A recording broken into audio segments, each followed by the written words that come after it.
Tantor Audio, a division of Recorded Books, presents Rajal's Resonance by Ruby Dixon.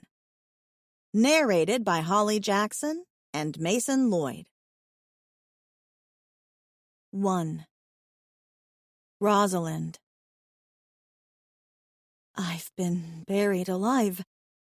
Terrified, I squint at my surroundings. Everything's dark. So dark. I'm confused. I don't know how I got here or what's happened to me. It's bitterly cold. I think the cold is what woke me up.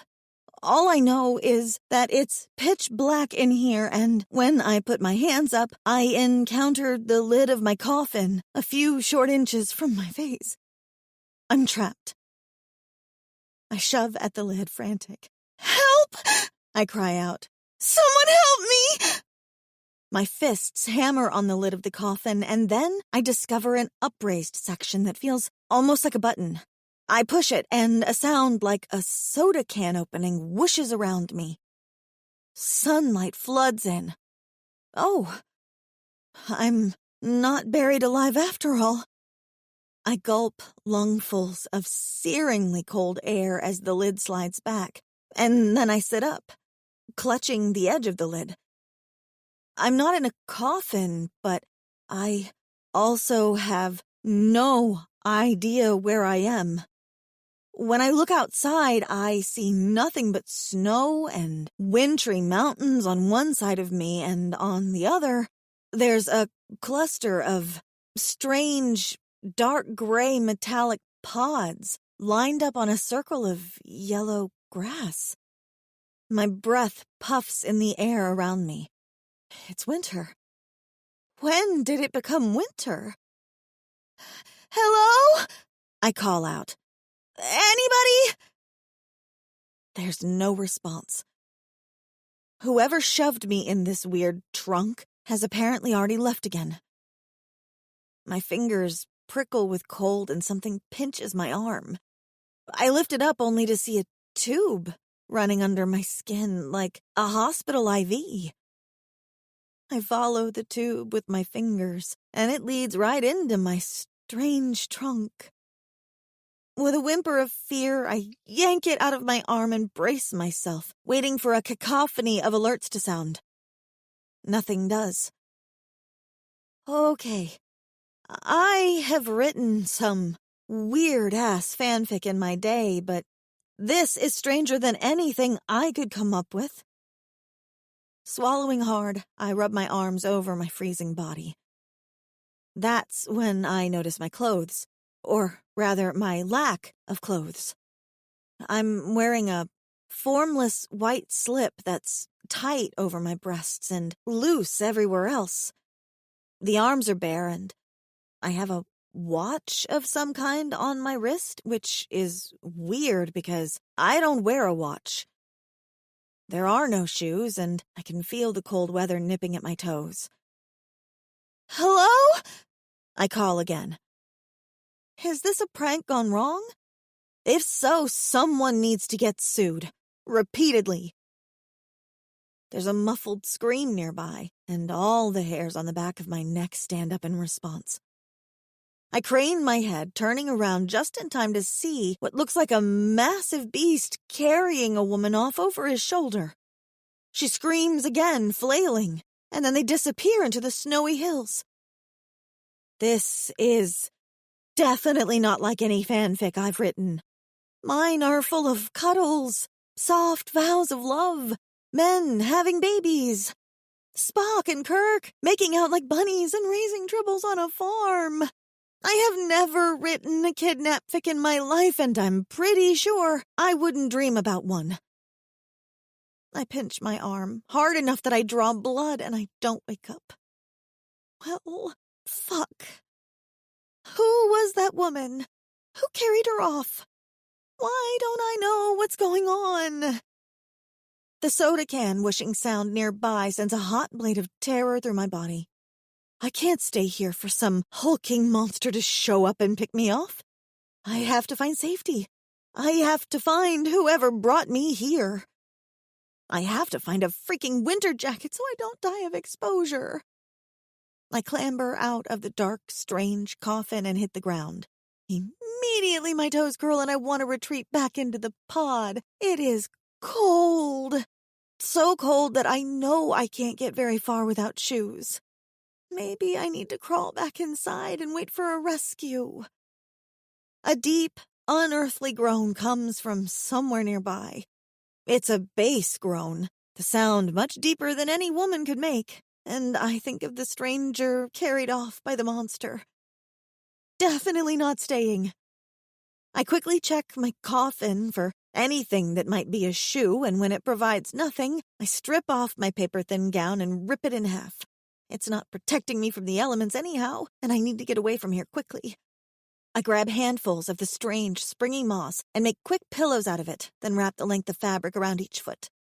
I'll be able to get somewhere faster if my feet aren't touching the bitterly cold earth.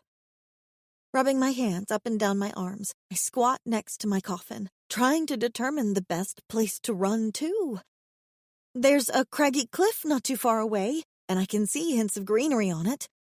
Perhaps there's a cave nearby that will allow me to get out of this horrible wind.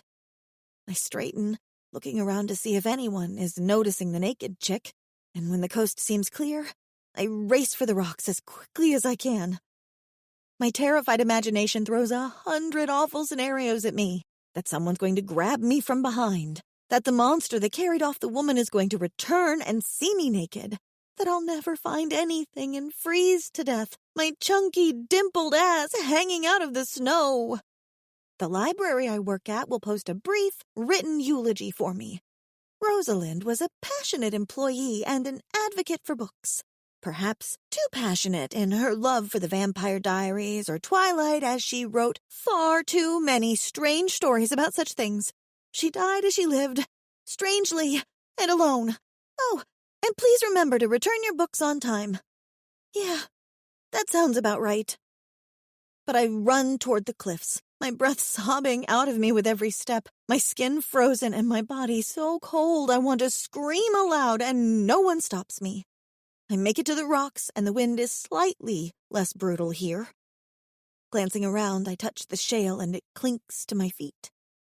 The snows grow thick up ahead as the cliffs surge forward, like plates of rock rising from the snowy ground. I can continue forward and hope for a cave, or I can go back and crawl into my coffin and hope for death to be swift. I think of the monster who stole the woman again, and the fact that I'm naked and vulnerable and weaponless, and that decides me. Keeping close to the rocks, I move forward, teeth chattering. Just when I think I can't stand the cold any longer, I spot something ahead. Is that a cave? Am I going to be that lucky? Someone above must be looking out for me. Sure enough, I stumble into what looks like a small cave. I want to sob with relief at getting out of the wind, though it's not much warmer in here. My foot wrappings have lost almost all of their moss, and the fabric clings to my icy feet like a wet paper towel. It gets darker the further I stumble into the cave, and I'm dimly aware that this is how people get eaten by bears. But I'll take my chances with the bears at this point. With searching fingers, I feel around in the cave. I touch something furry and I scream, drawing backward in terror. Nothing lunges for me, though, and after a hesitant moment, I reach forward again. It's a fur, as in a fur blanket. Choked with relief, I unroll it and wrap it around my shivering body. Oh, God, that's so much better. I clutch it to my naked form and shuffle a little deeper into the cave, looking for anything else. If there's a fur blanket, there should be a person that this fur blanket belongs to, right? Am I somewhere in the wilds of Alaska? That would explain the snow, but not how I got here. I shouldn't be here. I live in... I pause. Where the heck do I live? The fact that I can't recall is a little worrying. It's the cold, I tell myself, blowing on my fingers. Once you warm up, your brain will kick in. Now you just gotta find a nice hot fire, Rosalind, or a cup of hot cocoa. I move even further back into the cave, and it's weird because I could swear it's getting warmer in the cave despite things. Isn't it supposed to be the opposite? Caves get colder the deeper you go inside them. Even a cave in a desert gets chilly at night. I know this because I wrote a fic for the movie The Mummy and did research on caves because I wanted to get a love scene between Evie, Rick, and Ardeth just right. I'm also a little worried about a cave-in. I saw a horror movie once where someone got squeezed into a too tiny crevice in a cave and never came out alive. I did not write fic for that one. I find the cave wall and press myself against it. There's a drip of water here and a bumpy, ridged rock formation that I feel with my hands. Water, I remind myself. Not ice. Water. That means it's above freezing in here. That's odd. A pebble clinks somewhere nearby. I freeze. Was that inside the cave with me or outside? All is silent for another long, tense moment, and I turn towards the entrance. No one's there. If someone's here, they came from inside the cave. Trembling, I hug the fur closer. "Hello?" I whisper. "Is someone there?" A hairy arm wraps around my waist. Another pins my shoulders against a hard, rock-like chest. The scream bubbling in my throat is covered by a third hand, and no one hears the monster drag me away, deeper into the cave. 2. Rajal. I play with one of the leaves of the thick vines in the fruit cave. Once, they were covered in fruit, but now they are picked clean. We are supposed to be here, solving this mystery, and yet my mind is on other things. I glance over at Teia. To say that things are going badly between us is very much a lie. But because she is the only unmated female, and I am the only unmated male, I feel obligated to make some effort toward her. Glancing over at Teia in the endless light of the fruit cave, I see that she is sitting on the ledge and has her knitting in her hands. 2 long, pointed bone sticks move back and forth with a clacking motion as she loops a strange thread on the ends over and over again. She says it is a skill she learned from Tiffany back at Croton, that it helps her calm her mind. Perhaps I should take up knitting. My mind needs a great deal of calming right now. Because the more I gaze at Teia, the more I wonder what my Kui is thinking. She is attractive, true. Her dark hair is springing and thick, and her skin glows with health. She is tall for a human and slim, and I found it thrilling to kiss her back when we first arrived on the beach, and she played her kissing games with the males. Unfortunately, she played kissing games with all the males, and I did not feel as if she truly wanted me. After that, I lost interest in her, focusing on Philor and her cheerful nature. If I had taken a pleasure mate to the furs, it would have been Philor, I think. We have been friends, and she hinted in the past that she wanted more, but I wanted to wait for resonance. Surely resonance would tap me soon, I figured, and I did not mind waiting. My Kui would show me the perfect female for me, and then we would build our lives together. But then time passed, and one by one all the females resonated to others, even Philor. Now Teia is the only one left, and I am trying to get to know her after she has been gone for 3 turns of the seasons. It is proving more difficult than I thought. I bet they're together even now, Teia comments as she moves her sticks, looping the string. I bet they're just disgustingly happy. She's probably fixing his hair for him and laughing about the stupid man bun she gave him. She scowls down at her project, and her sticks slap together angrily. Stupid Irek! Stupid Philor! I grunt because, what can I say? Taia has teased Irek for many long seasons, and it was assumed they would eventually resonate. Philor and I have gone back and forth for many seasons, and it was assumed we would eventually resonate as well. But Philor and Irek have resonated to one another, and they are happy. I should be upset that I have lost out on the female I had selected as mine, but she never truly felt like mine. I am more upset that another option has been taken from me. Taia is bitter that Irek did not wait for her, but Resonance chooses the mates, and it chooses when. She is just letting her anger and frustration speak for her. It makes it hard to look at her and think of her as a future mate. I watch her as she works, frowning down at her project. She does not seem happy to be here. Perhaps you should have remained behind. She puts down her knitting and gives me a miserable look. And what? Watch them kiss constantly? Watch them giggle over each other? Watch them be happy and in love and know that it should have been me? No, thank you.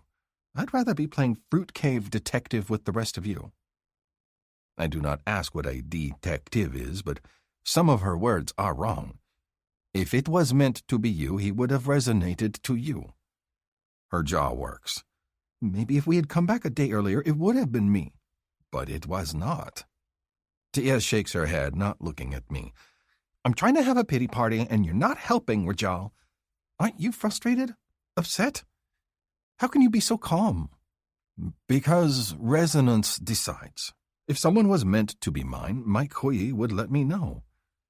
I shrug, feigning an ease I don't feel.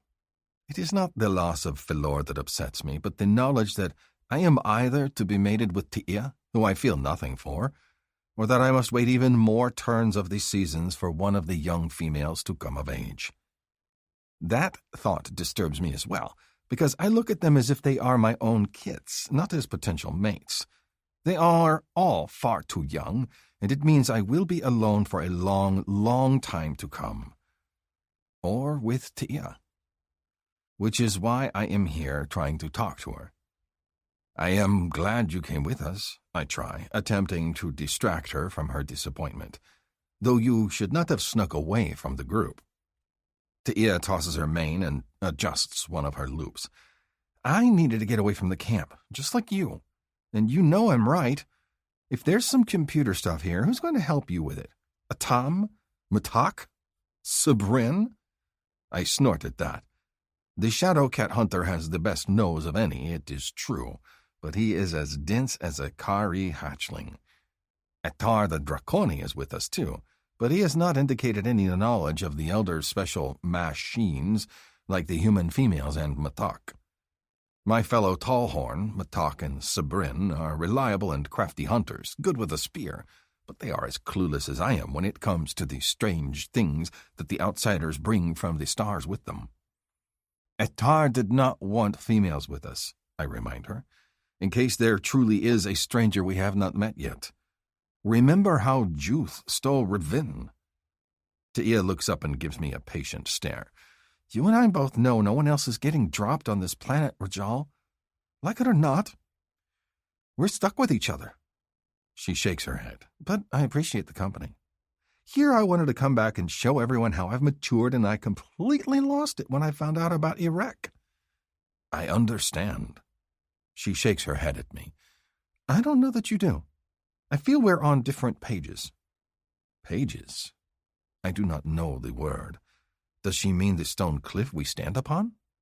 I glance down at my feet. Taia chuckles and then swipes at her face, an indication that she is crying once more. Never mind. I just need to work through it. My shit got turned upside down 4 years ago when we got here, and I was able to figure it out. I'll figure this out too. Now, if you don't mind, I'd like to be alone. I hesitate because I should be taking this time to get to know her better. All signs point that I am to resonate to her, and yet I am relieved at the thought of leaving her presence. Her tears make me short-tempered, which is unusual for me. I am always calm and collected, but lately I have been feeling irritable, moody. I thought at first that it was because of my disappointment with Philor, but now I worry it is something else. It might be resonance. Why is it that the thought does not fill me with the joy it should? I eye Tia, who sniffs again, and I realize it is because I do not want to resonate to her. To me, she is like a younger sister, an annoying one. I rub my chest. I am going to visit Sabrin and the others. Shout if you need anything. She waves me away, not looking up from her knitting. Moving to the lip of the ledge, I jump down, grabbing the vines with ease and lowering myself down the cliff. Grabbing the vines like this reminds me of my time in the tall trees back home on the island, and I am struck with homesickness. Things were so much simpler back on the island. Everything was green and warm, and there were no females to fight over or feel the lack of. Now it feels as if I am the only one not worthy of a mate, as if the ancestor spirits and all the Quees have decided that Rajal is not strong enough, not devoted enough, not enough to join to a female. I make my way down the steep, vine-covered cliffs down to the bottom, where Attar and Matak sit next to the pool, and Sabrin works on repairing his spear. They look up the moment I arrive. "Do you smell that?" Sabrin asks. I sniff the air, then shrug. "Smell what?" "Nothing," says Matak irritably. "That is the point. There are no smells. No Metlek smells, no people smells, nothing that would indicate where all the fruit is gone. Whatever it is you are imagining you smell, it is not there." "I smell mushrooms," Sabrin says, "like we had on the island, the ones that grew under the ferns." "Mushrooms have no smell," Matak points out. "Ask Atom if he smells anything." "Ask Atom what?" The shadow cat hunter emerges from the water, pushing his mane back from his brow. He looks over at the others. Attar stretches out on the warm rocks, hands behind his head. "They wish to know if you smell anything."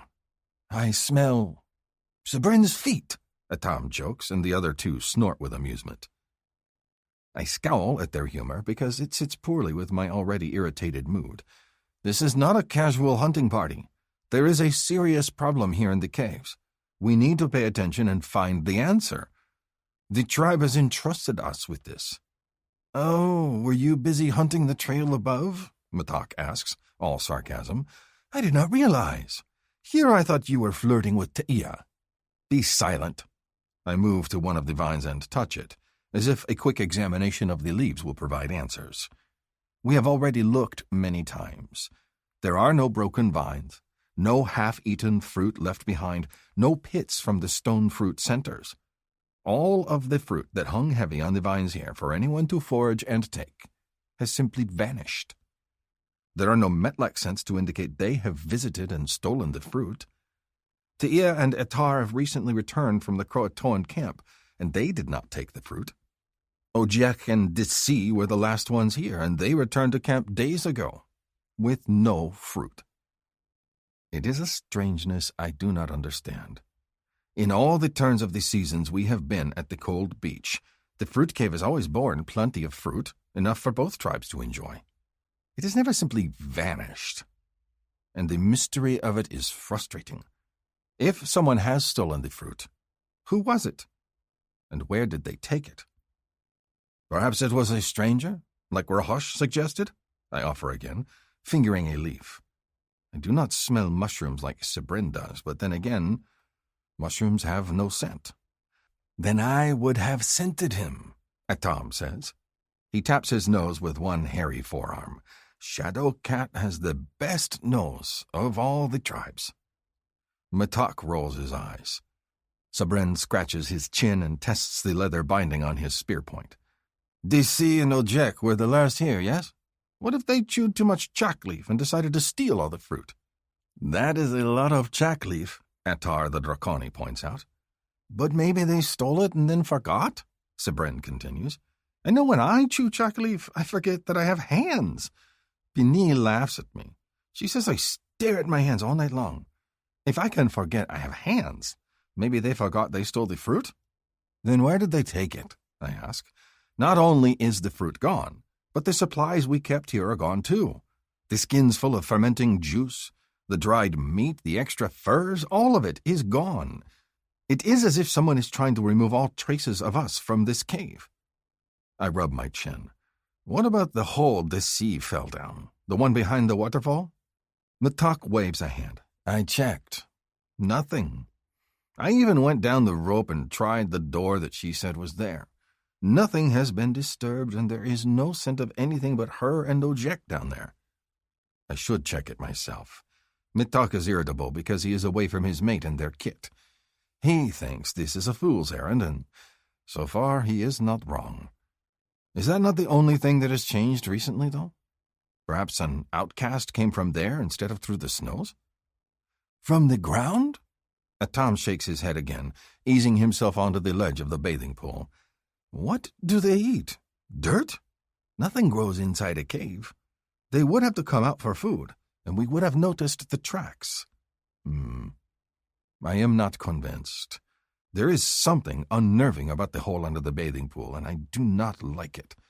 It must be connected somehow. I will check it out tomorrow when the others are gone, perhaps. Besides, Atam says lazily, jumping back into the warm waters, if someone had been here, I would smell it. We all would. And that is what makes me pause. Because even though Atam's head is as thick as one of his mate's clay pots, he is not wrong. We would smell something if someone had been here, but the only scents are the vines and our own. Maybe the chackleaf theory is a good one. Bah! It is stupid, Matak says with an irritated shake of his head. We are wasting our time here.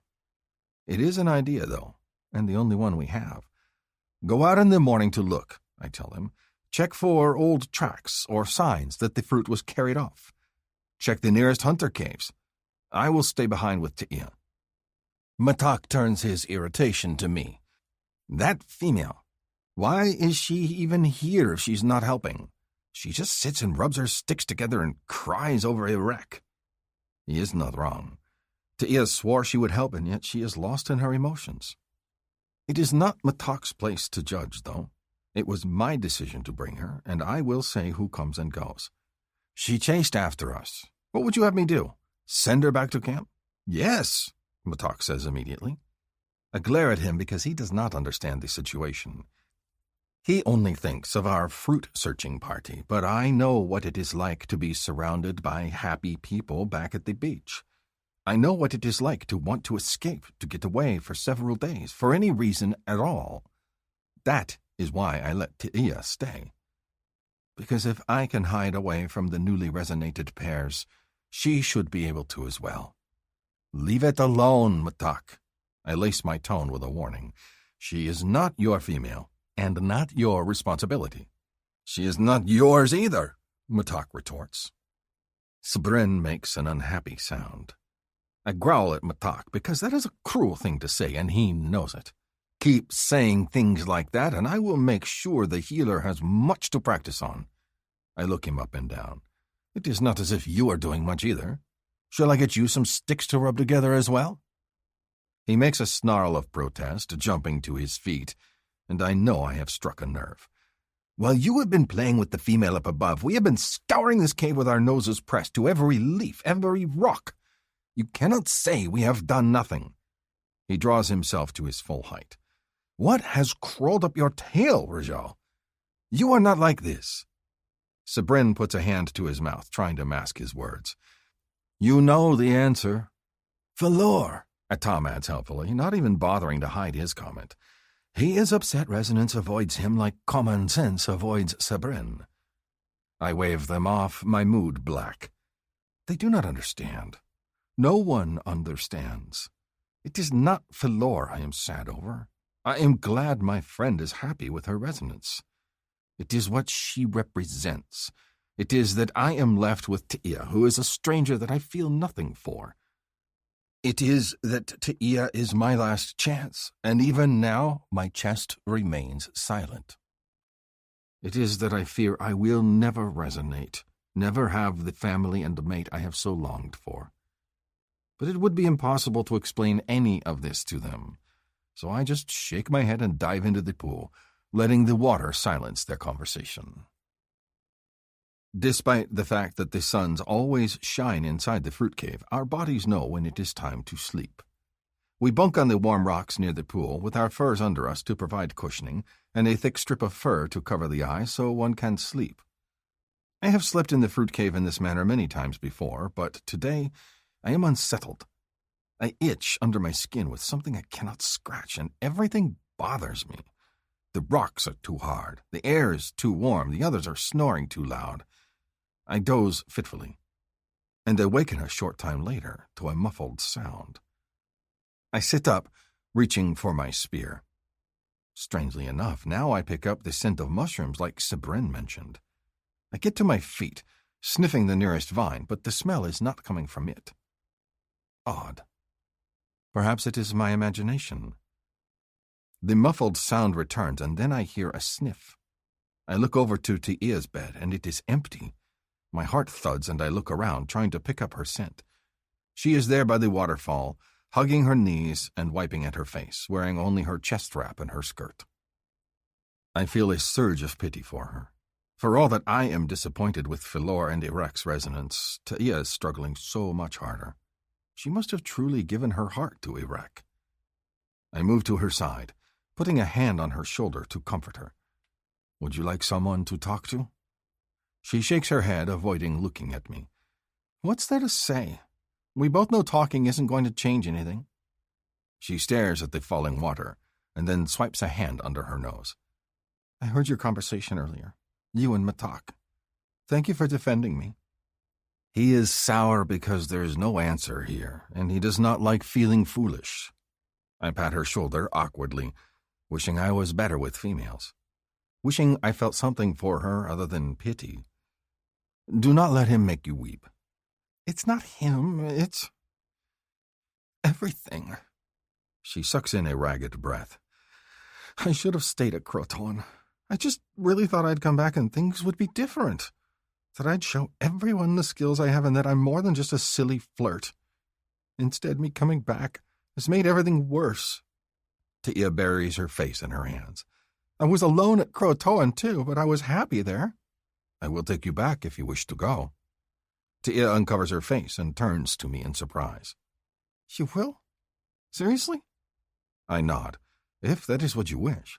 If you are miserable here, I would take you back. But you... and me... I manage a smile. I think we both know our quees are silent, and will remain so. Our quees suck, she agrees, and manages a watery laugh. You and I got the malfunctioning ones. I do not know what that means, but I can guess. We have simply not met our mates yet. When it is our time, we will know. She snorts. And who are we going to resonate to? The rocks? The trees? No, I think you and I are doomed to be alone forever. Her words are like a knife in my chest. I see. Tia touches my hand as if now realizing the pain of her words. I'm sorry, Rajal. I'm not trying to be cruel. It's just... I'm no longer holding out any hope. This planet has made it quite clear that I'm not welcome. She squeezes her hand over mine. Thank you for being my friend despite all of this, though. It's good to know I'm not completely alone on the sit-out bench. I want to ask what this means, but the scent of mushrooms wafts through the air again, stronger than ever. Tia tilts her head, studying me. You have pollen in your hair, Rajal. Are there flowers here? Pollen? She reaches out to touch my mane and pulls back yellow-stained fingers. We both stare at them in surprise. It does look like pollen, I agree, and my lips feel heavy. Smells like mushrooms. Tia blinks at me slowly. Her eyes are half-masked, her shoulders drooping. You... She slides to the rock floor, collapsing in a heap. I stare down at her. My mind is sleepy, and as I reach for Tia to prop her up, my hands seem to move as if I am underwater. I flex my fingers, confused, and wonder why the cave is spinning around. A thick, heavy leather sack is shoved over my head and everything grows dark. I claw at it, but the slow, languid feeling takes over my body and I can resist no longer. I fall asleep. 3. Rosalind. I wake up in a cave, alone. This is marginally better than waking up in a coffin, but still awful. Shivering, I sit upright and stare at my surroundings. This isn't the same cave I was in before. That one was dark and felt small, the walls close around me. This one feels massive, the air around me with a hint of a chill, and when I breathe, it seems to echo in the cavern. I'm in a chamber of some kind, sealed on 3 sides like a pocket. The 4th side is covered with what look like prison bars. Am I in a jail cell of some kind? I stare around me, sitting upright. It's frigid in here, with water trickling from a shiny bit of rock at waist height. My back and shoulders hurt from sleeping on the stone floor, and there's a few pale, blunted stalactites hanging from the ceiling like inverted cones. Or teeth. They absolutely look like teeth. Thanks, brain. There's a faint light here, though. I can see just enough to make out my surroundings. The light is coming from a series of crevices in the stone wall, enough of them that they look like veins tracing up and down the rock. I get to my feet, drawn toward the sight. To my disappointment, there's nothing in the crevice but a gently glowing moss. I touch a bit of it and my fingertips glow. Where the heck am I? I brush the glowing dust off of my fingers and move towards the bars. First things first, escape. But the bars are made of cold, strange metal and too close together for me to squeeze my rounded ass through.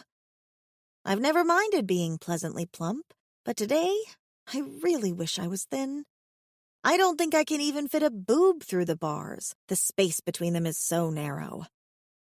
Frustrated, I press my face against the bars and peer out. Hello? Footsteps sound on stone floor. Oh, shit. That was dumb of me. Terrified, I race to the shadows at the back of my cell and press myself against the wall, trying to hide in the shadows. I'm naked again. The fur that I found in the other cave nowhere in sight.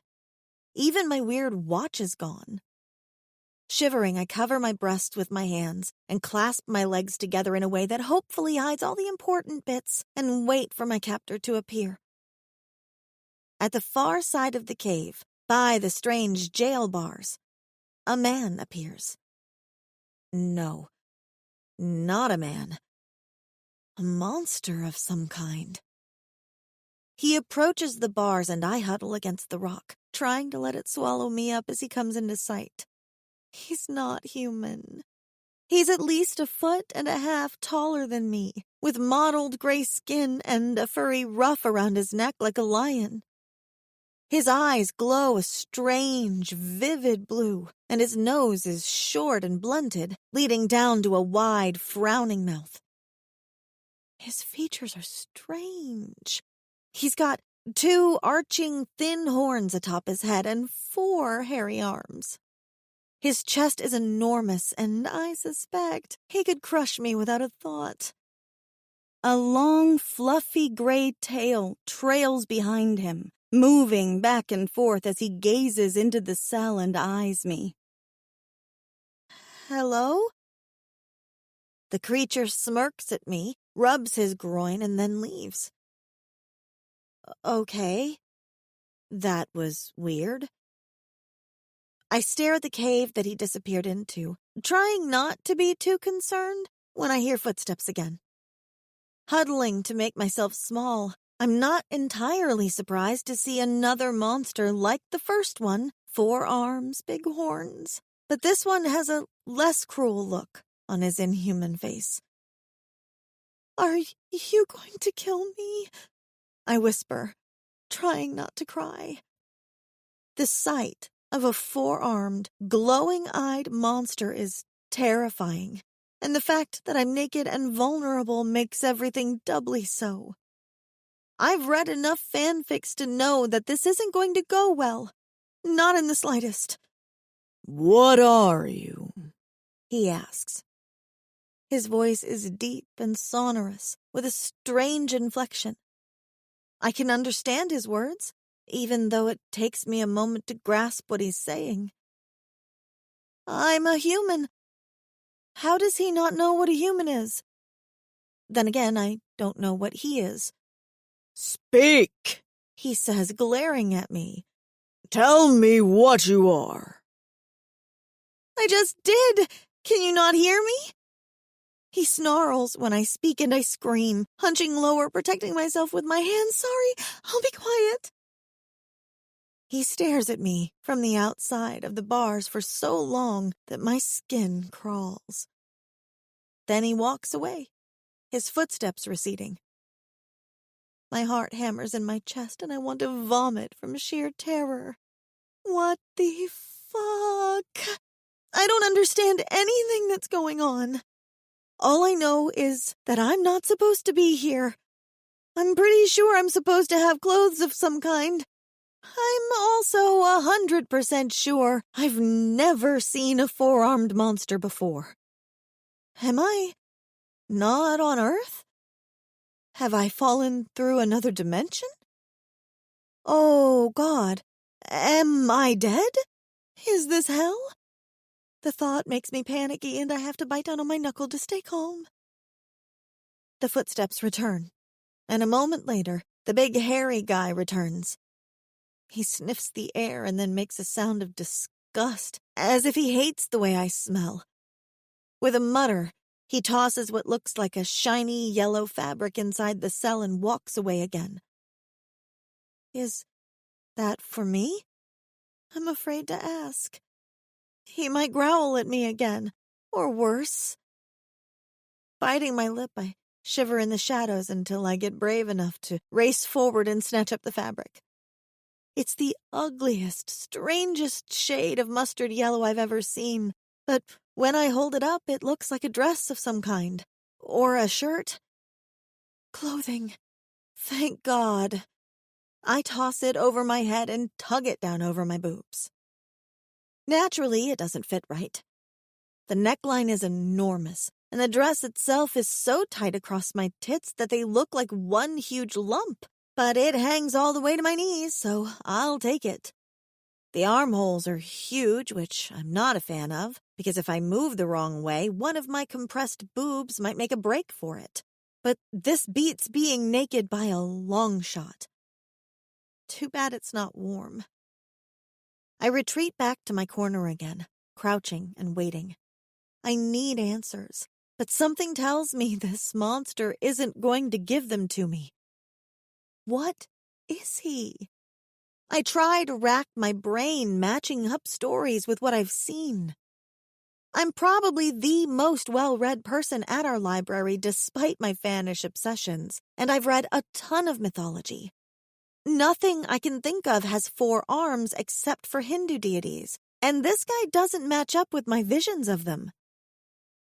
Maybe he's a devil after all. Maybe this is hell. But if it is, why give me a dress? And what did I do that was so awful that it warrants sending me to hell? I rack my mind, trying to think of what I've done that makes me a bad person, but I'm a rules follower. I'm a people-pleasing nerd that loves nothing more than to write fan fiction for my friends online. Does bending copyright rules and writing about other people's characters warrant sending a girl to hell? If so, damn, these rules are strict. There's a sound of steps again, and I get to my feet, eyes wide. There's another 4-armed devil with the first one. This newcomer, a slightly darker gray than the other. They both approach the bars, And to my horror, they unlock the cell, open the door, and enter. I'm frozen in place, unable to move as they approach and loom over me. "What is it?" says the newcomer. "I know not. She babbles strange words when I try to speak to her." He can't understand me? But I can understand him? That makes no sense. Terrified, I stare back and forth at both of them. "Smells strange." The new one tilts his head. "Smells female, too." Oh, no. Oh, no, no, no. "Yes, but look at the eyes. There's something wrong with them." My jailer lifts a hand. I flinch, taking a step back. "Hold her," says the new one. "Let me take a look at her." I retreat again, only to be snagged by the neck of my yellow tunic and dragged forward. The jailer grabs me by the throat and tilts my head back, and I whimper in fright. They both lean in, staring at my eyes, and I pant in fear. "Her eyes are dead," says the second one. "Is it the sickness? I wondered, and that is why I brought her here instead." The jailer looks concerned. "Should I just kill her?" "You might already be infected if it's the sickness," the second one says.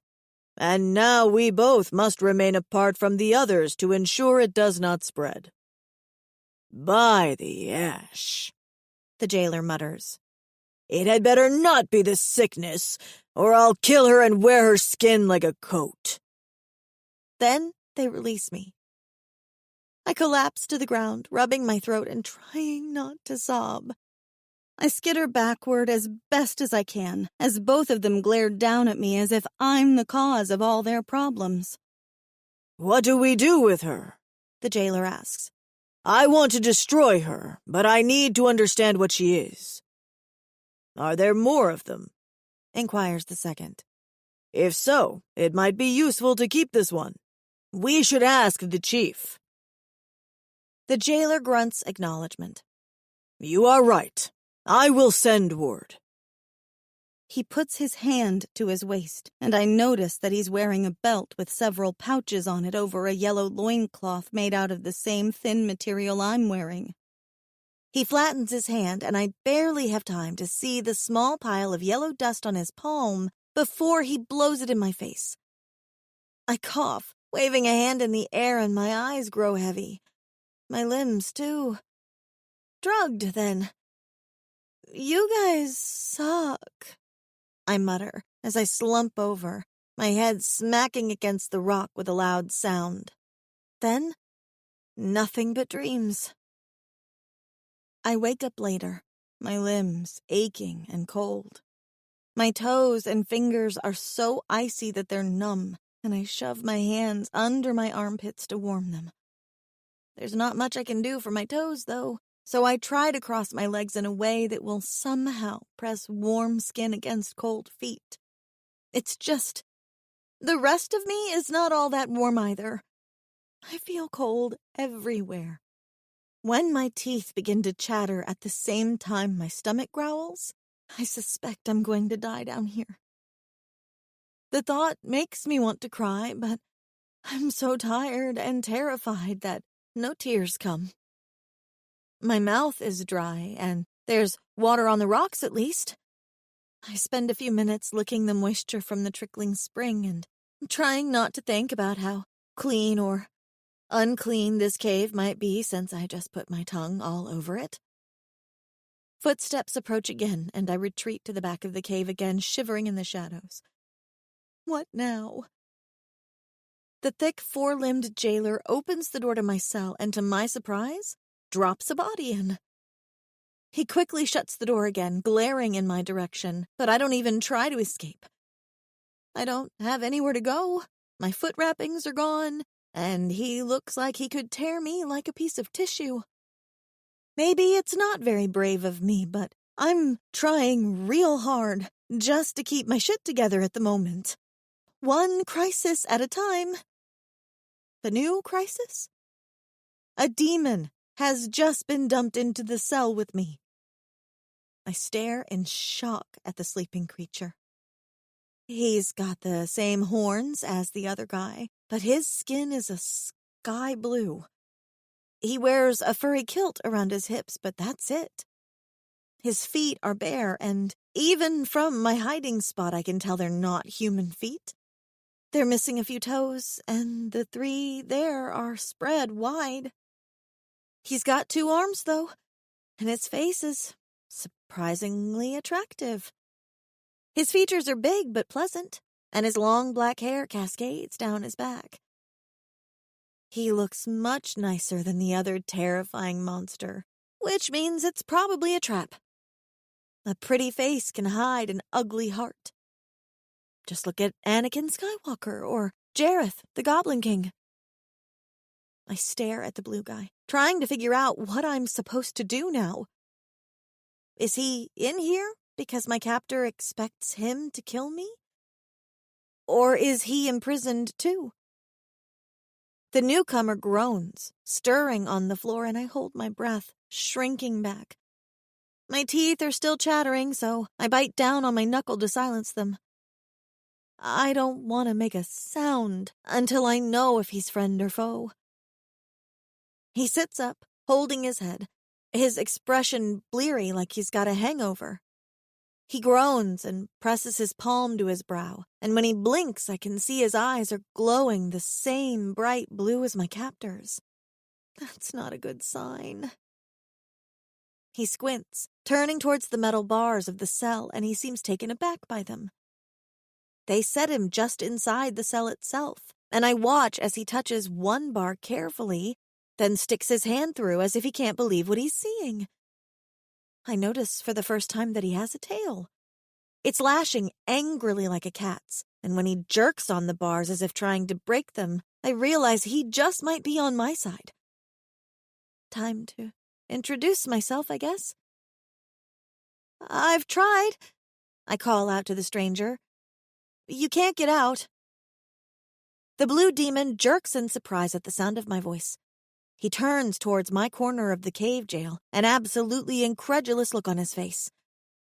I guess he didn't realize he wasn't here alone.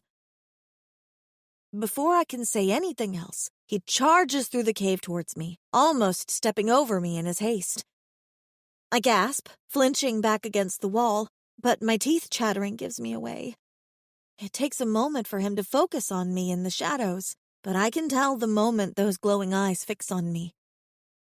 He stares for a long, hard moment, and I almost expect him to say the same thing the other monster did. What are you? Instead, he drops to his knees next to me, gazing at me with sheer fascination. A strange, humming, buzzing sound seems to be coming from him that I find oddly comforting, and it takes me a moment to realize that he's purring. Is he part cat, then? He looks me up and down, and then taps his chest. Rajal, he says in a low, hushed voice. I am Rajal. I am a hunter of Tallhorn clan. Oh, good. He can understand me. That's one less problem to worry about. Maybe he knows what's going on. Rajal, the stranger, invades my personal space just a little bit more, and I manage a small, awkward smile as he leans in. Rosalind, I'm a librarian, and I don't know how I got here or what I'm doing here. The devil smiles. You are here because you are mine. 4. Rosalind. I'm sorry, what? I must not have heard him correctly. I could have sworn he said that I was his. I am your mate, he declares like an absolute maniac. We have been brought together so we can make young. Truly, this is a great day. Okay, I didn't hear him incorrectly. He's just insane. You're crazy. Rajal laughs. I'm starting to get a little concerned. Okay, more than a little. They locked me in here with this guy? And I'm practically naked and shivering and defenseless? What the hell is going on? Rajal gives me an excited look, leaning uncomfortably close once more. Can I taste you? I promise to lick your cunt very well, but I have been dreaming of this for far too long. Ooh, bastard! Creepy asshole bastard! I slap his face. He looks at me in sheer delight, as if I just kissed him instead of smacking him across the mouth. This is going to be a major problem. Get away from me, creep! Rajal tilts his head. Creep. I do not follow what you mean. Creep? Jerk? Sleaze? You're freaking me out! Just get away! I shove at him, terrified. Leave me alone! The look of delighted excitement on his face disappears, and he sits back on his haunches, giving me the space I asked for. The expression he wears now is wounded, and I get the vague impression that I just kicked a puppy. I frighten you? Yes! But... He runs a hand over his mouth, stopping himself. Then he speaks again, composed. I do not wish to scare you, Rosalind of Berryand clan. I am just happy to meet you. Tell me how I have frightened you, and I will not do so again. You could start with giving me space to breathe. Oh. Rajal takes a few steps back, then drops into a crouch. Is this better? Now I'm really confused. 2 seconds ago, he was acting like a rapey creep, demanding to lick me, and now he's being courteous. God, I hope it's just a cultural confusion of some kind and he's not a psychopath. It is. Thank you. He smiles again, though it's more subdued. Rajal sits on the floor in his spot and just watches me. He's no longer trying to escape or molest me. Instead, he's just sitting there. I don't know what to make of this. I eye him and his strange appearance. The guy all but preens when he sees me checking him out, and I could swear he purrs louder. It's just, I've never seen anything like him before. Ever. The weird monster with 4 arms looks vastly different, though they both have the same glowing blue eyes and antelope-like horns. Can I ask you something? He brightens. I would love for you to ask me something. What are you? The stranger cocks his head, as if digesting this question. I am Tallhorn clan. What is that? A devil clan? Are you a devil? I do not know what that is. Maybe they call devils something different in his language. I'm vaguely aware that when I talk to him, I'm speaking English and he is not, but I can still understand every word he says. I could understand the 4-armed guy too. But a devil is the closest approximation to what he is, I think. He's got those fiendish horns and strange glowing eyes. His chest is built and he's attractive. A devil would be attractive, wouldn't they? To entice people to sin? Do you live here in this cave? Here? Oh, no. He chuckles. I have never been in this cave in my life. And yet he looks so delighted to be here. Is where you live hot? With a lot of flames and pitchforks? I once lived in a hot place, but now I live upon the beach. Rajal looks as if he wants to say more and then stops himself. After a moment he adds, It is cold there. Do you not like the cold? Do I like the cold? I stare at him, my teeth chattering, my breath fogging in the air. Not a fan of the cold, no. It will be less cold when you have a queen.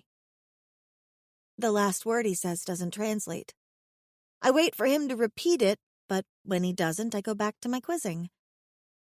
So you said you live on a beach? What beach? He looks puzzled.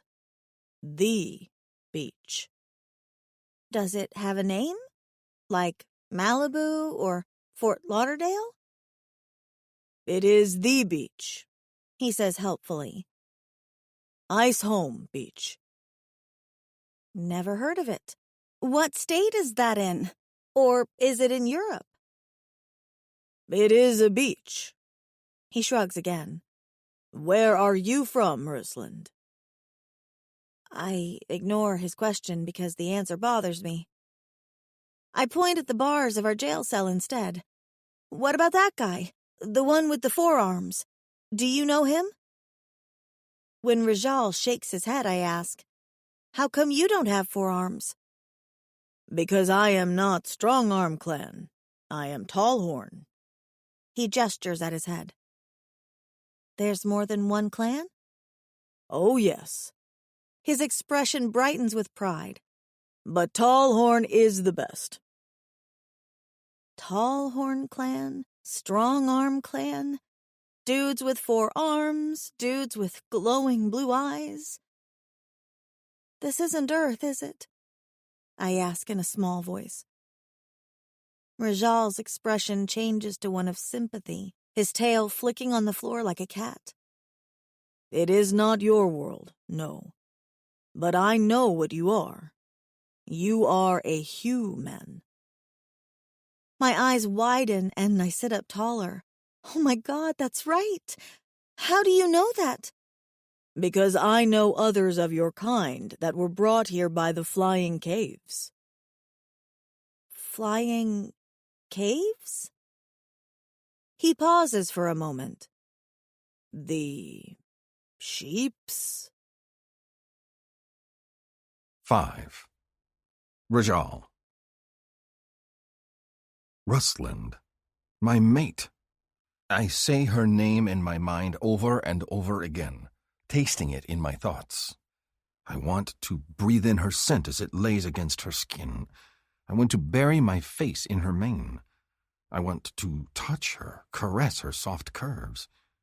She is skittish and afraid, though, and I must somehow find a way to calm her. She is afraid of both the stranger that I smell and of me.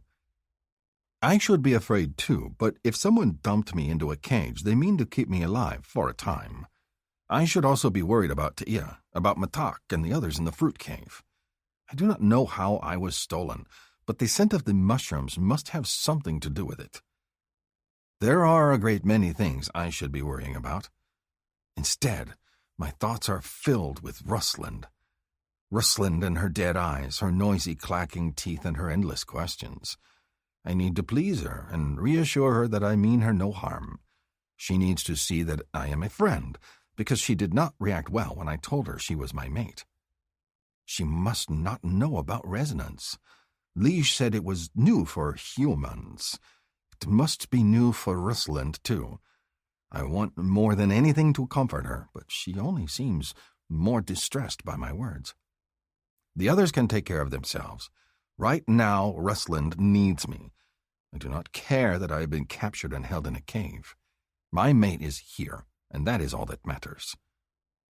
My mate is also frowning fiercely at me, her jaw trembling. She rubs her arms, scowling in my direction. I don't understand what you mean. Sheep?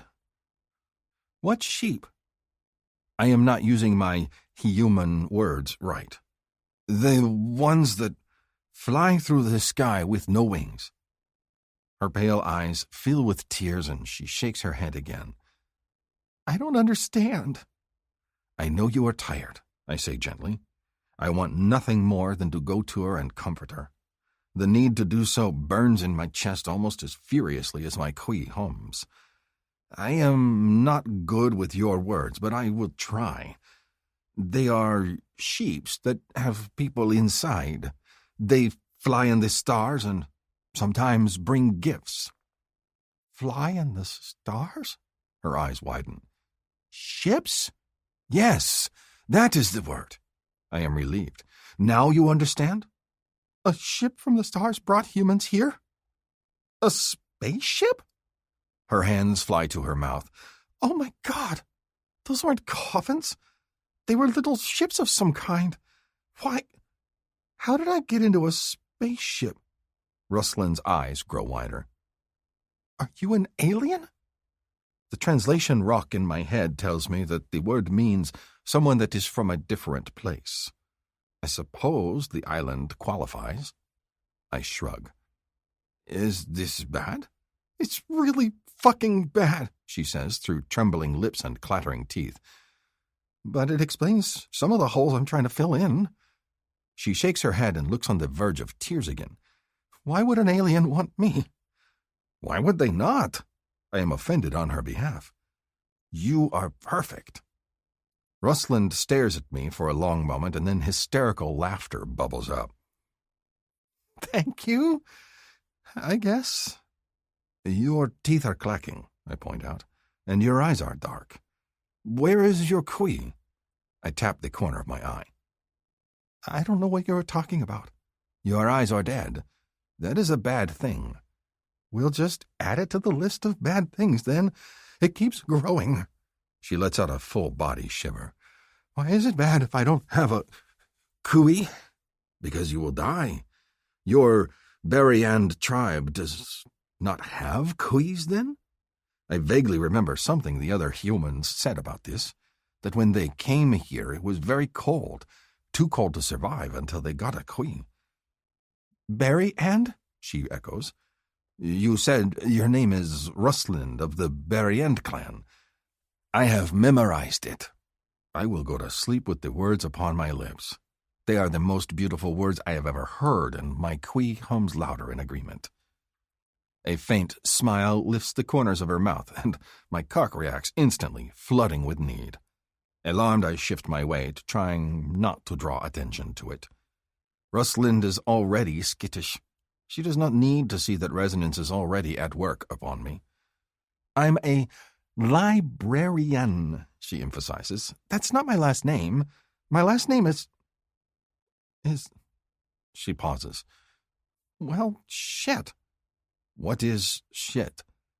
I don't know my last name. Her voice drops to a whisper. I think that's bad. I do not care if she has a handful of names or only one, but anything that distresses her distresses me, too. Is it because you are cold? I mean, maybe.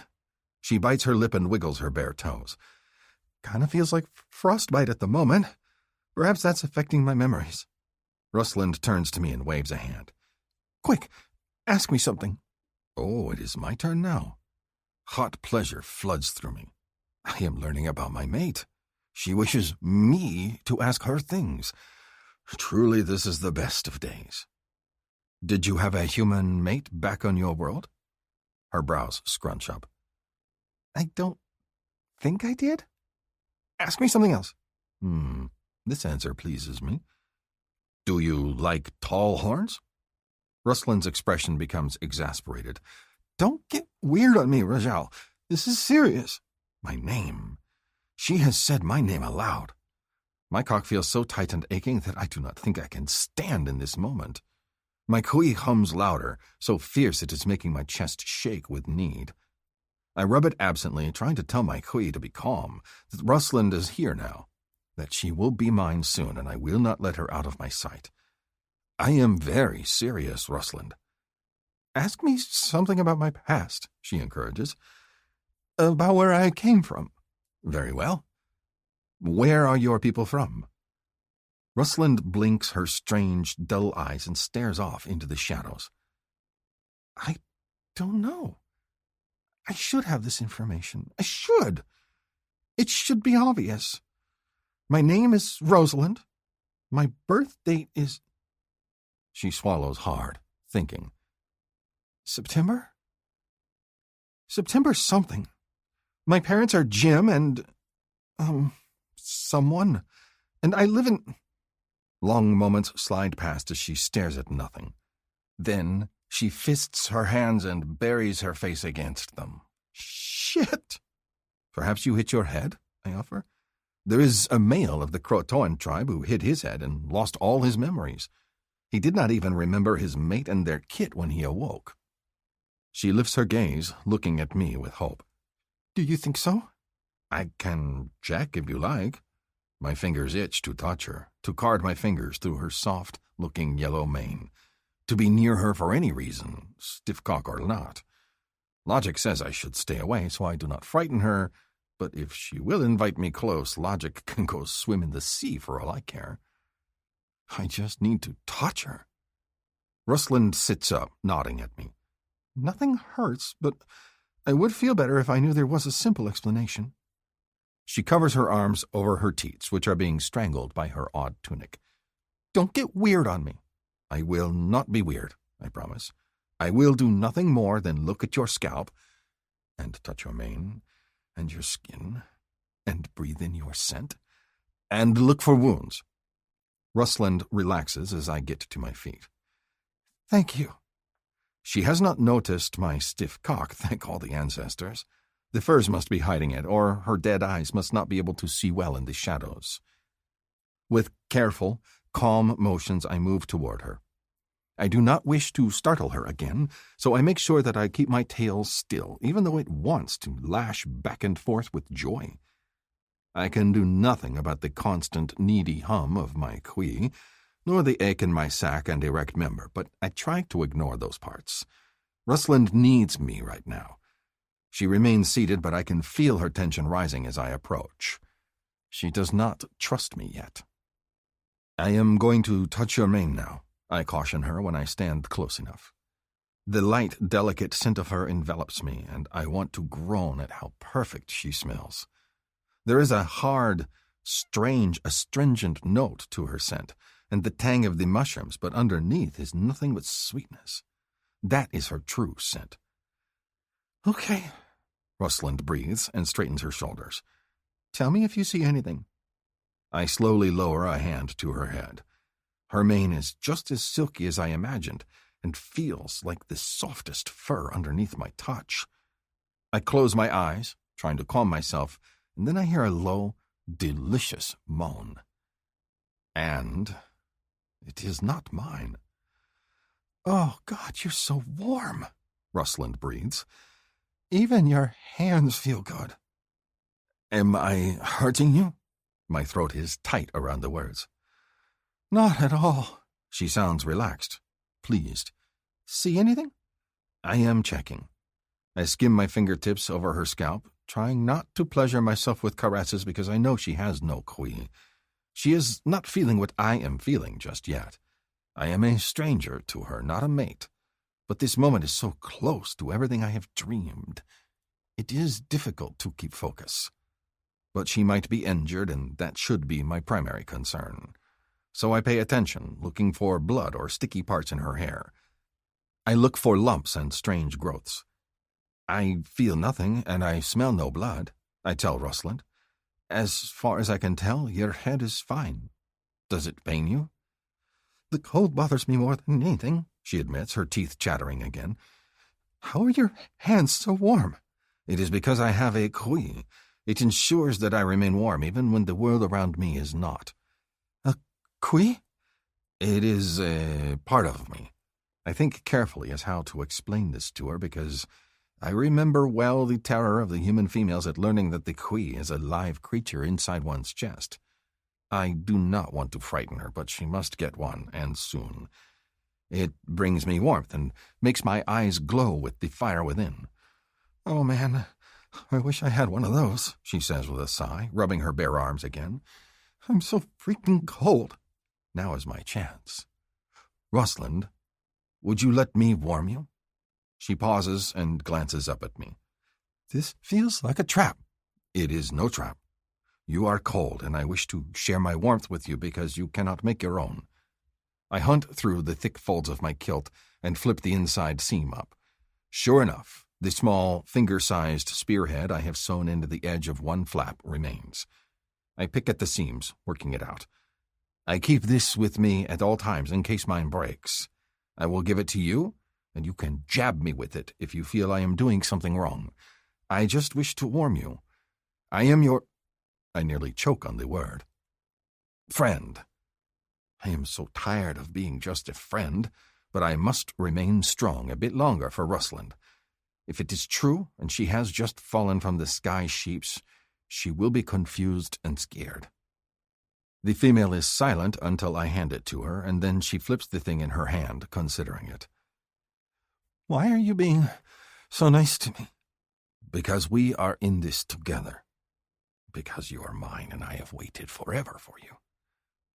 All right. 6. Rosalind. I'm no dummy. I haven't forgotten the whole "can I lick your cunt" or "you're mine" he was spouting just a few minutes ago. I know Rijal probably doesn't have the best underlying motives. But it's fucking cold, and I won't be able to think straight if I don't figure out some way to get some heat. Freezing to death is still death, and I don't want to die. So I clutch Rijal's strange little spearhead and head into the lion's den.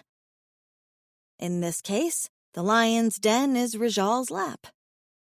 He settles himself on the floor, legs crossed, and then gestures that I should sit in his embrace.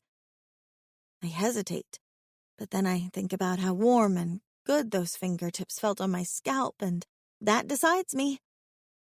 It's far too cold to hold out.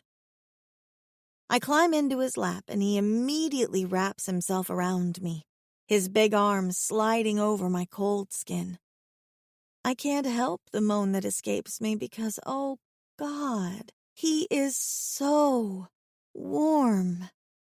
It feels like I've been cold forever, and he's suddenly the answer to my every heat-related prayer. He radiates warmth, and my teeth finally stop chattering as he adjusts his legs, trying to press as much of his bare skin against mine. As he does, a rock-hard erection comes into contact with my side. We both freeze. Please ignore that, Rijal says. His voice is thick, most likely with embarrassment.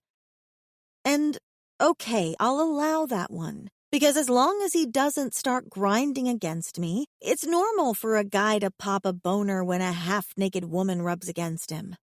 I'll allow it, because at this point, I'd rather have him horny and wrapped around me than be cold again. What can I say? I'm weak. Just don't try anything, I whisper, and lean my head against his chest. The warmth continues to envelop me, and I tilt my face in towards his neck. I will gut you. I would never touch you without permission, Rijal says in a low voice. Your body is yours. You say that, but could you maybe stop purring? I feel like you're enjoying this too much. He makes a strangled sound. I cannot stop, no. It is something I cannot control. But I will not touch you. I have to choose whether or not I believe him. If I choose wrong, I could be setting myself up for a world of hurt on top of the already terrible and frightening situation I'm in. I gaze up at him and his strangely glowing blue eyes, and maybe I'm an idiot, but I decide to trust him. I snuggle down against his chest, breathing in his warmth. If you grab so much as a boob, I will castrate you. I have no wish to grab anything, he reiterates, and then pauses. Well, no, that is wrong. I would love to grab you, but since you do not want it, I will not. I am here for you to use. Take what you need from me, Ursland. I am yours. Okay, that shouldn't sound nearly as pleasing or as powerful as it does. He makes it seem as if I have all the power here, which we both know is a lie. I'll take it, though. I curl against him, letting his heat infuse me. My frozen limbs relax, and I start to feel less panicked overall.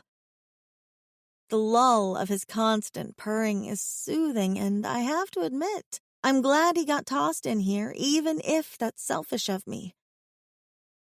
Are you okay? I ask. Do you need me to move? No. Stay. Stay like this as long as you want. His thumb rubs against my arm, and I even feel his tail twining its way around one of my feet. How did you get here? Rajal pauses, thinking. I was in the fruit cave, speaking with Taia. It was night, and she was sad and feeling alone. I spoke to her, and then I saw a cloud of yellow in the air. I fell asleep and woke up here. His hand strokes down my back, and it takes everything I have not to groan with sheer delight at being petted. I am worried that my tribesmates are in danger. I haven't seen anyone else. Just you. And the guys that captured me, of course. They didn't mention others, though.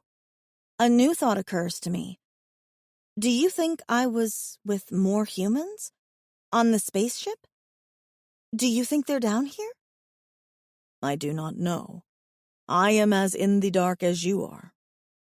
He strokes my back again. But I think if the strangers stole me, they will have stolen Taia. Uh-oh.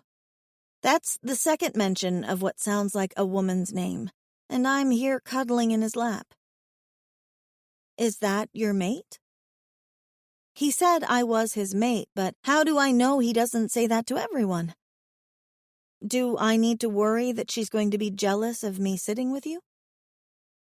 Rajal pauses for a moment and then looks down at me. His throat works, his Adam's apple bobbing. Finally, he says, I have no mate, yet. That yet feels very pregnant. But at least I don't have to fear a jealous girlfriend. Okay, then. How is it that you ended up here, Rusland? Did you come from the fruit cave somehow? I don't know what a fruit cave is, and I'm not entirely sure how I got here either. I woke up, and I was in a strange, dark box, and these tubes were in my arms. I pulled the lid off and escaped the box, but I was naked and in the snow. I ran for shelter and found a cave, and in the cave someone snatched me. I woke up and found myself here. And you say there was a four-armed male that brought you here? And me? I nod. I'm cold in all the places that Rajal isn't touching me, and so I squirm a little to try and get all of my chilled bits warmed. His breath hitches, and I'm reminded of his big honking erection. Shit. Will you describe the male to me? Rajal's voice is slightly strangled, and I'm sure it's because of my wriggling. You said he had 4 arms. Did he have both legs? A long braid? What strange things to ask. There's 2 guys. One has a mean face. He doesn't say anything, just watches from the shadows. The other one tries to talk to me. They've got 2 legs, 4 arms, no braids. I pause, thinking. He had a lion's mane, really. Lion? Oh, right. He's an alien. He's not going to know what a lion is. Big, puffy mane around his face, all kinda dark gray. And he didn't speak the same language as you and me. That makes Rajal pause. He did not. No. I could understand him, but he couldn't understand me. I leave out the part where he said I was cursed, because if Rajal thinks I'm cursed too, I'm not going to get any more warmth. Do you know him? Do not think I do. I thought I knew all the people on this world, but it seems I am mistaken. Rajal frowns absently, still stroking my arm. Did he have horns? What were they like? Like yours? And 4 arms. You are certain? That's not the kind of thing you mistake. He chuckles. I suppose not. Did he have a mane on his face, like me? I tilt my head back, regarding him, and this close up, he's really pretty. His lips are full and soft, with a perfect Cupid's bow upper lip. He's got just enough scruff on his chin to make him look rugged, but not so much that it looks like it'd tear my face up if we kissed. Not that I plan on kissing him. I think the cuddling is getting to me. I don't think he had facial hair like you, no. Like I said, it was a lot like a lion's mane. I set the spearhead on my legs and gesture with my hands on the sides of my face. Poofy. Poofy. I see. He thinks for a moment longer. And his tail? I try to remember. Not like yours. Rajal's is more devil-like, with a sinuous look to it and a tuft at the end. He was fluffy. Rajal grunts at that. Impossible. No, I'm pretty sure it was fluffy. Is that bad? I pick up the spearhead again, worried. It doesn't feel like enough of a weapon, not in the slightest. He shakes his head, his expression vague as he holds me close. It is not bad. It is just... what you have described is not possible. Why is that? Because the ancestors are all long dead. Ancestors? As in his ancestors? Is that what he's talking about? I want to point out that we're talking in circles around each other, but his shoulders jerk back and his head lifts, and suddenly I'm no longer staring at his pretty mouth. He's got his gaze locked on the bars of the cell, and I suspect our captor is returning.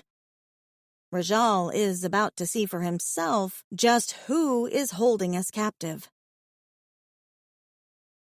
7. Rajal. What Ruslind describes is impossible. A male with 4 arms and thick body fur, with horns like me, and a long, fluffy tail? It must be an outcast of some kind, I reason. If an islander was born with 4 arms, he would go to Strong Arm Clan. If born with horns like me, to Tall Horn Clan. If he had a tail with its own thick mane, Long Tail Clan. And if he had the tufts of fur on arms and legs, Shadow Cat. To have all of them, only the ancestors would. They are traits passed on to the clans by the ancestors, and the ancestors died long ago, just like the original sock that took a sheep to this world. But I do not think Ruslind is lying. She is frightened and exhausted, but she is clever. She would notice the features of her captor. A scent brushes my nose, of mushrooms and other, and the tone of my qui changes as my protectiveness rises. Now I shall see for myself who this stranger is that holds us captive in this cave. I carefully set Ruslind to the ground and then get to my feet, looming over her protectively. I step in front of her and camouflage myself, changing my colors to match the shadows of the cave as footsteps approach. Ruslind gasps behind me, and I feel one finger poke my leg, as if she is testing my skin. "What the fuck?" she breathes. "You didn't tell me about this." Stay behind me. I stand tall, ready to defend my mate, and my tail swishes with anger. I glare as our captor emerges from the shadows and approaches the grid of bars that keeps us trapped in this cave. The breath dies in my throat. It is true. I am looking at an ancestor. He has the traits of all 4 clans, with horns exactly like mine, plus strong, blunted features that are foreign to us. His body is covered in grayish fur, like Gren, and his eyes are large and tilted, his ears tipped with points. He wears a bright gold loincloth made of the same fabric that Rusland wears. He eyes me warily, seeing right through my camouflage. His own color ripples, as if daring me to shift to my normal shade. We stare at each other. I decide to speak first. "Who are you, stranger?" The ancestor watches me with narrowed eyes. If he can understand me, he makes no show of it.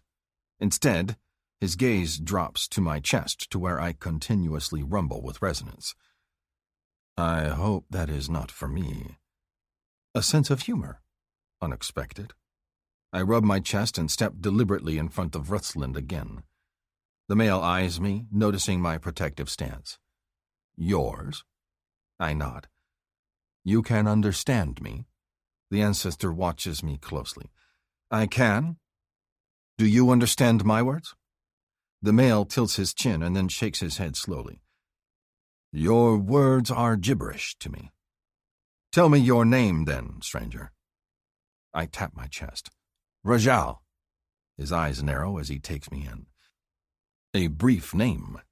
Are you not honored amongst your people?" I tap my chest again and give him more, since he seems to want more. "Rajal of Tallhorn." The stranger grunts with approval. He gestures at himself. "I am Setnef the Wanderer." I turn and indicate Rusland. "This is—" "No," Setnef says before I can finish. "I do not want to know her name. She is cursed." That makes me pause. "Cursed? How am I cursed?" Rusland whispers behind me, her voice a mere squeak. I feel her hand clutch at my leg. "Rusland," I say to Setnef, gesturing at my female. "Not cursed." "I sense what you are asking," Setnef continues. He shakes his head. "It is a disaster to resonate to a cursed one, but my people have seen this before. The ones with the dead eyes are bad luck. They stole my ancestors away and ate their spirits, and they will do the same to you." He steps forward and holds out a pouch to me. "I must keep you in this cell until my chief decides you are safe. I do not mean you harm. This food is for you, not her, but I suspect you will share it with her anyhow." I take a step forward and touch the bars, indicating that I want out. Again, Setnef shakes his head. "My chief must be the one to decide. You could have the Kui sickness. The food will keep you, and there is water in your cell already." He grabs a woven basket on the far side of the bars and holds it out to me. "For your waist." I am puzzled. He does not seem like the enemy with his words, but I also do not like how he is dismissive of Rusland, nor will he let us out. I take the food and the basket and set them down. He turns to leave, and I call for him again. "Setnef!" Setnef turns to look at me again. "Did you find others with me?" I grab a piece of my mane and try to curl it into a ringlet like Teia's. "A female?" I gesture to indicate teats and then ripple my camouflage to match the soft brown of Teia's skin. He stares at me for a long moment. "If you are asking about a female with a coiling mane, yes. She was taken as well, since you were both trespassing on sacred grounds. No others were taken. Our hunting party returned to snatch them, but they were gone. Only you and the female are here." "Bring Teia here," I say, indicating at my feet. "Bring her to me." She will not be happy in the slightest to see Rusland or to hear my singing chest, but here I can try to protect her at least. Setnef shakes his head. "She is not cursed, and my chief will be fascinated by her. She will be kept separate to see if she has the Kui sickness, and if she does not, she will be presented to the chief." "No! Bring her here!" I gesture angrily again. Teia will be frightened and upset, and it is my duty to protect her, even if she is not mine. Setnef might be reasonable, but he is still holding us captive. Setnef ignores my words. He turns and walks away. "I will be back tomorrow to see if you live." I stare at his retreating back, helpless. These bars that cross the front of the cave have me trapped beyond anything I can do, and Teia is with these people somewhere. I cannot sit and simply wait. I must do something. But what? Ruslin's teeth begin to chatter again, and she touches my leg. "Hey, Rajal? What did he mean when he said I was cursed? The fear in her voice makes me ache. I cannot help Ta'ia right now, but I can try to protect my mate. I turn to her and crouch so that our eyes meet. You are not cursed. He does not understand why you do not have a Kui. He has never met a human before. You are fine. I hesitate and then add, because I must, you are perfect. I do not tell her that we must get her a Kui soon or she will die.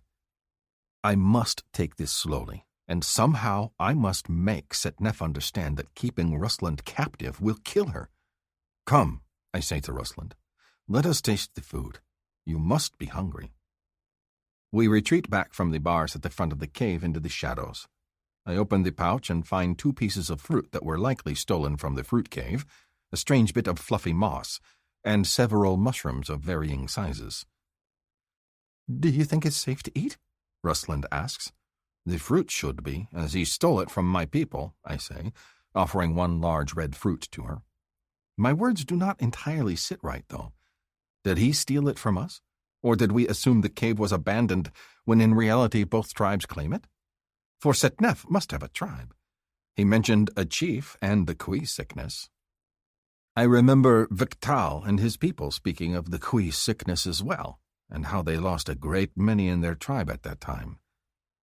Where do his people live? In a strange hidden cave high in the mountains?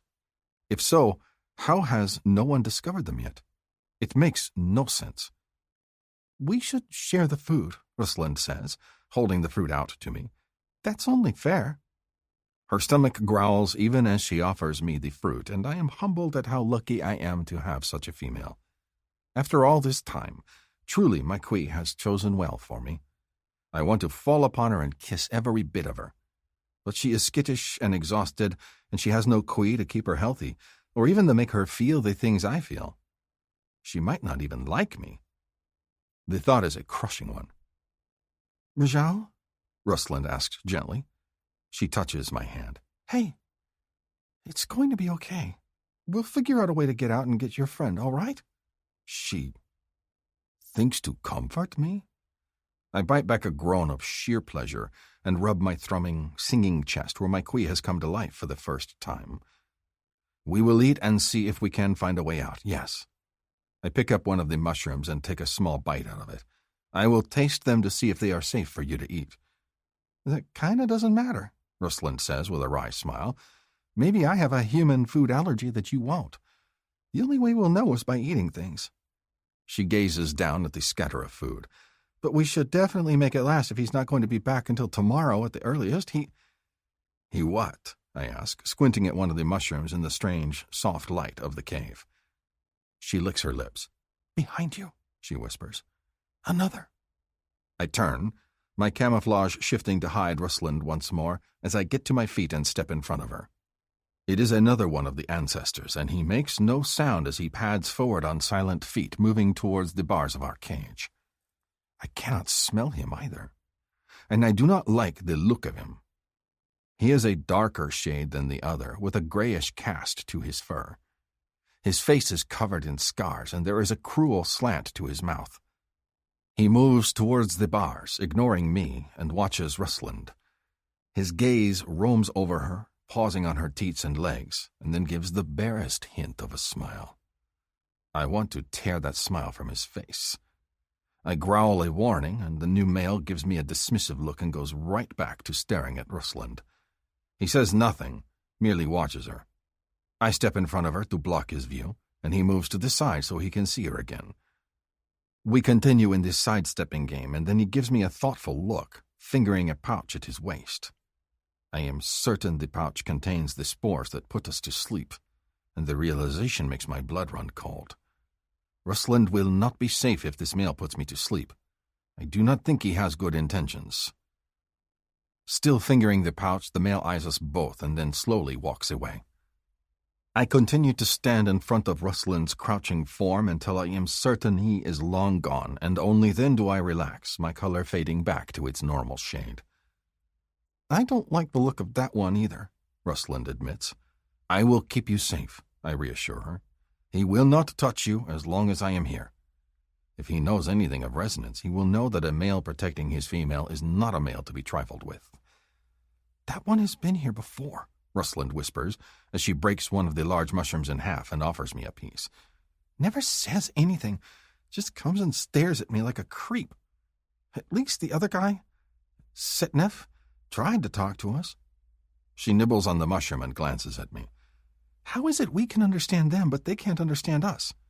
"There is a rock in my head," I explain to her. "You must have one, too." "A rock?" She looks confused. I nod. "It is hard to believe, I know, but the people that come from these space sheeps have rocks as small as a flake of snow, and they place them behind the ear." I tap mine.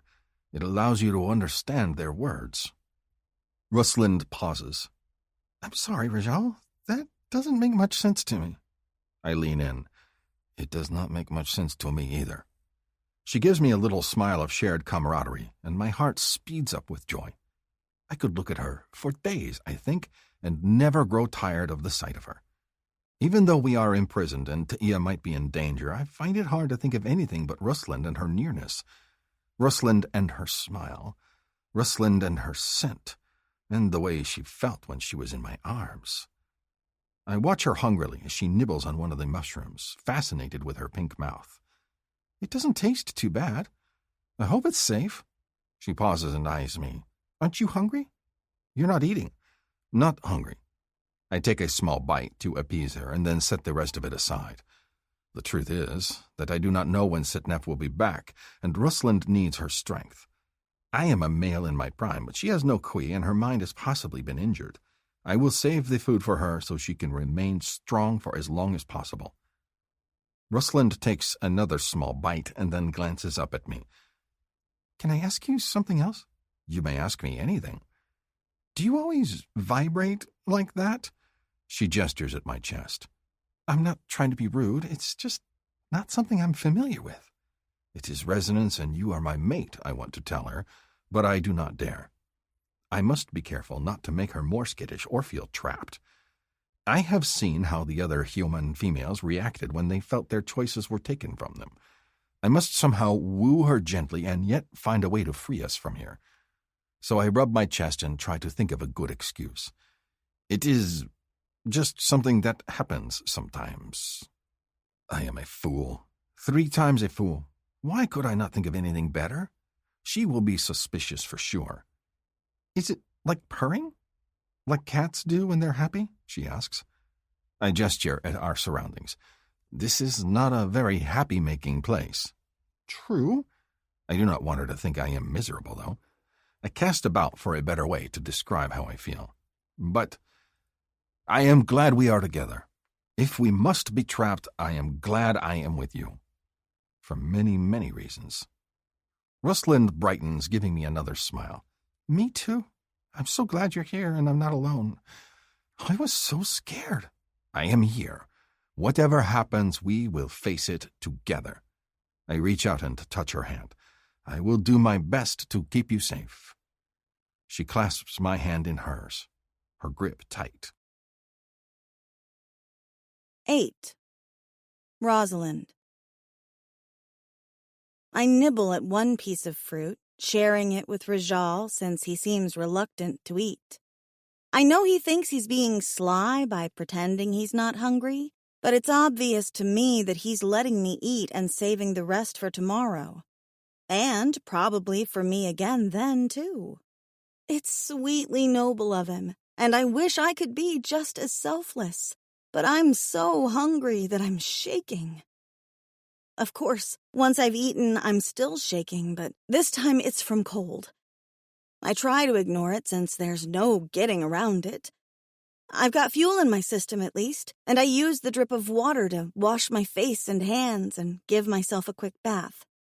I drink as much as I can, but the water is so cold that putting it inside my body feels like slow torture.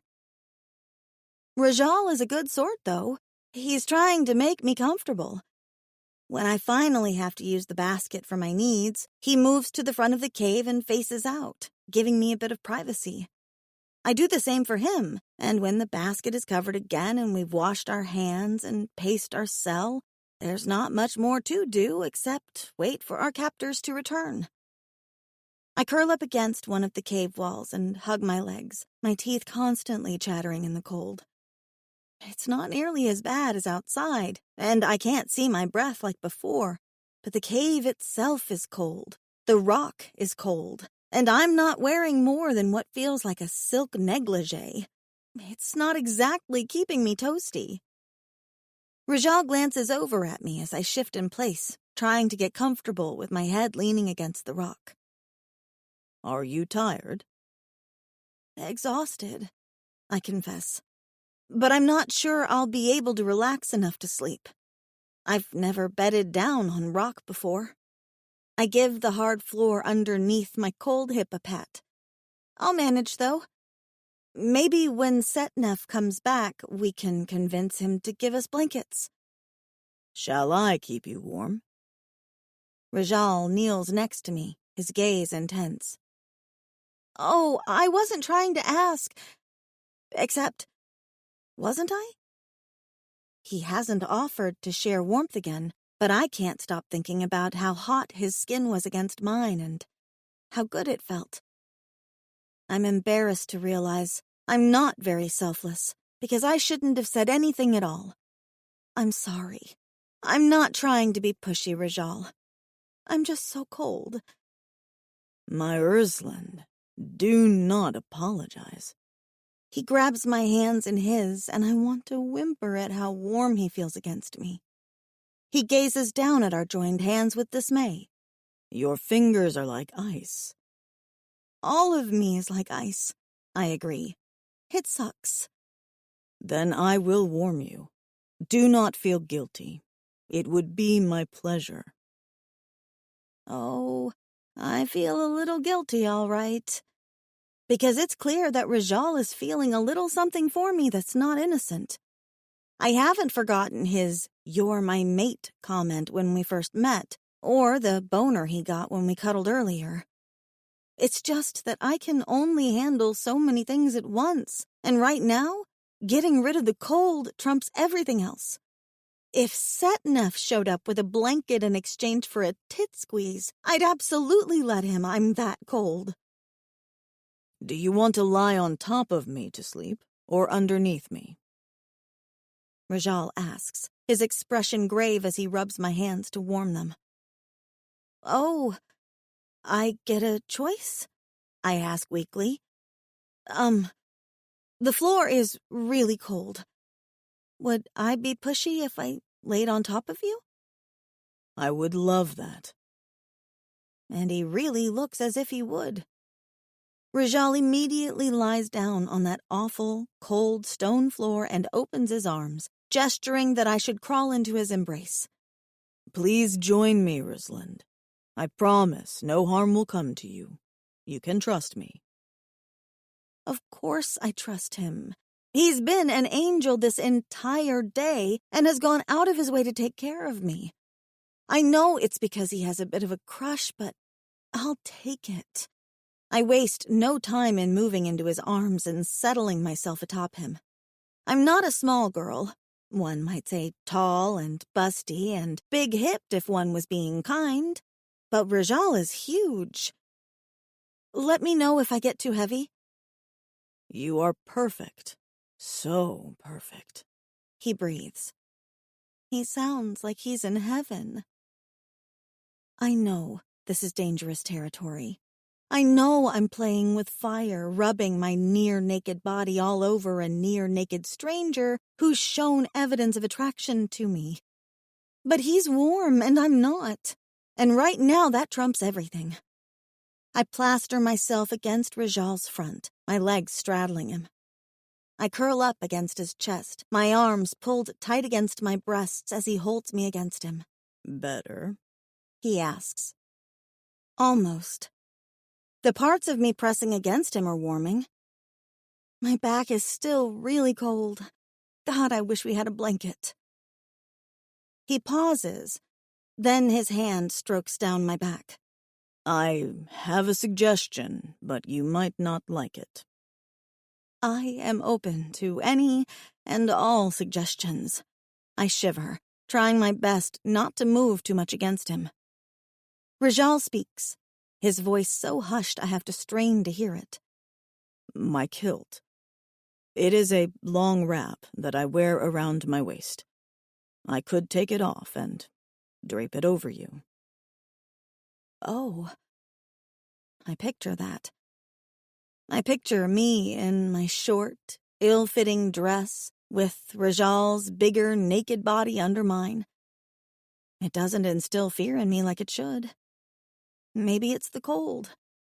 It's also entirely possible that my brain has been corrupted by fanfiction because all I can think right now is that this is the unholy combination of two of my favorite tropes.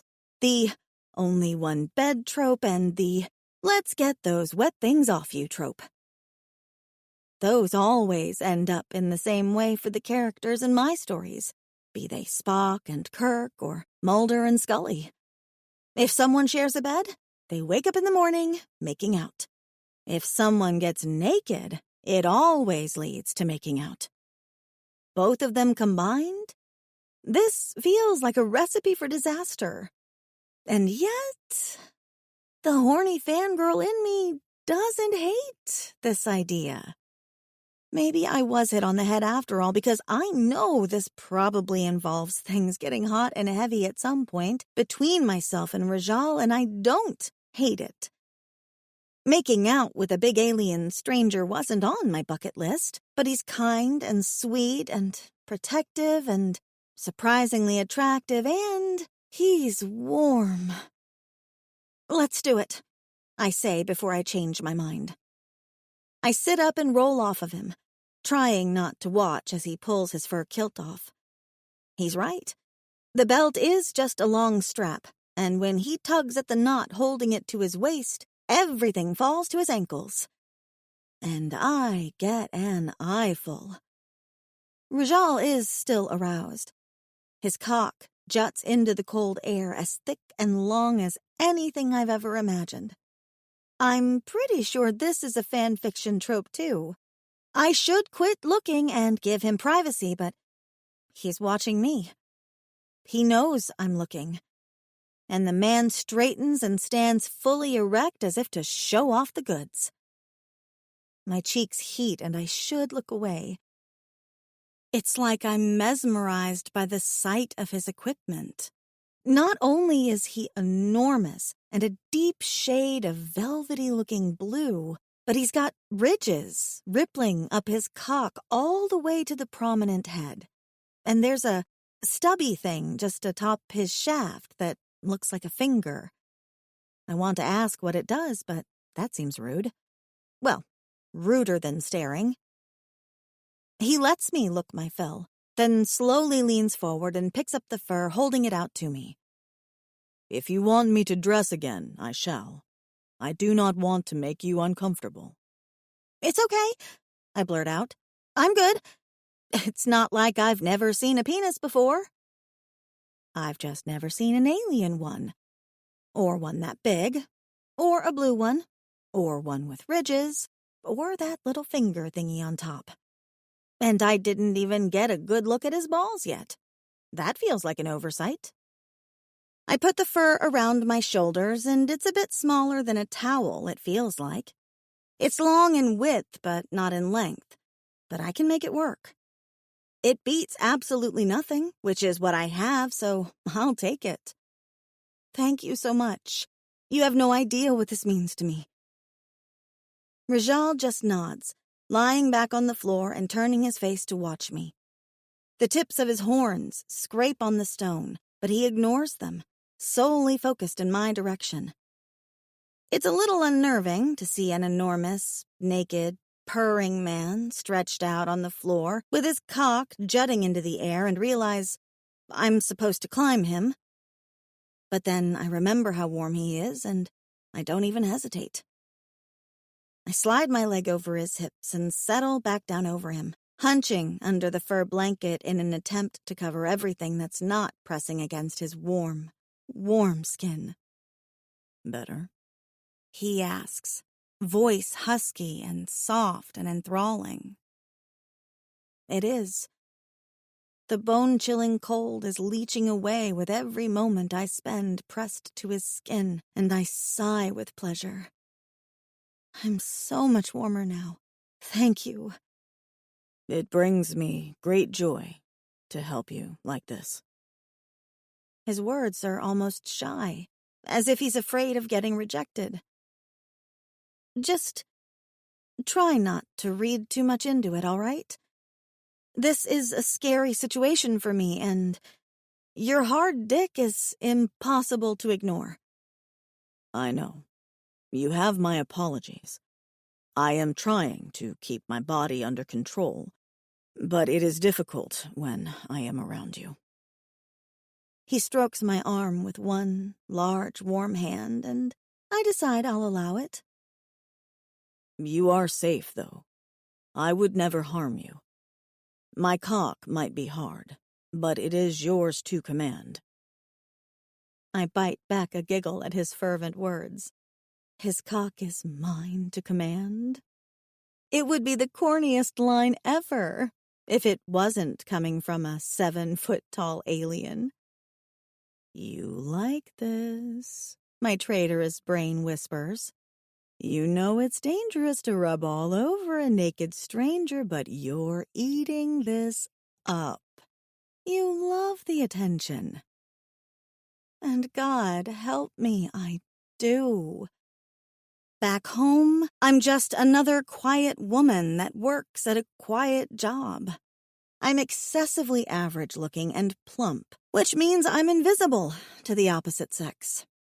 I've been fine with that, well, mostly fine, because I've immersed myself into fandom.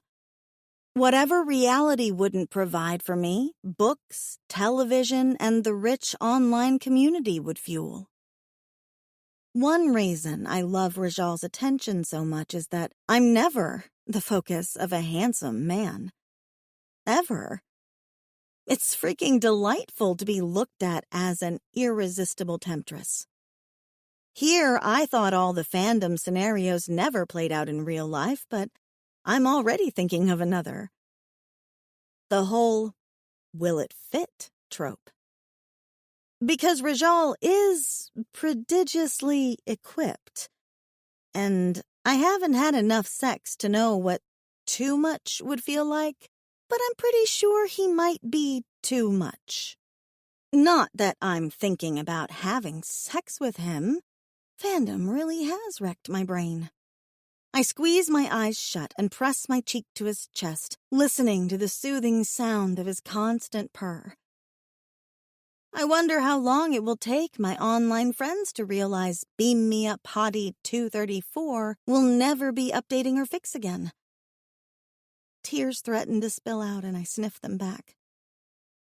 I wish I could help you with your sorrow, Rajal says, stroking my arm. He's very careful to keep his hands off my body, which I appreciate, and so far I have felt no rogue penis brushes, which means he really is being a gentleman. I'm just feeling sorry for myself. I sniff again, determined not to cry. It'll pass. This is all just overwhelming and scary. I didn't even know that aliens existed, and now I don't know how I got here or how to get home. It's terrifying. I am your friend. I will help you as much as I can. This I promise. And he gives my arm a reassuring squeeze. I'm not sure how much a guy that wears furs and carries a spear is going to be able to help me, but I appreciate the thought. At some point, I must drift off to sleep. I wake up warm and toasty and aching between my thighs. I'm aroused, heat pulsing through my body, and instinctively I rock my hips, only to realize that I'm seated over a very long, very hard length that's pressing up against my pussy in the most delightful way. Oh no. Oh, yes. I shift my weight, trying to see if there's any way to extract myself from the situation without waking Rajal up. He's sleeping, if his light snore is any indication, and I'm sprawled all over him as if I own the man. My hair spills over his chest, my clothing is hitched up to my waist, and my bare pussy is practically cradling his erect cock. The slightest movement will make him glide through my folds, which means I need to lie still. My pussy clenches hard, and I ache with emptiness. Something tells me that if I squeeze my legs together, I'm going to find myself slick with arousal. Was I having dirty dreams? I can't recall. Right now, I can't think of anything except that the fat length of his cock is wedged against my pussy. He's purring, even in his sleep, and the constant vibration is not helping the situation. This is what happens when there's only one bed, especially when your bed is a person.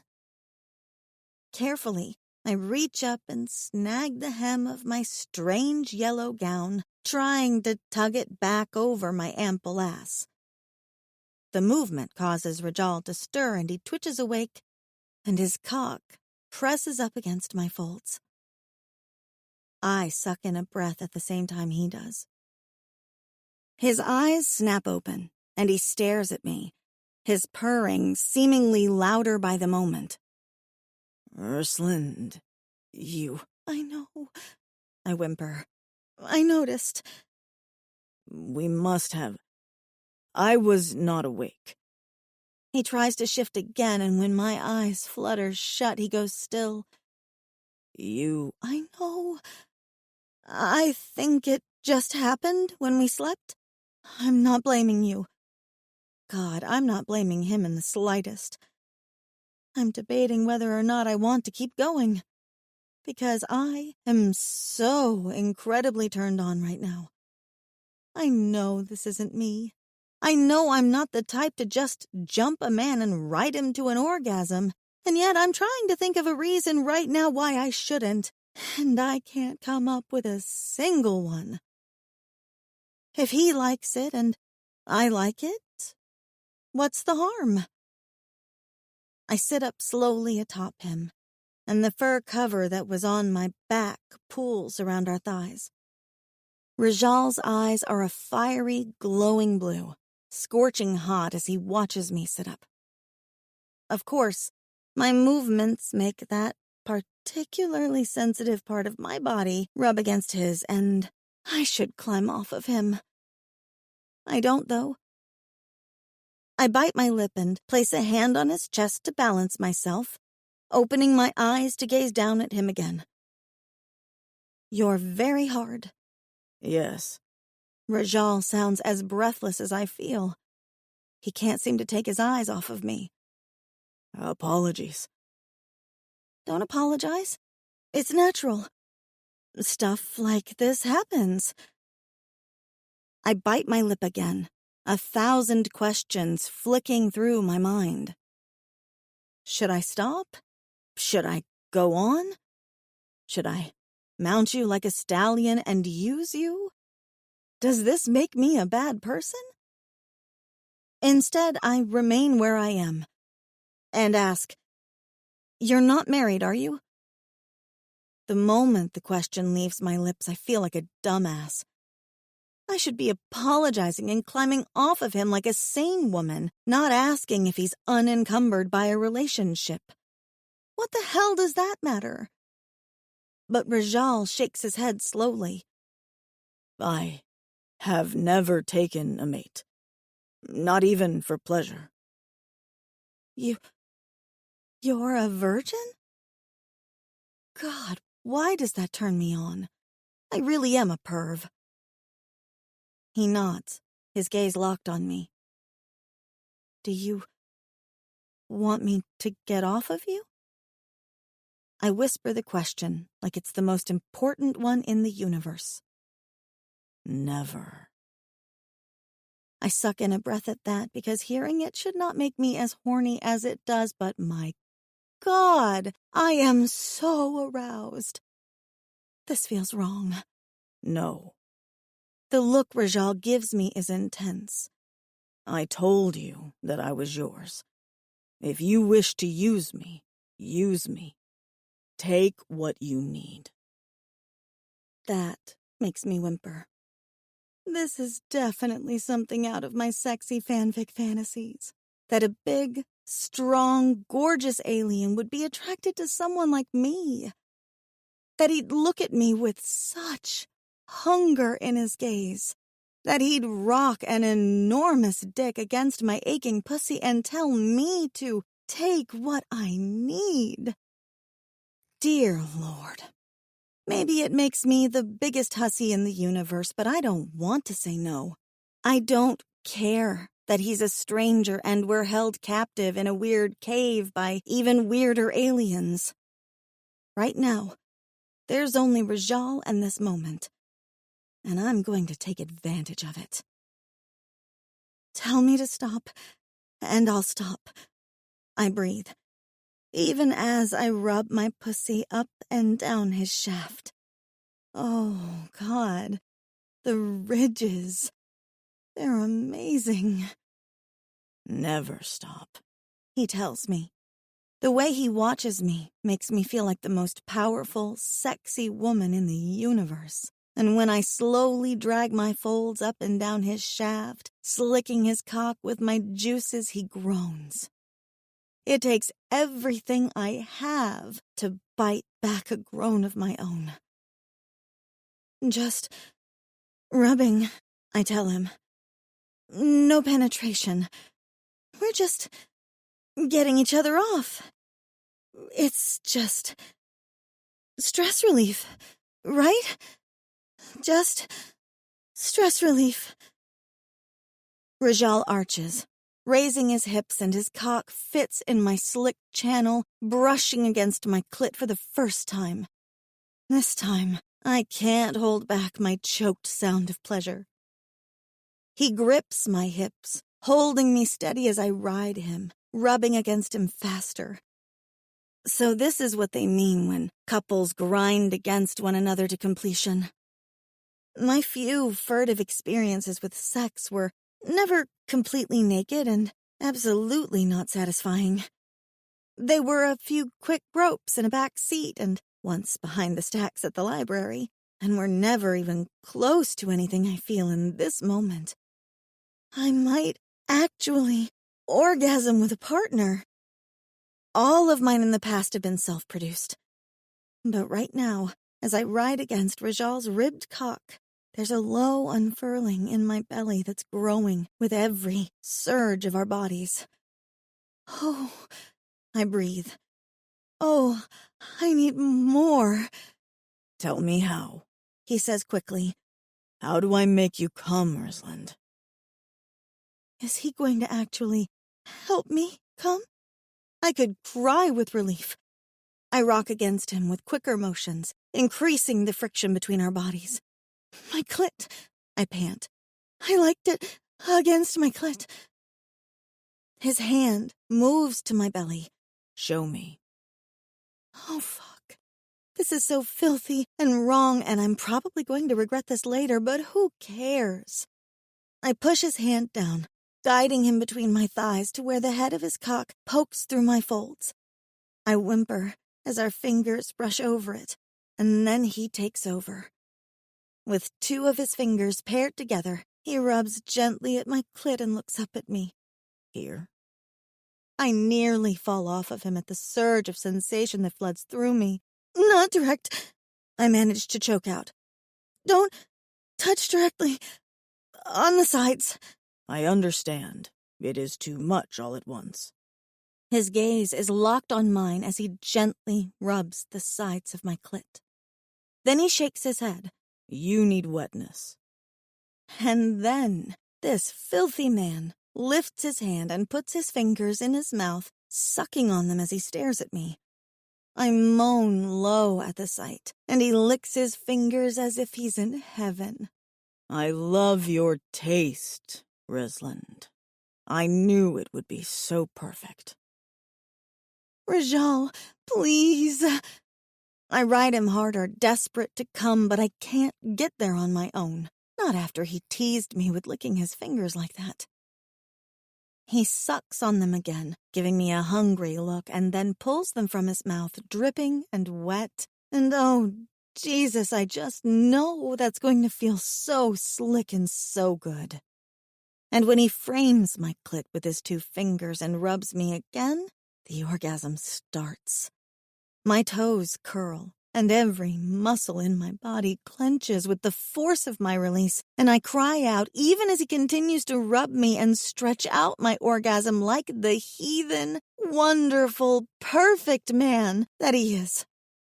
I come so hard and so long that I wheeze for breath when it finally returns to me, and when the last bit of pleasure has been wrung from my body, I collapse over him, resting on his chest. As I do, a slow pool of heat spreads underneath my belly and my thighs.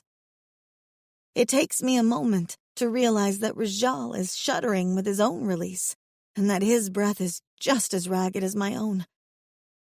The purring in his chest is so damned loud I'm surprised Setnev doesn't return to see what all the racket is. I pant against his skin, staring into the shadowy cave as the ramifications of our morning interlude hits me.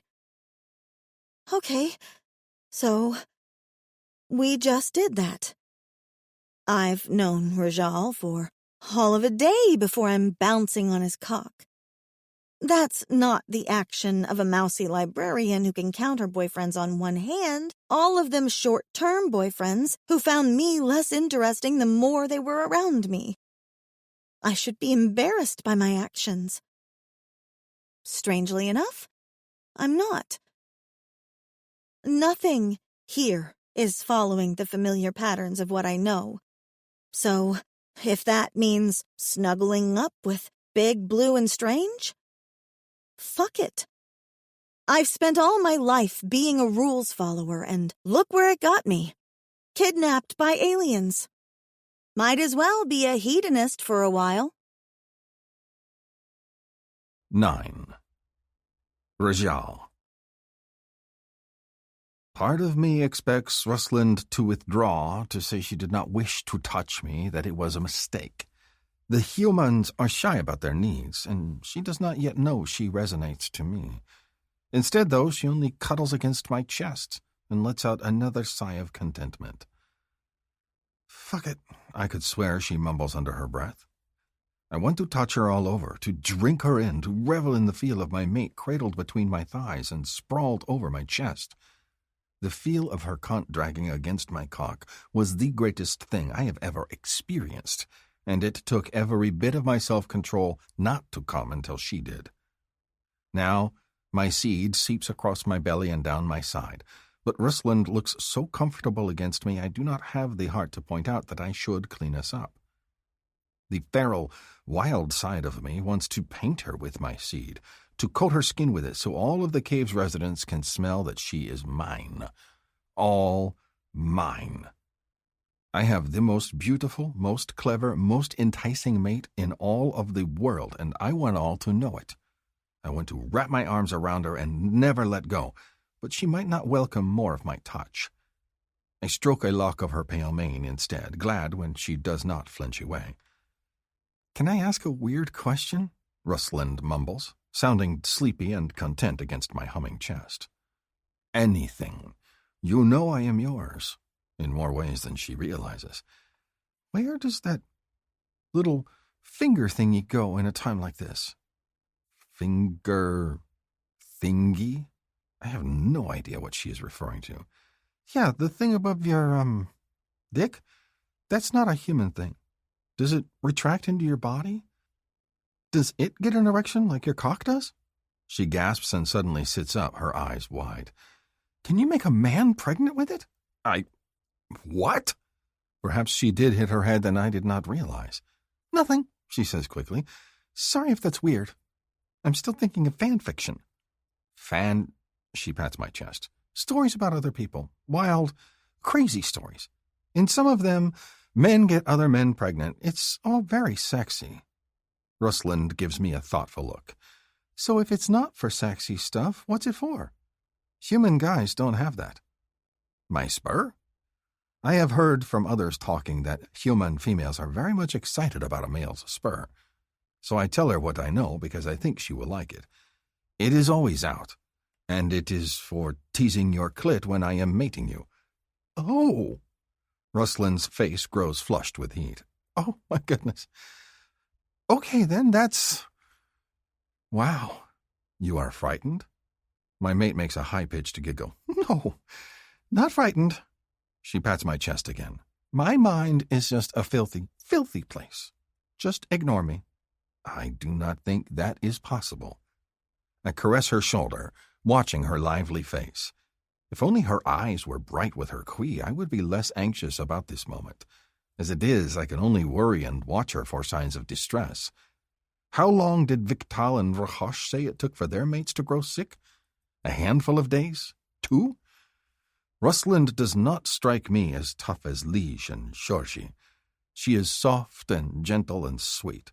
She chuckles again and traces a finger over my chest, and my cock hardens again, my quee singing in the most obvious of ways. Yet she still lies atop me, our sticky thighs pressed together. May I clean you, Rusland? She makes a face and sits up, her strange tunic stuck to her skin. I suppose we'd better. The water's just so damn cold. My hands are warm, I offer, ever the eager one. Rusland giggles once more. Sure, why not? In for a penny and all that? I pause because I recognize the name Penny, but not anything else. Penny is Sabrin's mate and part of Tallhorn clan. I want to ask if she knows her, but that is impossible. Penny lives on the beach, and Rusland cannot remember where she lives. It does not matter. Rusland will live with me now, and she is agreeing to let me wash her. Everything else can wait. Come, I will use my warm hands to wash you. Perhaps that will make the cold bearable. We manage to clean most of my seed from her tunic, which is made from a strange, slippery material. She shivers when I brush my fingers between her thighs, and it makes me think of tasting her. I want to taste her, badly, but Rusland must be comfortable, and right now she is far more interested in eating a morning meal. She takes big bites out of another one of the mushrooms, and we split the strange algae-like moss which has dried out overnight. This food should be gross, right? We're eating cave people food, and I should probably be absolutely disgusted. But this is the best mushroom I've ever tasted. Best moss I've ever tasted. Have you eaten much moss? I tease, taking small bites of mine to make it last, in case she wants my share too. Never, Rusland says, grinning at me. Clearly, humans are missing out. Then her grin fades and she looks down at the mushroom in her hand. You don't think there's something in the food, do you? Something to make us act out of character? I am myself. Do you not feel like yourself? I do. Just a little bit like a hoe version of myself? She wrinkles her nose. Is that bad to admit? I have no idea because I do not know what a hoe is. I pause, then add, other than a greeting. She bites her lip and holds the rest of the mushroom out to me. You eat this. I've had more than my fair share. When I pop it into my mouth, she wraps my fur around her shoulders for warmth and looks around the cave. You think we should try to escape today? Or should we wait for Setnef to come back? I ponder this. Setnef did not seem like he was against us, but he was not eager to let us out either. Still, I have no idea where we are. The realization that the ancestors are still here and live in a cave underground is exciting to me, but not at the risk of Rusland's safety. She has no queen, and she must get one soon or she will die. But I cannot leave Tia behind, and I have no idea where they have taken her. Duty to my people, and the loyalty I feel to the female I once thought would be mine, makes me pause. We will try to make Setnef realize that we are not the enemy. When he returns, we will speak to him again. We will try to get him to release us and to bring Tia back to us. If that does not work, then we will escape. How, I have not figured out just yet. She stiffens, gazing off into the distance over my shoulder. The shadows just moved. The shadows? I turn, getting to my feet. I raise to my full height, letting my camouflage slide into the color of the shadows in case Rusland wishes to hide behind me. My tail wraps around her protectively, and I scan the darkness just beyond the bars that enclose our cave. I can smell nothing, which troubles me. Whoever these ancestors are, they mask their scents. They can camouflage, too, which means they are better at hiding than I am. But I have a long-awaited mate at my side, and they will not touch her. "Show yourself," I snarl. "If you wish to look upon us, come and look." The shadows surge, and one of the strange, furred ancestors appears. It is not Setnef, but the other one, the one with scars and hard eyes, the one that stares at Rusland far too much.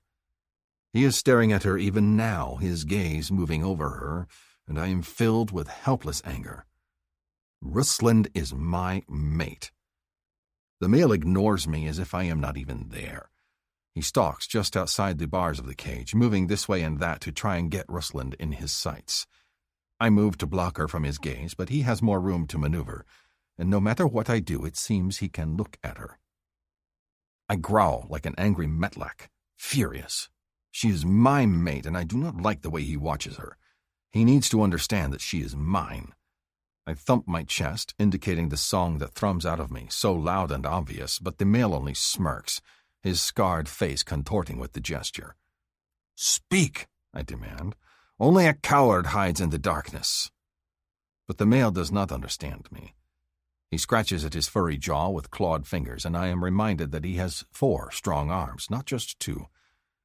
"Such a soft female," he says in a low voice, so low I have to strain to hear it. "I like the look of her." The way he says it leaves no doubt in my mind as to what he is thinking about. I snarl, surging forward. "Let us out!" He laughs, tossing a pouch at our cell. I reach through the bars and catch it, the soft contents crushing in my hand as I do. More food, then. "Where is Setnef?" I call at the shadows. "Tell him I need to speak to him. Tell him Rajal awaits him." The male does not answer. I cannot tell if he has left or if he yet lurks in the shadows. I lift my head, trying to pick up any changes in scent. There is a subtle one, that of mushrooms, the mild scent of earth. "Somehow, I don't think that guy is friendly," Rusland whispers as I pace in front of the bars. So she noticed his attentions, too. She is sharp, my mate. She might not be a brash hunter like Liege, but her eyes miss nothing. He masks his scent. "And he changed colors like you," she points out. "Can everyone in your world do that?" I shake my head. Just the islanders and the ancestors. "You say those words like they're supposed to mean something to me," Rusland teases. She opens the pouch and studies the contents inside. "More food, I think. Maybe he's our captor today and Setnef isn't coming." The thought fills me with dismay. I can reason with Setnef. He does not look at Rusland with that strange fascination. It is not quite hunger. It is more like a metlek tearing the wing off a bird so it cannot escape. I saw this once when hunting, and it haunted me for many moons. They are casual in their cruelty, as if it has not occurred to them that the creatures might deserve better. This ancestor, this male, stares at my Rusland in the same way. "Ew, they're wet!" Rusland jerks her hand out of the sack, making a face. "He poured something wet on the food." Another growl starts low in my throat. I snatch the sack of food away from her and sniff the bag. Sure enough, the faint tang of a male's seed is evident. It only makes me angrier because he does this on purpose. He wants to watch Rusland eat his seed, knowing she has no other choice. He wants to watch me eat it, too, to weaken me in her eyes. I fling the bag aside and take Rusland by the arm. "Come, we are going to wash our hands, and then we will not eat what he brought." "Oh, God," she chokes. "Please tell me he just peed on the bag." "He jerked his cock on our food," I say grimly. "That's so much worse," she moans, and when I press her cold fingers to the wet trickle that bubbles from the rocks, Rusland scrubs at her hand, making helpless, disgusted sounds as she rubs her skin raw. "That fucking psychopath!" Her breath turns into a ragged sob. "I kinda hate it here, Rajal. Promise me it's better with your people." "It is, I swear it." Promise me you'll help me get home, too. My chest aches, even as I realize I must lie to her. Ruslind does not need to worry about anything else while we are here. It will not hurt her to believe that she can go home, if only for a little while. I swear it. 10. Rosalind. With every hour that passes, I feel like I'm being jerked between the lowest of lows and the highest of highs. The constant attraction I feel towards Rajal and thinking about the way we were grinding on each other, very much a high in my otherwise mostly celibate life. But the lows keep coming. We're trapped in this cave. We're trapped by strangers we can't speak to, and it's clear they don't like us. Our guard spunked on our food to be a jerk. It's wickedly, horribly cold, even with Rajal's fur wrapped around me as best I can. I've been kidnapped by aliens and dumped on this strange planet. I don't know where I am, how I got here, or how to get home, if that's all truly the case. My memory seems spotty at best, which is more terrifying than anything. What's caused me to forget my own name or where I live? Why can't I recall the basics? I try to mentally quiz myself on my date of birth, my favorite color, things I'm allergic to, and I can't find anything. But I somehow know that I overuse the word resplendent in my fanfic and that I blush every time someone checks out a Kama Sutra book at the library. I know I'm not a virgin, but I can't recall specifics of the boyfriends I've had in the past. All I have are mental glimpses, flashes of memories that are as tantalizing as they are unsatisfying. It all tells me that something is very, very wrong. And as the realization grows, so does my anxiety.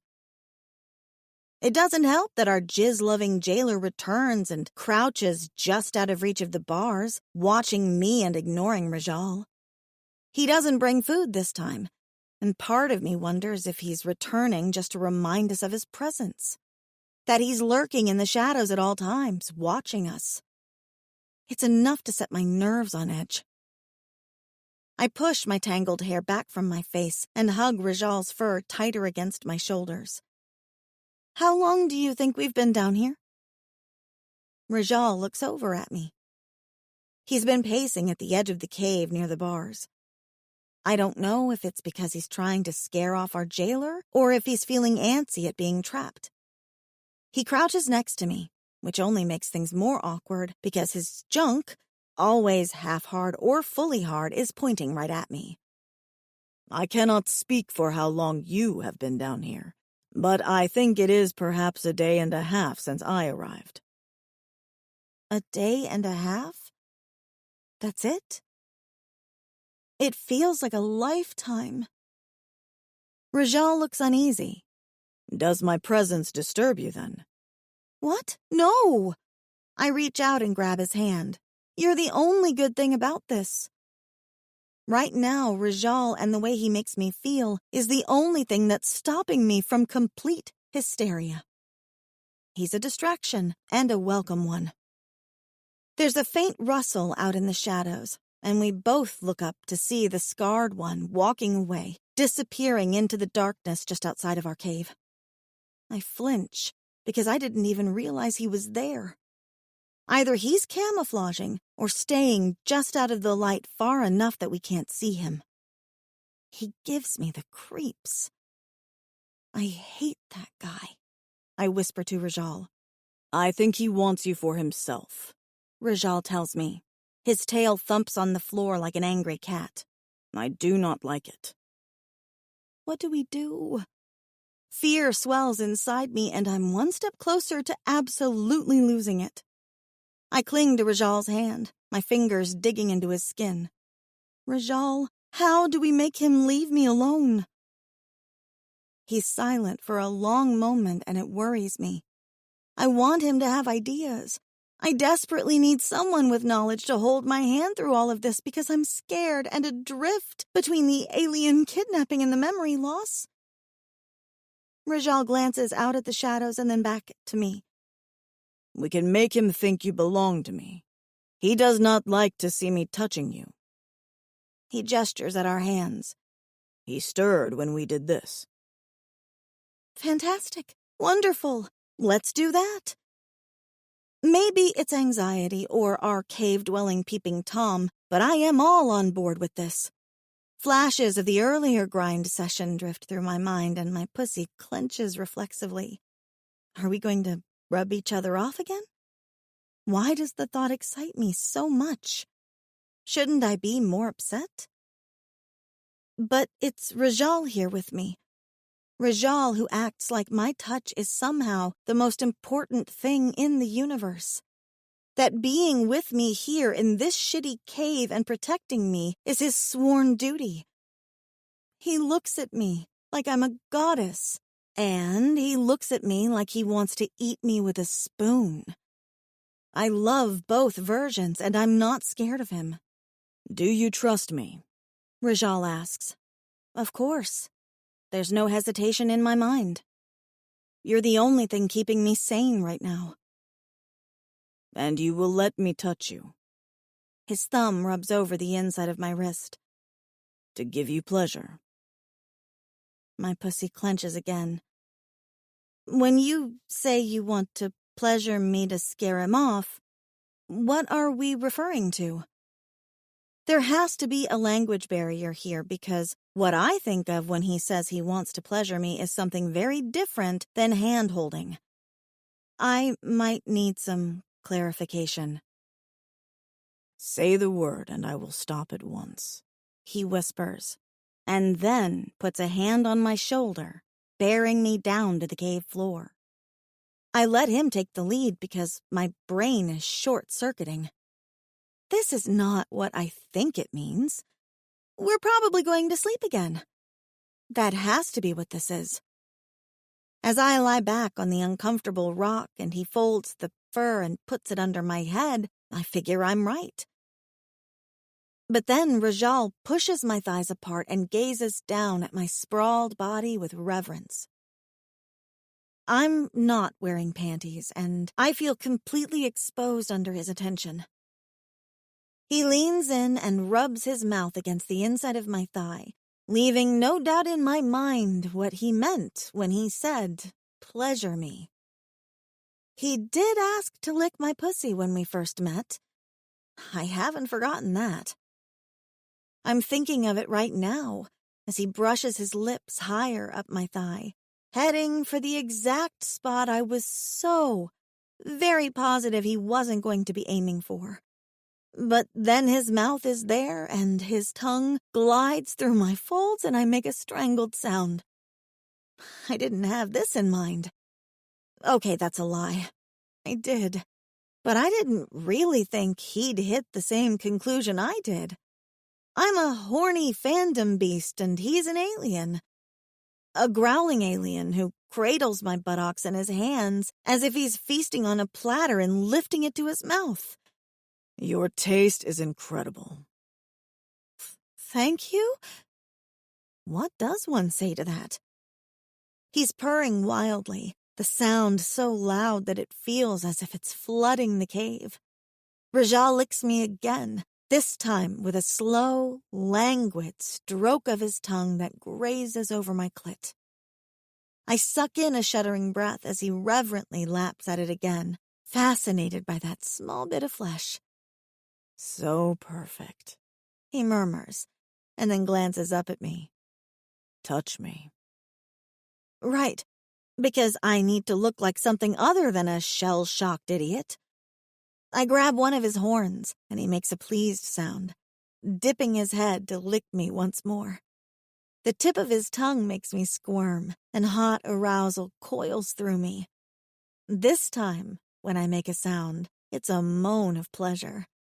His tongue is teasing against the sides of my clit, the kind of touch I like the most. There's a rustling sound just outside of the cave, and I look over to see the shadows shifting with movement. Oh, it's our creepy jailer, and he's leaving. I'm a little weirded out that we're doing this in front of him, but Rajal was right. He doesn't like the sight of me in another man's arms. Rajal's mouth closes over my clit and he sucks, and the sensation is so incredible. I grab his other horn, gasping, and hold on like I'm clutching a pair of handlebars. Our captor is gone. I can tell him to stop, that this isn't necessary. But he makes a sound of pleasure again, and then sucks on my clit once more, and all thoughts of stopping drift out of my mind. Rajal lifts his head with a noisy, wet slurp, and I should be utterly horrified at the sound of how wet I am, but I'm not. It feels too incredible. He presses his brow to my thigh as if he's having trouble controlling himself. So good, Ursland. I want to devour you like the sweetest fruit. I whimper like the weak, turned-on creature that I am. Do it.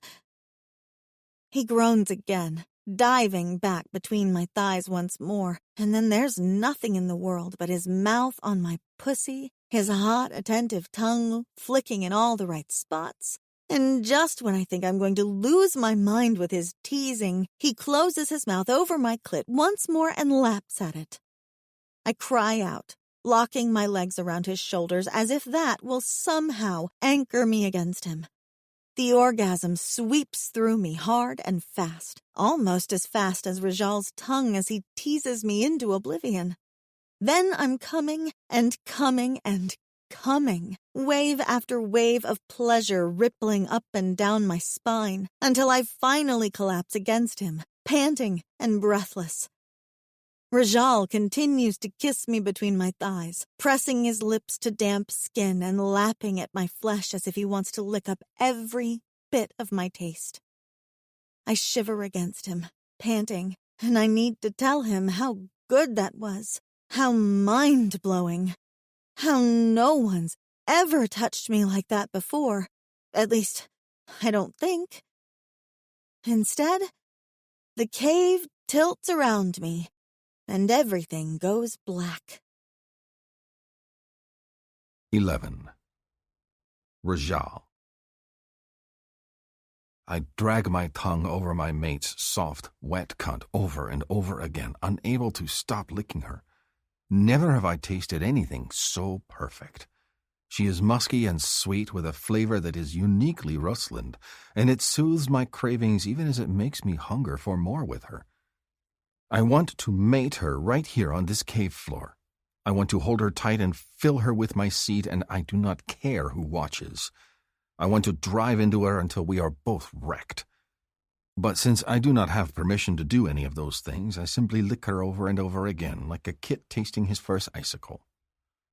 Rusland has slumped back to the floor, quiet, and I am smugly pleased that I have managed to make her come so hard. Twice I have made her feel good this day. If this is what the rest of my days will look like with her by my side, she was worth the wait, worth every flare of jealousy and bout of despair. Rusland is the answer to my dreams with her clever mind and bright laughter and her sweet, sweet wet cunt. My apologies if I keep tasting you, I murmur, even as I swipe my tongue over her folds again. I cannot help myself. Every time I think to pull away, I crave more of your flavor. Rusland is silent. That makes me pause and I look up at her. Rusland? No answer. I climb over my mate and she is not responsive. Her eyes are closed, her breathing rapid, but when I tap her cheek, there is no answering response. Do females often pass out when they are pleasured? Or is the queef sickness sinking its claws into her? Frightened, I give her shoulder a jiggle. Rusland, wake up! When she is yet limp, I slap her cheek. Wake, my mate, wake up! I do not dare breathe as I wait for her to respond. She finally stirs, as if returning from some deep place inside herself, and puts a hand to her brow.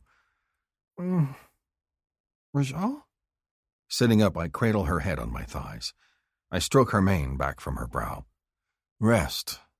Do not try to sit up. How do you feel? Did I pass out? God, that's embarrassing. Very gothic heroine of me, though. She manages a weak smile to assuage my fears. I'm fine. And your dick is in my hair. I do not apologize. I wanted to come, desperately so, but my desire shriveled once I realized she was unconscious. Did I harm you? No. I think I just got dizzy. She puts a hand to her brow and frowns. Maybe I orgasmed too hard. Is that even such a thing? I do not know. You are my first mate. Pleasure mate, that is. I do not want to scare her off, not when I just spent time between her thighs for the first time. Rosalind squints up at me as if the faint light in the cave is too much for her. I'm a terrible one at that. You didn't even come, did you? My needs do not matter right now. We are keeping you safe. If only she knew how much pleasure it gave me just to hear that she is thinking of me, that she has concerns for my needs too. I have never had a female to care for, or one to care for me, and the realization makes me giddy. I am no longer alone. My other half has finally arrived. Rosalind pushes herself upright and immediately sways, her hand going to her head again. Dizzy, she murmurs. I hold her gently, fear tearing at my mind. Can you eat something? No food. She shakes her head, looking frail. Just give me a moment. I'm sure I'll be fine. She is not fine, though. Every day that passes without her having a quee is another day she is nearer to death. Her eyes are dark and lifeless, and I cannot sit here in the cave and waste time when we need every moment. I cup her face in my hand, turning her cheek to examine her carefully. She has no injuries. It must be the quee sickness. How long was she down here before I arrived? I try to recall what the others said. Shorshi, the Croatan chief's mate, remained mostly healthy until she got her quee because Victal kept pushing food upon her. The other humans nearly died before they received their quees, and it was less than 2 hands of days. I fear Rosalind is going to decline before my eyes, and I will be helpless to do anything about it. I stroke her cheek with my thumb. I will get you out of here soon, I vow this. And then you will get better. She smiles up at me. I just need to rest for a moment. Of course. She does not know the truth, and I am not going to tell her. Not until she has a quee safely inside her chest and the danger is gone. Rosalind dozes off and on throughout the day. Sometimes she awakens, shivering, and I hold her until her quaking goes away, worried. The last of our food is gone, except for the ruined food brought by the enemy. I grip the small spearhead while Rosalind sleeps curled up against my side, and I watch the bars of our cage, waiting. Whoever returns to feed us, I must make him let us go. It does not matter if it is Sitnef or the other scarred stranger. I will try reasoning with them, and if that does not work, I will use force. Rosalind cannot stay here much longer. It is too hard on her. She's asleep when I hear the soft sound of feet on stone. It must be Sitnef, because the other skulks and hides in the shadows, whereas Sitnef approaches without subterfuge. He appears with a sack in his hands and approaches the bars. I move toward him, and when he holds the bag out, I grab it, and then grab his wrist. We must talk, friend. Sitnef jerks at my grip, and when I do not let go, he narrows his eyes at me and leans in. I have 4 arms and could crush you like a snail with the other 3. You do not want to try this, Rajal. I gesture at Rosalind. My female. She is sick. I point at my eye. She needs a quee. He pauses, glancing over at the sleeping human. She is cursed. I am sorry that you sing to her, friend, but there is nothing to be done. Make her comfortable if you can. He shakes his head. I have brought you food. It does you no good to share it with her, but I know you will anyhow. No, I can save her. She needs another quee. I gesture at my chest, where I am vibrating with resonance, and then at my eye again. I must get out of here. I have seen this curse before, he says slowly, watching me. I do not know about your people, but mine suffered greatly from a sickness 4 hands of years ago. He raises one of his free hands and gestures. Those that were cursed with it lost the light in their eyes. Once they did, they died not long after. Your mate will not last long. He trails off as I shake my head again, gesturing. I can fix it. I know how. You must let me out. I make the motions of him opening the cell and letting us leave, and then indicating that Ruslin's eyes would be full of light again. I feel like a fool for all the gesticulating I do, but Setnef watches me with intense concentration. The ancestor pulls his hand from my grip and shakes his head. I think I understand you, but I cannot free you. My chief has not yet given the order. If I go against his wishes, I will be permanently outcast like Kenfar the Tainted. He is the one with the scars that guard you when I am not here. I growl at the mention of his name. Kenfar? I gesture that Setnef needs to wait, and then I storm over to the far side of the cave where we discarded the bag of food. I bring it over to Setnef and indicate that he should smell it. He leans in and then recoils, raising a hand to his nose. That is Kenfar the Tainted, all right. There is a reason he is in exile. For a moment, Setnef looks torn. I would free you if I could.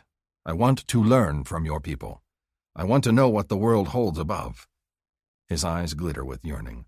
But I cannot, not without the chief's say-so. It is not only my fate that is at risk, but that of my brother. And T'ia, as far as I know, the female is well. They keep them separated from us. Ever since the Kui sickness killed many of our people, the females have been protected. I cannot say if she is happy, but the chief and his son will treat her well. Setnef shakes his head. More I cannot say. I clench my jaw in frustration. I know you hate me, Setnef says, but I alone volunteered to feed you both. My people would have put you both to death because the stories of outsiders are not good stories. But I would learn from you both. I have never seen anyone like your female or like you. I have seen the others with the armor. He taps his brow. But you are different from them, and I have heard stories. Is it true there is a great water? That it is salty instead of sweet? I nod. Setnef sighs. I would like to see it for myself. I wonder about the world above, what it is like outside of the caves. I have stepped outside once. His expression turns to one of wonder. It was so cold it took my breath away, and white powder fell from the sky. It was the most beautiful thing I had ever seen. Has he never been above? I will show you everything you wish to see. Just let Rusland go, I plead. Let me take her to my people. The ancestor does not understand me, though. He indicates the food he brought. Eat. I will return as quickly as I can with the chief's response. Until then, guard your female. Kenfar the Tainted watches her with covetous eyes. An exile is not allowed to even walk past the wall of females. But if he can steal one for a few days... He shrugs. Just watch her closely. This does not make me feel better. Setnef hesitates, then turns and leaves, disappearing down the long, dark tunnel. I clutch the bars of the cage, hoping he will return. Hoping that he will change his mind and let Rusland and myself out. I run my hand over the bars, like I have so many times already, and look for weaknesses. I look for a mechanism of some kind to pull on, something that will provide me hope. But there is nothing. Rajal? Rusland's soft voice pulls me from my frustration. I turn, showing her the food. Good. You are awake. We have more to eat. She sits, holding the fur to her body, and it does not provide nearly enough warmth. Even from here I can see her lips are a pale purple shade. I heard you talking to him. My heart stills in my chest. Did she hear everything?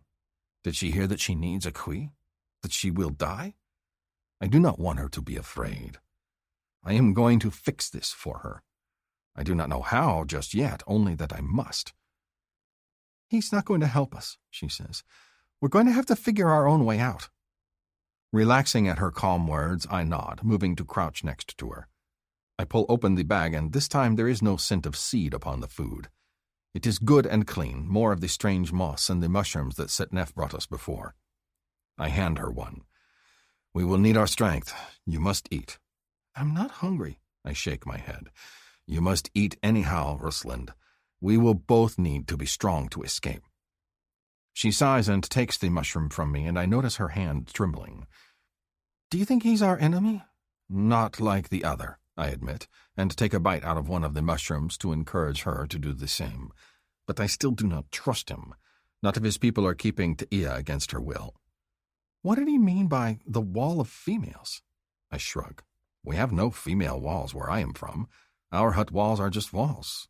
They do not have a sex. Her mouth twitches, and a smile warms her face. You're cute. You know that?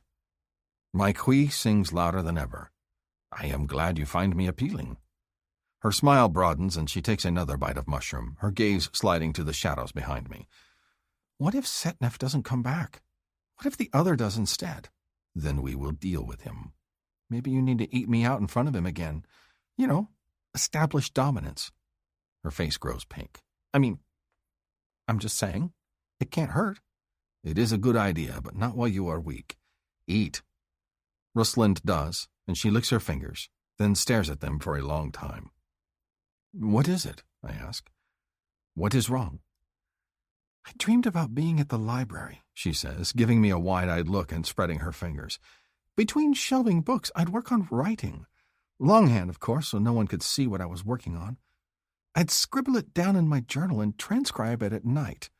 She wiggles her fingers. In my dream, my fingers had ink on them, but I remember I had calluses too. Here, on the side of my finger, because I hold my ink pen so hard. She holds her hand out to me. I take it and examine it, but I see no callus. They are as smooth as a newborn kit. I know. It's so weird. I've always had calluses, always. That wasn't part of the dream. That was real. But when I look at my hands, there's nothing. She rubs this side of her middle finger. I don't know what to think. If she had a Kui, I would say it had healed her callus. My Kui never healed mine, but it is an easy explanation as to why a scar that was once in place is now missing. But she has no Kui. There is an answer, I tell her. We will find it when we are free, I promise you. Until then, eat and keep up your strength. 12. Rajal. Waiting for Setnef to return is agony. Ruslind shivers in the darkness, and even my warmth feels as if it is no longer helping. Her appetite is weak, and she is more interested in water than food. I stroke her soft mane as she sleeps, my heart full of shadows. Surely I have not found my mate to lose her so quickly. Do I not deserve a family and happiness like the others in my clan? I have despaired for so long, and now Ruslind is here, and she is everything I dreamed. I will tear this cave apart with my hands if I must. When she sleeps, I go over the cave again, as I have done many times before. I run my hands over every bit of wall, looking for breaks or cracks of an entrance my eyes have missed due to the shadows. I test the strange metal of the bars in every spot, looking for weaknesses. I test the rock under the bars to see if I can dig out. I try everything, but Ruslind needs my help, and I am a trapped animal in here, ready to gnaw my own leg off if it means freedom. I will not lose her. I will not. As she sleeps, my desperation grows. I crouch near the bars, waiting for someone to return. My color is shifted to match the darkness, and I hold the spearhead in my hand. All I need is for one of the ancestors to come close enough for me to strike. I will get my Ruslind free, even if I must take the life of another. Ruslind is all that matters now. My heart leaps in my throat as I hear the sound of footsteps. I crouch in readiness, waiting for the moment to attack. If it is the scarred one, Kenfar, I will kill him if he so much as looks at my mate. A strange scent touches my nose, one I have only picked up faint notes of before. Mushrooms. One of the ancestors is returning. I brace myself with readiness, if they so much as threaten Ruslind. Setnef appears from the shadows, a pack slung over his shoulder. He wears another one of the strange yellow-orange loincloths, and this time his feet are wrapped in the same material. He glances behind him, hurrying towards our cage. Bad news, my friend, he murmurs. The chief has made a decision, and it is not a good one. He moves toward the cage, two of his forehands brushing over the strange locking mechanism. He says that your people invaded our grounds, that you have built a garden in a cave that was not yours, and you must be punished. Punished? I get to my feet, shaking my head. The fruit cave was established by our ancestors. He does not understand my words, though. He glances behind him again, then taps at the strange metal square on the door. The chief has decided that the female Ta'ia will be given to his son. No one will see Ta'ia but Remeb the Fist, and he will try to force resonance with her. I growl low in my throat. That is wrong. He shakes his head. It is wrong. No female should have resonance forced upon her. And I see you here with your mate, newly resonated, and it is clear you care for her. However strange your people are, you cannot be bad. So I must let you out, even though it puts my brother and his life in danger. A look of agony crosses Setnef's face. But I cannot sit by and let the chief's orders stand. Orders? I pronounced the word as he did, using his language. Setnef nods. Kinfar the Tainted will destroy you and play with your female until she too dies. There is no place for either of you in the village of those who remain. Village? I echo, pointing down where he came from, into the shadows. Is it that way? Setnef's expression becomes closed. I have said too much. You can come with me, you and your female, or you can stay here and face Kinfar the Tainted. He carries that name because he is mad, though. He will not hesitate to kill you. The stories about him are many and terrible. He shakes his head. So if you wish to stay, speak now. I do not hesitate. I gesture at the door. Free us! Setnef nods and taps another 2 fingers upon the box. It makes a burbling sound that reminds me of the Elder's Cave, and then the cage clicks open. Free!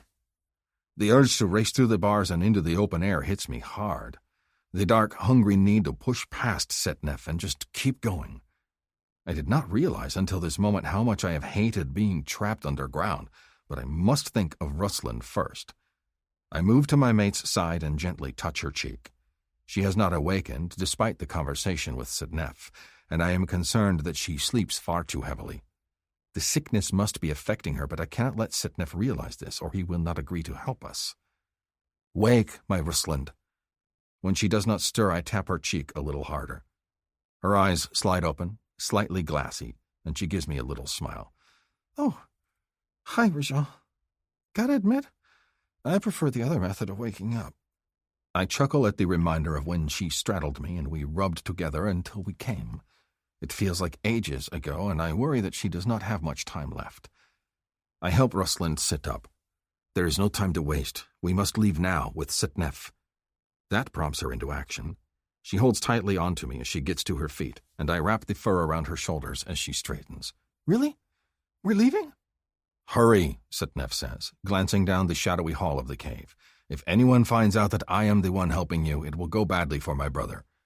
I have told my chief that I am going wandering, but they will suspect the worst when they see you are gone as well. We cannot be seen together.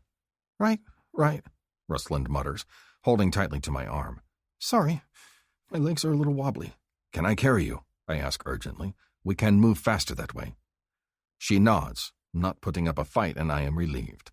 I bend down and indicate that she should climb onto my back, and the moment her arms go around my neck, I stand up. I duck through the bars, my arching horns scraping the top of the cage as we leave.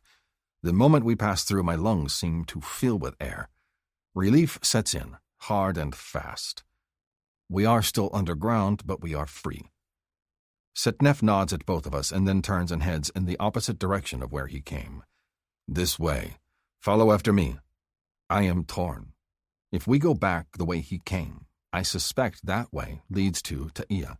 She needs freedom, too. She is my tribesmate, and I cannot leave her. But Rusland is ailing, and I do not know the way.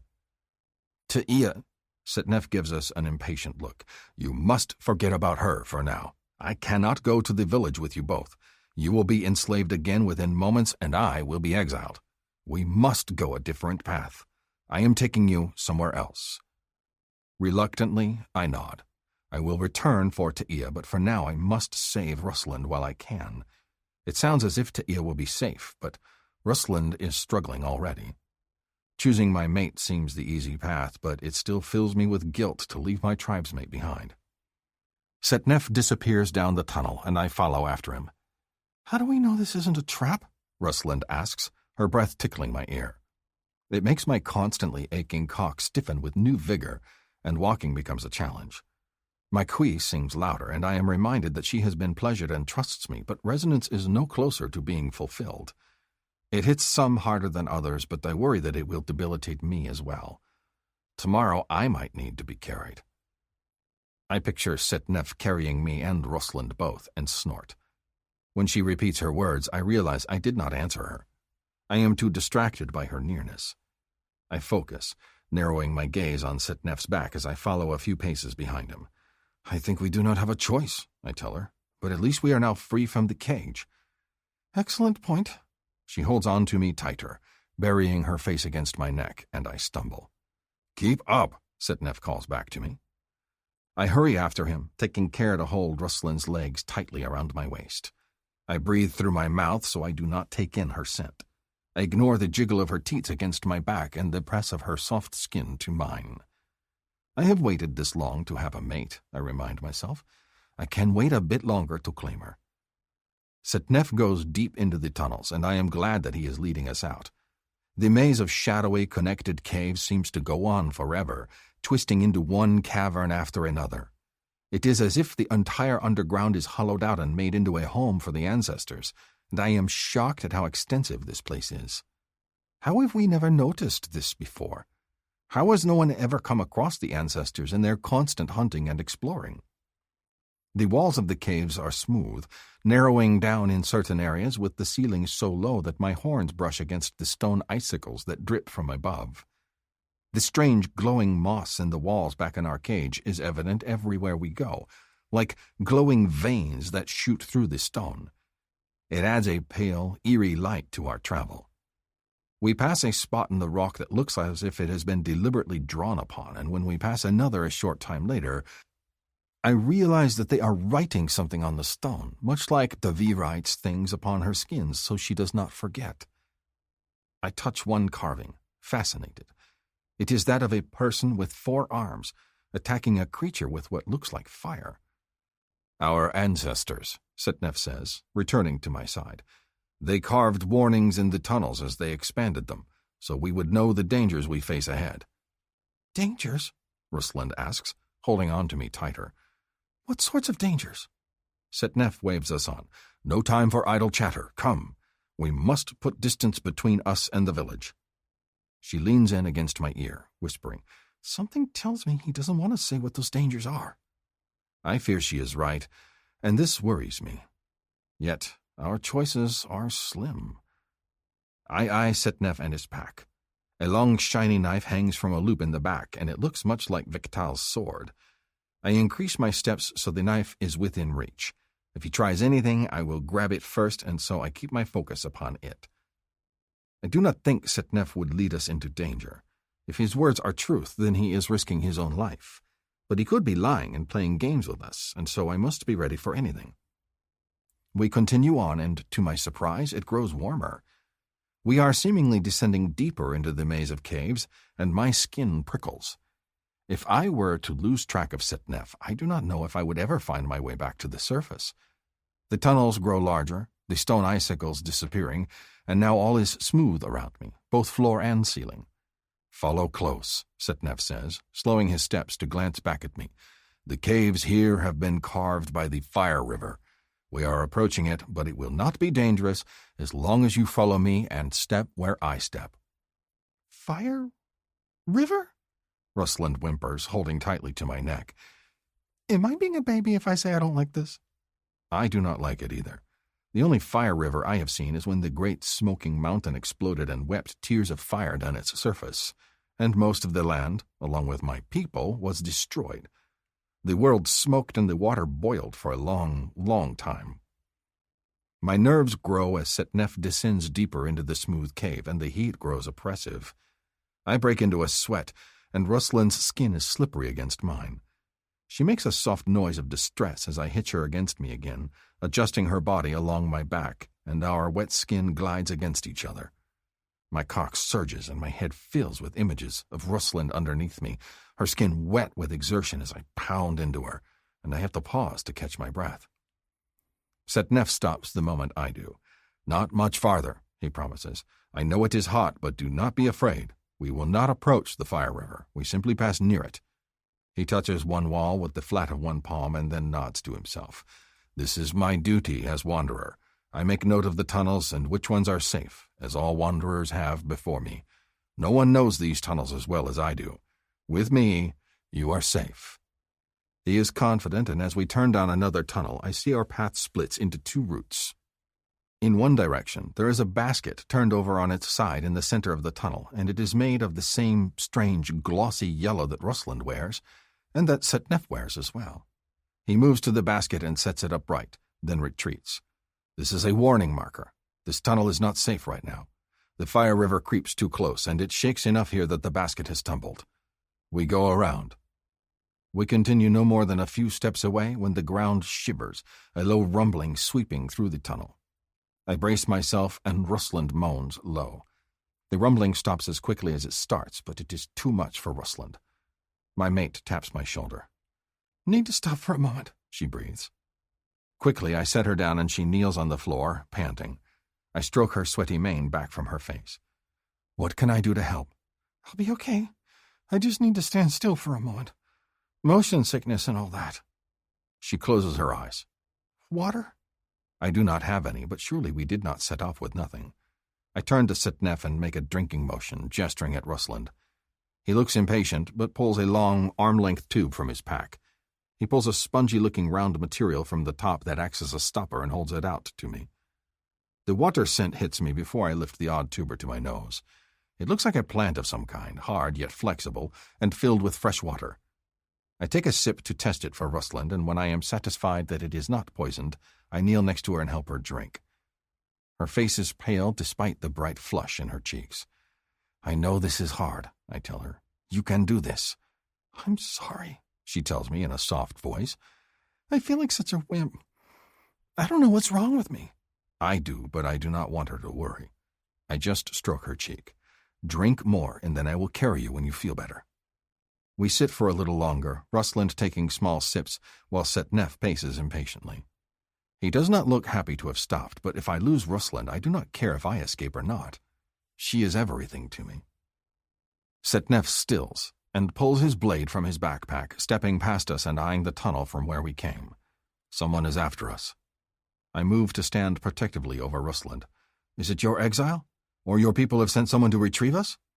He cannot understand my words and does not acknowledge them. His long, furred tail flicks back and forth angrily, his color deepening to match the shadows instinctively. We watch the shadows. And then Setnef makes a strangled sound of frustration when another male emerges. "Talnef, what are you doing here?" The other approaches, and I have not seen him before. He is a deeper tawny shade than Setnef, his mane a few shades darker than the rest of him. There is something about his expression that looks familiar, and when he approaches Setnef, I realize they are kin. They have the same frown, the same set to their eyes, with the tilt up at the edges. "Brother," the newcomer says, a worried look on his face. "You are leaving, aren't you? Are you coming back?" Setnef hesitates, glancing over at Rusland and myself. "You know I cannot let these strangers be killed. It is wrong." "Brother!" "I know." Setnef scrubs his face with one hand, then rakes it over his mane, leaving tufts of it sticking up. "But we can learn so much from them, Talnef. They live above. They have fruit and furs. They know of the great water. They are not hiding under the mountain waiting to die. They are living. Think of how great our people could become if we learn from them." The newcomer, Talnef, shakes his head. "You know the chief will not allow it. He sees the old ways or none at all. He is wrong. It does not matter if he is wrong or not. He is the chief." Rusland leans against me heavily. "This is awkward," she whispers. "They're arguing. But look, his brother brought a backpack too." I study Talnef, and she is right. There is a thin strap over his shoulder. Her keen gaze misses nothing. Perhaps he brought supplies for his brother, which means he's on his side. That's good for us. Or he could be joining us. She takes another sip of water, and then hands the strange tube back to me. But he's not taking us back. They don't need supplies for that. I think we're safe. For all that she is new to this world, my mate sees clearly. I am so proud of her. I touch her shoulder to show my approval as the males continue to speak. "We can make allies with them," Setnef tells his brother. "Think of what we can learn.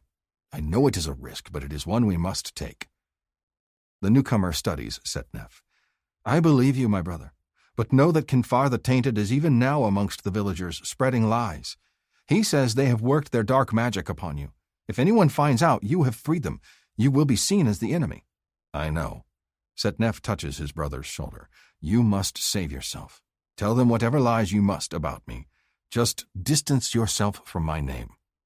He shakes his head. Am I not Talnef the swiftest?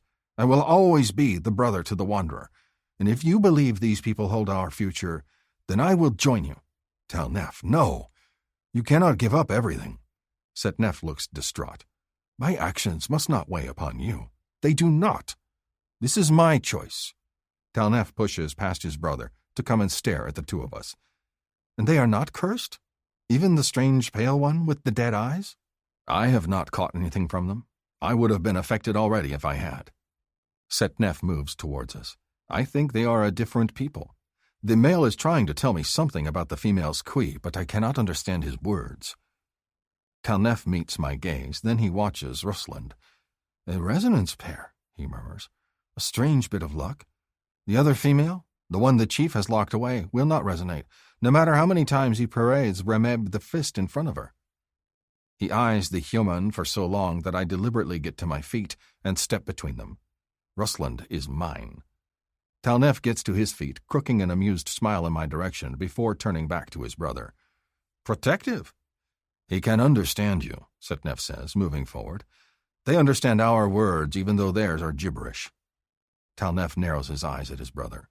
Is that why you are taking them through these tunnels? He nods. We go to see the Oracle. Oracle? I repeat. What is Oracle? A fortune-teller? Rusland clarifies, a note of confusion in her voice. Her explanation makes no sense to me either. The newcomer grunts approval. If the Oracle declares they are safe, even the chief will obey. Exactly. Which is why we must get there before Kinfar the Tainted sets them all upon our tails. Setnef takes the water tube I hold out to him and caps it once more, then slings it back into his pack. Come, we must keep going. 13. Rosalind. To think that I've been wishing for heat for the last few days. I wipe my sweaty brow against Rajal's long, damp hair, and my arms shake with fatigue from holding on to him. I'd felt a little under the weather when we left our jail cell, but the horrible, sweltering heat in the caves is sapping what little energy I have left. I don't have the strength to do more than cling to Rajal as the two four-armed strangers lead us deeper into the endless tunnels, their eyes glowing brighter than the moss-filled cracks in the rock. I've read a fair amount of books about geology and volcanic eruptions, most of them so I could work on my epic-length Spock-Kirk-Uhura fic set in Pompeii, but it still surprises me when one of the large, strange tunnels opens up into a massive chamber that seems to blast us with heat, and a veritable river of lava flows at the far end. Jesus Christ, I whisper, as the vivid, searing orange stream of it comes into view. Fire river indeed.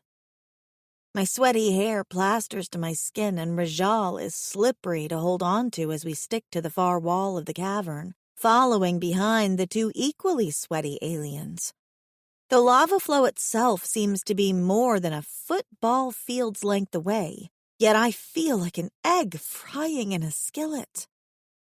We're not in the same room for long, turning down another unnaturally smooth corridor, and I realize these are lava tubes. I cling to Rajal a little tighter. Are we safe here? This seems incredibly dangerous. I will protect you, he reassures me, as if saying so will simply will my safety into existence. Do you need more water? No, I'm okay. I don't want to stop for any longer near the lava than we have to. Let's just keep going. The journey seems to get worse for me, the heat oppressive, and I normally don't think of myself as a huge wimp, but for some reason I can't handle this. I close my eyes, resting against Rajal, and wake sometime later, laying upon the rocks, with Rajal carefully brushing his wet fingers over my brow. Better? He asks. There's a look of such intense tenderness on his face as he tends to me that it takes my breath away. Even though I nod, he pours another palmful of water out and drizzles it over my bare neck and shoulders, then rubs it into my skin. It is growing cooler now. Setnef says not much farther ahead, and it will be bearable again. I sit up, grimacing. I'm sorry I'm being such a weakling. I don't know what's come over me. You are sick, he says in a low voice, as if the others can somehow understand his words and he wants to keep that a secret from them. There is a cure, but we need to get closer to the surface. Oh, I didn't realize. I'm sorry to be such a burden. Not a burden, Rajal says quickly, shaking his head. I am strong enough for the both of us. I will be your strength for now. Okay, I manage, and then give him a weak smile. But when it's my turn to carry you, you're going to be pretty disappointed. He snorts with amusement, and then offers me the tube of water to drink, the same one from earlier. It's a woodsy, cork-like substance with a hollow interior, and I wish I felt well enough to really examine it and try to ask the two strangers questions. As it is, I just drink a few sips and then lean heavily against Rajal again. A sickness explains things. I've been sleeping a lot, and even when I wake up, I'm tired. Maybe it's something in the food here that's causing me issues, or lack of sunlight. But Rajal doesn't seem too worried by my sickness, so I suspect he's seen it before. I'm so grateful to Rajal for being such a good friend and companion to me that I could just kiss him. Then, of course, I realize we haven't kissed at all. 2 orgasms? Sure. A kiss? Not so much. This really is the weirdest friendship, though to call it a friendship seems unfair. I haven't forgotten Rajal's early declaration of me being his mate. I have to admit, I'm kind of warming up to the idea. Which means I'm probably feverish because that's crazy. Isn't it? It feels like hours later when the temperature seems to drop to the normal chill of the caves and I can reach for Rajal's fur wrap again. My hair dries into a sweat-crusted mess and I smell bad, but no one turns to point at me. Setnef and Talnef seem to be leading us through an endless maze of tunnels of varying sizes. The glowing moss, not so present in the superheated lava tunnels, is growing far more evident once more, filling the otherwise dark tunnels with a soft, pretty light. The brothers stop, pausing in front of what looks like a moss-covered pile of collapsed rocks. They look back at Rajal and myself, and Setnef approaches. This next area is a tricky one, Setnef tells us in a low voice. We will pause here to drink water and rest, but we must be mindful of the sounds we make. There are creatures here that are angered by loud sounds. We must be quiet. We do not speak louder than I am speaking now. Do you understand me? Rajal nods. I do too, though I'm a little worried about the whole loud sounds thing. Didn't I see a movie with something like that? Didn't I write a fanfic with something like that? Oh, right. A Pitch Black and Star Trek crossover that involved Vin Diesel's Riddick topping Spock in complete silence. Just thinking about it again makes me squirm a little uncomfortably. It was rather sexy and hot, possibly the sexiest thing I'd ever written. Huh. For someone that's sick, I sure am pervy at the moment. Talnef nods at his brother, and then the 2 4-armed aliens slide a large boulder to the side, just enough for the 4 of us to slip through one by one. I wobble through, clinging to the wall, and I'm embarrassed at how weak my legs feel. All the heroines I write are ball-busting badasses, but here I am, a fainting, delicate female clinging to the big, strong man. It's pathetic of me, and I need to do better. Even so, I'm scared. There's been so much going on, and nothing in this world is normal to me. I worry I'm going to break some sort of unspoken rule and cause a problem, and the last thing we need is more problems. Rajal senses my fear. He puts a hand on the small of my back in quiet reassurance, and I'm so grateful for his presence. When I come through on the other side, I nearly run into Setnef's back in surprise. The striated moss that provides the gentle glow in here highlights a massive cavern sweeping before us. This must be another lava tunnel, I realize. One so very big that the dimly lit ceiling seems so very far away. The more shocking thing about this new cavern is that it's not empty. Everywhere I look, there is more glowing moss and an absolute forest of mushrooms. They're not just regular mushrooms either.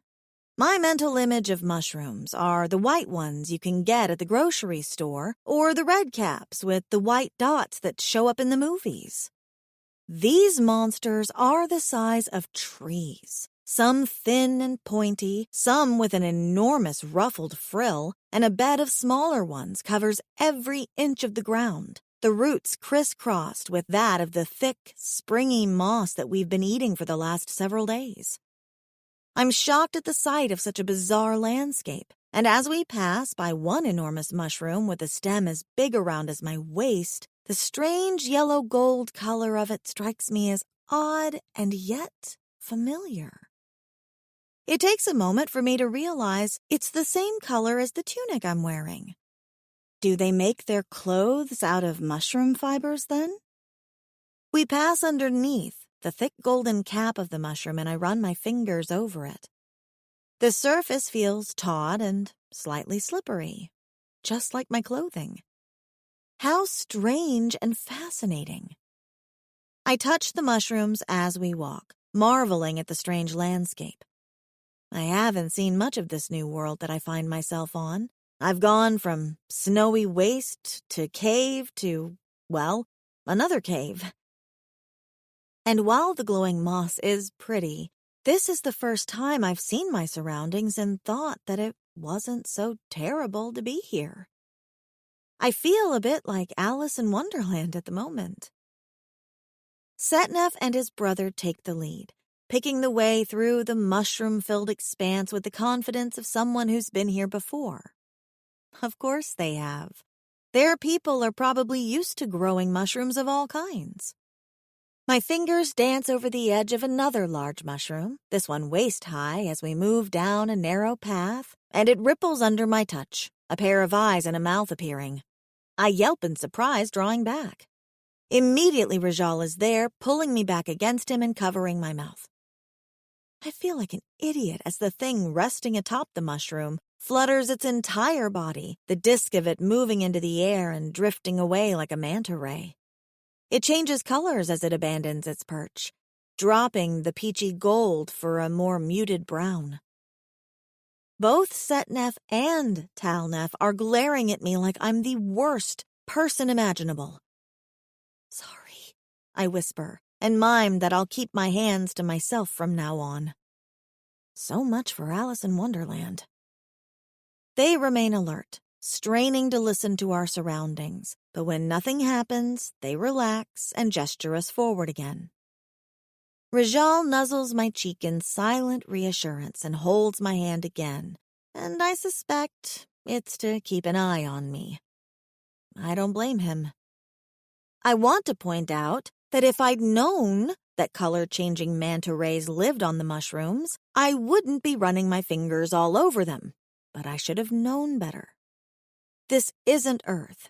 It isn't a playland. No matter how pretty my surroundings might be, I don't know how dangerous they are. We stop at a trickling waterfall that floods from a hole in the rocks above. The water smells a little like sulfur and is as warm as a bath, so while we pause and the men refill their drink canisters, I wash up. I scrub my hair and every inch of my sweaty, sticky skin until I feel human again. I notice Rajal is doing the same, and we're both careful not to splash. We drink water, rest a little longer, drink more water, and then Setnef gestures that we need to leave again. We will stop soon, he whispers to us. but not here. It is never safe to stop near water. I give him a thumbs up automatically, and he stares at my finger for a long time, clearly trying to decide if I'm showing him a wound of some sort. Rajal covers my thumb with his hand and nods emphatically at Setnef, answering for both of us. Sorry, I whisper to Rajal. He shakes his head and leans in, his breath warm and comforting against the shell of my ear. Do not apologize, Ursland. This is all new to you. They do not realize. I give him a grateful smile, glad that someone understands me at least.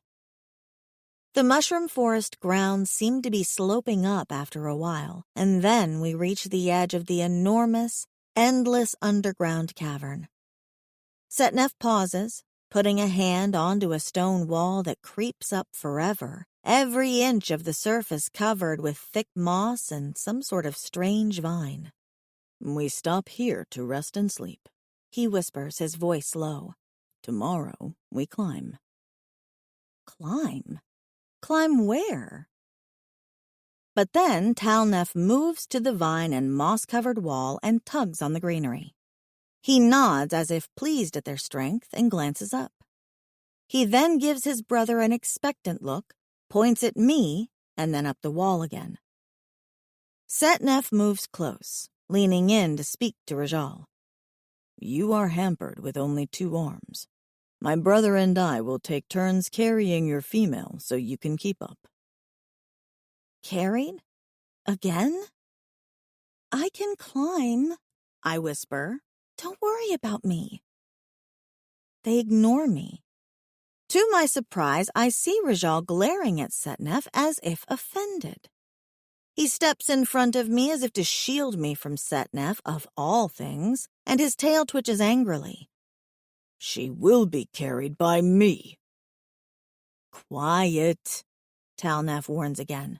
Voices down. Speed is important, Setnef says, voice patient. Do what you need as we rest to ease yourself. He taps his chest. But tomorrow we climb, and one of us will carry the female.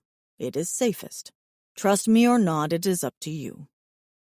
I hate that he makes sense. The thought of clinging to Setnef or his brother while we scale what looks like an impossibly high wall without a rope is terrifying. But if he's right, 2 arms will move slower than 4, and Rajal isn't as familiar with this territory as they are. I touch Rajal's arm. It's fine. He can carry me. The look Rajal gives me is one of sheer betrayal. But he grunts, nodding, and walks to a distant mushroom, seating himself at the base. I feel as if I just messed up somehow, and I don't know what I did wrong. Does he think it's going to be a picnic for me? I hate that I'm being carried.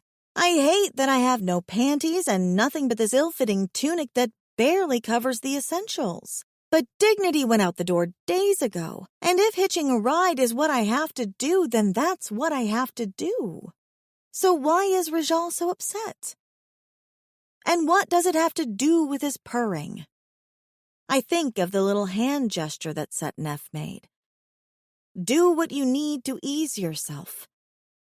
Is he in pain with the purring?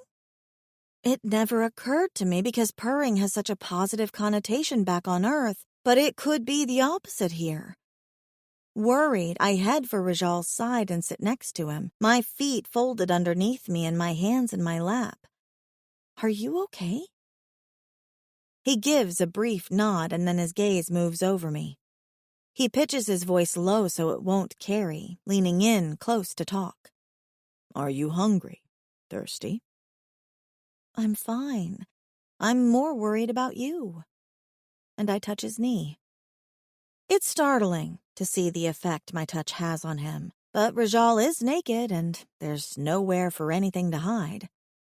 The moment I brush my fingers against his soft, suede-like skin, his cock twitches, and I swear it grows longer and thicker as I watch.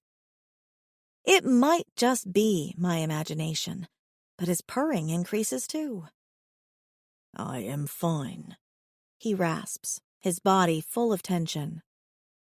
I just do not want you to think me weak. Weak? Is this a macho, chauvinist thing, or is there a cultural issue I'm missing? You've been protecting me and taking care of me for days now. You've carried me the entire time we've traveled. Why on earth would you think that you're weak? And because I'm an utter slut lately, I stroke my thumb against his thigh.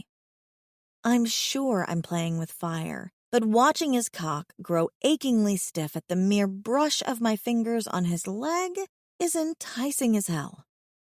As I eye him, a bead of pre-cum appears on the tip of his cock, and my mouth waters with the urge to lick it off. This is not who I am, and yet I'm enjoying this new me far too much to complain. Rajal's breathing quickens at my touch.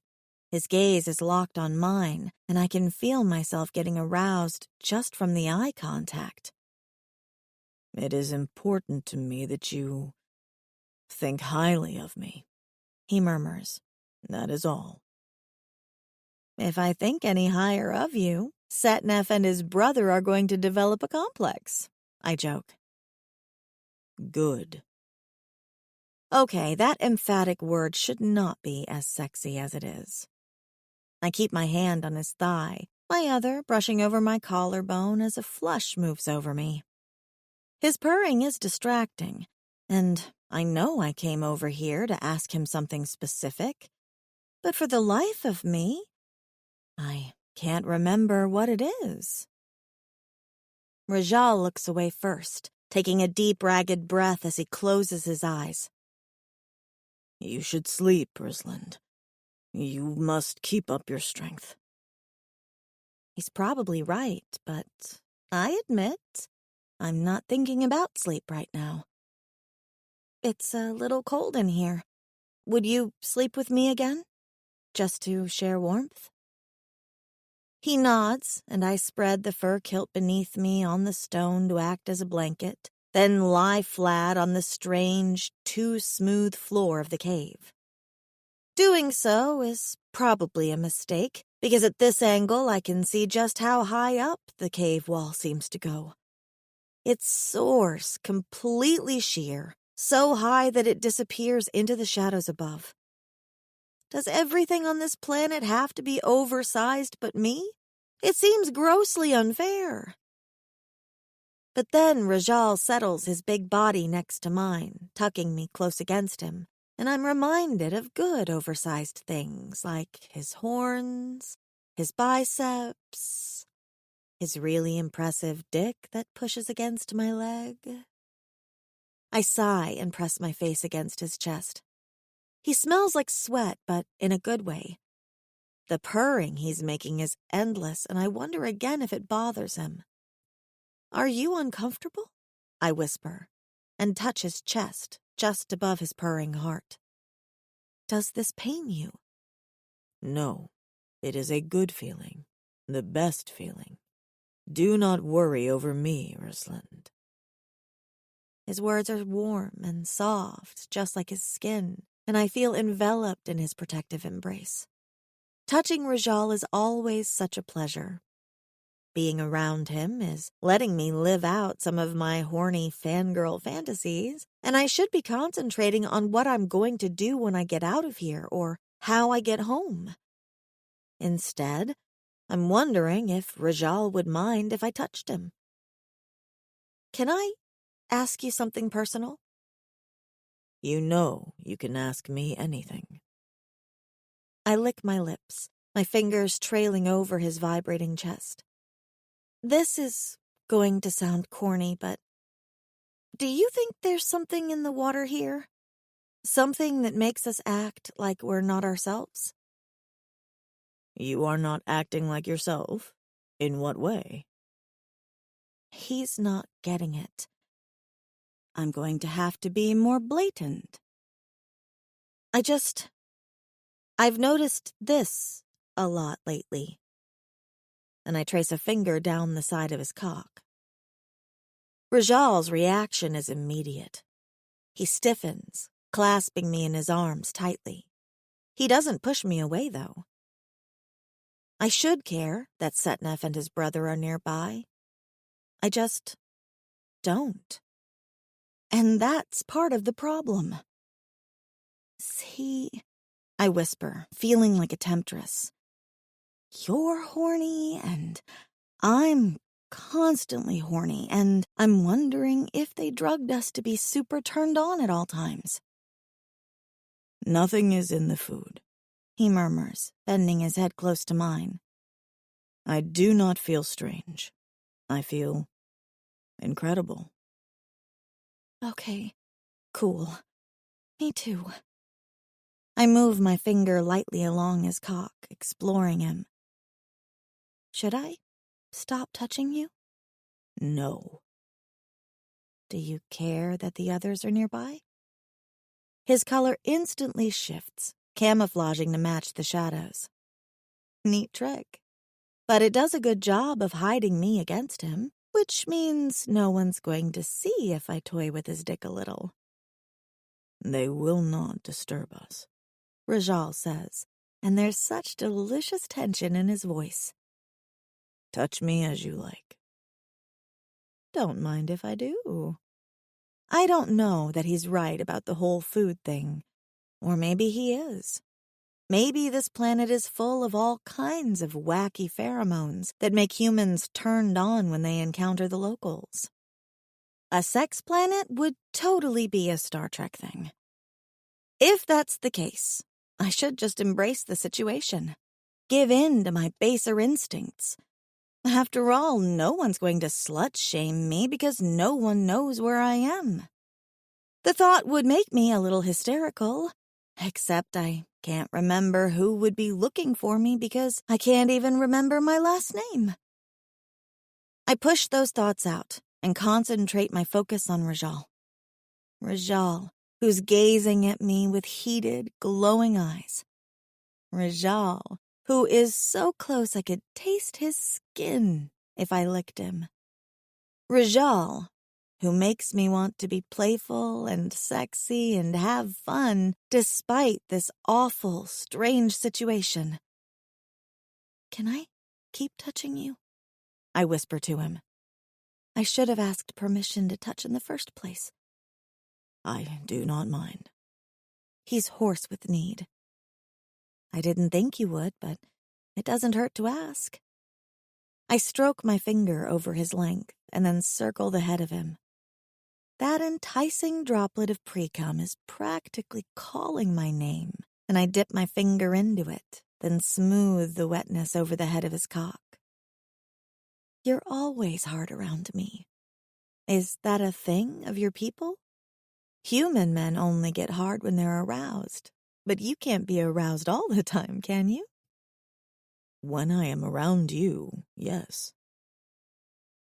He says it so simply, so matter-of-factly that I feel like an absolute goddess. To think that a man finds me that sexy?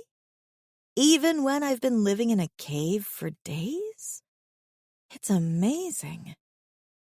So I decide to push things even further. Can I make you come? Rajal's eyes close. He presses his forehead to mine and doesn't speak, but he takes my hand in his and clasps my fingers around his shaft. That's a yes if I've ever heard one. We have to stay quiet, I remind him, pitching my voice low even as I stroke his length like the temptress I am. I tighten my hand around his shaft, fascinated at the feel of the ridges that striate his length, and how big and thick he is, how warm. Even here, his skin texture is velvety soft, that strange, enticing suede that just begs to be petted. Normally, he's a deeper blue here, but thanks to his chameleon-like color shifting, I'm gripping a cock that resembles the shadows. It's too dark to find his spur, but I'm not sure I'd know what to do with it anyhow. Show me how to touch you? I work his cock with my hand, but I feel clumsy and inexperienced.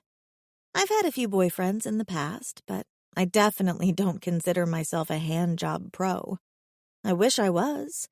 I'd love to just blow his mind with my skills. I flick my wrist when I get to the head of his cock because I know that much, and I'm rewarded with a ragged hitch of his breath. I lean in closer to him, wanting to kiss him, but our heights are too dissimilar. I can jerk him off, or I can slide up another foot or so and kiss him. I opt to keep my hands on his cock like I promised. Besides, I'm loving his reaction. It is I who should be touching you, Rajal says, stroking my cheek. Nope. It's your turn now. You deserve a little playtime, too.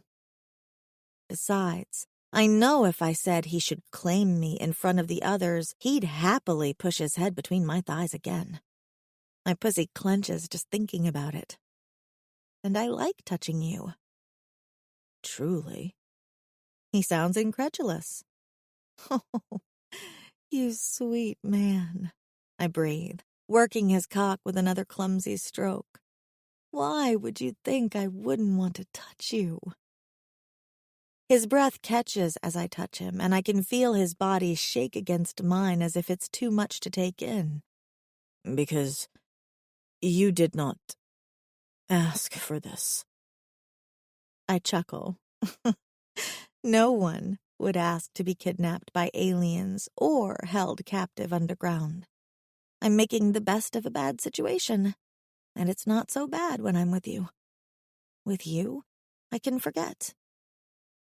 I slide my hand down to the base of his cock and squeeze. With you, I can enjoy something at least. He clutches me tightly, and then his hand covers mine. I will make this world good for you, Rosalind. I will make everything good for you. This I promise. Every day will be a day of joy. Rajal chokes as he uses my hand to stroke his cock, moving far rougher and with more force than I would have, but I note this for next time. No tentative cock-touching, decisive and bold. I'm already planning for next time, I realize. For a future in which I use my mouth or lube. I read a book once where a woman hummed while going down on her boyfriend, and it felt incredible for him. I want to try that too. I want to try everything.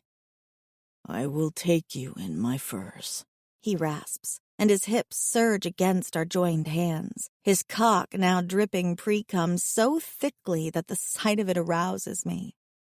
You will be the happiest of females to have such an attentive male. There will be no day that passes in which your cunt will remain untasted, no night in which your belly will not be filled with my seed. Oh, God, a breeding kink. I've never written one of those, and I didn't realize how much it turned me on until just now.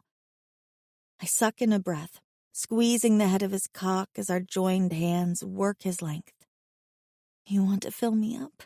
I whisper. Give me a baby. His lips part and his eyes flutter closed. Oh, hell yeah, he likes that thought. You want to fuck me so hard and so often that your seed is spilling down my thighs? I continue, really getting into it. You want to just cover me in your release? Or maybe you want to come inside my mouth. Rajal leans over and bites my shoulder, pinning me to the ground with his bite. I gasp, and at the same time that he bites me, his hips jerk against our twined grips and he comes. His release spurts over my thighs and the front of my tunic, coating our hands even as he continues to stroke his cock.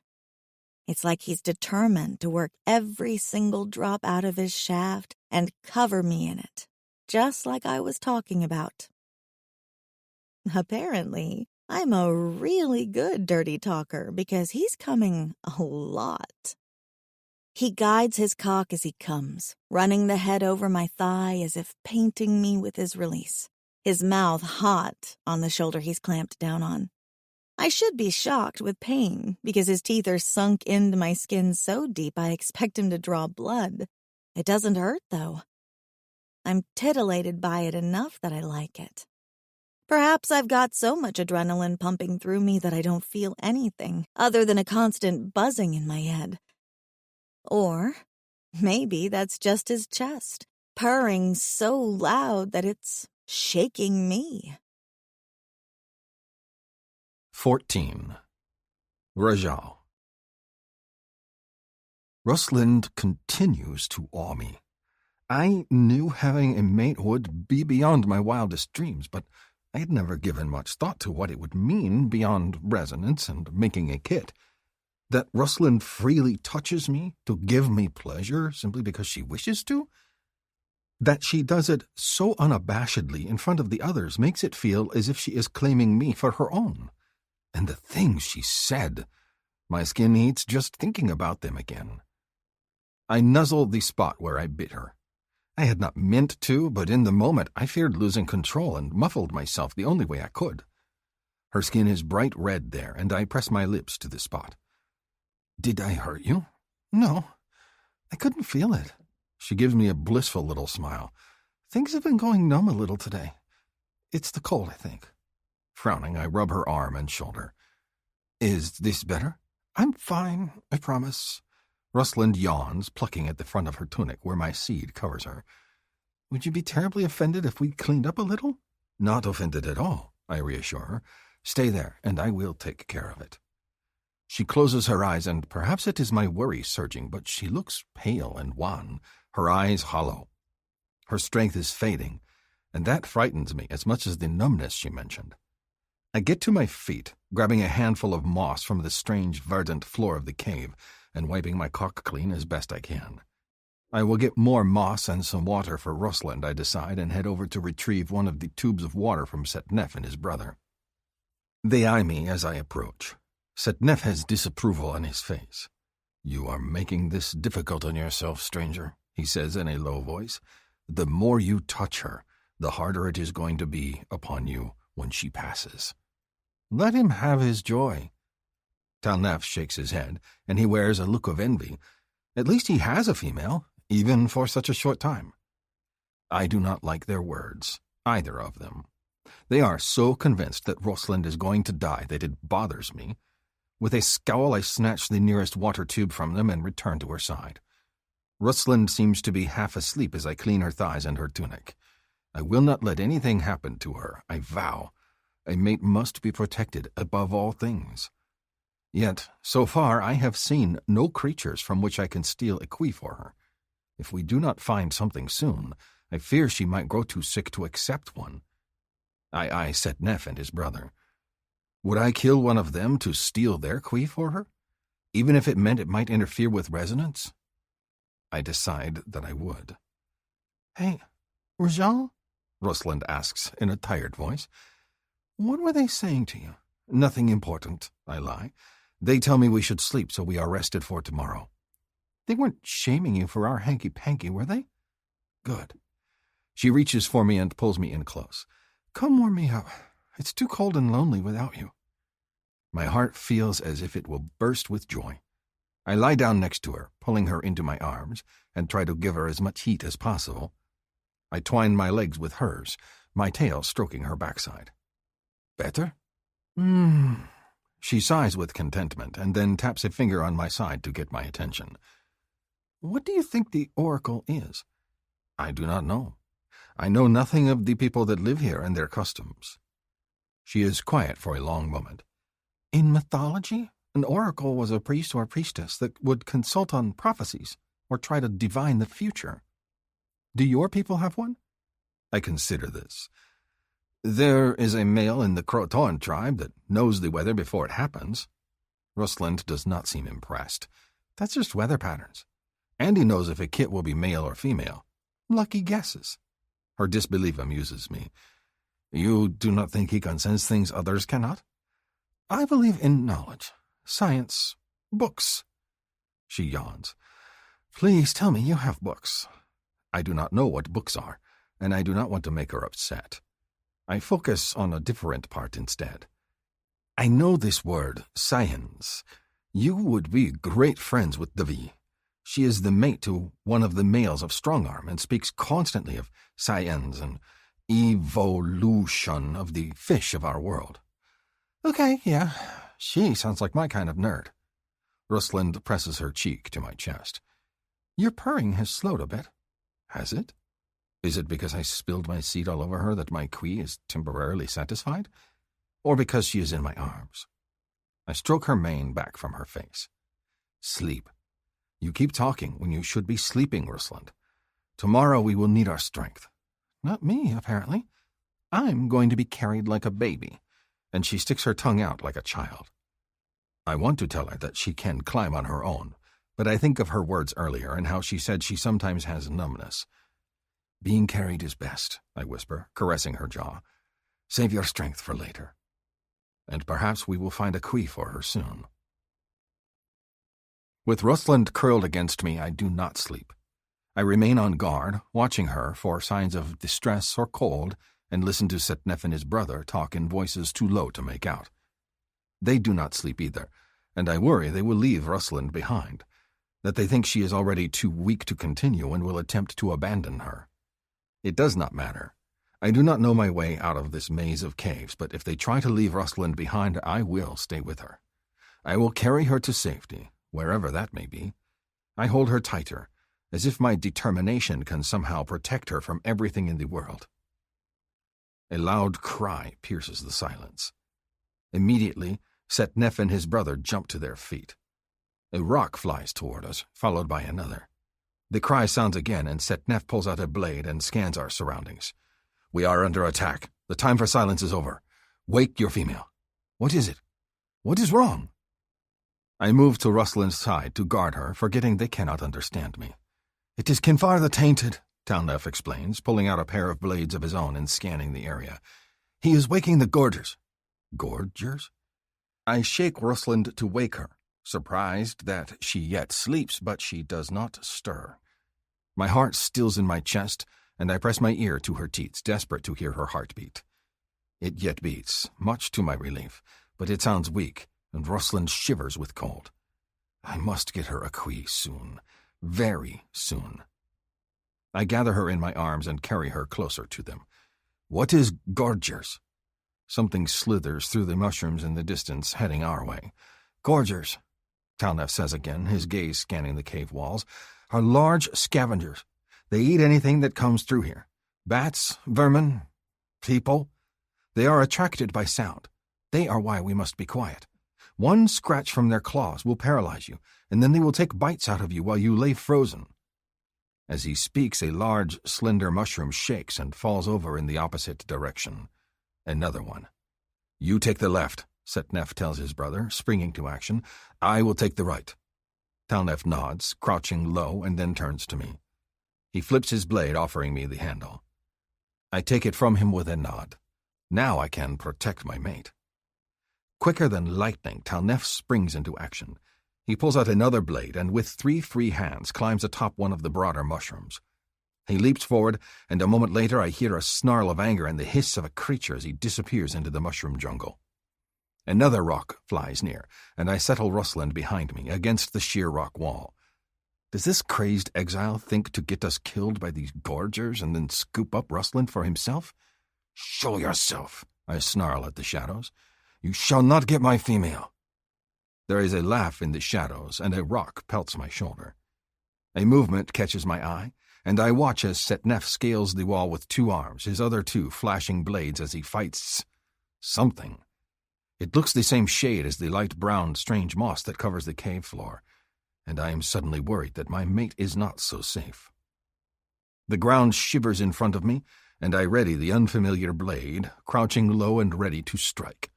A tail thrashes, and then my eyes adjust and I see it. The creature is camouflaged. It looks much like the Kari of my home island, but flatter. Hooked spikes cover it, and when it races forward it moves in a side-to-side fashion, like a serpent. As I watch, it springs to the nearest mushroom, faster than I imagined. Its legs extend like a hopper, bent to allow powerful jumps, and I slash at it as it jumps again, heading for us. The creature, the gorger, hisses, backing up, and its jaw unhinges, lowering unnaturally wide. It is awful. It is hideous. It carries a kui for my mate. 15. Rosalind. I wake up to the sound of shouting. My dreams were thick and syrupy, real but disjointed. It's like I knew I was dreaming but couldn't wake up anyhow. I dreamed I was home, at the library and shelving books. Each time I put a book on the shelf, it screamed at me as if in pain, so horribly that I'd immediately remove it again. But now I'm awake, and there is still screaming. I sit up, my limbs weak and my head foggy. Through a haze of exhaustion, I see Rajal jump upon the ground, which looks like it's moving. When it thrashes underneath him, I realize it's not the ground after all, but something else entirely.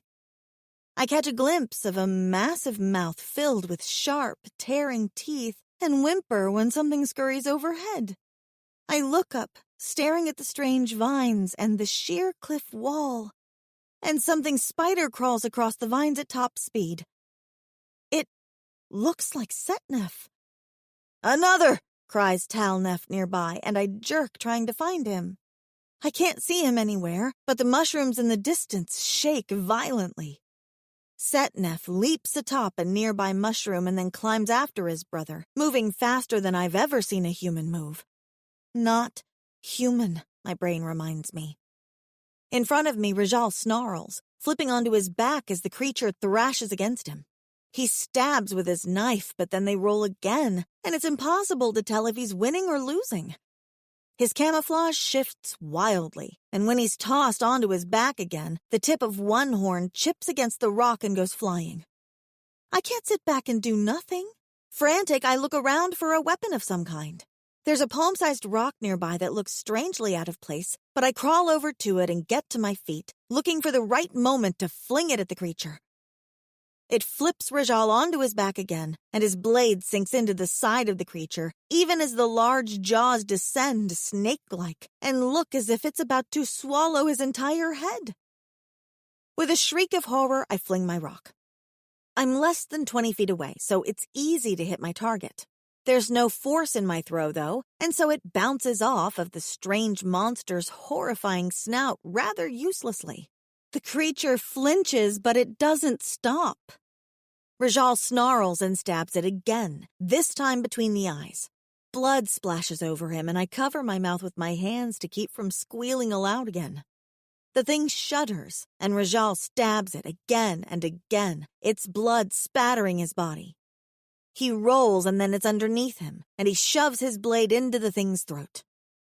Dimly, I realize it looks a bit like a cross between a crocodile and a snake, if a crocodile had a fat, rounded middle and 6 spindly legs.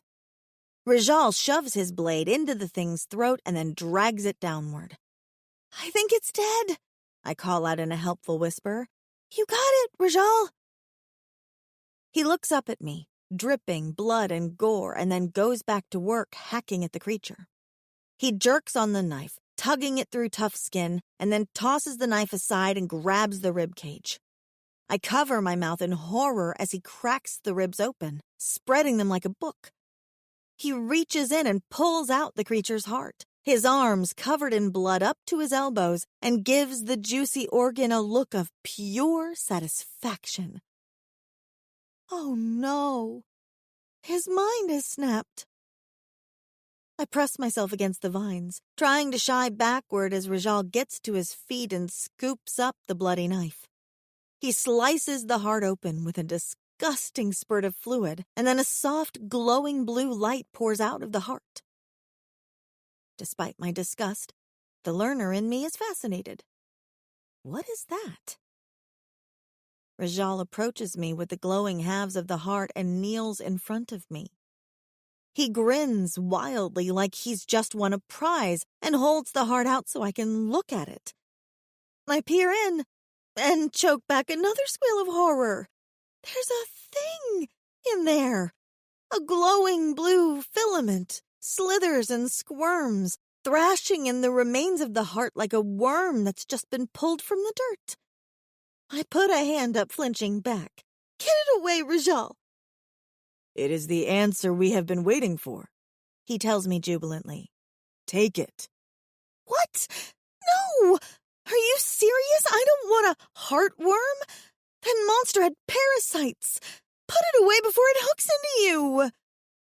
Now I wish I'd read more about worms and infectious diseases in my downtime at the library instead of writing fanfic. Rajal shakes his head, moving a bit closer to me. The intense look is back in his eyes and he leans in. Do you trust me, Rosalind? Trust him? Now's a hell of a time to ask. He looks like a serial killer, bathed in blood and clutching a heart in his hand. But Rajal has been so good to me up until this point. I mean, in general? Or, like, right now? Do you trust me? He asks again. Oh, man.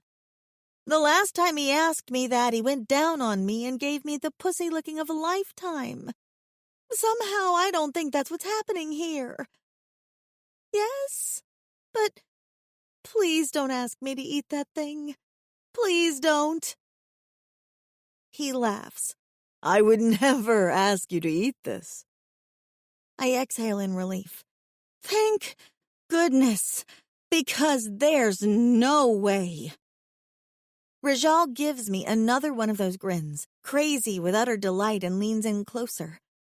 I think he wants to kiss me, and for some reason I'm good with it. I lean toward him, and quicker than I can think, he slashes my arm with the knife in his hand and drops the worm onto my wrist. Oh, ew! Rajal! What the fuck? I try to brush it off, horrified at the prank he's playing on me, when the creature moves for the wound in my skin faster than I can catch it and burrows into my flesh right where Rajal cut me. This is a nightmare. I'm going to faint.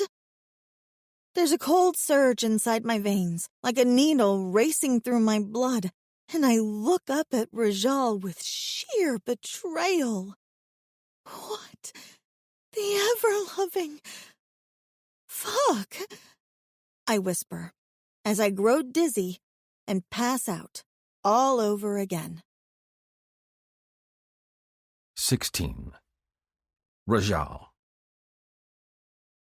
Rosalind slumps in my arms as the Kui embeds itself in her body. Had I not seen this happen to every single kit born on the beach, I would be terrified of the fact that Rosalind has fainted yet again. As it is, I am relieved, because it means that the Kui is working. I remember Dixon fainting when she received hers, and Liege tells everyone that will listen about how she fainted after Rahosh stepped on her chest to give her the life-saving Kui. I cradle my mate in my arms as she continues to shiver, her eyes shut. I pry one eyelid open, hoping to see the spark of blue life there, but there is nothing yet. It is too soon, I suppose. Please let this work, I tell the Kui. Work for my Rosalind. The Sa-Kui always hunt the Sakatsk, thinking that the biggest and most powerful of creatures is the best Kui. But I know any creature will work, provided the Kui is strong enough to live inside the new body. But what if it is too late, and Rosalind is too weak? What if she will not resonate to me? What happens then? I caress her cheek, watching her face for signs of improvement, for the glow of the Kui to appear under her closed lids. Is she dead? Setnef returns to my side, limping a bit. He is covered in blood, but not as much as I am. I shake my head. She lives. She will be fine. He stares at me for a long moment, then shakes his head. I wish I understood your words, or that I understood any of this. Your female is dying. You can give her a swift death with your knife, and spare her the pain of withering through the curse upon her. I glare at him, holding her closer to my chest, as Setnef holds a blade out to me. He throws another hand up in annoyance. Fine. We do it your way. Talnef returns a short time later, panting. He rests 2 hands on his knees, clutching his knife in another and gesturing at the jungle of mushrooms behind him. Kinfar is gone. I chased him back into the tunnels. When the others hear of this... They will not hear of it, Setnef says wearily, rubbing his face. That is what he counts on. He knows we will not return. His brother huffs in frustration. So he gets away with this? We go to the Oracle, Setnef says. It will have the answers for us. Talnef moves to my side, eyeing Rustland. Dead? I growl at him in anger. He raises his hands into the air, backing away. I was merely curious, stranger. Setnef gets to his feet. He rolls out his ankle and at his brother's curious look, shakes his head. I twisted to get away from one that jumped at me. Better to have a sore ankle than be eaten alive. In the distance, the sound of bones crunching interrupts and he winces. There is still at least one more. Once they are done feasting upon each other, they will come this way, following the trail of blood. We should go. Talnef puts away his blade, tucking it into his belt. Time to climb. I will carry the female. I want to growl again, clutching Rustland tightly to me. She is mine, and I should be the one to carry her. But I have seen how fast they move and how they use all 4 of their arms to maneuver along the vines with great speed. I would not be able to keep up. Setnef grabs his bag and shoves the water tubes into it, then begins to climb the vine-covered sheer cliff. He pauses a few arm lengths up, turning and watching us, waiting. Talnef crouches near me, offering his pack. You can carry my supplies, and I will carry your female. I promise I will be as careful with her as if she were my own. I hate it. I hate it even though I know it is the wisest choice. I hold Rustland tightly for a moment longer, pressing her brow to mine. Letting her go is impossible. She is mine. She needs me. She is resonating. The faintest thrum has started in her chest. I clutch her to me with joy, my hand between her teats to confirm her song. Sure enough, her chest hums, the sound of it soft but growing stronger. I pull one eyelid back and there is a blue glow. A faint one, but it is there. Elated, I get to my feet. I must get my mate to safety so she can be protected when she awakens. She will have so many questions. Knowing that she is getting better makes it easier to hand her over to Talnef. He cradles her in 2 of his arms, nodding at me, and then begins to climb the wall. There is no choice left but to follow after them. We cannot stay here. I sling Talnef's pack onto my shoulder, move to the vines, and grab a thick handful, pulling myself up after them. My Quee's song fills the cavern, and the joy in my heart is immeasurable. 17. Rosalind. I sure am doing a lot of sleeping. I yawn, rubbing my eyes as I come awake. Thank goodness I didn't dream about screaming books that time. In fact, most of my dreams were downright salacious, and I'm tempted to go back to sleep and enjoy them a bit longer. I'm clearly in Rajal's arms because he's purring so hard against me that it's shaking my body. How do you feel? Rajal asks, his voice a normal volume. You have been sleeping for some time. How do I feel? A little horny, actually, after my dreams. But I don't say that aloud. I slide my hand up to his neck and give him a little smile. Not too bad. Where are we? Traveling in yet another tunnel. Do you need for us to stop? Me? I'm the one that's being carried. Why would I need that? I shift in his arms, turning so I can look around. We're in another one of the dark tunnels, all right, and Setnef and his brother are ahead of us. I can see them decently in the dark, which means there must be a lot of moss glowing somewhere. And it's warmer here. That's a relief. I'm so tired of shivering my ass off. I'm fine. I can walk. He shakes his head. I will keep carrying you. His arm adjusts under one of my thighs. You are not heavy. All right. I should be fighting that, shouldn't I? Be a strong, independent woman? But his hand is intoxicatingly close to my pussy, and I'm suddenly fantasizing about him sliding a hand between my thighs and fingering me while I'm being carried. The vision takes my breath away. Oh, man. I like that idea way too much. I squeeze my thighs tightly together, but that only increases the arousal I feel. Leaning against Rajal and his purring chest, I wonder if I could come just from his vibrations alone. He's never purred so strongly that it shakes my tits, and the sensation makes my sensitive nipples scrape against the shitty, dirty tunic I'm wearing. I cup one of my breasts and gasp, because not only am I incredibly sensitive, it feels as if I'm purring too. I press my fingers against my cleavage, and I'm shocked. I am vibrating. What the hell is happening? Rajal? Do you have need? He asks immediately, stopping. Are you aching? I moan because why does that sound so filthy and decadent? You are, he murmurs, voice husky. Let me take care of you. Take care of me? God, my brain is going to some dark, slutty places right now because I'm positive his statement is innocent, just like I'm positive I'm not taking it that way. Why am I vibrating? It is normal, he reassures me, setting me on my feet. Wait here, my Rusland. I will tell Talnef and Setnef that you need a moment. I nod weakly, pressing against the cave wall. It's smooth here, another lava tube, but the stone feels cool and inoffensive after the temperature extremes of the other cave tunnels. I watch as Rajal moves ahead, and his cock is thick and erect as he strides forward. Fuck, that is sexy.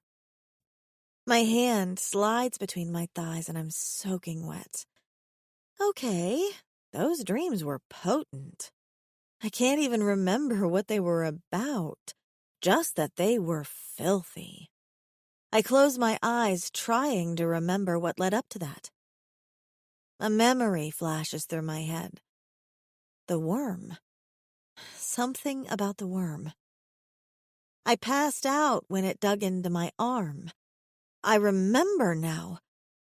Whimpering, I lift my arm and look for the cut that Rajal sliced into my arm to allow it inside me.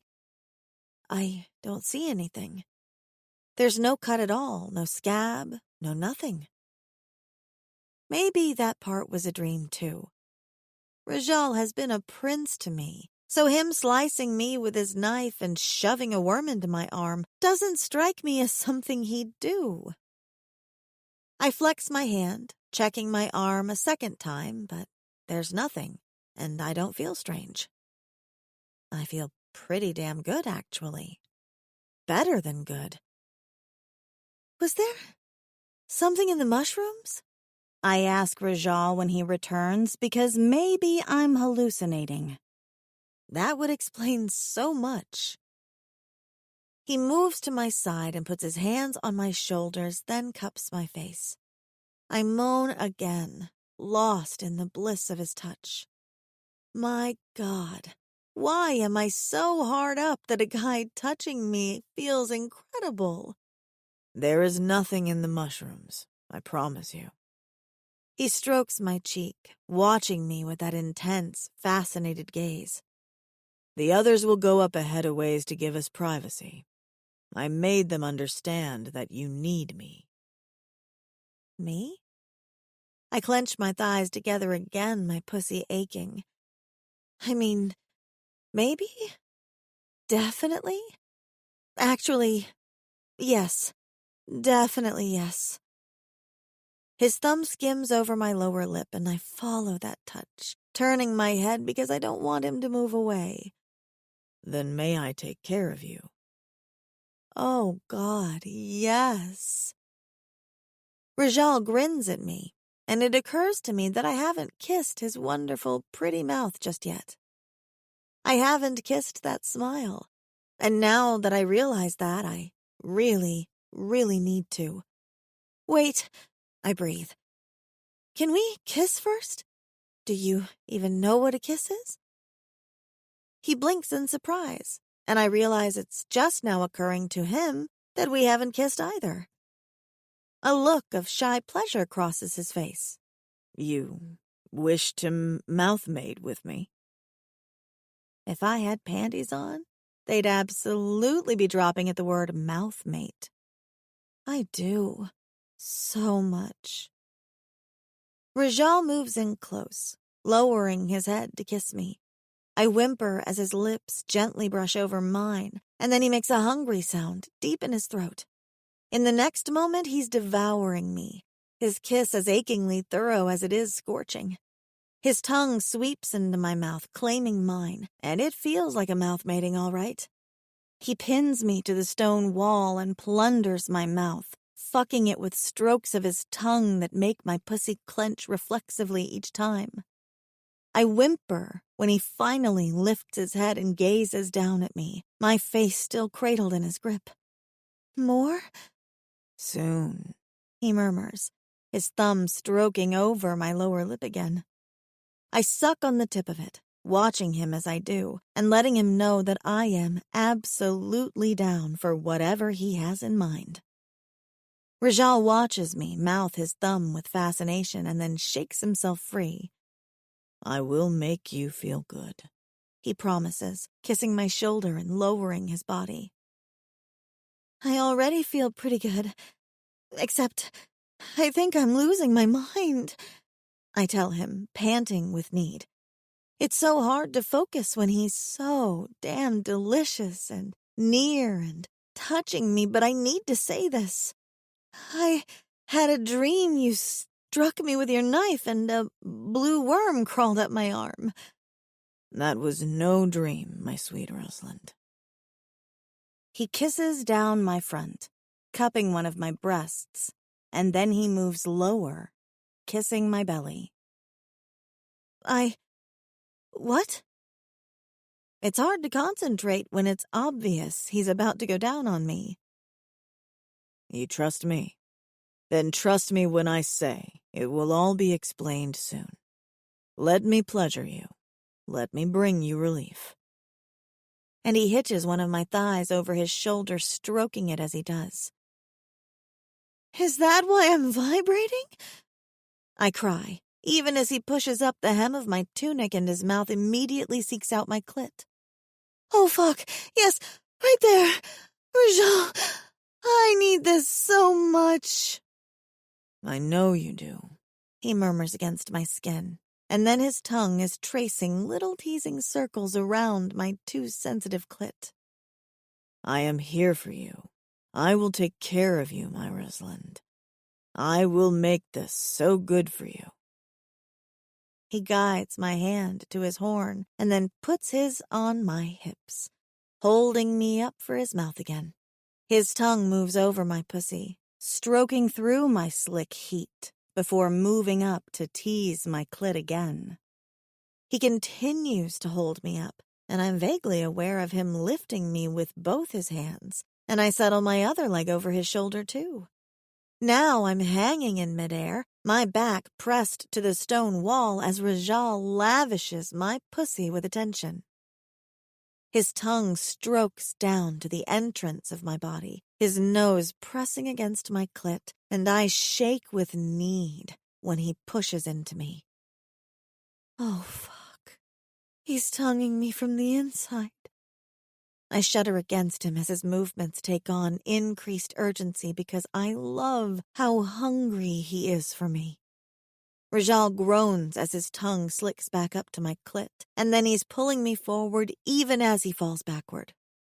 With a muffled yelp, I collapse to the floor, practically suffocating the poor man with my pussy. Sorry.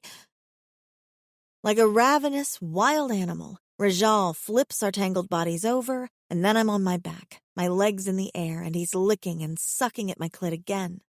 His fingers stroke through my folds, and then he's pushing inside me, thrusting urgently into my body.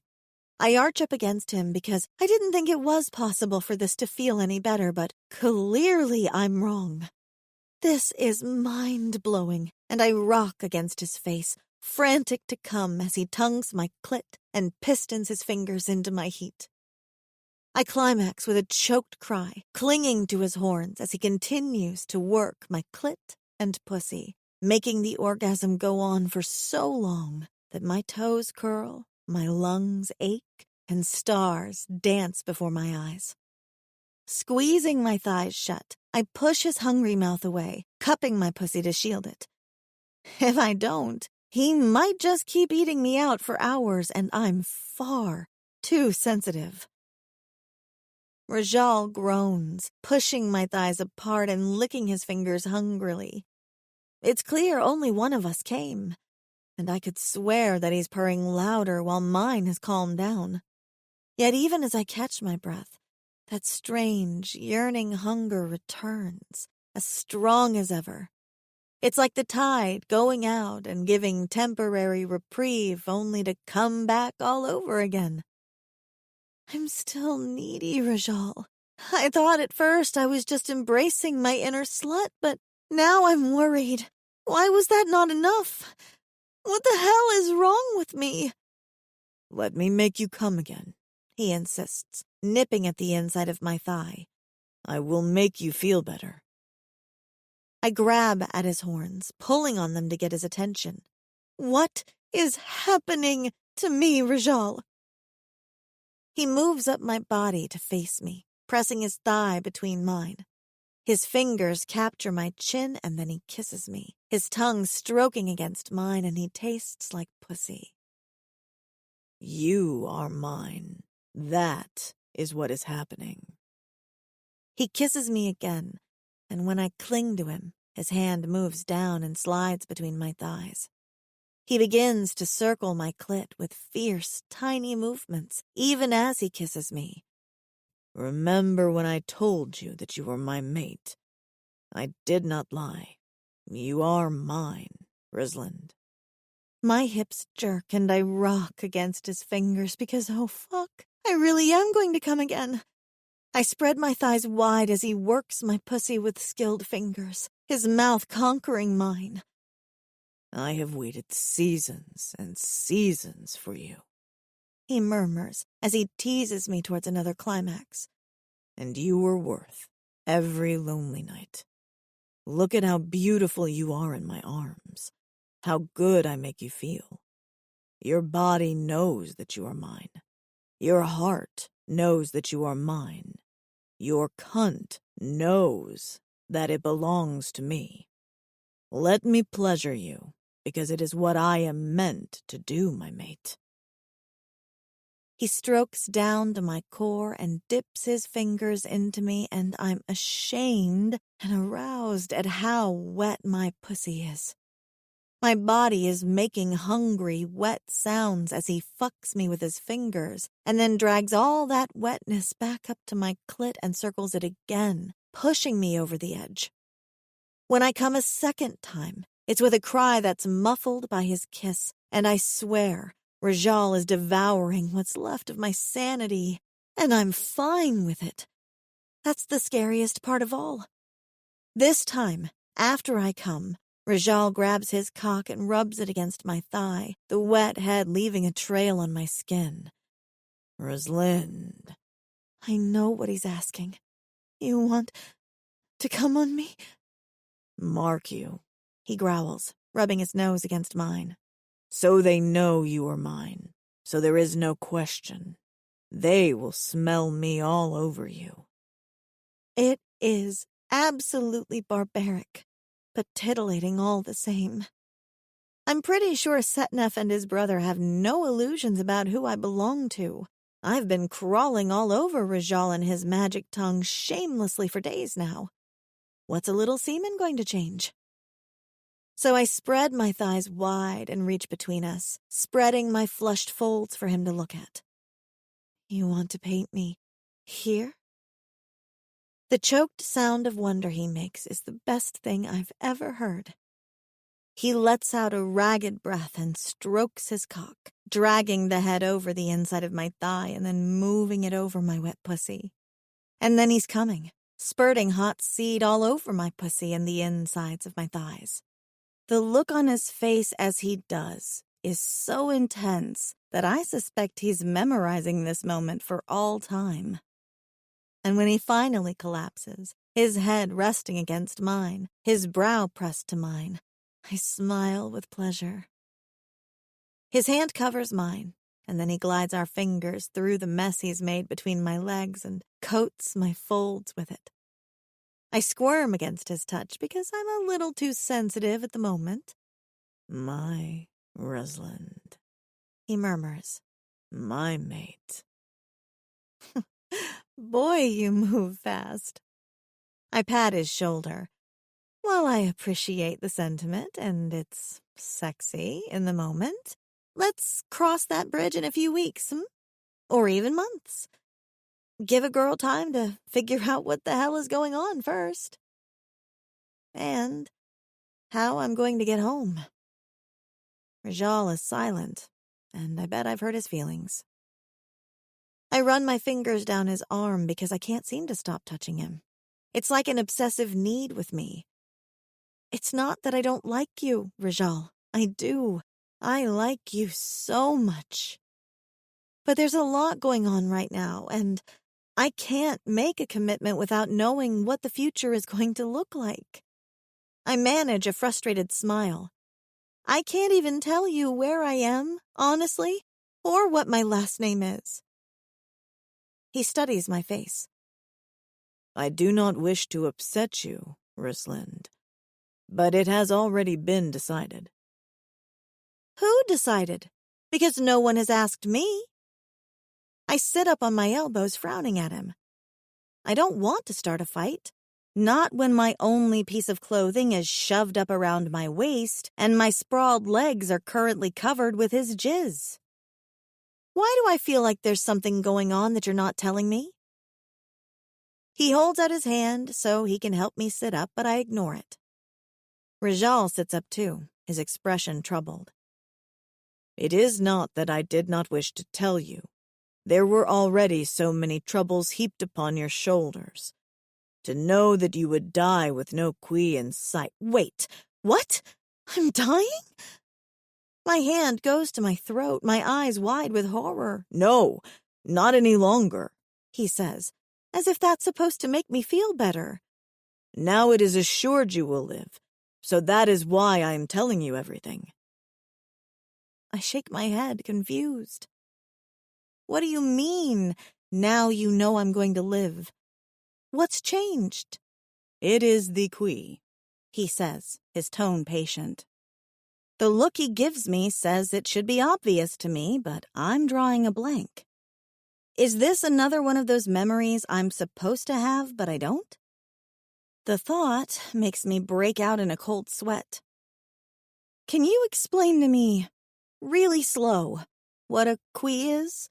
Because I have no idea what you're talking about, and I'm getting scared. I do not wish to scare you. His tone is gentle, and he takes my hand, giving it a reassuring squeeze.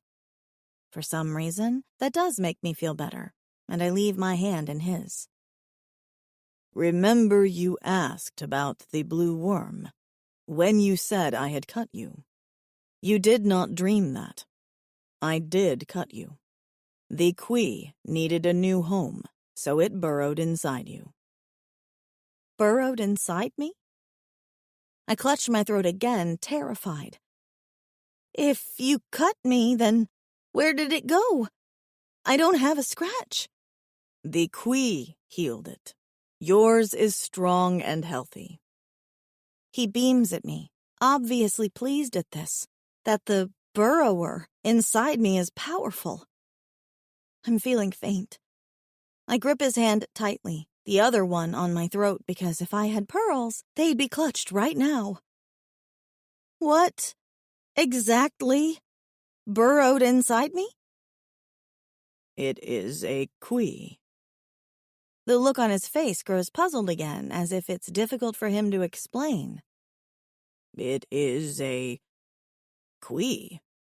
It exists inside everything that lives on this planet. My brain is desperately trying to fill in the blanks. Carbon is inside everything living on Earth. Water, too. Maybe it's carbon-based. But I keep seeing mental images of that glowing, wriggling thing in my head. Is it alive? Oh, yes. Oh, gross. It lives inside you, together in harmony. I'm going to vomit. The gorge is rising, and I manage a choked, horrified, like a parasite? His eyes brighten with excitement. Yes, that is the perfect word. Oblivious to my gagging, he continues. It makes your body strong and powerful. It makes you feel warm, even when it is not warm outside. It gives your eyes the bright blue life that shines out of them even now. And his voice drops to a grave note. It chooses your mate for you. We have been chosen for each other. Wait, what? Parasitic soulmates? I would never read a fanfic with that sort of storyline. The look on Rajal's face is full of yearning, and he gently touches my face again, looking at me as if I'm the most precious thing in the world. I thought I would always be alone, my Risland. Season after season has passed with no resonance, and I worried it would never happen for me. Now that you are here, I see that I was simply waiting for the perfect female. And now you are here. It's flattering. Of course I'm flattered. I've been attracted to Rajal, my strange, devoted protector, ever since I met him. That's not the question. I just don't understand what a parasite has to do with him being my mate. Explain to me this whole mating thing? I'm still not getting it. How did you know I was yours? Is there some obvious sign I'm missing? A big arrow pointing to me? What? It is the song. I wave my hand indicating he should go on. Still lost. Rajal presses a fist to the center of his chest. A Queen only sings for its mate. The song is called resonance. We sing to one another, and the song makes us wish to mate with one another. The song. His hand over his heart. Wait. His purring? I put a hand to his chest, directly where his was, just in case I'm missing something obvious. But the only thing I feel is his ever-present, insistent purring. Come to think of it, it's a bit like a song after all, with a gentle hum to its cadence that somehow enhances the heartbeat instead of jarring it. That's your song? I asked about it and you said it was natural. It is natural. There is nothing more natural than resonance. I gape at him. Are you serious? That's a total cheat of an answer. I did not want to make you worry too much at once, Risland. I am protecting you. Jerk. I want to scream that I don't need protecting. But don't I? Ever since I got here, he's been protecting me. He's kept me warm. He's kept me safe. If it wasn't for Rajal, that crazy exile guy would have probably attacked me instead of just spunking on my dinner. I hate that he's right, because I've been an absolute helpless mess ever since I got here, and I don't see that changing anytime soon. I pull my hand from his, trying to ignore his crestfallen expression. He knows he's fucked up. I need a moment here. I will wait. Rajal's voice grows soft. I would wait forever for you, my Rosalind. Quit being sexy and devoted, I fume at him, feeling helpless and frustrated. I'm pissed and I need to work through my feelings, and being attracted to you isn't helping me think clearly. He brightens. You think I am sexy and devoted? Of course you're sexy. Haven't we been all over each other since we met? I gasp, my hands flying to my mouth as I realize something else. Oh my God. Is this why we've been so horny? You're purring? Is that why I don't care that we've been making out in front of two perfect strangers? Rajal's expression immediately darkens. His tail thumps on the ground as if full of disapproval. I would not call them perfect. His jealousy is so absurd that I burst into laughter. You know what I mean. I know that I have sung for you since the moment I met you, Rosalind. The look he gives me is earnest and full of longing. You might not have sung until now, but my queen knew my mate the moment I saw you. I do not regret that. I have done my best to make you comfortable and to protect you, but I will not apologize for resonance. Not when it is everything I have ever wanted. Not when it means that you are mine and I am yours. I bury my face in my hands. This is a lot to take in. I need to process this. Why? What do you mean, why? I glance up at him. Do you think I normally act like a sex-crazed maniac? I've been wondering what the hell has been wrong with me for days now, and you knew and didn't say. I thought we were being roofied. I thought I'd been hit on the head. And all this time, you knew it was because you were purring at me? You told me to trust you, remember? But how can I trust this? He flinches, and I know I've struck a nerve. You didn't even ask if I wanted this quee thing. I give him a hurt look. You could have prepared me. Do you know how fucking traumatizing that was? It feels like I'm kicking a puppy. Rajal's expression grows sad as if he's disappointed me and hates it. I thought I was doing best by you, my mate. I only thought of protecting you. My apologies. I nod, a knot in my throat. I can't hate Rajal because he's right. I know everything he's done has been for my sake. Even if I don't like it, I don't think he did withhold things out of maliciousness just because he felt like it was the right thing to do. It's just that he's laying so much on me right now that I'm struggling with all of it.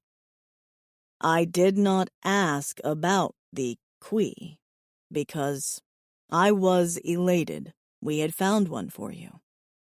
He continues, his words slow as if he is choosing them carefully. And I did not ask because you cannot say no, Rosalind. Everyone that dwells in this world must have a quee. It is necessary for survival. I touch my chest, which is thrumming and vibrating even now. Singing, he calls it. That's just it.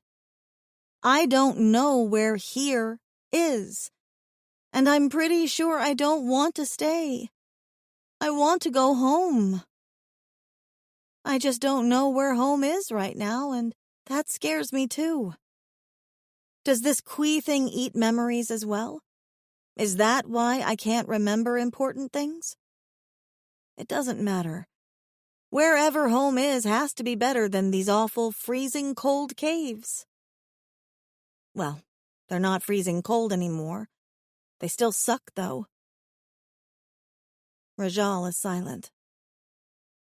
Will you help me take my quee out? I prompt him. It cannot be done. It dwells inside your heart now. To remove it is to cause death. This world is your home now. His sad expression remains. I am sorry, Rosalind, but your home is with me now.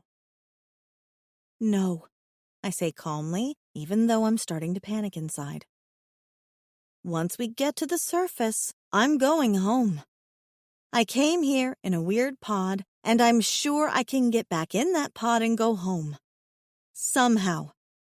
I'm not sure how yet, but I know it's possible. It has to be. Rosalind. His voice is gentle, his expression hesitant. No one goes home from here. What is this? A black hole? I laugh nervously. Of course people go home. I had to get here somehow. It reasons that there's a way back. Rajal just watches me, his face grim. I am not trying to hurt you. I would do anything not to hurt you. I am giving you the truth. The knot in my throat grows. I get to my feet, my legs wobbly, my chest still purring like an asshole. Please stop talking to me right now. I don't want to hear anything else. I don't think I can take anything else. 18. Rajal. I walk a few paces behind Rosalind in the tunnels, and my heart is heavy. She is crying, and she has been for some time. She cried as she wiped my seed off her skin with her tunic. She cried when we caught up with the brothers, and she cried harder when one of them commented on how bright her eyes were now. I feel like the worst of mates, because I am the reason she cries.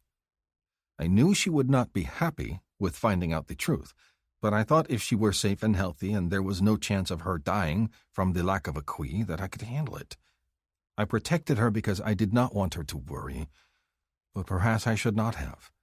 Perhaps I should have told her the truth from the first day. All I wanted was to make things easy for her. She sniffs as she walks, swiping at her cheeks, and her devastation tears at my heart.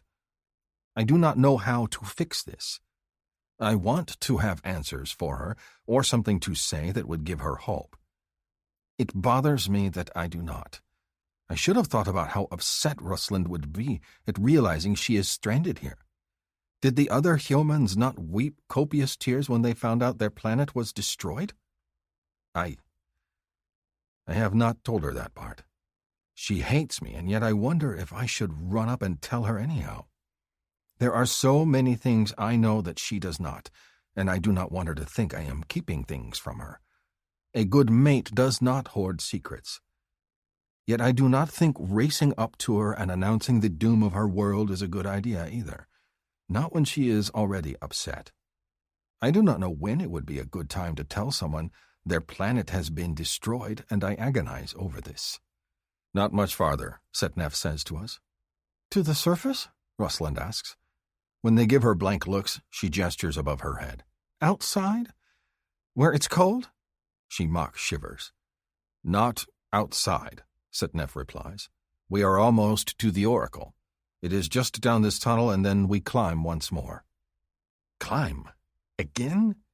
This time I will carry Rosalind. She yet carries the scent of my seed and her arousal on her skin. Her chest sings to mine. I do not care if she is furious. No one is touching her but me. As if we are in silent agreement, Rosalind turns to me and gives me a worried look. I nod at her. I will carry you. I wasn't asking. I know. I am not offering. I am telling you that I will carry you. She makes a face. I'm getting awfully tired of being carried, she says, slowing her pace to fall into step with me. But I'm guessing that I don't get to choose, just like with everything else. You are still recovering. I would rather you be safe, even if you hate me. Her expression softens, and she looks up at me with such bright eyes full of life that I am both bursting with pride at how strong her Kui is and frustrated at how things have become between us. I don't hate you, Rajal. I'm just... It's a lot. I'm trying to wrap my head around it all. The words make no sense to me, but I try to please her anyhow. When we get more furs, I will wrap your head for you if you like. That's weird. And sweet. Thank you. We arrive at another sheer wall covered in the vine-like moss, but this one is not nearly as tall as the last. This time, when Talnef turns and puts one of his many hands out for Rosalind, I push it aside. My female. I will carry her. He shrugs. We will see you at the top, then. As the two ancestors climb up the cliff, I turn to Rosalind. Put your legs around me. She purses her lips. You are just loving this, aren't you? Shall I call back Talnef? Rosalind blanches. God, no! She moves to me with her arms out, and I take her against me, pressing her teats to my chest. Our combined resonance songs are loud and powerful, and I gaze down at her, letting my feelings show on my face. How much I care for her, how much she means to me, how the world is complete now that she is in it. But then she puts her legs around me, and I forget about everything. I groan, gripping her backside and pressing her hot cunt against my bared skin. Another hand span, and I could push myself into her, sink into her depths, and claim my mate. Rosalind gasps, shocked, and I feel her body quake against mine. Our eyes meet once more, and I realize this is not the right place. When I take my mate, the moment will be special. It will be everything I have waited for, season after season. It will not be a quick rut against a wall with two others watching our every move. Hold on to me, I manage to grit out. This is a mistake, Rosalind whimpers, clinging to me. Maybe we should ask the others. No, I growl, and the thought makes me furious. No one will touch Rosalind like this, except me. Before she can suggest such a thing again, I start climbing. Last time, the cliff was steep and went so high that I felt as if I were climbing the great smoking mountain itself. This time, the cliff is not nearly as tall, and I reach the top before I realize it. Rosalind has her arms tightly around me, her legs trembling, and I stroke her back as I set her down and take a look around at the landing. I am not surprised to see more mushrooms, though these are growing in rows as if put there on purpose. There is moss, too, and it hangs from every visible surface. There is a small stream with trickling water and even a familiar vine that has the red fruit that are in the fruit cave. None of that surprises me. The thing that surprises me is that there is a large gray pod of some kind that pushes through from the rock above, like a finger poking through the leather roof of a hut. Coming from that pod is a light source of some kind, unnaturally bright. I know at once we have not reached the surface. It is too bright and strange, like the lighting from the fruit cave. Designs have been drawn all over the strange pod with paints, and one side of it is opened, like a flower, the hard, shiny stone of it peeled back to reveal the guts inside. From around the far side of the elongated pod, a female approaches. She carries a fringed staff that clacks with the striking of dozens of beads as she approaches us, and her mane is pulled back from her face, revealing the same strange features as the other two ancestors. "Welcome to the Oracle," she says to the males, and then stares at me and Rosalind in quiet surprise. Oh. Oh, indeed. I am surprised to see a female alone here, just as I am surprised to see the strange stone finger pointing down at us. Rosalind stares at it, gripping my arm tightly as she does. She turns and casts me a meaningful look, and I know she will have much to say to me when we are alone again. "We have a mystery upon our hands, Nojme," Talnef says, gesturing at us. "Strangers have appeared into the caves of the people." "We were stolen, actually," Rosalind mutters, moving closer to me.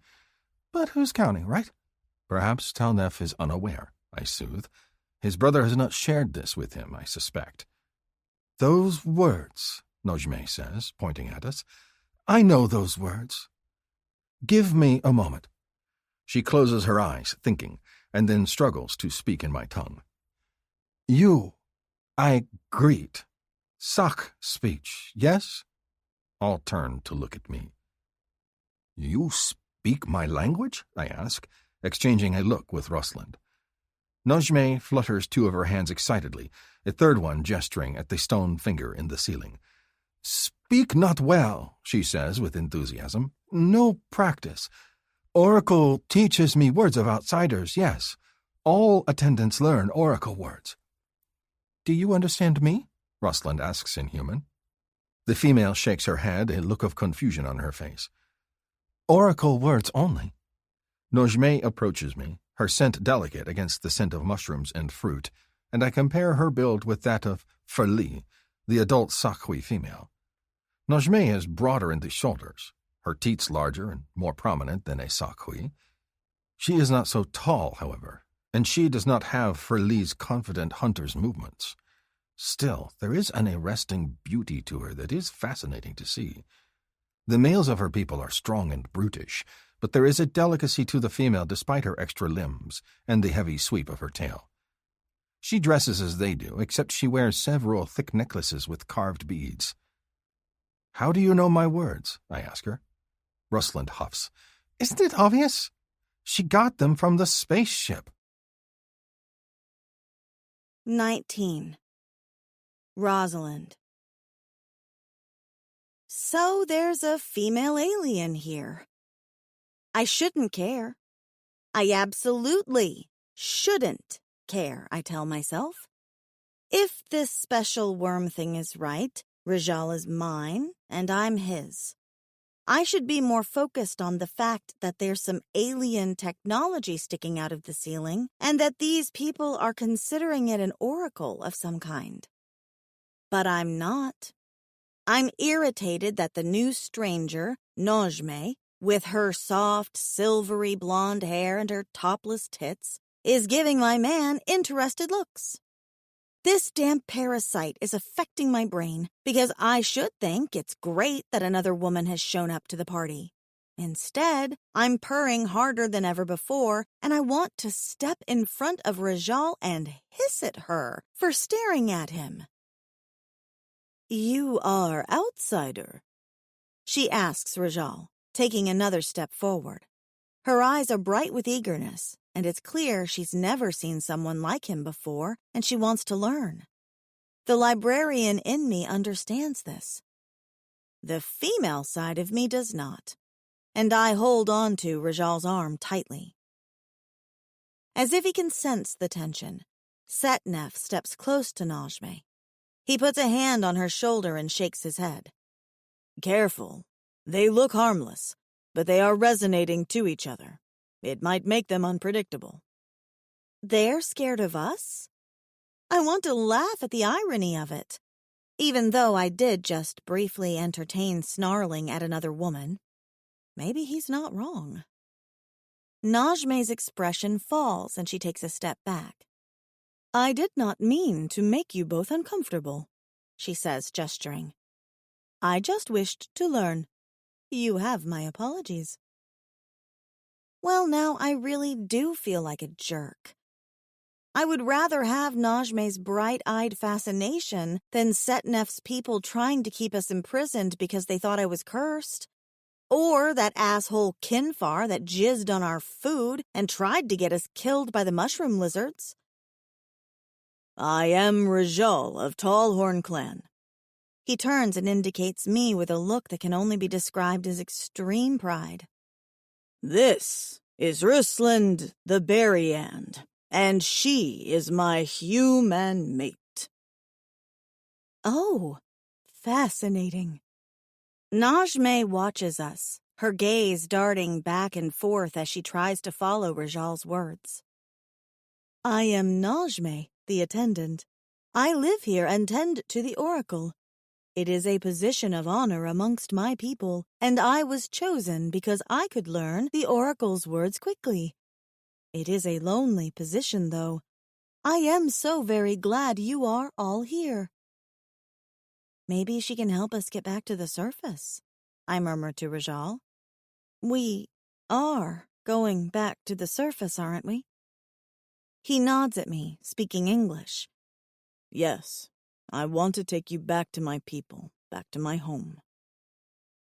"Another language," Najme whispers, watching us speak. and one I do not know. It is obvious she is a different people than he is. How many are above now? She turns to Setnef. Is that why you have sought out the oracle? We have a great many questions, he says, and we hope the oracle will provide answers that will satisfy the chief. Najme all but wriggles with excitement. Yes, of course. Come and sit, all of you. I will make tea, and we will feast on the oracle's fruits. We will share its bounty, and perhaps we will be able to answer your questions. She ushers us forward with a wave of her hands. Come, come. You will be the oracle's honored guests while you sit at our fire.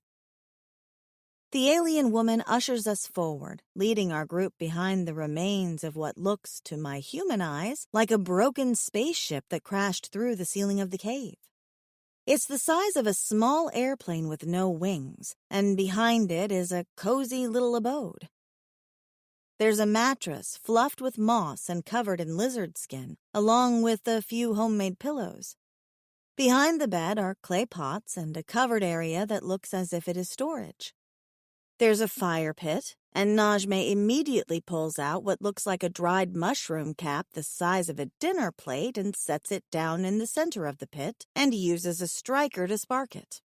Within a few moments, there's a small fire burning, and she feeds it shavings the same brownish shade as the mushroom cap.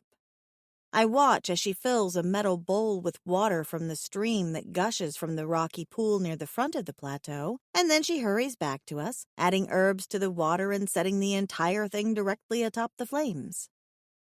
The oracle will record this day for us, she says excitedly.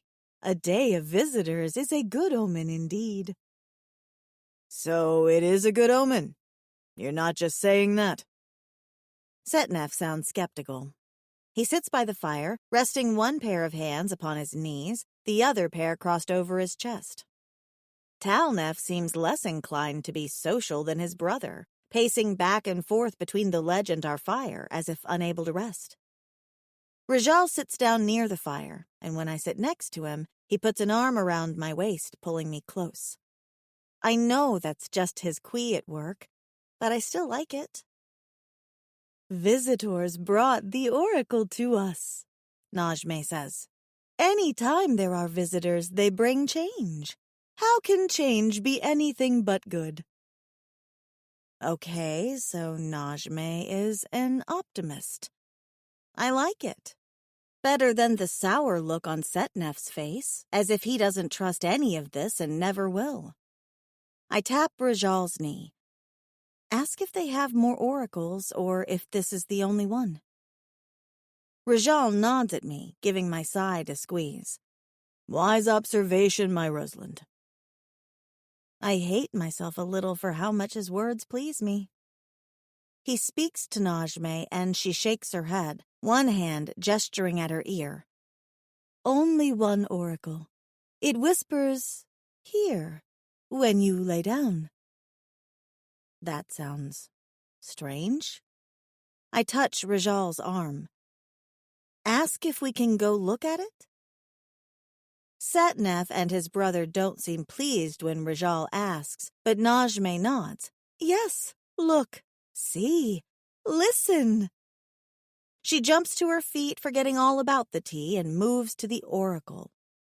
She doesn't hover as we approach it, as though she wants to let us discover it on our own. I've never seen anything like it before, of course.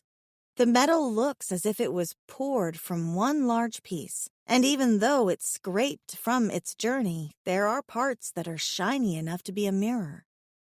Part of me wants to stare at my reflection and examine how horrible I look after days and days of roughing it in a cave, but that's probably not a good idea. I deliberately avoid studying my reflection too closely and focus on the ship instead. Because that's absolutely what it is. I've seen enough science fiction novels come through the circulation desk, and I've watched enough science fiction movies to recognize the general shape and the control panels inside. The part that blooms open like a flower isn't ripped like I thought it was. That's the opening. A bit like an aperture of a lens, but instead of folding inward, it pushes outward when the door is opened. There's a long rectangular-shaped bed tucked amidst the controls that gives me uncomfortable flashbacks to when I'd woken up. My pod didn't look exactly like this, though. Mine had tubes everywhere, even under my skin, and the lights seemed to be flashing everywhere around me. Then again, I didn't pay much attention to it in my panic. I definitely remember the lid, though, and it moved to the side like my first keyboard phone did when it opened. Like a jewelry tray or a tackle box, I decide. This one isn't the same type. I touch the edge of the door pedal, and it feels cool under my hand. Idly, I wonder how many spaceships are around here. The buttons and screens are strangely shaped, and a few of them are cracked, but there are no spider webs or dust inside. I touch one panel hesitantly. Najme must be taking care of this. Perhaps, Rajal says. He watches me with a curious expression. Do you know how to work it? Me? Oh gosh, no. This technology is as strange to me as it is to you. I touch a panel and, yep, no response. I don't see a keyboard, and even if there was one, I doubt I'd know the alphabet it uses. Keyboard? Rajal moves behind me to see, his big body pressing up against mine. As if touching is automatic, he caresses my arm.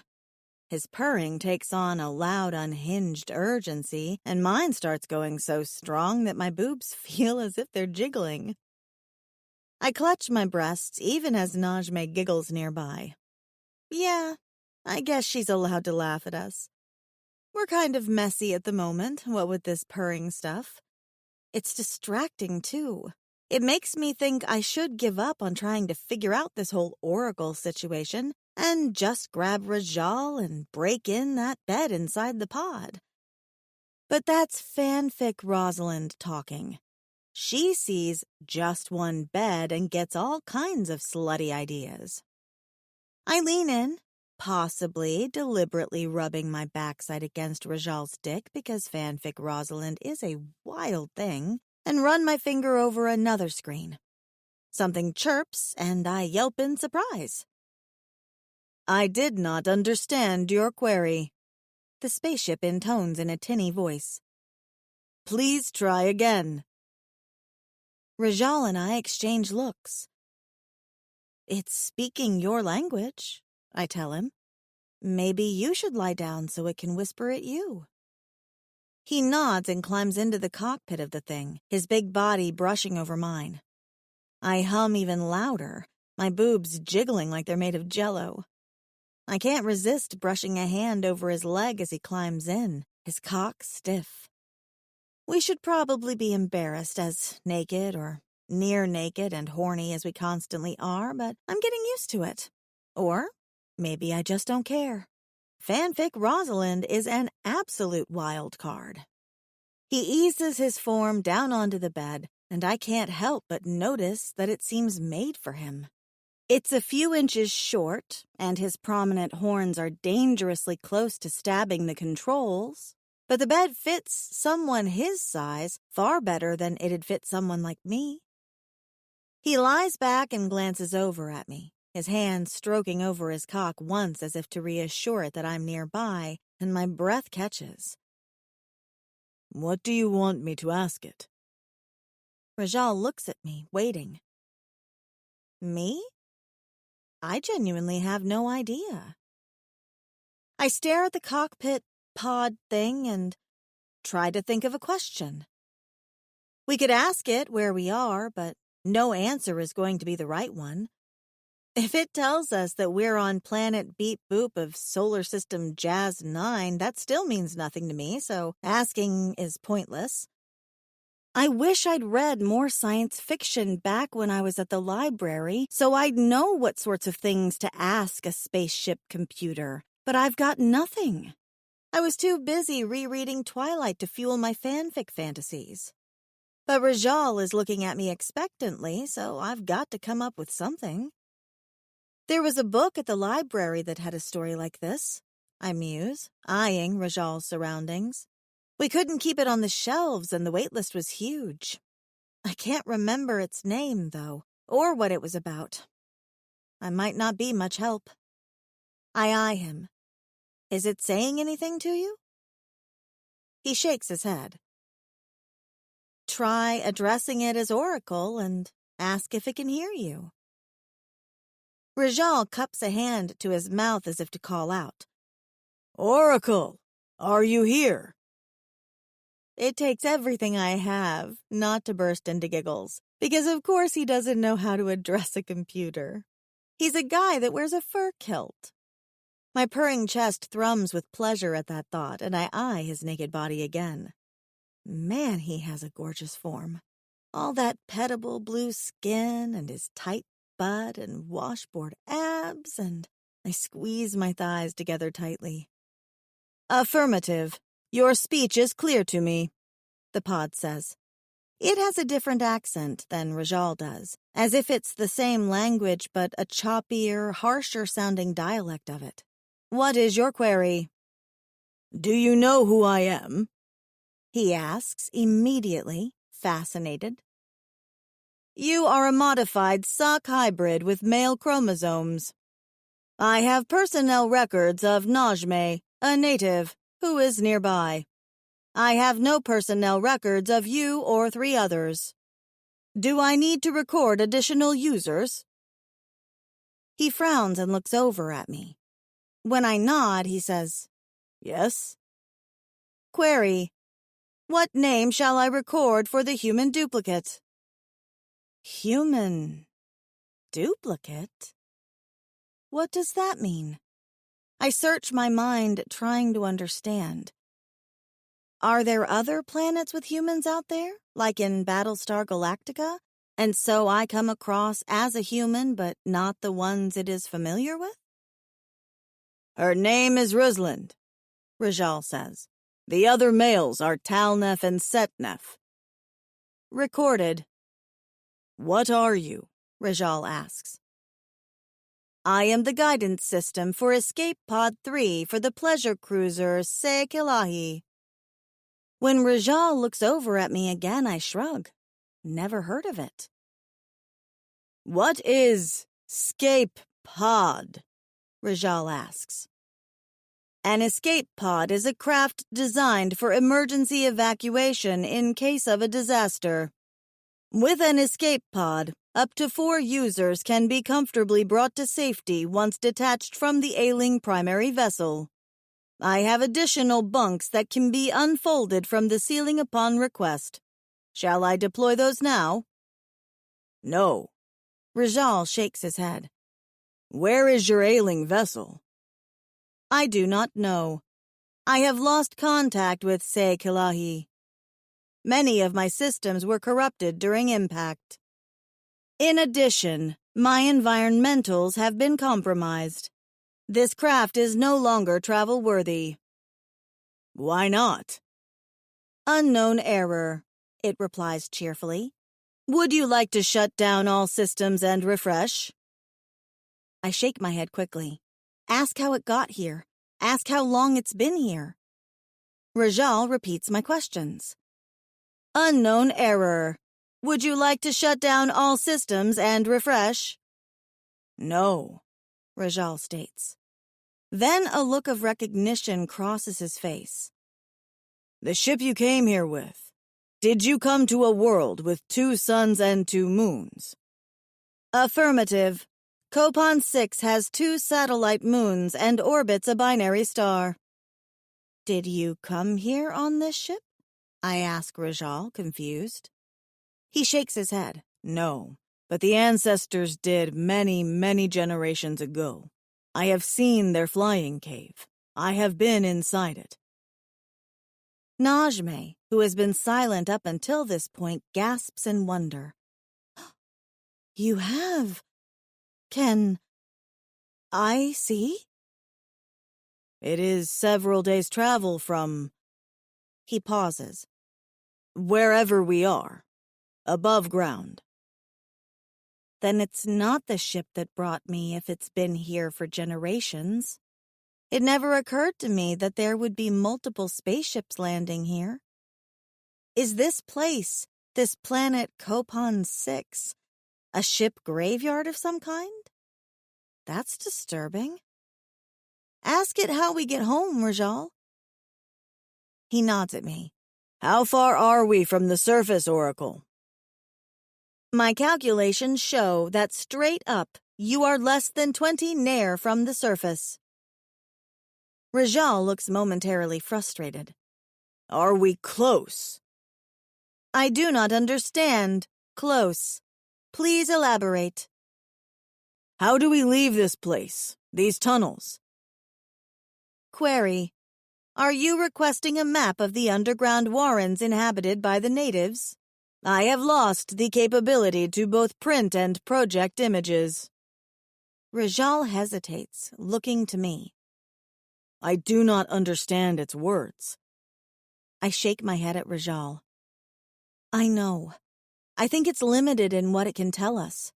It's a tool, but nothing more. It might not be able to tell us anything useful. He narrows his eyes, frowning up at the broken screens. How many of them are there, the natives? Query. Do you wish to know the number of natives heading in this direction, or in the main settlement? Rajal immediately sits up. There are others in the tunnels. My sensors indicate additional life forms are heading in this direction, yes. How do you know they are more natives? I do not, the pod says brightly. Najme steps forward. Oracle. Speaks riddles, yes? Words, no sense. She shakes a hand near her ear as if indicating confusion. Many words, few, yes. I'm beginning to agree with Najme. The computer in the ship might be able to tell us some things, but nothing excessively helpful. Maybe we should leave it alone, Rajal. He gets a stubborn look on his face, sitting up, and taps one of the dead screens. If you do not know what they are, how can you say if people are coming this way or not? My heat sensors are not working at full capacity, and therefore I cannot rely upon the easiest method of determining whether or not life forms exist. However, my sonar capability remains intact, so I am tracking by the symbionts. Each one gives off a unique infrasound dependent upon its host. Therefore, I am tracking multiple symbionts that match Najme, Setnef, and Talnef. They seem to be in pursuit of a lone native symbiont bearer, accompanied by a human symbiont bearer that are currently 13 nair ahead of them. Rajal growls, instantly alert, and sexy. Ta'ia, she has escaped. Are they coming this way? They are heading for a surface tunnel near the artificial orchard. He jumps to his feet. Orchar. What is Orchar? Trees, I say. Plants, a garden, not made naturally. Is there something like that nearby? Rajal nods and climbs out of the pod. He grabs my hand and races over to Setnef, who waits by the fire with his brother. We must go. Ta'ia might need our help, especially if they are being pursued. Setnef eyes us, skepticism on his face. I do not understand your words. Najme, what is he saying? The woman moves to stand next to me. The oracle has said a female has escaped. They head to the Forbidden Gardens. Your new friend wishes to go there. Will you take us? They will be followed. Setnef looks displeased. If it is the female I think it is, the chief will not let her go willingly. Yes, is all Najme says. And you will go with the surface dwellers? To be the oracle's attendant is to learn, Najme says, as if this explains everything. There is more to learn, so I wish to go, yes. I want to see the great oracle that the smaller one came from. I want to practice the language, I want to learn what the strange pink one is. She gestures at me. I want to learn everything I can because I believe our people are strongest when we have knowledge. The oracle had no answers for when the sickness struck our people down before. What if they have knowledge that we do not? Setnef looks to his brother. I follow you, Talnef says. Lead on. He nods, turning to Rajal. Come, I will show you the way to the Forbidden Gardens, where you were taken from. We will return there. And then what? Talnef asks. Then we see the outside world, Setnef says, his expression grim. Najme gives us a look of pure delight. Give me a moment to gather my things. 20. Rajal. We have acquired another one of the ancestors in our journey, it seems. Najme is determined to come with us, and she has all her things in a pack upon her shoulders.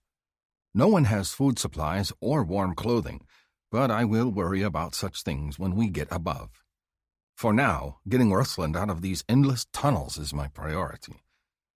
We take off again, climbing back down from the oracle's high perch and back to a lower tunnel. From there, Setnef sets off in the opposite direction, and we follow him, moving quickly. Rusland is able to keep up, and I am proud of her strength now that she bears a queen. Her song hums to mine, a distraction, but we cannot pause for me to pleasure her again, not when Teia might need our help. I'm relieved when the endless tunnels seem to go upward, and then I pick up the scent of familiar plants on the air. Plants and fresh water. When I hear the muted roar of water above, I know we are below the fruit cave and its waterfall. There has been no sign of Teia, but perhaps she is already above. We pause in the tunnels below, while Talnef and Setnef produce a rope and anchor it with something that looks like a giant, shiny fishhook. It locks onto the cave wall when they throw it, and then Talnef climbs up first, moving speedily thanks to his 4 arms. Najme follows after him, and then Setnef turns to Rusland and myself. Before you ask, I will carry her, I say. Resonance hunger will not allow me to even entertain the thought of him touching her, holding her, unless she wishes to climb it herself. Rusland gives me an awkward look and touches the thick, stringy-feeling rope.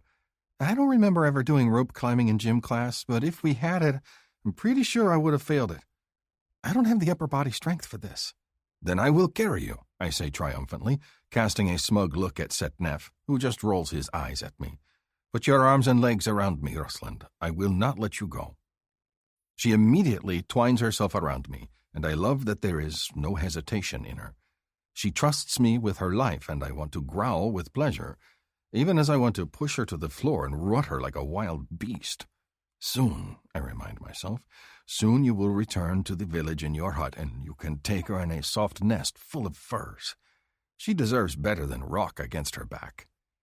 So I hold her tightly, approach the rope, and begin to haul myself up slowly. Rusland is silent, her arms tight around me, her legs clenched around my hips. Our breath mingles and my cock aches, an annoying distraction. She has my kilt tucked around her shoulders, the fur acting as a shawl, and I wish for a moment that I had thought to wear it so Rusland and her soft flanks are not so enticingly close. When we get close to the top, Talnef offers a hand down, and he and Najme haul both of us up. Their expressions are grim, and I do not understand why until I set Rusland down before me and see yet another one of the ancestors. This one has a reddish-golden pelt with beads holding his mane back from his hard features. Around his neck is a long beaded necklace with a large curved claw at the end, and he wears the same slippery yellow-orange fabric around his waist as the others do. He brandishes 4 shiny blades, his teeth bared as he hunches over, looking ready to attack. And behind him crouches a disheveled, worried Teia. Teia does not look relieved to see me. She clutches a club in one hand. Her expression remains wary, but she puts a hand on the arm of the ancestor who protects her. It's okay, Remeb. He's my friend. The newcomer, Remeb, does not look pleased to see me either. He straightens, glaring at me up and down. This is your suitor? What? No. Taia makes a face at the back of his head. Don't pull that jealous shit. I told you he's in the same position I'm in. Everyone's resonated but us. That doesn't mean we're together. She eyes Rusland with a look of pure confusion. Not sure where she came from, though. I immediately step in front of my mate, not liking the fierceness of this Remeb. Rusland was held captive as I was. We were held in a cage below until we were freed by Setnef. I pause, hoping that my words do not upset Taia. Rusland is my mate. We have resonated to each other. Her eyes widen, but she only nods. Well, that explains that. She flicks a hand at my cock, which remains yet hard and aching. Can you put some pants on, at least? I have no pants. That should have been obvious. Not sure why I asked, Taia mutters. She taps on the male's arm again. Remeb, please. You're making everyone nervous. She turns to us, gesturing at him with the club. Everyone, this is Remeb. He helped me escape from the city. Remeb the Fist, the male corrects stiffly. Now, Remeb the Betrayer. He glances at Taia, his eyes full of emotion. I have made my choice, and I will endure the shame it will bring my house. Najmeh pushes forward, a startled expression on her face. Remeb the Fist? Of all those I expected to see here, I am surprised to see you most of all. What will your father think? My father held Tia the Stranger captive, Remeb says in his tight voice. His shoulders are stiff, his posture proud and angry. Even so, I notice he cannot help but step in front of Taia, as if he seeks to protect her from us. He thought to hold her against her will, and that she would make strong kits. So he kept her separate, only allowing myself in to see her and bring her food. That way, if she resonated, it would be to me and me alone. I have spent time with her, and learned some of her words, and I have come to see that it is wrong to keep her against her will. So I have brought her here to return to her people. He gives me another sour look. And her suitor. Oh, my God. How many times do I have to say that he's not my suitor? Taia rolls her eyes in frustration. I can understand everything Remeb says, but he can't understand me at all. Do you know what's up with that? I know not why it is up, I admit. I have had difficulty with Setnef and his brother as well, but we managed to communicate. Najmeh can speak my tongue, though. She can communicate to him for you. Taia brightens, turning to Najmeh. Oh, good. Please tell him that Rajal is my friend, but not my lover. Najmeh turns to me, a puzzled look on her face. This not oracle tongue. She asks that you tell Remeb that she has no mate. Tell him that I resonate to Rusland and my cock is only for her. Oh, boy, Rusland mutters behind me, and Taia snickers. Remeb listens as all of this is conveyed, and he shoots me a look that seems to hold many emotions, one of them relief. I notice that he pushes Taia behind him again with one hand, the same way I push Rusland behind me with mine, and wonder if he seeks to make her his after all. Taia does not seem afraid of him, at least. Remeb nods at Najmeh's words. I am glad she will be safe here with a friend, then. Now I must return. Return?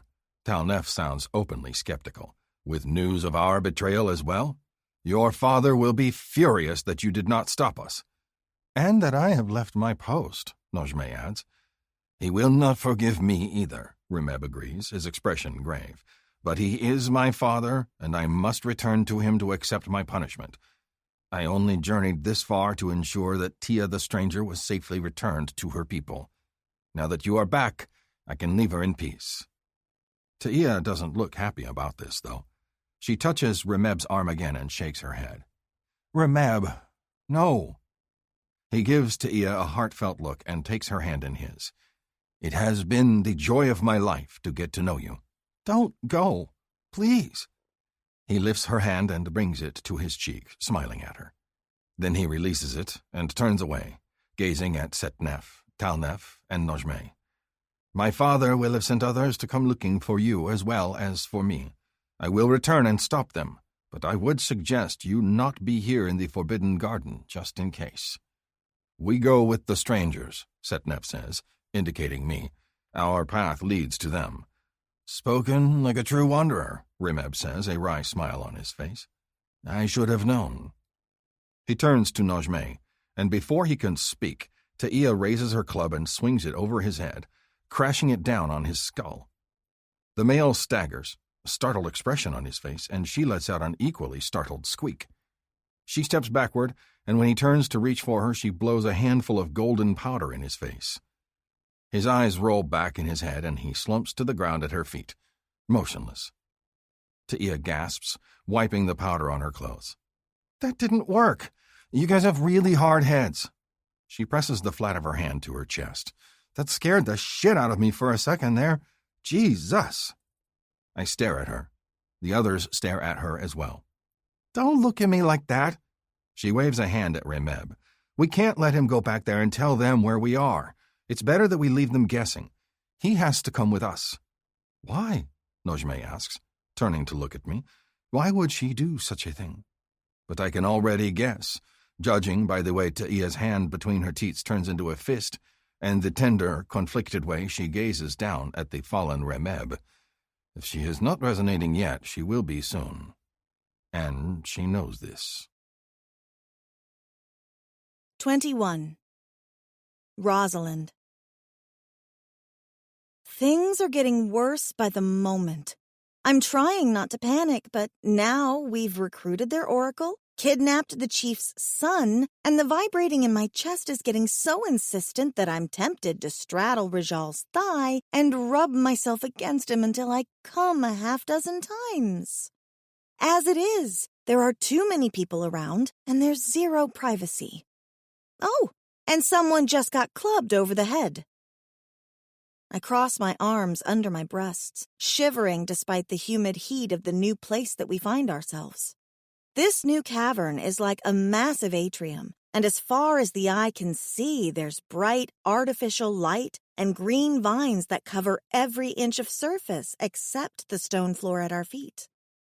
There's a lake that looks like an artificial swimming pool and even a waterfall, and I'm tempted to ask if we can bathe before we take off. Something tells me there's no time, though. They're tying Remeb up with rope, and everyone seems nervous and on edge. Everyone except Rajal, that is. Now that we're above, he's taking control of the situation. He directs the others, ensuring that the water supplies are refilled and Remeb is securely and comfortably tied. He checks in on Tia, and then she and Talnef scrounge for supplies that might have been left behind by others. Once everyone is readied, he and the two brothers drag a heavy stone away from the waterfall and cover the spot we entered from, hoping to slow any pursuers down. I feel a little useless because I'm not sure what to do with myself. I don't know this place like Tia does.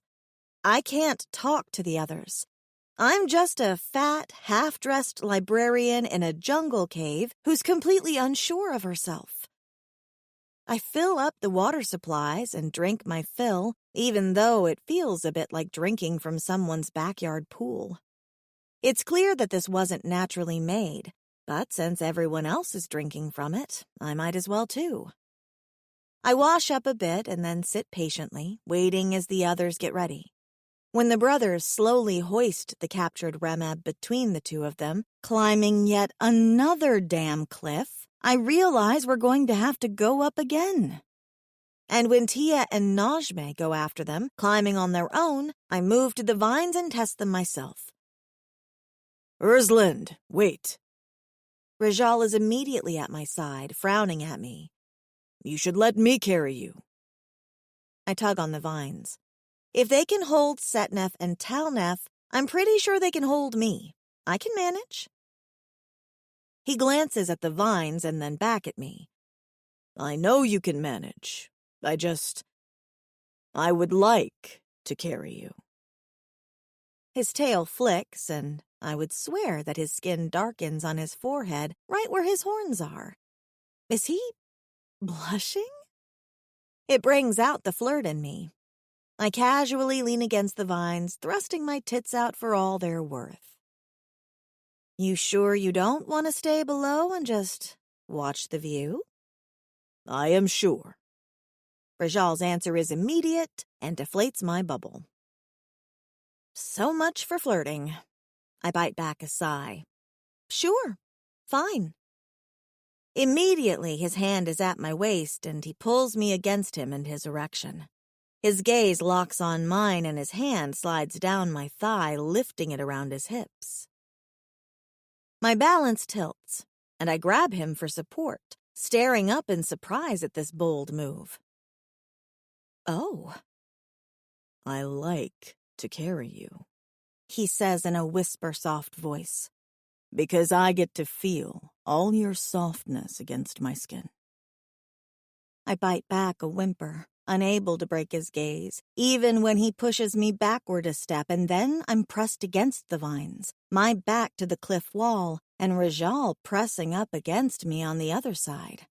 He hitches my thigh higher, forcing my legs apart, and I suck in a breath as his other hand skims over my spread pussy. When we get somewhere safe, Rajal murmurs, the pads of his fingers stroking over my clit and making me want to crawl out of my skin with need. I am going to lick your beautiful cunt for an entire afternoon. My lips part as a hungry moan escapes me. Okay. Okay. His mouth twitches with amusement.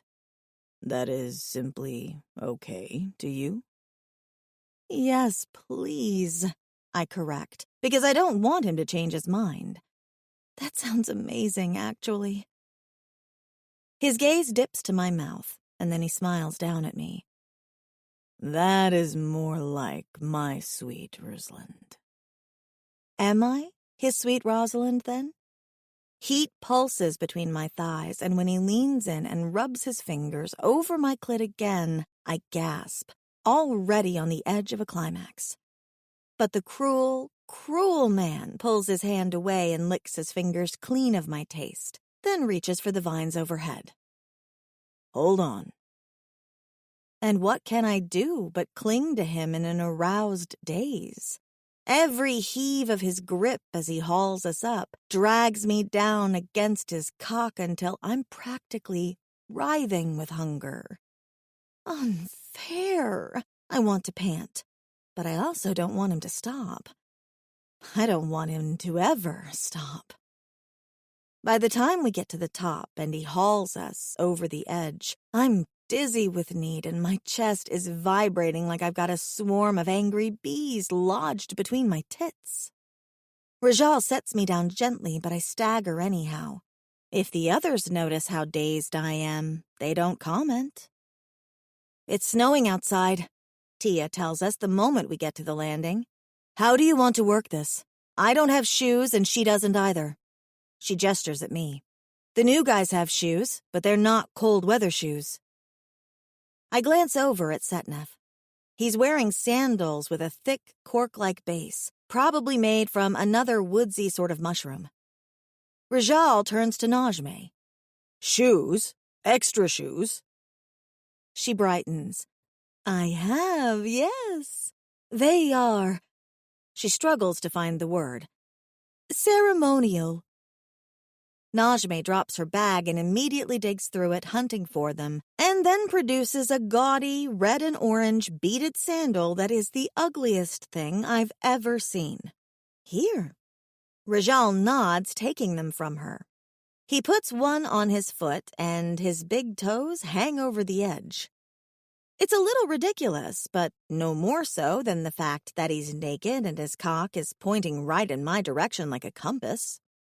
When he stands, he straightens and turns to the others. Share my words, Najme.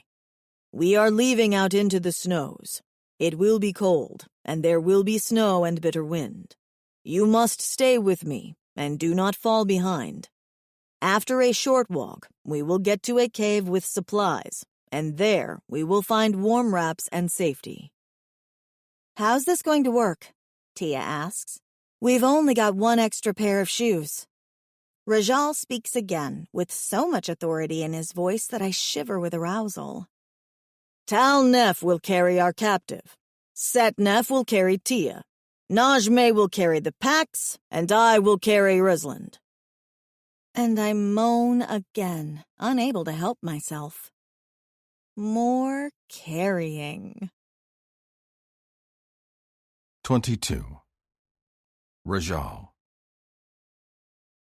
The moment we step outside the warmth of the fruit cave, there is a collective gasp from the ancestors. They are not ready for the chill, even though I warned them of snow.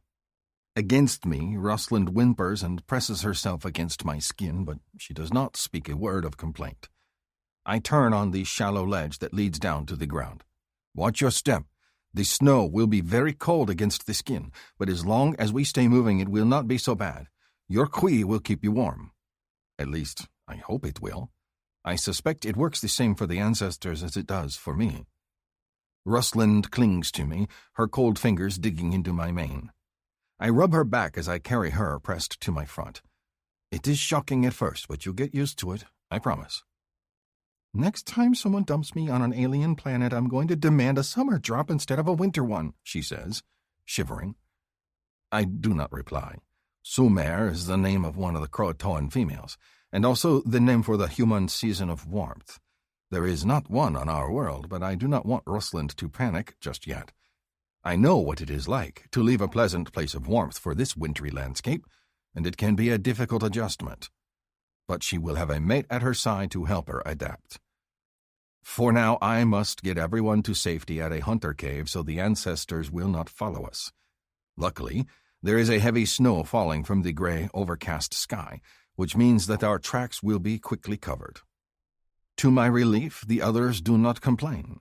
There is the occasional exclamation of surprise from Najme or Setnef, and when Remeb awakens, he growls in anger and tears at his bonds, and we pause for a moment to reinforce the knotwork. Not much farther, I reassure them when I see Taia shivering. This I promise. Najme blows out a breath and watches in wonder when it fogs in front of her. He says it is not much farther, she reassures the others.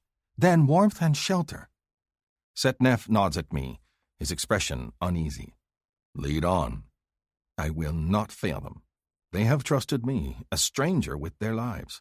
I will bring them to the others, and we will learn from one another, just as we did when we arrived on the beach from the island. We make good time to the closest hunter cave. It is one full of supplies, as most do not bother to stop so close to the fruit cave. It is also a very large cave, I notice, with 2 large chambers and a kit-sized hole in the back that leads deeper into places a hunter cannot go. Normally I ignore such things, but today I cannot help but think of it and worry. I set Rusland down in the snows and check out the cave to ensure it is safe, and then bring them all inside. Taia immediately kneels in the dark by the fire pit. I'll get a flame going. My thanks, I tell her, and turn to Najme. Do your people have other caves in which you come above? Is this cave safe? No one come above, she replies, her words growing better with use. Forbidden. Someone came above, Rusland says to me. I found a cave, and someone snatched me. They used that weird sleep powder on me, and when I woke up, I was in the jail cell. I nod. I believe her. Someone must be breaking their rules if it is forbidden. They attacked Taia and myself in the fruit cave with the sleep powder. That's a problem for tomorrow, Taia comments, banging her spark makers together. Remeb will be difficult to deal with, and we need furs and food. Let's tackle one issue at a time. Rusland grimaces. She's right. Let's focus on right now. I'll go see what I can find. Why don't you check in on the others? She is right. I watch her get up and head into the darkness, lit only by the bright blue of her eyes. I know she cannot see much, but it is brave of her to want to help, and I am filled with affection for my mate once more. Brave, smart, strong Rusland. Taia clears her throat at me and then bangs her sparkers together again. Our captive, I did not forget, though we both know I did. A short time later, there is a fire blazing in the fire pit, and Taia has set up a pouch full of tea to warm. The ancestors are wrapped in furs, and Taia is feeding Remeb a few sips of water, gently brushing her fingers over his chin to catch the drips, and I think about what she said. How she is not resonating, but she suspects she will be soon. She feels something, and wishes to keep him by her side. I understand this all too well. A new fur kilt around my loins and proper boots upon my feet, I get up and head to the back of the cave, where Rosalind has been lurking. I thought she might need a moment to herself, but as time passes and she does not join the others by the warm fire, I begin to worry that something is troubling her. I find her in the shadows, folding a pile of furs into a stack. She has a snowcat fur wrapped around her shoulders and another tied at her waist, and she looks soft and touchable, and so beautiful that my chest aches and my quee sings even louder at her nearness. I crouch next to her. "You should sit by the fire, my sweet Rosalind. It is warmer there." "I'm okay." Her hands smooth over another one of the furs. "I'm just going through to see what can easily be made into clothes or shoes, since we've got 6 people to dress, and just tossing on a pelt isn't going to help if we're traveling in all that snow. And I can figure out how to sew, at least. I know the basics. I actually wrote a fanfic once about a seamstress." Reaching out, I brush my fingers over her cheek. "Something is bothering you." Her mouth twists and she sighs, then glances up at me, her fingers playing with the soft fur in her lap. "Tia's really got things handled over there, doesn't she?" I glance over at the group by the fire. Tia is talking quietly to Remeb, who glares at everything but her. The brothers and Najmeh are passing a cup of tea around, warming their hands upon it and gazing out at the snowy entrance with a mixture of fascination and trepidation. I turn back to my mate, who is keeping separate from them. "What does Tia have to do with anything?" She shrugs, gazing down at the furs. "It just occurred to me that she's really pretty and she's got her shit together, that's all."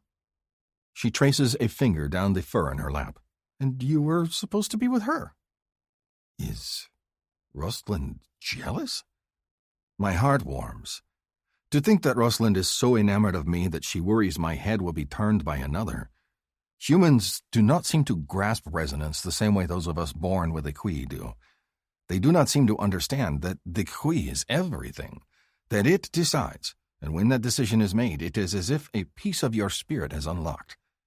I was never supposed to be with Tia. All this time I have been waiting for you. I don't know why. There's a helpless expression on her face. All I've done is be a burden to you. You've had to carry me everywhere and take care of me when I was sick. I've been absolutely useless, so I'm not sure what you think is so special about me." She gestures over at the fire. "Meanwhile, you've got this gorgeous, slim model who can make fire and doesn't whine that it's cold. She seems the obvious choice to me." "You doubt yourself."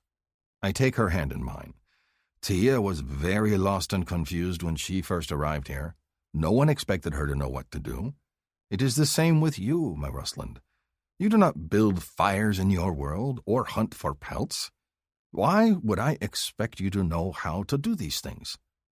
She sighs, twining her fingers with mine. "I guess I'm just panicking. I saw her and how pretty she was and it doesn't make sense that I get the guy and she doesn't." My heart swells with joy again. Rosalind gives me a wry look. "What's sad is that I should be thinking about how to get home or what to do about the whole kidnapped by aliens situation, and all I can think about is whether or not you want to kiss me or Tia." "You," I say quickly. "Only you. When I say I have been waiting all this time for you, I truly mean it, my sweet Resonance. Just knowing you are finally here has brought me so much joy." Rosalind gives me a thoughtful look, then leans forward. I move to meet her, brushing my lips against hers. Just that small touch reminds me of how badly I ache for her, and my Kui sings louder than ever. I groan, pulling her into my arms so we can continue to kiss. Her mouth fits perfectly to mine, her tongue a delicious tease. Her hands curl in my mane, and she pants against me as my tail strokes over her thigh. Somewhere nearby, Tia clears her throat again. "They have been like this for days," Setnef mutters. "Pay them no mind." I kiss Rosalind again, wishing that we were alone and I could push her lovely thighs apart and settle myself between them. More than anything, I want to claim her, but it should not be in a hunter cave with so many others nearby. She deserves a nest full of soft furs to lie upon, and a warm fire at her feet. She deserves to be home with me in my hut before we fulfill Resonance. We have waited this long. We can wait a bit longer. I stroke her cheek. Soon, my resonance. 23. Rosalind. We're apparently staying at the cave all night, despite its nearness to the so-called fruit cave. Najme and Setnef are skeptical that anyone would come after us, but our group decides to remain alert after all. The brothers and Najme take turns on watch along with Rajal. They pair up, and someone will watch the front entrance at all times, and someone will watch the back walls in case there's a hidden tunnel we're unaware of. Tia cooks, softening up dried meats and roots into a stew, and it's the most delicious thing I've ever eaten. She feeds bits to Remeb, who remains silent. He's not fighting against the ropes that hold him any longer, but I still don't trust him. I keep myself busy stitching fur clothing together. With a few stitches, 2 pelts attached at the front and the side can make a skirt, and a poncho is another obvious choice that doesn't require much skill. All the pelts that we're not using for blankets or bedding get made into janky clothing, and Rajal reassures me that no one is going to mind that they're being used. He gives me one of the boots he found inside, and I study it, trying to replicate it so the others have something to wear on their feet. If nothing else, maybe I can make a mitten for feet.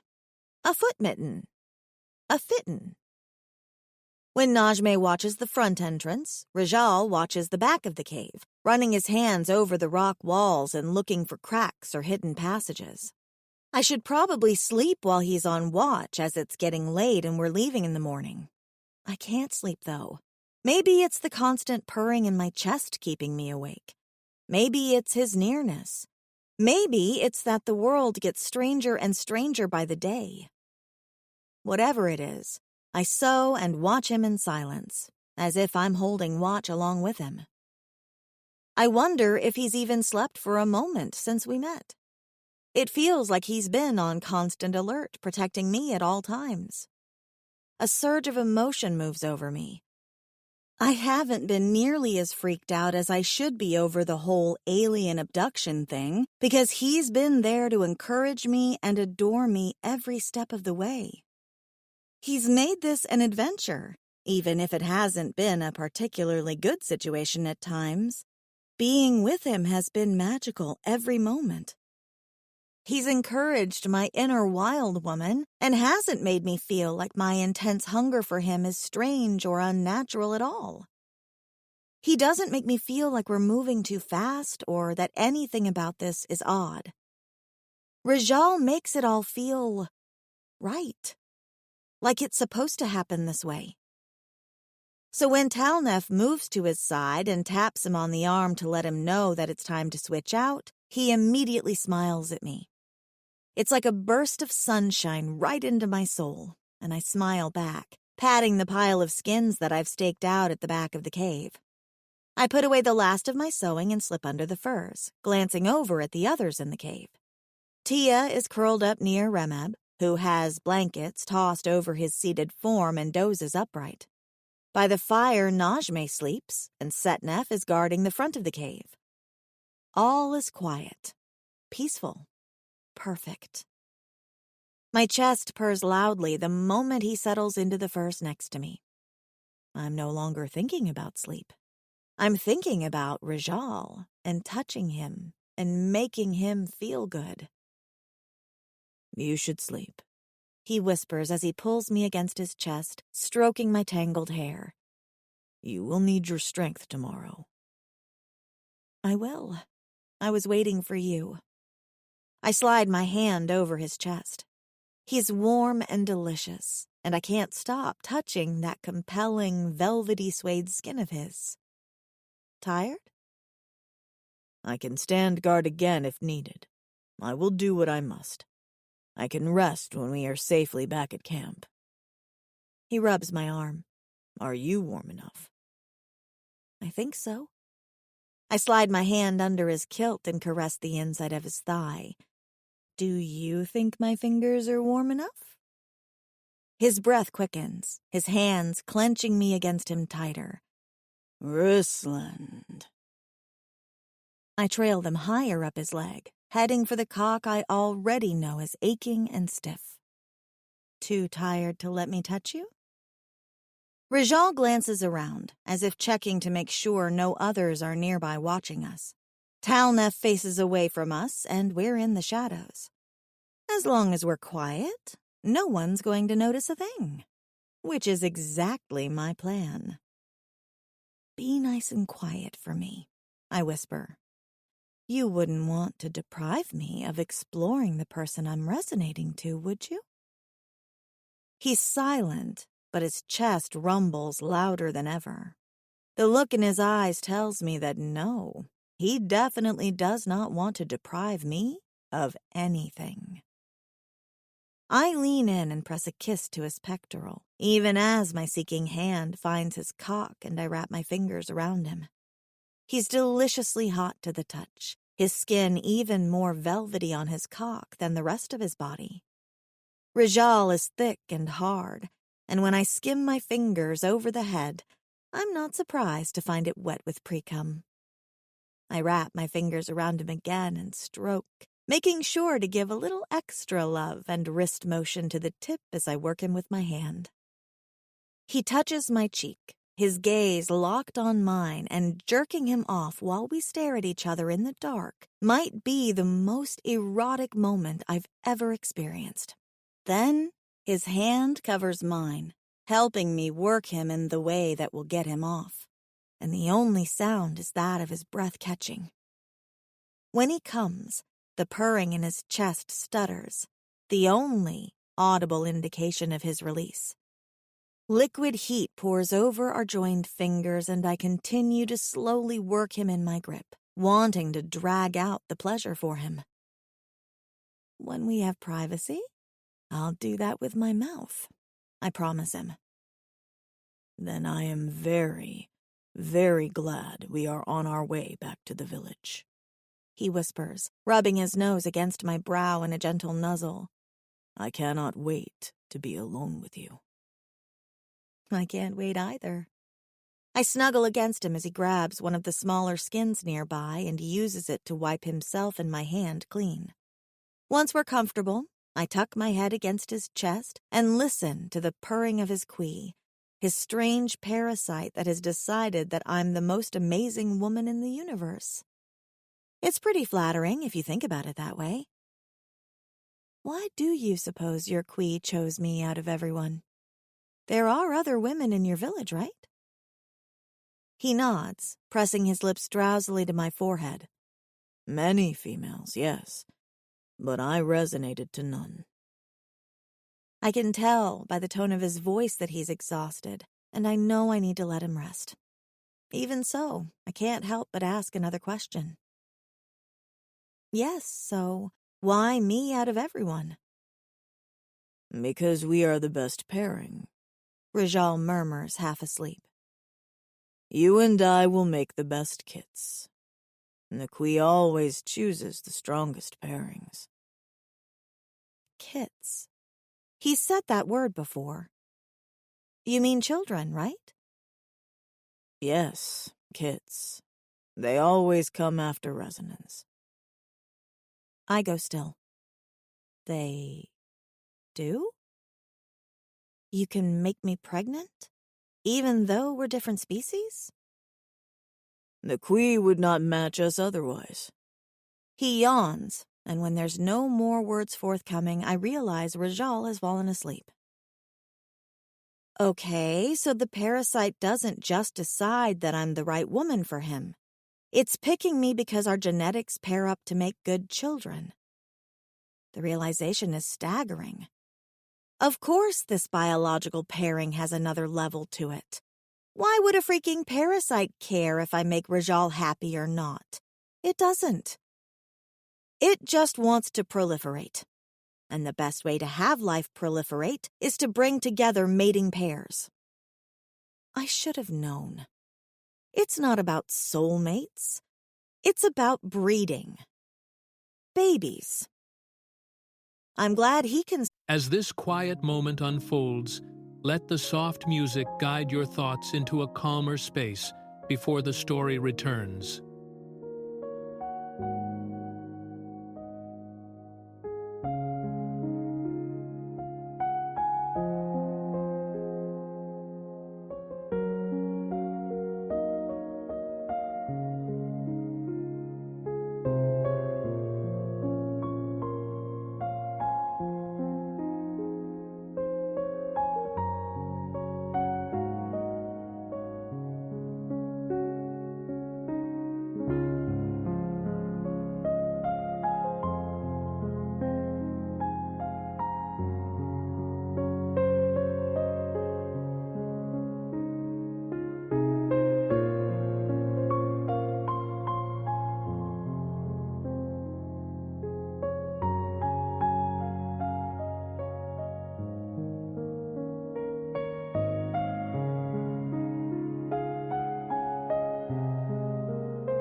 sleep?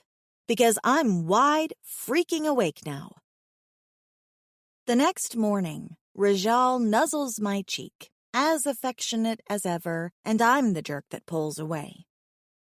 I try not to look at his hurt expression because I know he's not going to understand what I'm feeling right now.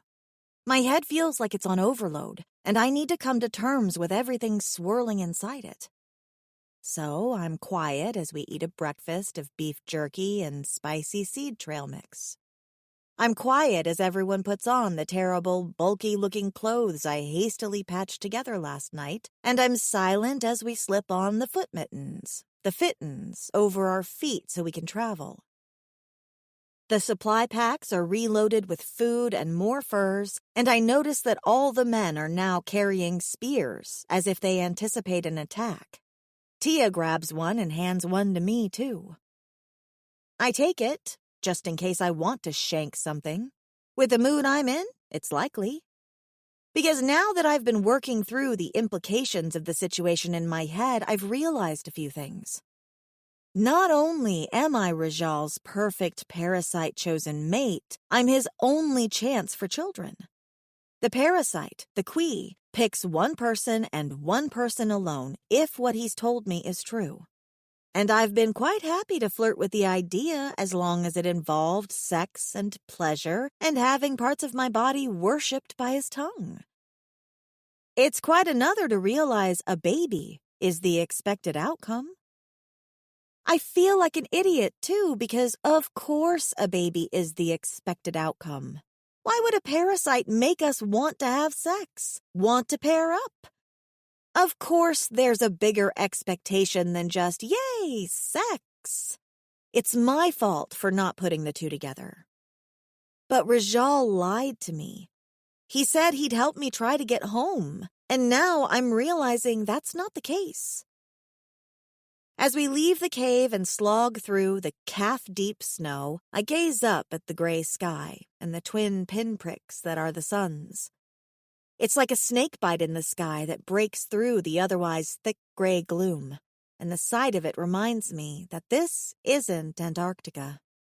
This is an alien planet far away from home, and the only ships I've seen are downed ones. The only people I've met are carrying fucking spears and wearing furs. They're not going to fly me home. I've been putting my head in the sand this whole time because the realization is too much to process. I'm stranded here on some weird corner of the universe with no way home, and someone wants to knock me up and make me his wife permanently. And to make things even worse, he's really nice and sexy, and it's not a horrifying idea. So what does that mean for me? Panic hits me hard and fast. I pant as I walk, both frustrated and terrified of the future. What am I going to do? Our straggling group winds through the rocky countryside, and I stare at our harsh surroundings. There are purple mountains in the distance, covered by a heavy cap of snow. We're in a valley at the moment, surrounded by high cliffs, and the land here looks as if it was carved into a Swiss cheese maze. There are endless cliffs cut by valleys and cave-like entrances everywhere.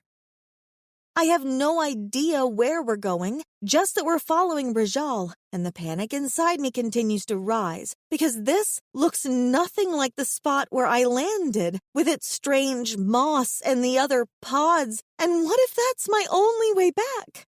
Or what if worse aliens come looking for me to retrieve me? Even though Rajal's presence is making me panicky at the moment, I wish he was at my side to hold my hand. Right now, he's leading our group, and I've been falling further and further behind. My feet feel wet and cold as we trudge through the snow, and I've never felt more out of shape and helpless as I do now. I lean heavily on my spear and pause, gasping for air as a panic attack threatens to overwhelm me. "Hey," Tia says, slowing down to move to my side. "Can I walk with you for a bit?" I suck in a gulp of bitterly cold air and nod, putting on a bright fake smile. Sure. You okay? Oh, I'm fine. Just fine. You don't seem fine. She glances over at me. I give a high-pitched, nervous laugh that sounds awful even to my own ears. I'm fine. Really. Tia shrugs. Okay, then. So if you don't mind me asking, where are you from? Where am I from? God, that's a great question. I desperately try to come up with an answer, but it's like that portion of my mind has been wiped clean. I get a vague image of a ranch-style house, but that's it. Here and there? Doesn't matter anymore, does it? She chuckles. I guess not. We're all officially Team Not Hoth now, I suppose. Not Hoth? Is that what this place is called? Does that mean it never gets warm? I squeeze my eyes shut as I trudge forward. Nope, not gonna dwell on that right now. I can only take so much bad news at once. Can I ask how long you've been here? About 4 years now, give or take. The seasons are a little different here, so sometimes it's hard to tell. Harlow, that's another woman you'll meet soon, used to keep a calendar, but the days didn't quite match up the same, and I'm pretty sure she gave up. You just kind of go with the flow and watch the plants in their cycles. When the Hiraku stems start pushing through the snow, you know it's the bitter season. And when all the Dvisti start heading out of the mountains, you know the brutal season is on the way. She eyes me as we walk. Let me know if it's too much of an info dump for you to take in all at once. I know how overwhelming things can be when you first arrive. I assume you just got here somehow? You have that dazed look to you. Strangely enough, talking to her is helping some of my panic subside. Yeah, this is all new to me. I woke up in a pod in the snow, ran for cover, and then one of the 4-armed guys captured me. A little while later, they threw Rajal in the cell with me, and the rest is history. You? Long story. She pauses, eyeing the hikers ahead, and I notice her gaze rests on Remeb, who is now being carried by Setnef this morning over the large alien's shoulders in a fireman's carry. Long, strange story. I'll bet it is. And is there any way home? Tia turns to look at me, and the pity in her gaze tells me everything. I bite back a sigh of dismay. I thought so. The panic churns in my gut with the morning's breakfast, and I feel sick. I don't know what home I'd be returning to, but having the option would be nice. Please just tell me it gets better. Better than what? I gesture at my crude fur clothing and the snow around us, then point at Talnef and the other ancestors. You know, everything. She chuckles, and the sound is soft and throaty. Her curly dark hair flies around her head in the breeze, and she looks really pretty and like she belongs here, for all that she's wearing the same shitty clothes I am. It's because she's comfortable, I realize. She accepts all of this because she's used to it. Better is a weird word to use. Things are always changing. New people arrive, babies are born, people resonate. There's always a ton of work to be done by hand. Some days it feels like a lot, but then I think about the people. I've lived with both tribes, and they're full of amazing, happy people. And even though the work is hard, it's satisfying, which sounds weird to say. It's true, though. I see. I'm not sure I see it all. But she's being very chatty, and listening to her helps me get out of my crisis spiral a little. Tia looks over at me. I know it's not easy to hear all of this. If you want my advice, Learn a skill. It'll save you from going crazy, and it'll bring you this weird sense of pride when you realize what you can contribute. It sounds like the most hippie, kumbaya sort of thing to say, but it really saved my sanity when things got to be too much for me. And what skill did you learn? I ask because it seems like good advice. I could use a little sanity saving right now. I learned, too. I learned herbs from Kemley, and from my friend Tiffany, I learned how to card Dvisti wool and make yarn and to knit. Knitting really helps me stay focused when everything gets to be a lot. She smiles at me, her expression thoughtful and proud all at once. Callie does embroidery, and Veronica does healing, and Hannah keeps inventory. Bridget makes the ugliest-ass pottery I've ever seen, but it's useful. Gail likes to feed everyone. Oh, and Liz shoots things with arrows. We all have different ways of coping, but it makes you feel really good when your coping mechanism benefits others. I nod because what else can I say? It sounds like everyone finds a niche and goes after it. I like the idea that there's a tight-knit community, but the thought of being stuck on a wintry planet hunting things with spears is still utterly terrifying. What about coffee? What about toilet paper? Hell, what about my precious books? I've built my life around the book community. How can I possibly let that go and, shoot things with arrows for fun instead? Things with faces. The thought makes me all panicky once more. Can I be a little intrusive? Tia asks suddenly. A laugh bubbles up out of me because she's been spouting advice for the last 10 minutes and now she wants to get intrusive? Go for it. She chuckles, as if realizing the absurdity of her question, and pauses in her walking. I pause too, waiting. I know the whole situation is weird, but I'm really happy for you and Rajal. He's been waiting a very long time, and he seems like a new person around you.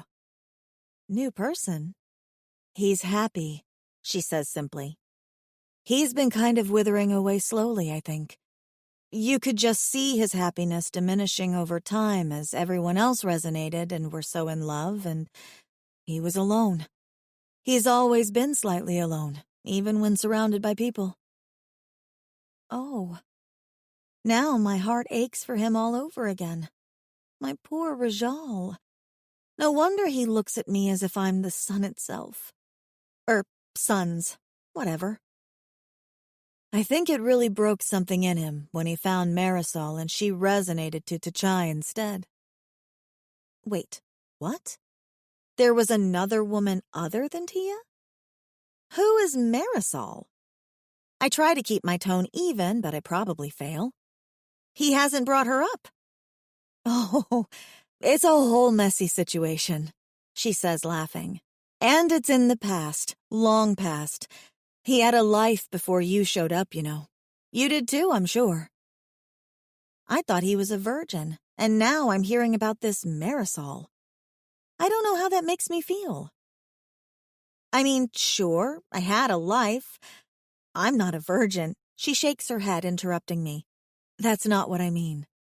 Romantic entanglements are different here because some people, and she points at Rajal, believe in waiting for resonance no matter the situation. I can assure you that man is as virginal as they come. But when he met Marisol, she was the first woman he'd seen since his island was destroyed, and so he thought she was destined for him. Turns out the moment she saw his tribesmate, she started resonating for him. That had to be devastating, especially since Cathar had immediately resonated to Lauren at first sight. Island? Destroyed? First woman he'd seen? She's right that he's had a life before me. It sounds like he's had a whole hell of a lot of life. My mind spins. This is a lot to take in. I know. It's jarring to hear about because you've been so connected, right? Her gaze strays ahead to where Remeb is being passed over to Setnef. It makes you feel all kinds of strange, possessive things you have no right to be possessive over. I get it. I really do. But you're happy here? On this planet? I feel like I have to ask. Tia gives me another strange look. That's like asking if I'm happy with water or food. I need it to survive. There's no way to get around it, so there's no sense in being happy or unhappy, is there? It's just life. You take what it hands you, and you roll with the punches, and you make the best of things. I wish I had a better answer for you, but that's what I've got. I offer her a weak smile. It's more than what I've got, so I appreciate it. The smile she gives me is genuine. If you ever want to learn some herbalism or how to knit, I can hook you up. Knitting does wonders to calm your mind. Right now, that feels like a lot of knitting. Oh, it is, she laughs. So much knitting. But it's all needed, right? So no one will mind if I knit a scarf. Tia pauses. Or 30. I laugh too, and it feels good.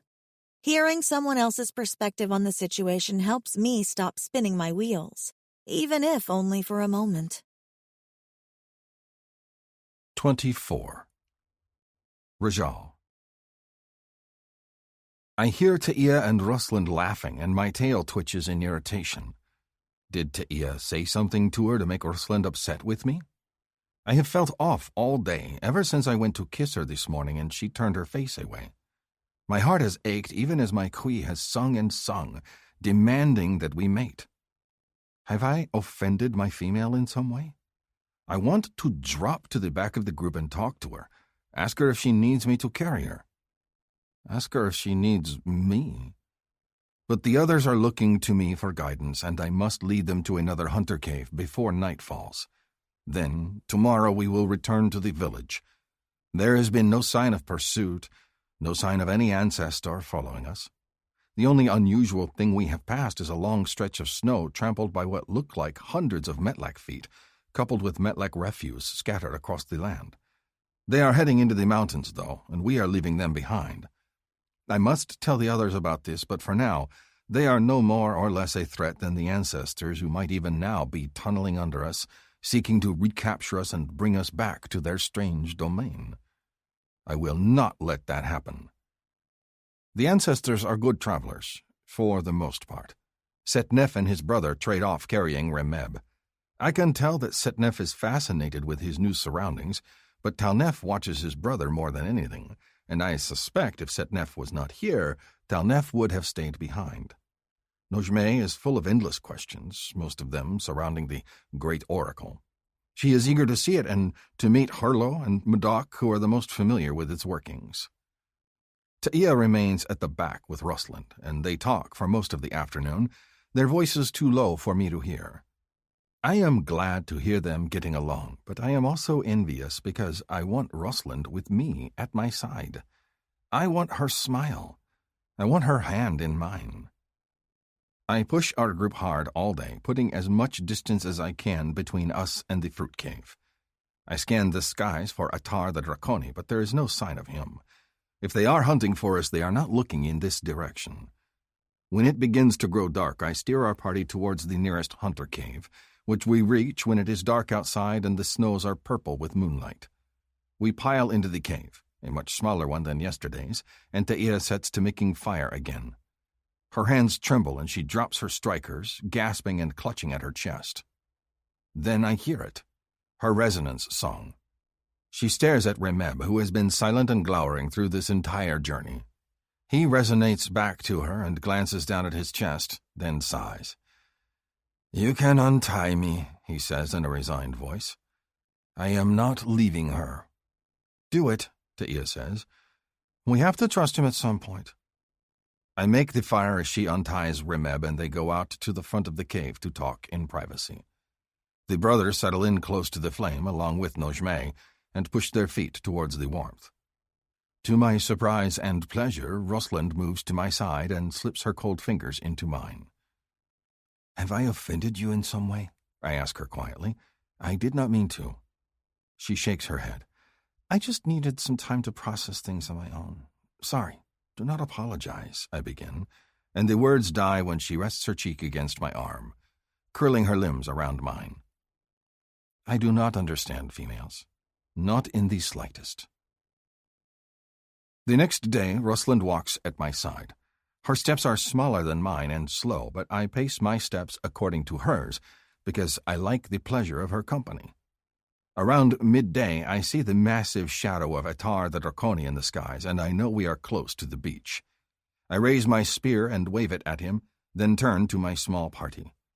Taia and Remeb walk close behind, with the rest of the ancestors picking up the rear. Atar has arrived. The ancestors look around as Najmeh interprets my words. You should probably tell them that he's a dragon, Taia points out with a bit of humor. She hugs one of Remeb's arms to get his attention and gives him a thumbs up, a gesture he has learned to mean all is well. There is no word for dragon in my language, I point out, just as the gigantic golden beast roars and circles overhead.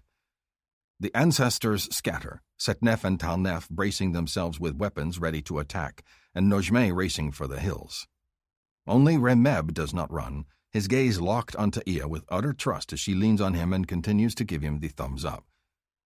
Atar lands with a flourish, then shifts into his two-legged form. He extends his arms out as he approaches, naked, a wide grin on his face. My friends, you are finally back and you have brought company. Are these more newcomers from the pods? More newcomers? Then they know about Rosalind?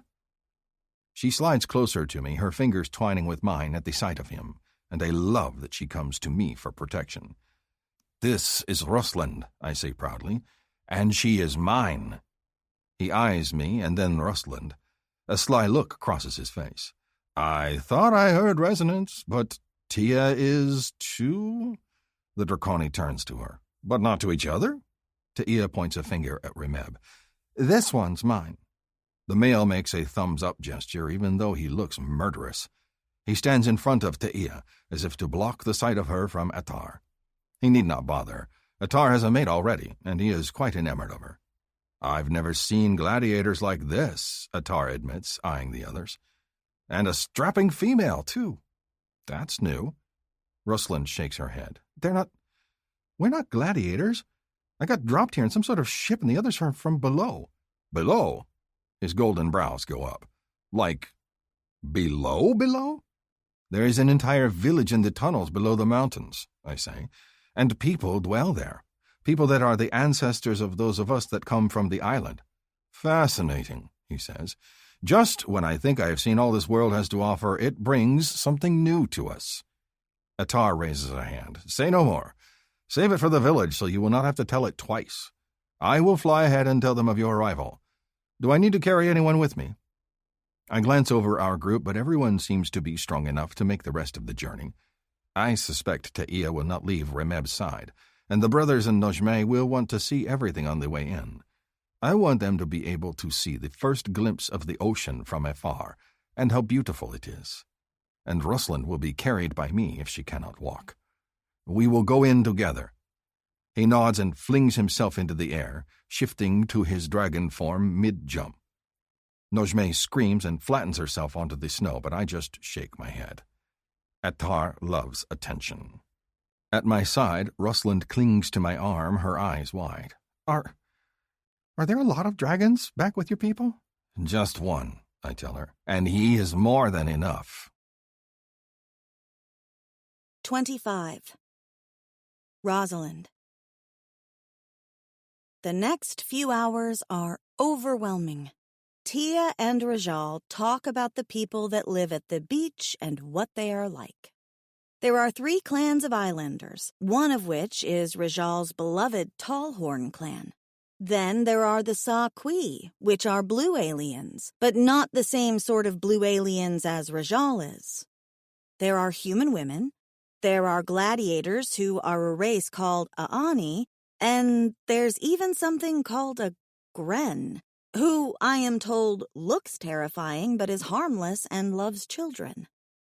And there's the whole newcomers thing that Atar mentioned, but everyone was too distracted to ask more about.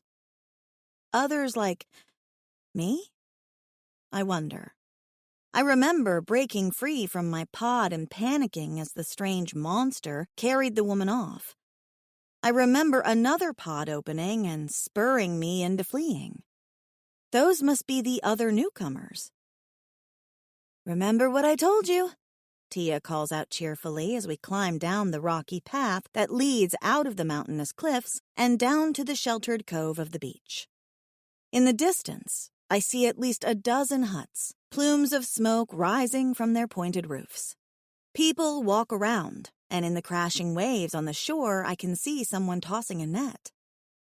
Two split off from the cluster of people on the beach and jog toward us, and one of them has the strange antelope-like horns that Rajal does. That must be one of his people. Instinctively, I clutch his hand tighter. "Rosalind?" Tia's inquiring voice reminds me that she asked me a question. You told me not to bring up Star Trek for at least a few days because Liz is a hardcore Star Wars fan and won't like it? Or me?" She laughs, and when I glance back at her and Remeb, I notice he's not looking at the village at all, but his gaze is trained on her with such longing that it reminds me of Rajal. "No, silly," Tia replies. "Just that you won't remember everyone's names, and I'm happy to help guide you around the village until you get comfortable." "Oh, right, she did say that." Rajal squeezes my hand and his tail curls around my waist. "I will be with her." "Yeah, but sometimes it's easier to have a girlfriend at your side when you're meeting other women." Tia is full of amusement. "The offer's there anyhow." "I appreciate it," I tell her, and I do. She's been very kind and friendly, even though I know she has problems of her own, as in Remeb and what's going to happen with him. Rajal leans in close as if sharing a secret. "You will be safe with me. I will protect you." I smile up at him. "Just don't leave my side, okay?" "Never." And he says it like he means it. "Ho! Rajal! Tia!"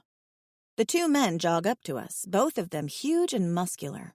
I'm not surprised to see that one has 4 arms, but his horns are very small in comparison to Rajal's.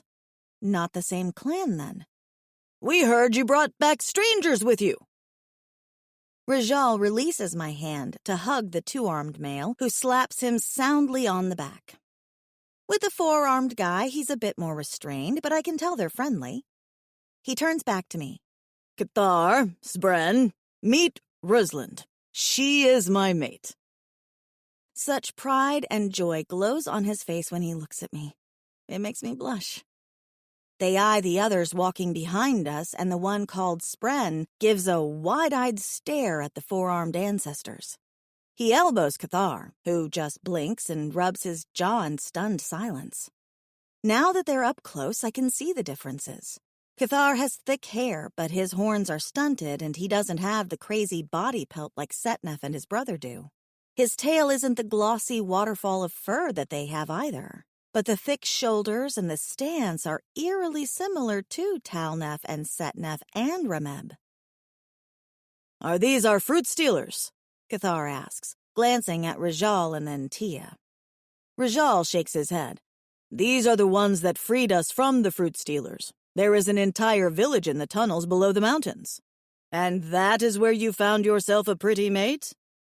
Spren gives me a knowing look, grinning. "Count on Rajal to not be satisfied with all of the humans we have found already. He must find himself a mate at the far end of the world." But Cathar eyes me. "Why is it that everywhere we turn lately there are more humans? I am going to throw a rock and hit 3 of them." "More humans?" Tia asks. "There were other pods when I escaped mine," I volunteer quietly. "I thought they were full of monsters, though. I saw one when I ran away. Now I'm realizing they were probably more aliens, but at the time I didn't know it." Spren grins widely. "Camp has changed a lot in the 2 hands of days you have been gone." "2 hands of days?" Rajal is shocked. "That long?" And yet it feels like a lifetime, Tia adds. Rajal gazes down at me, and his expression is thoughtful. Does it feel like a lifetime to him? Is he already sick of me? My chest purrs loudly, reminding me that we still haven't made a baby yet, which means he's going to want to do that at least. Come back to camp, Cathar says, gesturing for all of us to follow. There is food on, and Rahash and his liege will want to hear everything.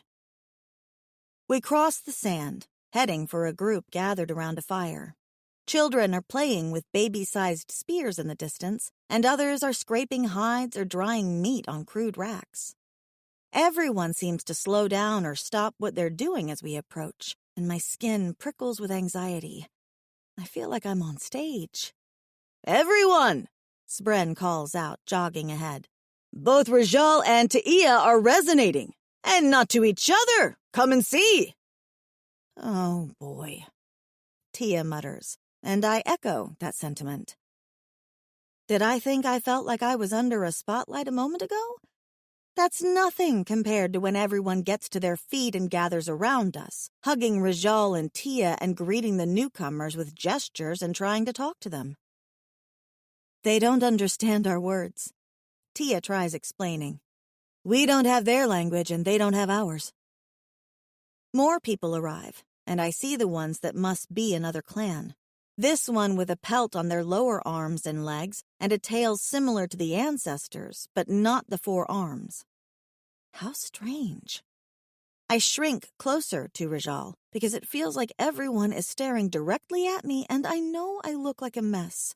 I haven't seen a mirror or a comb in forever, much less a bathtub.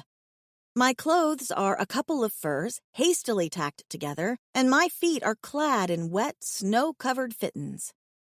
Rajal beams proudly at the others as they stare at me, his arm around my shoulders. My fine mate, Rosalind, he says, introducing me to a blur of faces. But then he looks a little puzzled, too, when he spots a woman by the fire seated next to what looks like a man with scales.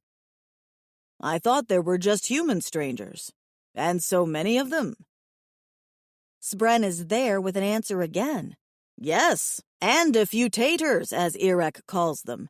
He is taking charge of them since they have not lived before now and they lack skills. Not lived? I ask. That makes no sense. Yes, they are cones. He rubs his chin, thinking. No, wait. That is not correct. Penny! He cups a hand to his mouth. Penny! He turns back to us. My maid will know. She is very smart. A human woman in a pretty quill-decorated tunic comes up to us. She has a toddler on her hip, and her blonde hair is pulled back from her face with a decorated piece of leather. Immediately, she hands the child to Spren, who lavishes the small face with kisses. Hi, she says to me, beaming. I'm Penny, Spren's mate. Our baby is Brenna. Tell me your name again? Rosalind. She seems nice. Nice and smiley. Then again, Spren seems nice too. Everyone seems nice. The humans and the taters, Spren says. What are they again? Cones? Clones, Penny corrects with a chuckle. You were close. But Penny's words still make no sense to me. Clones? I echo. What do you mean? An uneasy look crosses her face. Did you not get one of the bracelets? Everyone else had one. I'm silent. There's a roaring in my ears as I remember the strange watch-like thing on my wrist when I'd woken up. Whoever took me to the tunnels below stole it when they stole my clothing. Bracelets? Rajal asks. Maybe it doesn't apply, Penny says hastily, giving her mate a nervous look. Right, Spren? I saw the message, her mate says, ever cheerful. He presses another kiss to his child's fat cheek. Madoc's friend, the one that brought Desi here, dumped many taters and humans here because they are clones. Dvi says they are duplicates of real people, and that is why they do not have their memories. They were grown in a bag. Not a bag, Penny says tightly, her expression full of apology. A lab. No memories. Duplicates of real people. The bracelet. My stomach flips queasily. Oh God, she's gone white. Is she going to faint? Penny shoots a panicked look at Rajal. Did you guys not know? Everyone else knows. She turns and races away. Liz, we need you over here. Rosalind? Rajal clutches me against him while the world spins. He strokes my hair, murmuring words of comfort to me as the blood pounds in my ears. I'm not a real person? That's why I can't remember things? I'm a clone? I don't realize I'm whimpering until a new pair of hands grab me by the shoulders. A blonde woman with bright blue eyes and a crown of braids peers into my face. Is she pregnant yet? Is that why she looks like she's going to puke? Not pregnant yet, Rajal answers, rubbing my back. We have yet to fulfill resonance. Is she all right? Everything is still distant, like I'm in a tunnel with the constant roaring around me. The edges of my vision threaten to go black, and I have to keep blinking it away. I think I freaked her out, Penny says apologetically, peering in at my face. I don't think she knew about the clone thing. Should I get the healer? She'll be fine, the blonde says confidently. Suck it up, Buttercup. She's so self-assured that it pushes some of my panic away. I'm not a real person? Oh, is that what they said? She turns and glares at Penny and Spren, who make themselves scarce. Assholes. No wonder you're losing it. You're real, girlfriend. You're real. This place is real. She nods at Rajal, who stands behind me. He's real. Resonance is real. Real. Okay. It's all real. I'm a real person. If she says so, it must be true. Some of the blackness threatening the edges of my vision disappears. Now, let me greet you properly, the blonde says, giving me a gentle shake of the shoulders. I'm Liz, and this planet is not Hoth. This beach is Iceholm. Welcome to the shit show. 26. Rajal. I refuse to leave the beach and the rock seat I have ensconced my mate upon until the healer checks her over. All is chaos. There are new faces around the fire, new males, new females, the ancestors, and everyone seems determined to talk over one another. Bowls of food are passed around, and I see Setnef staring blankly at a strange woman who is chatting to him. Talnef is seated with Nadek and Devi, trying to communicate through gestures, and Nojme is devouring Harlo with her eyes, taking in every word. Taia and Remeb are nowhere to be seen. They have probably left for privacy, and I do not blame them. The pull of resonance is strong, stronger than ever now that we are home and my hut is mere paces away.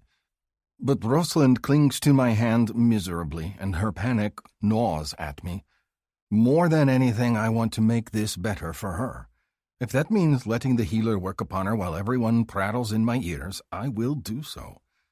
The tribe seems to be taking good care of the newcomers. Both Irek and Philor have taken charge, ensuring that everyone is fed and healthy and answering questions. They pause every now and then to embrace, and Irek looks at Philor with such devotion that I am truly happy for my friend. For the longest time, I thought it would be Philor I would resonate to, yet I felt nothing but friendship for her. I could not understand why I could not approach her as a pleasure mate. Now I know. She was simply not right for me. She never was. Veronica turns to Rusland and sits down next to her, frazzled.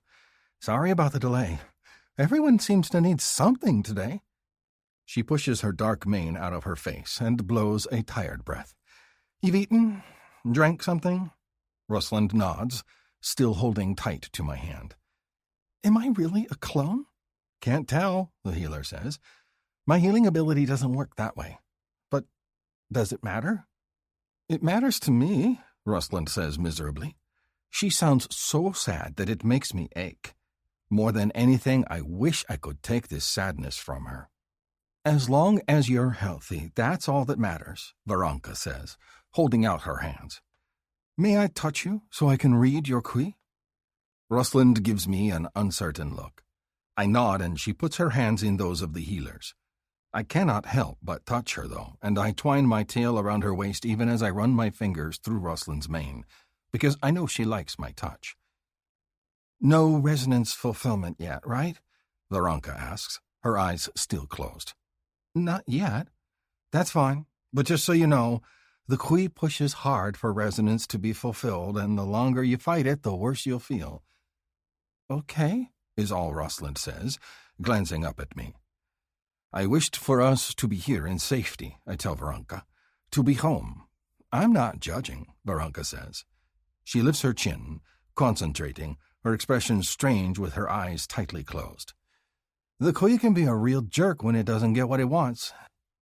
You gotta figure your thing out first, of course. I'm just letting you know that it might be why she felt faint. A male comes up to Veronica's side.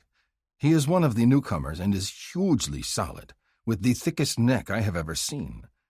His skin is an odd gray-blue, and he waits patiently for a moment, and then speaks. Veronica? Busy right now, Kith, she says, not looking in his direction. My qui died again, the one called Kith says, remaining where he is. Sabrina says my eyes are dull now. Go tell Irek or Ashtar, Veronica says. I can't help you right now.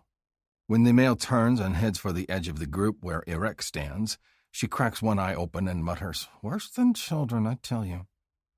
Is she healing? Najmeh asks loudly, leaning over and staring at Veronica with open-mouthed wonder. We no longer have healers. Not since people go underground. Amazing. She is talking very loud, and I wince at her near shouting. I notice that the ancestor males pass a skin of sasa between them, and I wonder what fool decided to get them drunk. Probably Atam, if I had to pick a fool. Najmeh! Najmeh! Talnef taps her with one hand, a bleary look on his face. Ask them why they are not keeping their females behind a wall. Behind a wall? Hana asks, looking over at me. Are you serious? Ask them, Najmeh, Talnef insists. Philor steps forward, neatly taking the sasa away from Talnef and replacing it with a cup of steaming tea. I'm sure they have different customs where he comes from, and there's a reason for all of it. Let's not take the words of a drunk stranger to heart, okay? And no one else give them sasa, all right? She glares directly at the Tom. There's being welcoming, and there's being a jackass. Atam puts his hands in the air. I am innocent. Irek snorts. He moves to Philor's side and kisses her cheek. I will be back soon. Kith needs another qui. She swats Irek's backside as he leaves. Hurry home, love. She looks over at me and Rosalind, and her expression grows awkward, though her smile remains. I'm glad you guys are back, by the way. It's good to have everyone here and safe. Rosalind's appearance explains why at least one of the 3 pods was empty. I don't suppose you saw 2 other women when you were down below? I shake my head. Rosalind was the only one. I saw 2 people, Rosalind says slowly. She looks away from Veronica and over to Flor. When I woke up, almost all of the pods were closed, but I saw a monster running off with a woman. It scared me, and that's why I ran. A monster? Philor asks. He didn't look human. Too big. Scary face. Rosalind glances over at the other ancestors, and then the taters that are new to the beach. I didn't realize at the time, but he was probably an alien. Philor's lips flatten, and she puts her hands on her hips. Did he look like someone near the fire? Blue skin, red skin, scales, no scales? Rosalind shrugs. So we're looking for another splice, most likely, and one with a woman. Her expression hardens. If they're not dead from the lack of a qui already. Well, shit. I don't suppose you saw which way they were going? The mountains? Maybe? Philor nods. We'll get Atam and his nose on it in the morning. Let me go tell Irek before he runs off. She steps over one of the newcomers, easing her way out of the group. More people missing, many newcomers. Rosalind being a duplicate, the implication of which I do not entirely understand. I think about the tunnels full of ancestors, and the metlaks that were heading into the mountains. I could spend all night talking about it, discussing what to do with Rahosh and Lees, talking of ways to scout the area without being seen and what it could possibly mean for all of us. But I look at Rosalind. Her shoulders are drooping and she looks weary, tired, wilting like a bit of seaweed brought too close to the heat of the fire. My mate comes first. She needs food and then she needs to rest. Everything else can wait until the morning. 27. Rosalind. Veronica, the nice woman who claims to be a healer, says that I'm in perfect health and my Qui is strong, that there's nothing to worry about, and none of the other clones have showed any health issues other than Kith, the mountain-sized gray guy who can't seem to keep a Qui alive. That's great, I guess. I still can't get past the realization that I'm not me. I'm a copy of someone else. The holes in my memory are because they're someone else's memories. I don't know why they're piecemeal, only that I can recall specific books I loved as a child or fanfics I wrote, but I can't remember my last name or where I'm from. It's like someone mapped out my brain and punched out holes in random spots. Then again, maybe it wasn't my brain that was mapped at all. It was some other Rosalind. Some other fanfic writing librarian who has a predilection for Spock and Kirk making sweet little babies together. I'm just a copy. A shitty copy that was thrown away, dumped on a remote planet where no one will ever find me. One of the other women retrieved her bracelet and let me hear the recorded message that was supposed to explain everything to me. "Lucky you," the elderly alien woman says in the recording. "Turns out you're a clone. And not just any clone, but an illegally made one. Normally, an illegally made clone is immediately euthanized, but someone with a lot of credits paid to have you dropped off somewhere safe and hidden away. So here you are. It's a little chilly here, but the locals are nice and they'll take care of you. Tell Daisy and Marduk I said hello, and that I hope they're getting capped hard and regularly by their respective mates. As for you, my little clone, I left you some supplies. Play nice with your new buddies, and have a great life." Euthanized. Because I'm an unwanted clone of a real person. The thought keeps spinning in my head, making me miserable as Veronica finishes checking me over and then we eat dinner with the others. Rajal watches me closely, and I know he's troubled by my silence. I don't have anything to say. What can I say? I'm bummed that I'm not a real person? I stared at every woman on the beach, hoping that we wouldn't have the same face? That it's bad enough that I thought I was kidnapped by aliens and wouldn't be able to return home, but it turns out that I don't have a home at all because I was created in a lab? Just the thought breaks something inside me. A knot forms in my throat and I'm on the verge of tears all over again. I hate that. I hate that I can't be strong about this. The other women seem to be adjusting all right. No one's sobbing near the fire. They're eating dinner or sewing or talking to each other, and no one tears their hair out or wails up at the stars like I want to. They've had longer to deal with their cloneness than I have, I suppose. Here I've thought I was a person this entire time, and that's not the case. And now poor Rajal is stuck with a clone.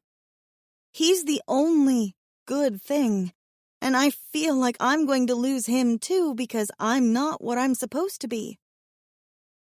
If I lose him, I don't know what I'm going to do.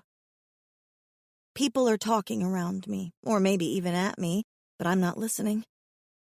I cling to Rajal's arm, desperate. He's the only anchor I have in a world that feels increasingly unreal. A clone. I'm a clone. I can't get over that. Somehow, someone's made me, a full-grown adult with memories in a lab. For what purpose, I wonder? What awful, terrible purpose could anyone have to duplicate a human being? Organ harvesting? Sex trade? Cannibalism? All of it makes me sick. Rajal wraps an arm around me and leans in close. You should eat something, my resonance. You need your strength.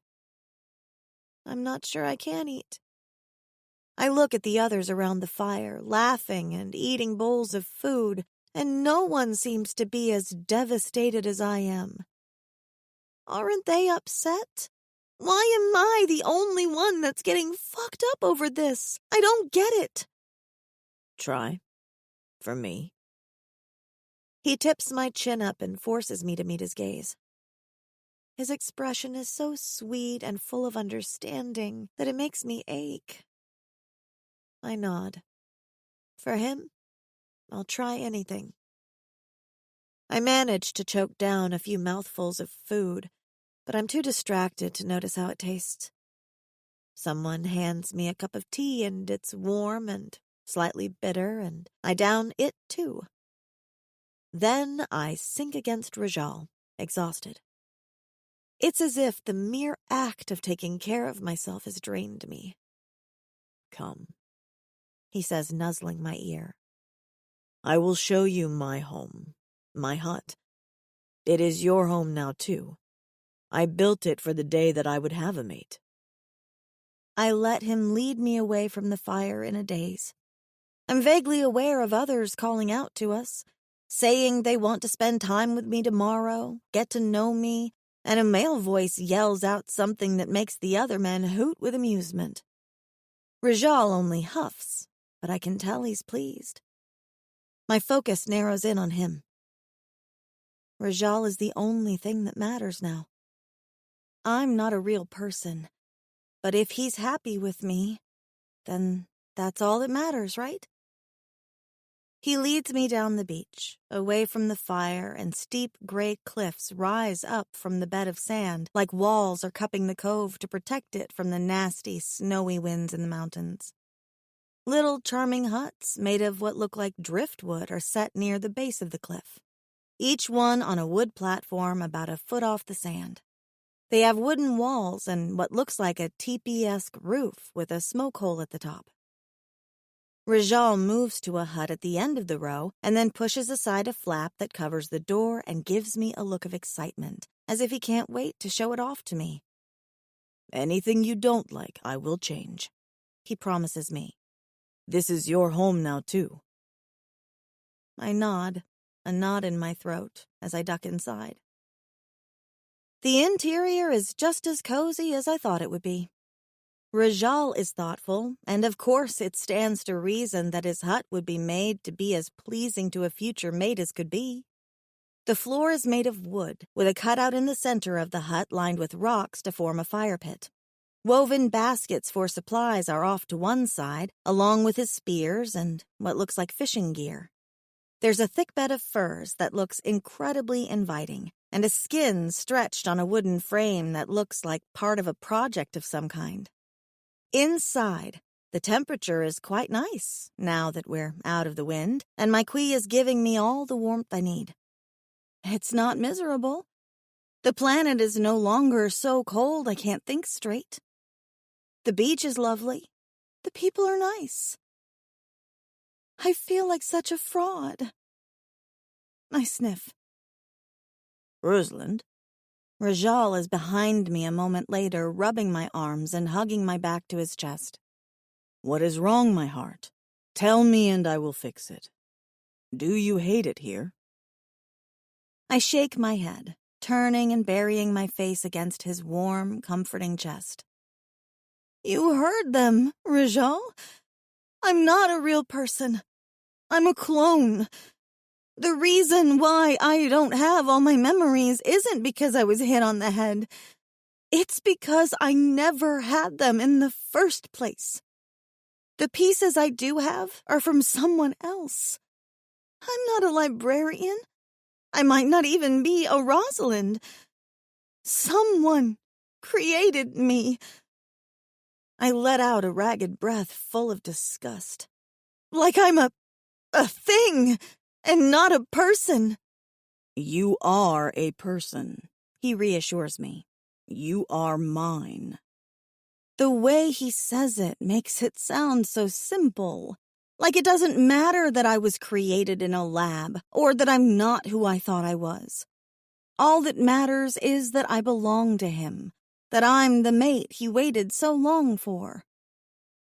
When he cups my face and tenderly raises it up, the smile he gives me makes me ache deep inside. You are perfect, he murmurs. I would change nothing about you. Seeing your face for the first time made it worth all of the waiting. God, I love him. I love him for always making me feel like I'm an absolute goddess. I love him for being supportive and sweet and never making me feel like I'm less, even when he has to carry me for miles. I love you, I tell him, sliding my arms around his neck. I love you so much, Rajal. My sweet Resonance, you hold my heart in your hands. He rubs his nose against mine.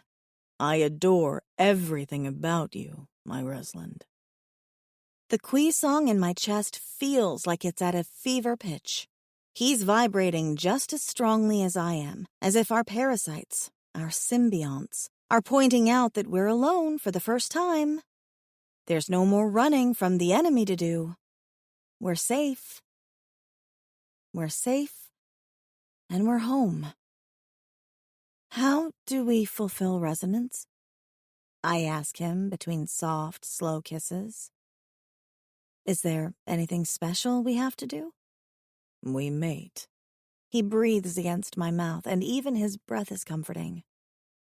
We mate and we mate until I put a kid inside you. I moan because right now, that sounds pretty good to me. Let's do it. Are you ready? He pulls back and strokes my cheek, brushing away the tears there.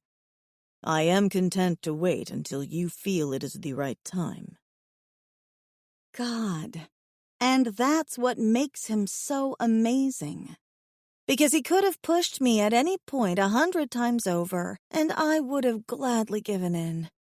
But he hasn't pushed at all. He's let me know quite clearly that he's interested. He's given me smoldering looks and kissed the hell out of me.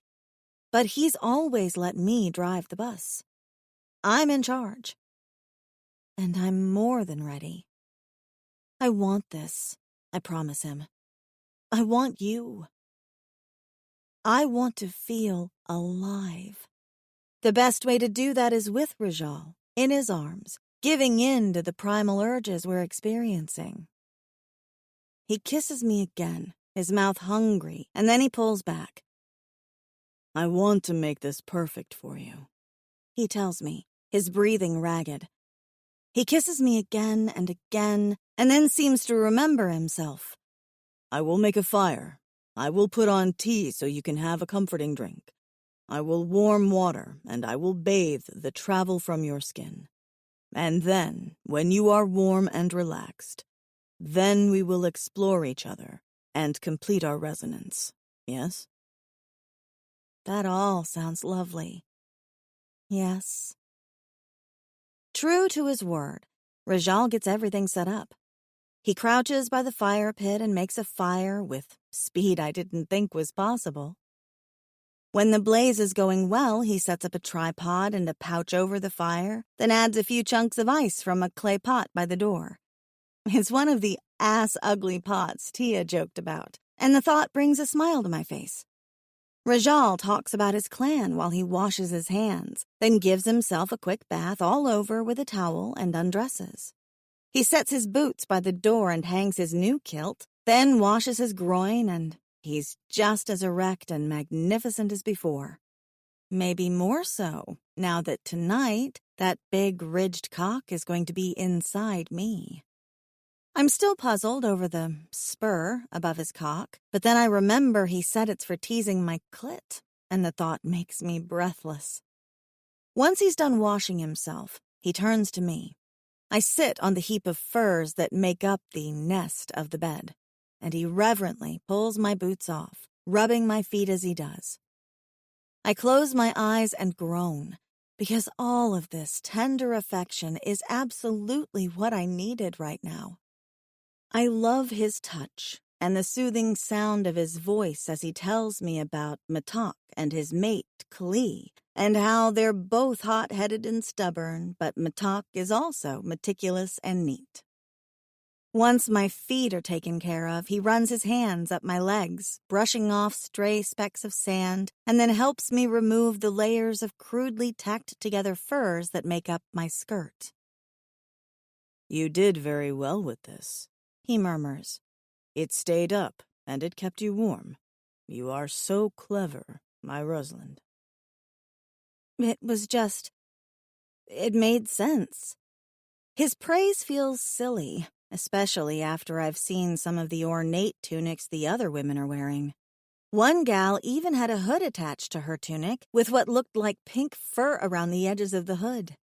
It was downright adorable. "Your sense saved us from the cold and enabled the ancestors to travel," he says, his voice warm with pride. "Think of how long it would have taken us if we did not have clothes for them." You would have figured something out. He sits me up, tugging me into his arms, and then pulls the furs off my upper body. "But I did not need to, because I had my clever, beautiful mate with me." So much flattery, and most of it undeserved. He's had to carry my ass halfway across the mountains, but he thinks me putting a few stitches into furs is some sort of revelation? You're too kind. "I am not. I have never had a partner before," he admits. "Those in my clan do not work for the common good. Matak is sly and does as he pleases. T'Chai is strong and reliable, but he is not a leader. Sabran is, well, he is Sabran. To have a partner I can think with, to share ideas with, it fills me with joy." He smiles at me as if this is all he's ever wanted, and he's so handsome and affectionate that I wonder, what's wrong with the women here that they weren't climbing him the moment he opened his mouth? Insanity. Sheer insanity. The perfect man has been right under their noses all this time, and no one realized it. Can we kiss now? I ask him, my voice soft. Because I really want to kiss you right now. "First, I must wash you. You will feel better once you are clean, I promise." He smiles at me. "It has been a long hike, and I know what it is like to climb into the furs while sweaty. Clean will make you feel good." He's still trying to bring my mood up. Sweet man. The aching rush of affection I feel for him is tinged with guilt. I'm sorry I'm not handling this well. Rajal shakes his head. "Do not apologize. You have learned things today that frighten you. You are allowed to be upset." But I feel so weird. Like, when I see the others, why aren't they upset like I am? Why are they so calm? I keep thinking I'm the weirdo because I'm the only one panicking. His expression grows intense, and he gets the damp cloth and drags it over my arms, washing me now that I'm naked. "Put that thought out of your head, Rosalind. You are allowed to feel how you feel. I would never tell you any different. So many times, Others would say to me that I should not be sad when I did not resonate, because my time would come. And while they were right, it did not change the fact that I was sad in that moment, that I felt lonely. All it did was make me resentful of them for not understanding. And so your mate is here to tell you that I understand you, and that I will support you in your sadness. You tell me what you need, and it will be yours. And he boops me on the nose with the wet washcloth as if to punctuate his statement with a period. It's the most absurd and adorable thing, and it makes me feel better. I chuckle despite myself. I'm really not trying to be high maintenance, you know. He pauses, digesting my words, then gives a helpless shrug. I do not know what that means. I'm not trying to be demanding and emotional, I explain. I really wanted to be strong and capable when we got here, just like Tia. Rajal is silent, washing my other arm. His shoulders shake, and I stare at him in surprise. Is he laughing? What's so funny? Tia was sent away a few years ago because she was causing problems amongst the hunters. She was free with her kisses and her teasing, and it made several males think she was interested in only them. She cried a lot. She had more tantrums than a kit. So, when you say that you wish to be more like Tia, I am glad you are not. Sounds kind of chauvinist, I murmur as he washes my breasts for me. The cloth feels cool against my skin, and my nipples harden, sending a pulse of arousal through my body when he takes his sweet time going over each globe. It was not fair to her, he agrees, rubbing circles around my nipple in a way that probably isn't getting them very clean, but feels really, really good. We discussed it for a very long time. It was decided we must either send away a young female who does not contribute much, or several males that hunted a great deal. Perhaps it would have been different if she were a great hunter, but Tia was very silly and would rather sit around the fire than work. She is different now, and I am glad she has matured. He strokes the cloth over my other breast, heading right for the nipple, and I suck in a breath at how much it aches. A good ache. And were you one of the men she was flirting with? Rajal pauses. She toyed with me, yes, but not as much as others. Okay, cool. So, I should kick her ass at some point? Because I'll do that for you. She might take me at first, but I'm scrappy. I'll manage a comeback. The cloth continues to tease over my skin. You do not need to fight over me. You have already won. He grins, our eyes meeting. Resonance chose us, but I like that you would offer. He wets the cloth again and then teases it between my breasts. You have lovely teats, my mate. Oh boy. The teats word is a new one for me. I weigh for a moment to see if it's awful or not, and then decide if it comes from Rajal, it's fine with me. They're very clean now. Rajal slides the cloth lower, teasing the soft rolls of my belly and then moving between my thighs. Shall I wash here, too? It definitely needs a good rubbing, I say, breathless. I'm feeling more like myself in this flirty moment. Spreading my thighs wide, I watch as his eyes light up with arousal at the sight. What do you think? He strokes the cloth over my folds, making me shiver, and then he tosses it aside. I think I grow weary of this game. With one hand, he grabs my hip and hauls me toward him, even as he lowers his head. I tumble backward onto the furs, laughter bubbling in my throat. So impatient, I tease, as he kisses the insides of my thighs, heading directly for my pussy. My toes curl when he strokes his tongue over my folds, and when he hitches my thighs over his shoulders, I hold on to his tall, strange horns as he makes love to me with his mouth. His tongue teases my clit in little circles as he slides a finger deep inside me. The feel of him penetrating me takes my breath away. His finger feels huge, and I rock against him. It's not enough, but when he starts to pump into me, I try to ride him anyhow. "Please, Rajal," I pant. "Make me come." He lifts his head and scrapes his teeth over the plump rise of my mound and, oh, fuck. That should not be as sexy as it is. Do you need more? And he strokes a second finger into me. I gasp, arching against him. The pairing of his fingers feels so good. His mouth lowers again, and then he's on my clit once more, even as he drives into me with hard, fierce strokes of his hand. Oh, God. I whimper, trying to move quickly enough so I can match pace with his motions, but he's finger-fucking me so hard and fast that it's impossible, and it feels so amazing that I cry out when my climax hits me, hard and fast. I squeeze his horns, my legs clenching so hard with the force of my orgasm that it feels as if my entire body is clamping up. Rajal makes a sound of pleasure against my clit. His tongue strokes slowing down as if that's going to somehow make me feel more relaxed.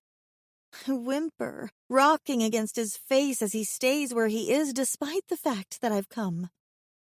He doesn't seem like he's going anywhere, and when his fingers pick up the pace inside me again, I moan with the realization that he's going to make me come again.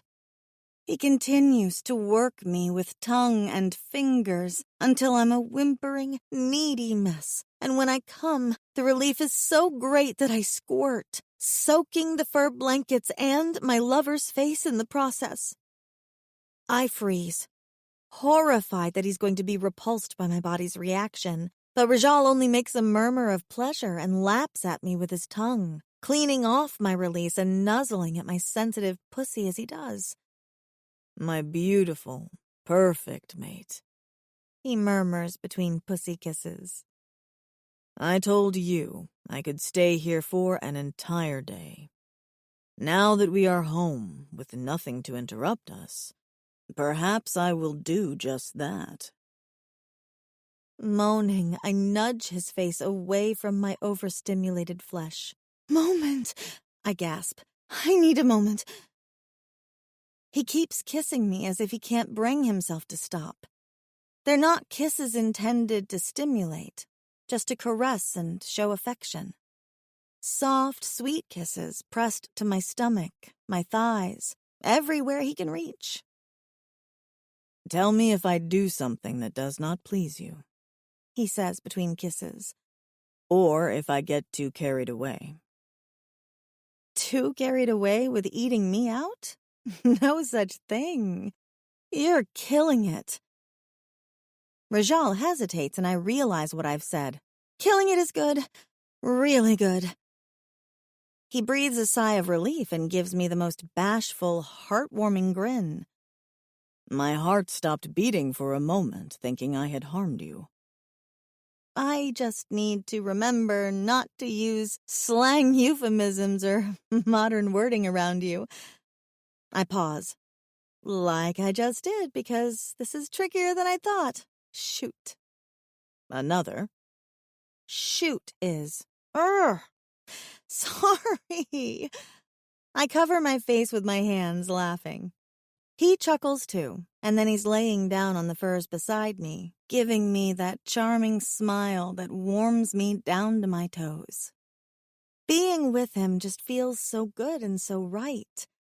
It's like this is exactly where I'm meant to be. Never apologize, Rajal tells me, laughing. You are a delight, my mate. I could listen to you all night.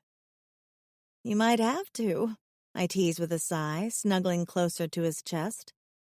I might need some time to recover from those orgasms. Take all the time you need. I am not going anywhere. He kisses me again, and he tastes like my body. Maybe I should be appalled, but it's just another sign of his devotion, and I love it.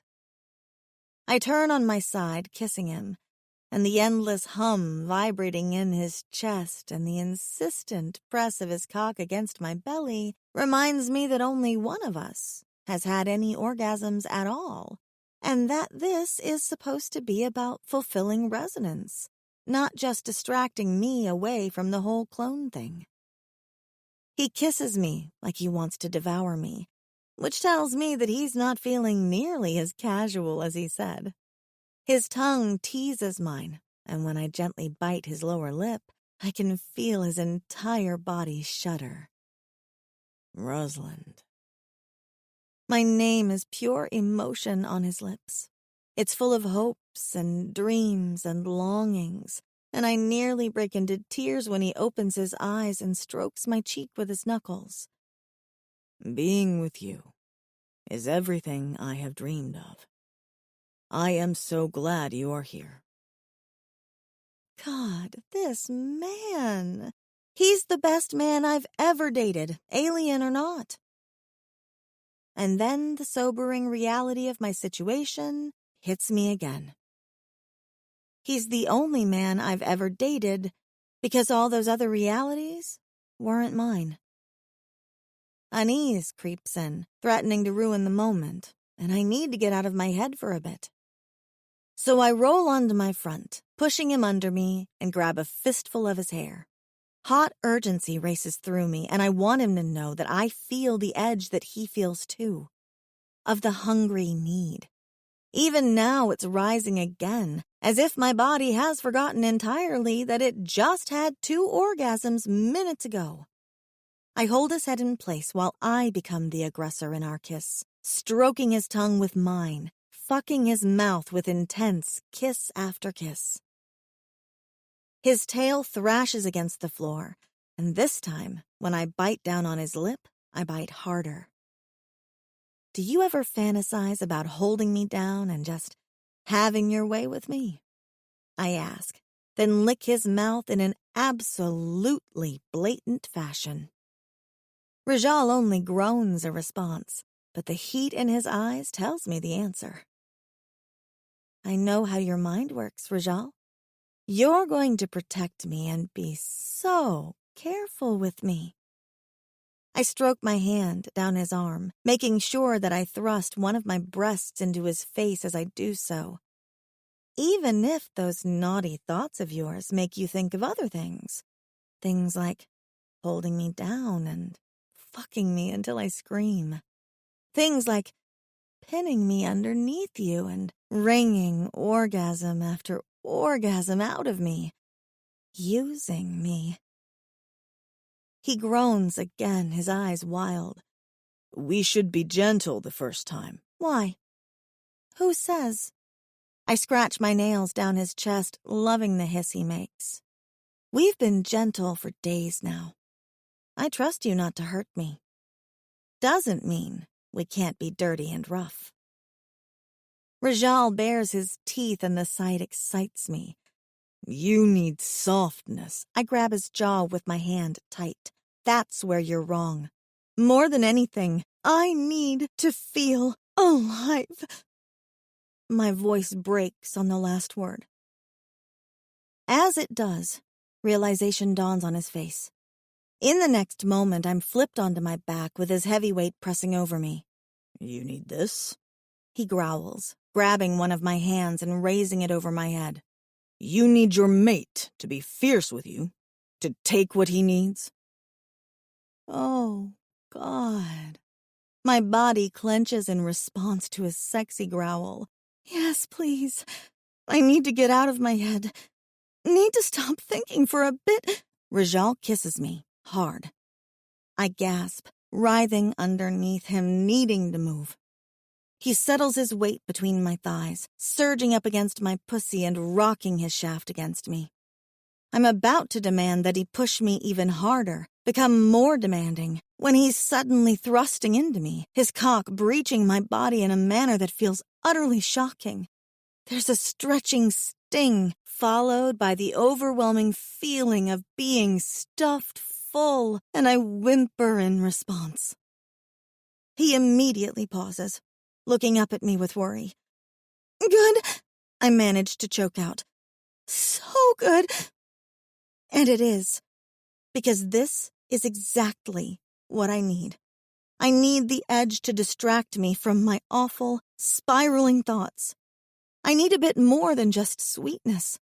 I'm so wet that I'm more than ready to take him, and when he bucks his hips, seating himself fully inside me, I gasp at how intense it feels. He's big, all right, but my body adjusts to him, and the fullness turns to delicious pleasure. Rajal studies my face for a moment, then rocks himself into me again.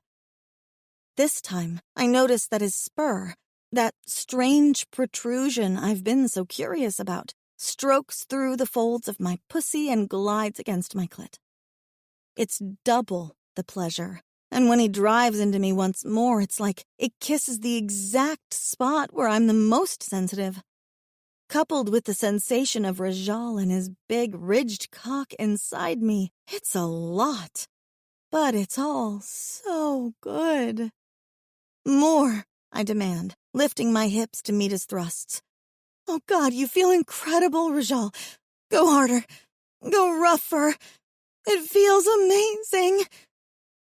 My thoughtful, adoring mate growls with his need and releases the wrist he's been holding over my head. He anchors his hand on my shoulder instead, and then he hammers into me, his hips snapping with the force of his frantic movements. It's like he's been released from all restraints, and he's determined to fuck me until we both can't see straight. The intense pounding of his cock as he drives into me, along with his spur, is enough to quickly push me toward another orgasm. I feel it starting to uncurl deep in my belly, and when I cling to him, locking a leg at his hips and digging an ankle in his backside to push him even harder, it unlocks something in both of us. There's nothing but the slap of our bodies together, the grunting of my mate over me, his gaze locked on my face as he uses me. My lips part in a wordless cry, and then my pussy clenches around him. I'm coming again, this time harder than before, and clamping around his driving cock. Rajal makes a choked sound, and then his strokes become erratic. I feel the release of his seed deep inside me, the wetness of it and the sheer amount of his release as he shudders over my trembling body. When he collapses over me, squishing me under him with his weight, I'm still clenching and squeezing in what feels like an endless orgasm. Oh, damn, that was amazing. I stroke a hand down his side, still quivering deep in my belly. He twitches, and I swear it nearly makes me come again. Rajal groans and props up on his elbow, gazing down at me with a look of worry on his face. "I did not hurt you." I shake my head. Everything was wonderful. Thank you. His mouth twitches, and then he buries his head against my neck. I feel his big body jerking, and I feel it deep inside my womb, too, which makes all my nerve endings light up, and I pat him awkwardly. Is he crying after sex? But no, he's laughing. His chuckles brush against my hair, and he shakes his head. "You are thanking me." "Incredible." Okay, it does seem a little silly. I manage a small laugh, still stroking his petable skin. I really liked that. Is that what you want to hear instead? That you were magnificent? "I do not mind hearing that, no." He presses a kiss to my forehead and then gently eases himself off of me, rolling onto his side. He takes my hand with him and presses our joined ones to his heart.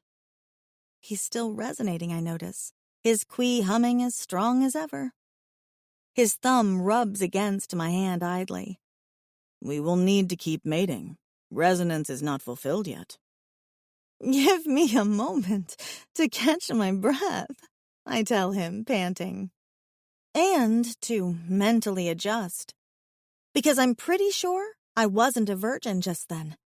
If I'm a cloned, brand new body, shouldn't I have been? But the pinch I'd felt when he'd entered me was because he stretched me, not because he'd torn my hymen.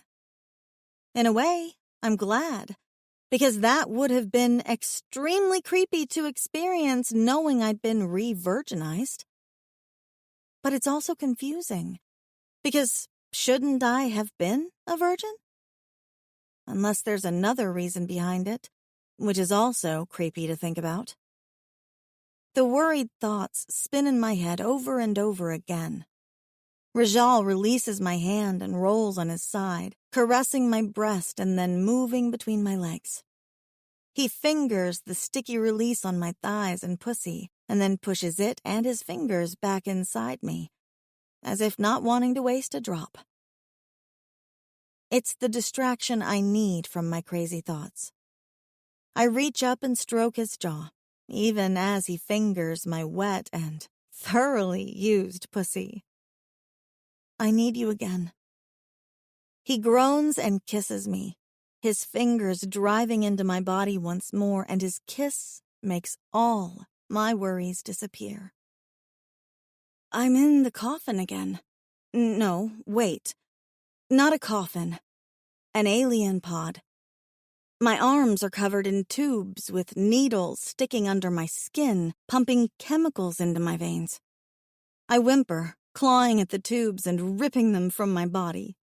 Hammering on the lid, I frantically push at the top of the pod until it opens up, and I spill out onto the ground.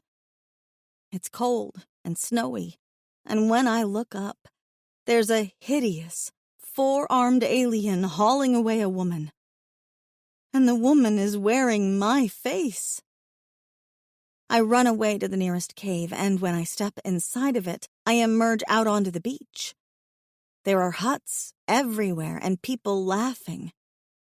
I move towards a fire, cold and unwell, and as I approach, 3 women look up and they all look just like me. I bite back a cry of terror and run away again, and the women go back to their sewing. Racing down the beach, I frantically search for Rajal's hut and safety. I find it and the door flap is shut. I push it aside, and as I do, I hear the sounds of sex. A woman moans as Rajal whispers sweet things to her, and I step inside the hut full of indignant anger. How dare someone take my man? But when I go inside, both Rajal and the woman look at me with annoyance. The woman, who looks just like me again. Make her go away, Rajal, the other woman says, her hand sliding down his backside and squeezing his ass. She's not the real Rosalind. I'm real, I cry out, reaching for Rajal. Aren't I real? He turns away. Take off your skin. It doesn't belong to you. Put it back over there. And he points at the leather working station in his hut, where a hide is stretched on a frame. I put my hands to my face, and it falls off my body like a wet paper towel. I wake up with a cry. Rosalind? Rajal sits up, a hand going to my shoulder. You are safe, my resonance. All is well. Whimpering, I run my hands over my face. It's there. It's fine. With a choked cry, I fling my arms around him and burrow against his larger body.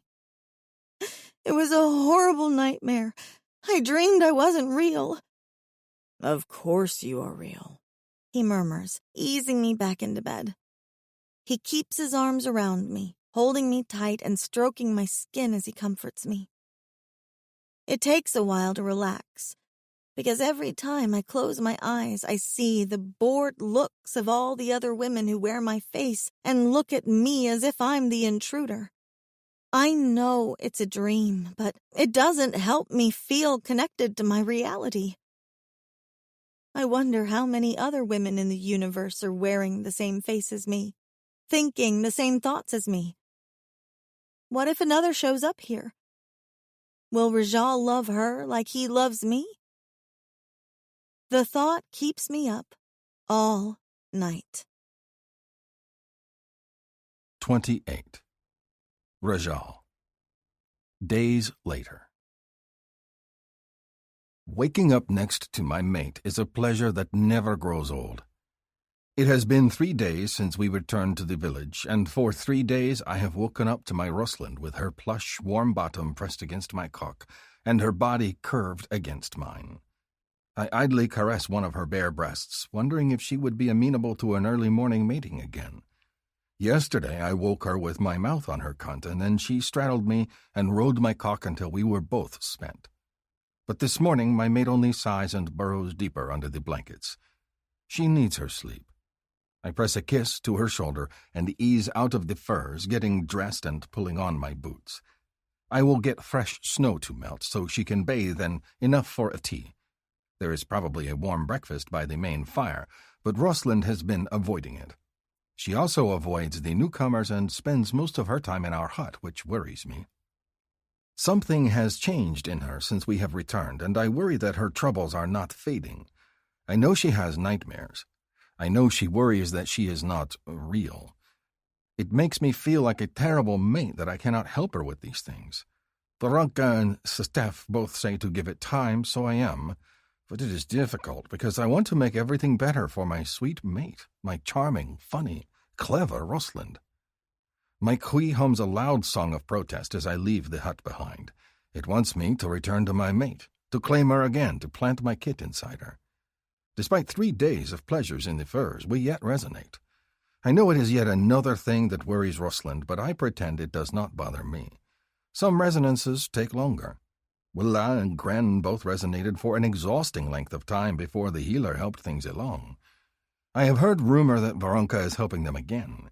If that is what we must do, then that is what we must do. Rubbing my chest, I consider this even as I head for the main fire where the others gather every morning. As I approach, I see Irek with Rahosh and Qatar. He waves me over, and I head toward them, curious what the leaders of our groups are discussing.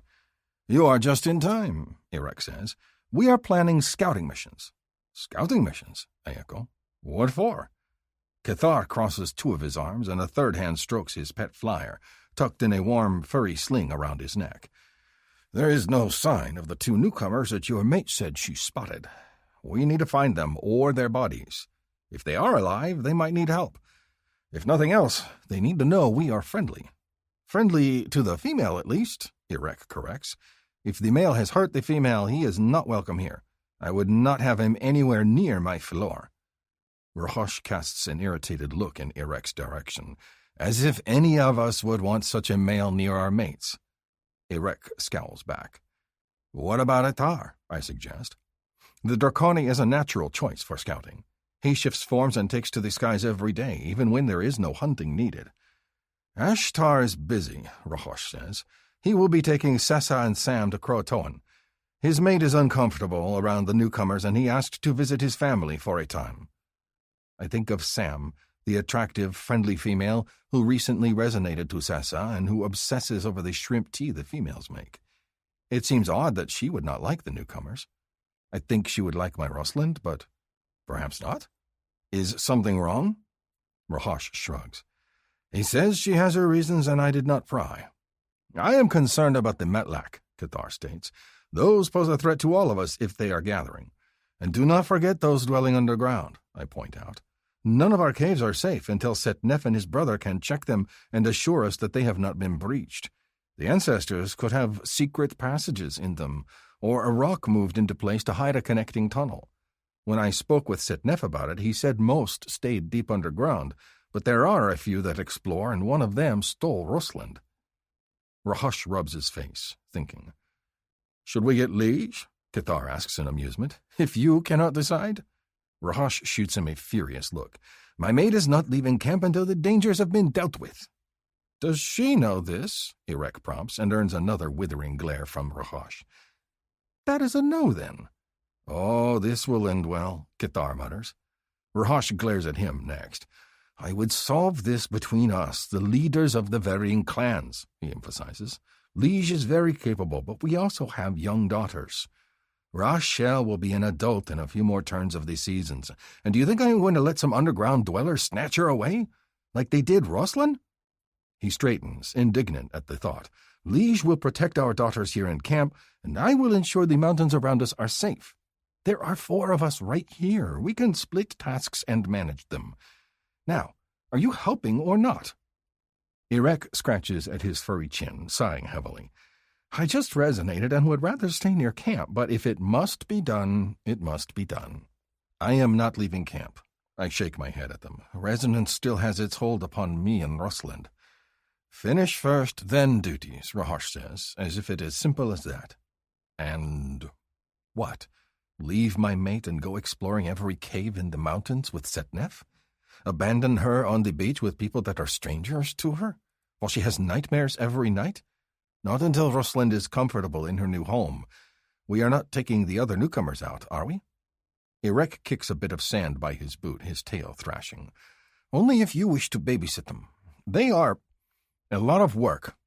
I am curious what he means by that. In what way? Kithar scratches at his pet, gesturing at one of the males lumbering past. That one cannot keep a cuy alive. With another hand, he points at another. That one stiffens up in the cold and cannot function well. The one with the cat face wishes to fight everyone. Another has resonated, and then there is Jason, the human, Irek huffs, trying to prove his cock is just as good as everyone else's. He will get killed trying to prove himself, Rahosh agrees. They must stay for now. They are as foolhardy as the Aani were when they arrived. Ah, I remember Vidis and Thorand making fools of themselves to impress a female. It was, as Liege calls it, a damn mess. What of the females? Scared, frightened, helpless, no hunters amongst them, Rahosh says. Kithar shrugs. Yet. If they are anything like Rosalind, they are unhappy and struggling with nightmares. It would not be fair to push them too hard. If they are like my mate, they have been through much already and need time and a gentle hand to guide them. Now Irek straightens, his shoulders practically puffing with pride. Philor has been helping the new females. You should bring Rosalind to spend time with her.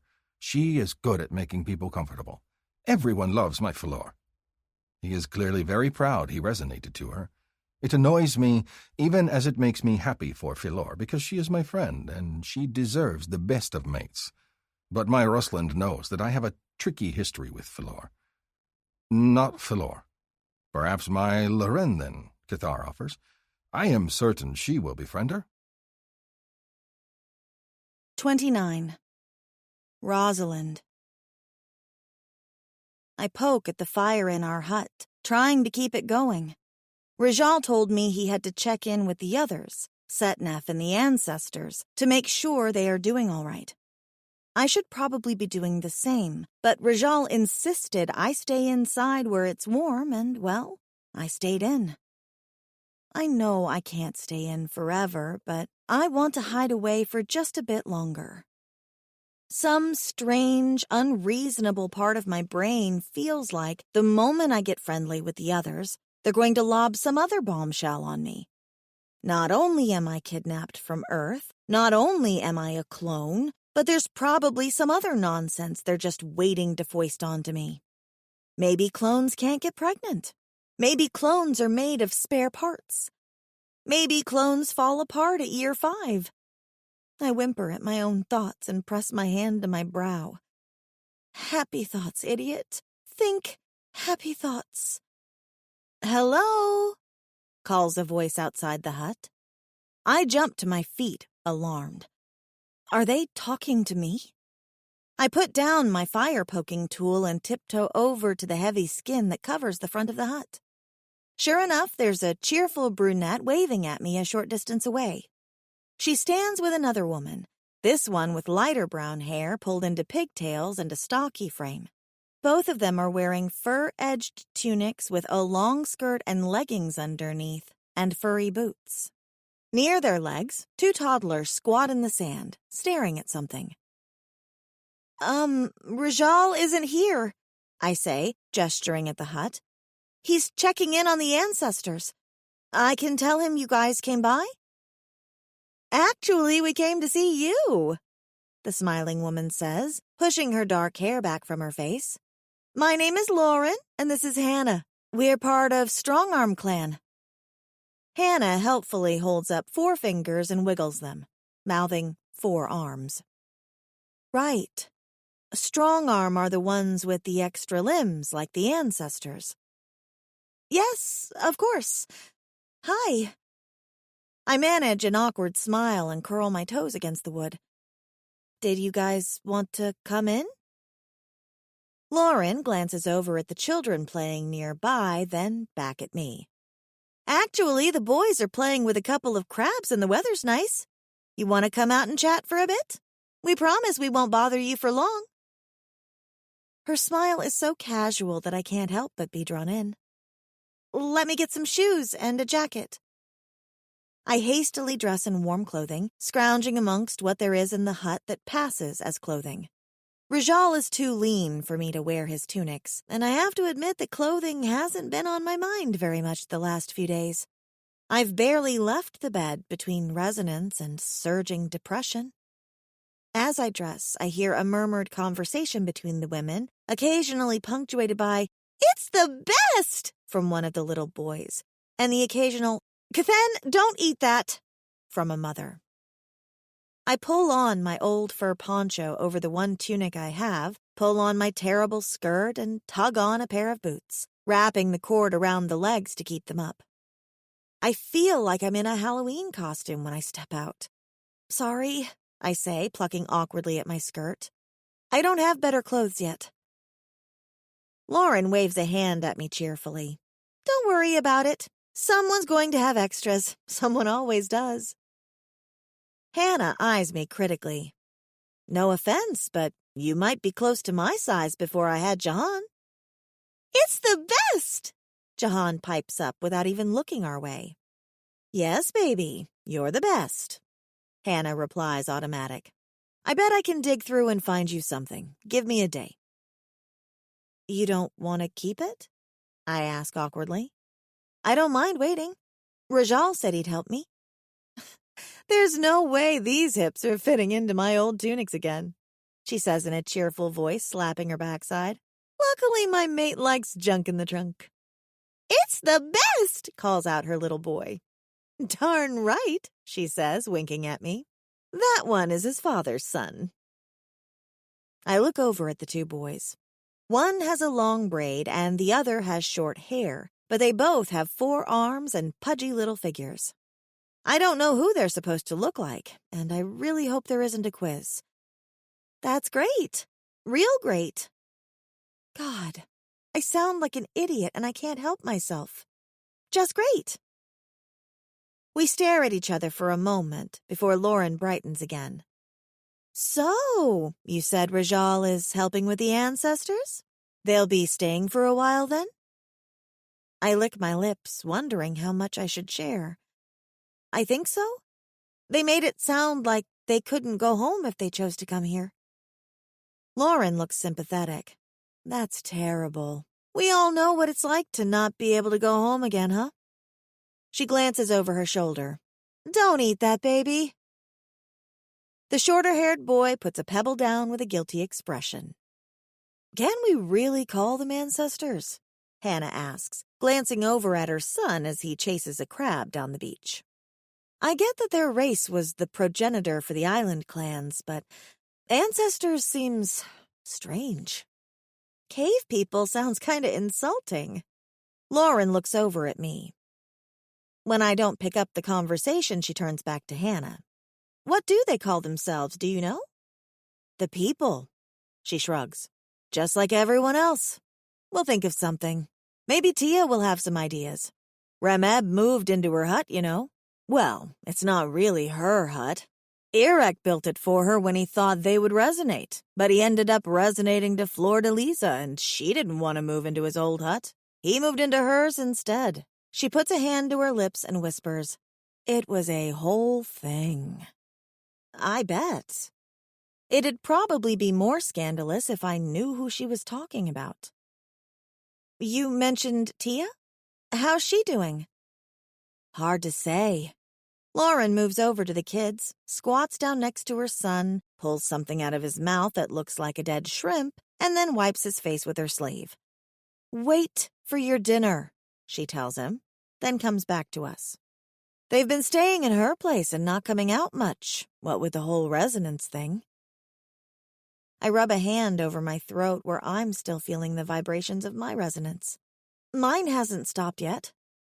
Hannah waves a hand at that. Don't worry, sometimes it takes time. Daisy and Ojek took no time at all, but others take a lot longer.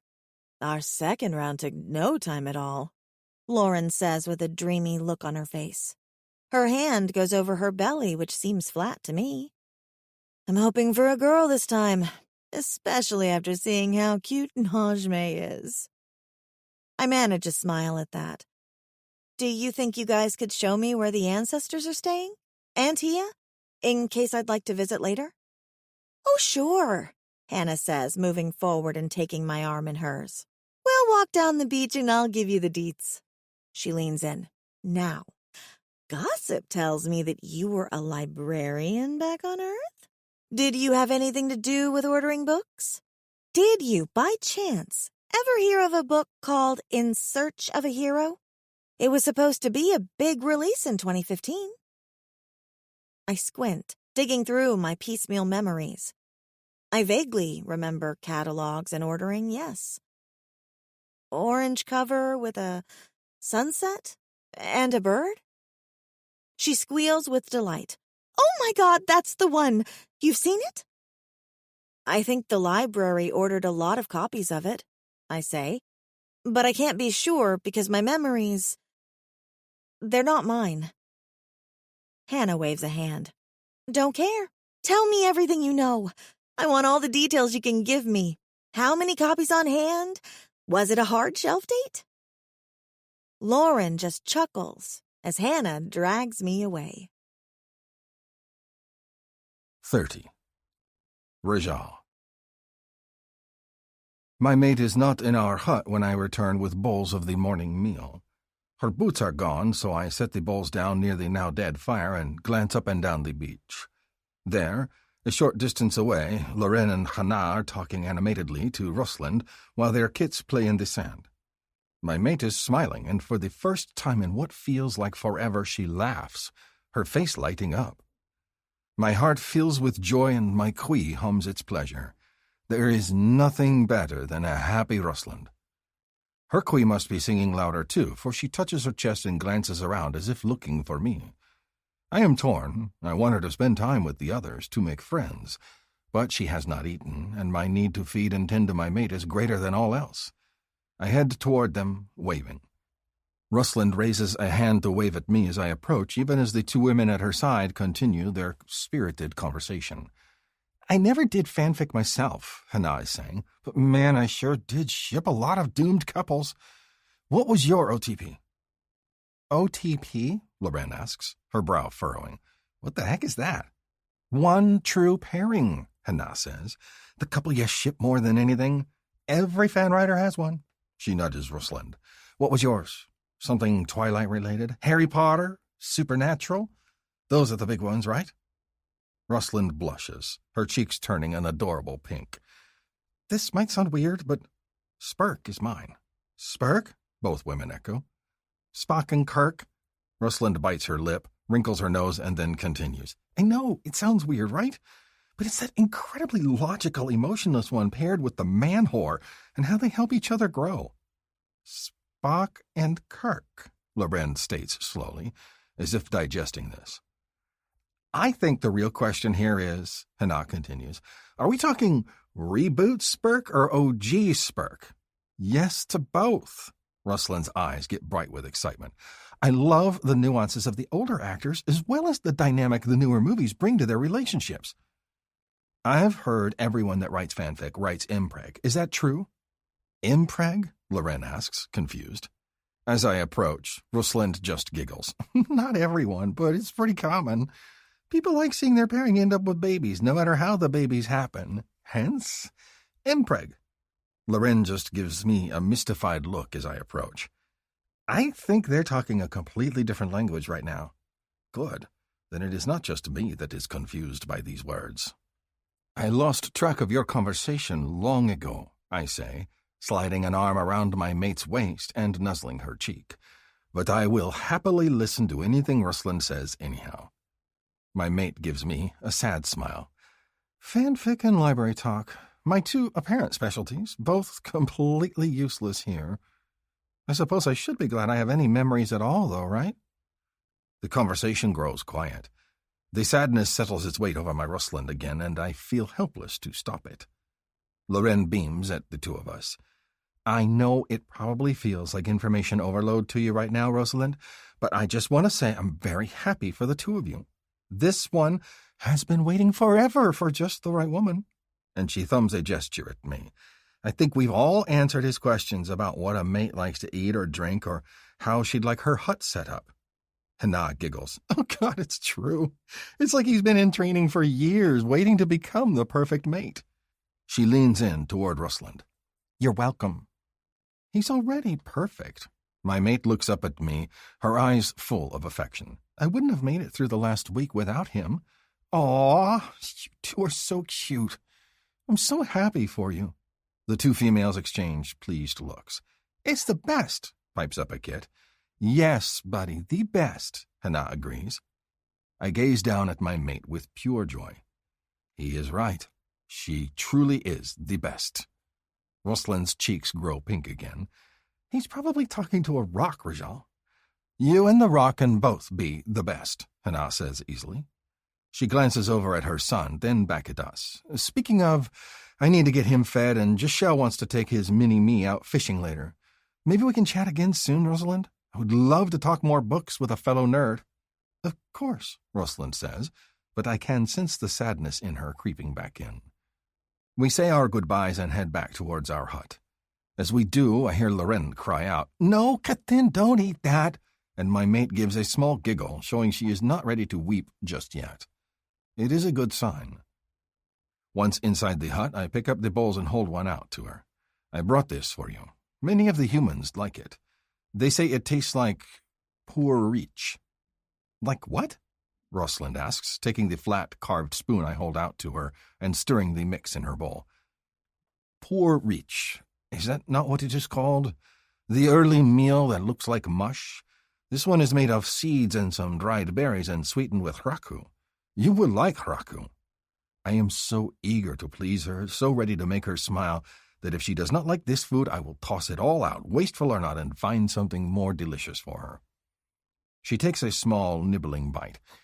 It has a texture a bit like grits or oatmeal. Her eyes widen. Porridge! Yes, that is what I said. Her mouth twitches. Right. I shovel my food into my mouth, watching her expression. She takes a few slow bites, and then her shoulders slump once more. The helpless feeling returns to me, and panic threatens. Are you unhappy with me, Rosalind? Have I done something to make you sad? Oh my God, no. You're perfect, Rajal. She tries to smile, but her shoulders continue to droop. And Hannah and Lauren were really nice, but we talked about books and fanfic. Neither of those things are useful here. It's like whoever I was cloned from, I got the most useless parts of her brain. Rosalind sighs and goes quiet. Her sadness makes me ache. I move to sit closer to her, curling my tail around her waist. Do not think like that. Not one human has arrived here completely capable and ready to survive on their own. Not even Liege, though she will tell you otherwise. I touch her knee, realizing she is still wearing makeshift furs as clothing. I need to get her new things so she will feel better about herself. I always feel better with clean new leathers, even if they are not needed. You are not expected to learn everything in one day. We are all simply glad to have another person in the tribe. Me most of all. She looks up at me, worry in her gaze. I just don't want to disappoint you. What if there's something wrong with clones? What if that's why we can't resonate properly? Who says we cannot resonate properly? I set my bowl aside and lean in toward her, breathing in her intoxicating scent. With my knuckle, I trace the curve of her teeth through her layers of clothing.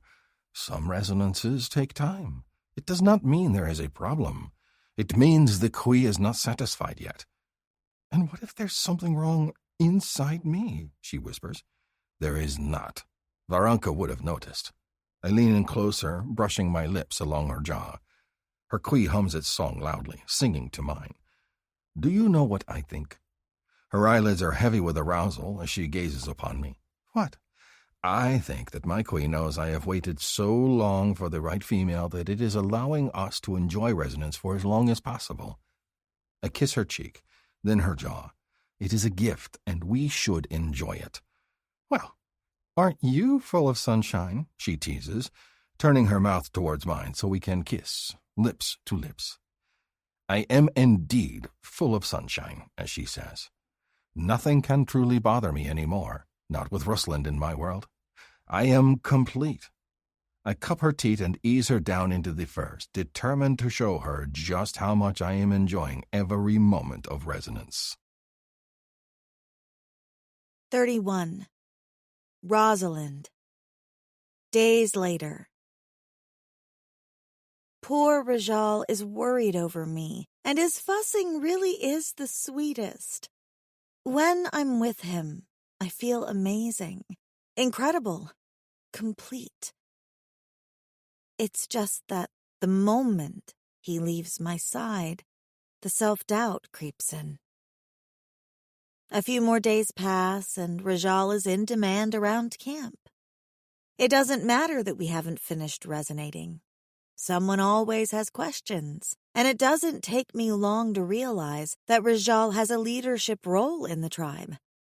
Rahash, or Rahash, as Rajal refers to him, handles a lot of the arguing and day-to-day bickering, along with his acerbic mate, Liz.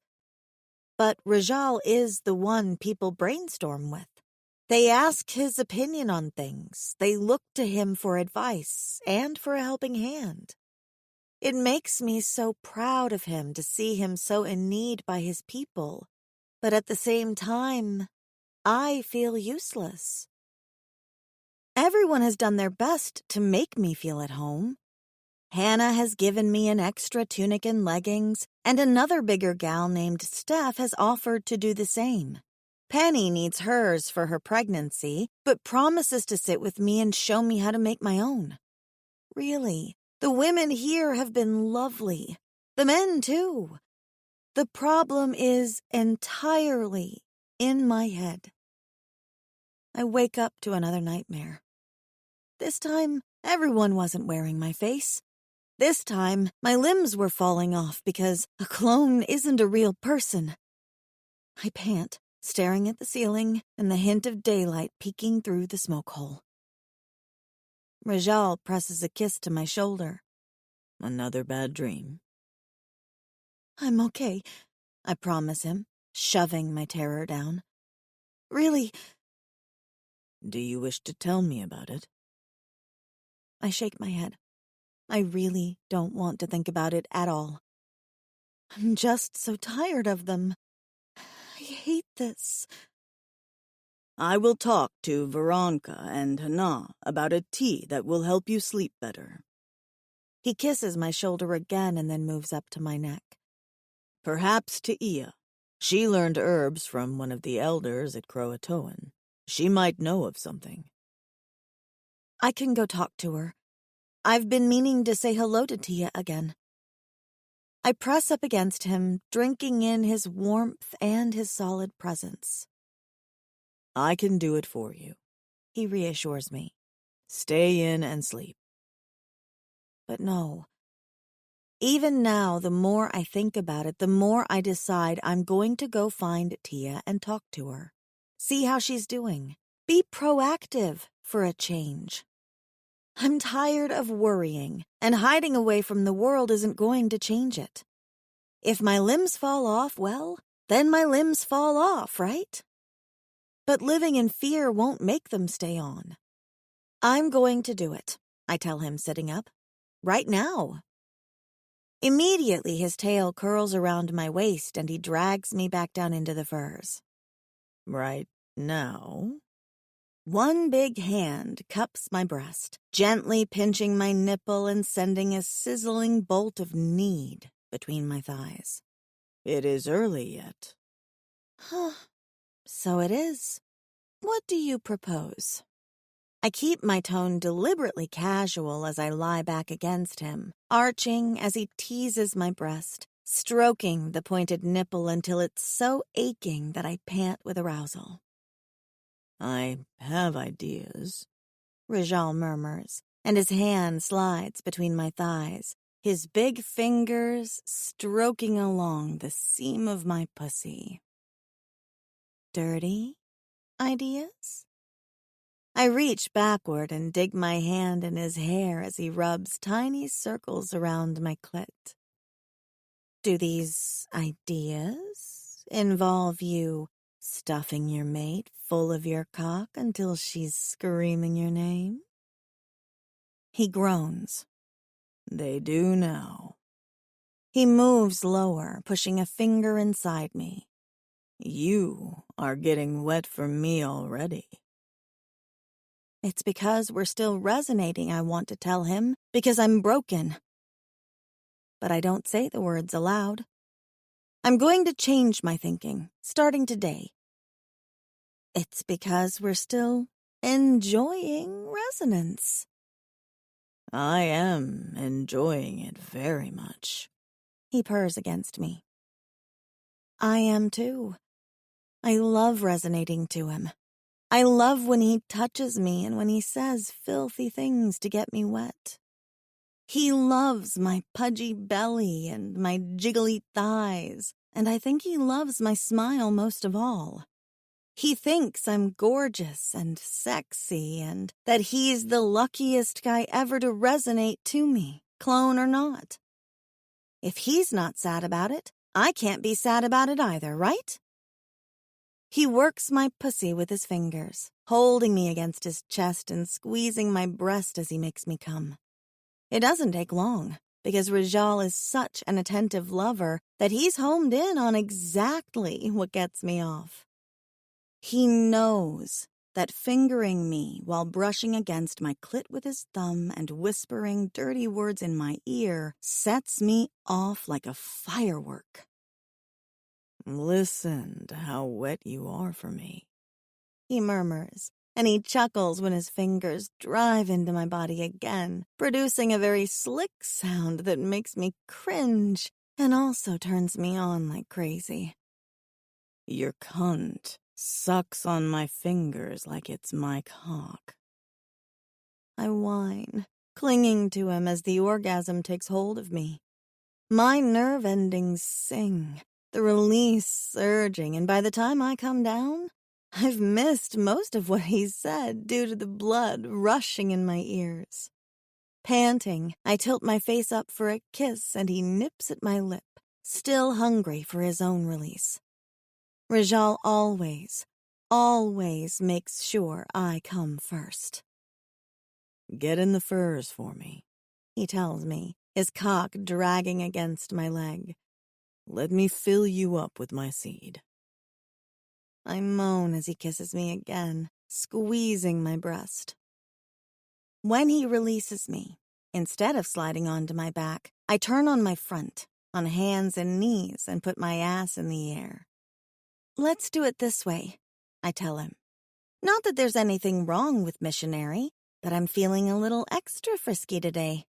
I want to blow his mind, and I love this particular position.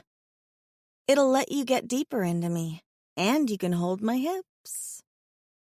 He doesn't respond, and I look over my shoulder at him, wiggling my butt. Rajal rubs his mouth as if considering, and then reaches between my legs and trails his fingers over my cunt. Mating like this is possible. I bite back a giggle. Oh, yes. But what about my spur? Where will it go? Well, that's part of the adventure, isn't it? I wriggle my ass at him again. Unless you object to the view. He groans, squeezing my buttock. Not at all. It is the best view. Oh, Lord. That makes me think of Hannah's kid and how he loves the word best for everything. I start giggling. What? Shishin. I say by way of explanation. Rajal laughs, even as he gives my ass another reverent squeeze. He is not wrong. This is magnificent. And I can see how wet and pink your cunt is. I moan, burying my face in the furs. God, that's sexy. You have no right to be so good at this. Mating you? He drags the head of his cock over my folds, teasing me with the tip. I have every right to be the best at mating you, sweet Rosalind.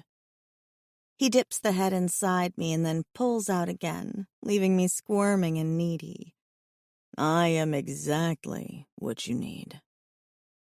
Oh, God, he is. He really, really is.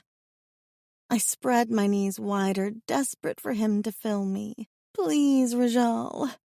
Please, what? He nudges inside me again, just barely, and then leaves me hollow and aching once more. Please give me more. I fist the blankets, rearing back in a clumsy attempt to get his cock inside me. Please fill me up with your seed. Please stuff me with your cock. He groans, his nails dragging over my hip, and he grips me tightly, teasing the head against me again. I cannot hurt you like this. You promise? It's going to be so good, I pant. So good. You'll see. Rajal grunts and then sinks slowly into me. My toes curl as he feeds inch after inch into my body, and when his spur teases at my backside, I suck in a breath. I suspected it would go that route, but I wasn't entirely sure. His big hand pushes my buttocks apart, as if he wants to watch exactly what his spur is doing. Does that feel good? His voice is husky, thick, delicious. Do you like it when I penetrate you in both holes? I let out a sobbing breath. Oh, fuck. Yes, I do.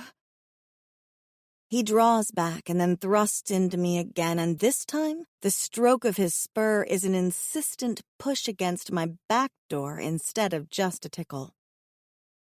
Deeper, I moan. Give me everything. Rajal lets out an unhinged snarl that makes my pussy clench hard, and then he's fucking me into the furs, his cock and spur both driving into me with forceful, insistent strokes. His spur is small enough that when it pushes inside it doesn't hurt, but I have to admit it feels strange and adds an edge to our sex. I love it when he loses control, his hips slapping into mine with hard, punctuated thrusts, and he pants my name. This time he comes first, and he grips my hips tightly, his big body trembling as he fills me up with his seed, just like I asked. When he finally groans, catching his breath, he rubs a hand down my flank. Did you... again? Nah, I say dreamily. I don't mind. I came earlier, and I loved how it felt with him hammering into me, even if I didn't come this time. But it was excellent anyhow. My mate tisks. That will not do, my sweet mate. His hand moves between my thighs. He makes sure I come again, too, because Rajal really is a generous mate. And I'm a lucky woman to have him. A short time later, after we've cleaned up and snacked on some dried meat, Rajal kisses me and has to head out for a few hours. Not long, he reassures me. We are yet resonating, and no one will make a resonating male leave his mate overnight. He caresses my hip as we stand near the door, clearly addicted to my body. But we need more fresh meat with so many mouths to feed, and the newcomers are restless. It will be good to get them out of camp for a short time. It makes sense. Everyone's tripping over each other right now, and the last thing they need is a bunch of bored people causing trouble. Of course, I tell him. You can't stay in camp constantly. People need you. But how come you guys are walking there when you have a big honking dragon? I feel like I should be more thrown that Ashtar turns into a dragon the size of a small airplane, but I guess when you've seen one alien, you've seen them all. That big, honky dragon, Rajal teases, caressing my butt, has not yet returned from Croatoan. He took Sam and Sa to visit his family. Right, because Hannah mentioned something about Sam being uneasy around the newcomers, and it was making Sessa go into protective overdrive. Hannah gets all the good gossip. It's a shame I can't really put faces to the names.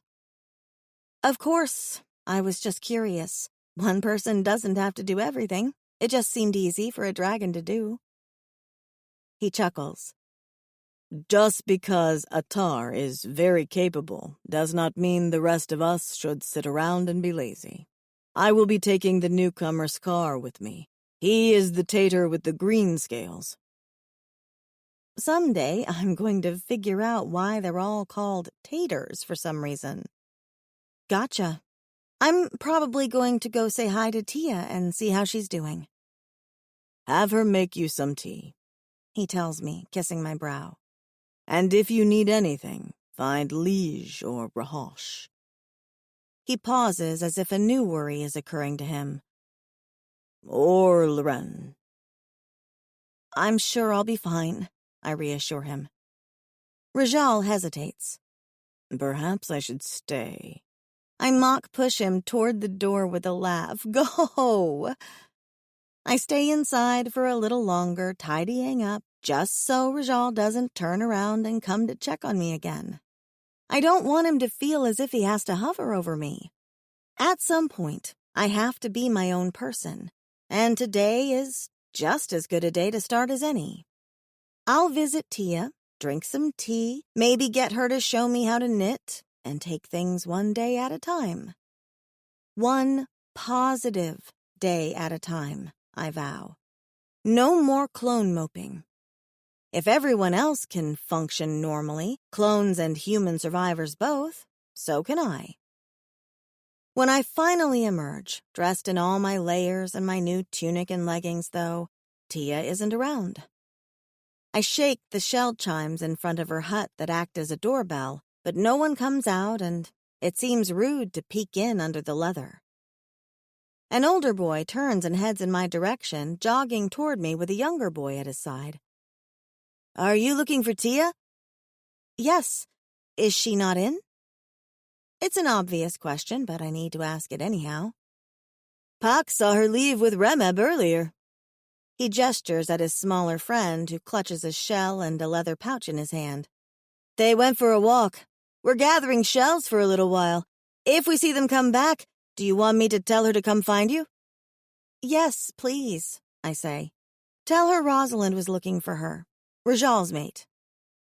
He smiles, his expression sweet. Everyone knows who you are. I don't know who anyone is. Not even you, I confess, and gesture at his buddy. Though, now I know that's Pak. Pak smiles shyly at me, and his little stub tail starts shaking like a bunny rabbit. It's honestly the cutest thing I've ever seen. The other boy grins, equally bashful. I'm Rukar. My father is Rook, and my mother is Harlow. I think I've met them. I pause and add, briefly. I just hope there isn't a quiz. What's a quiz? Oh, boy. Because of course they don't have quizzes here.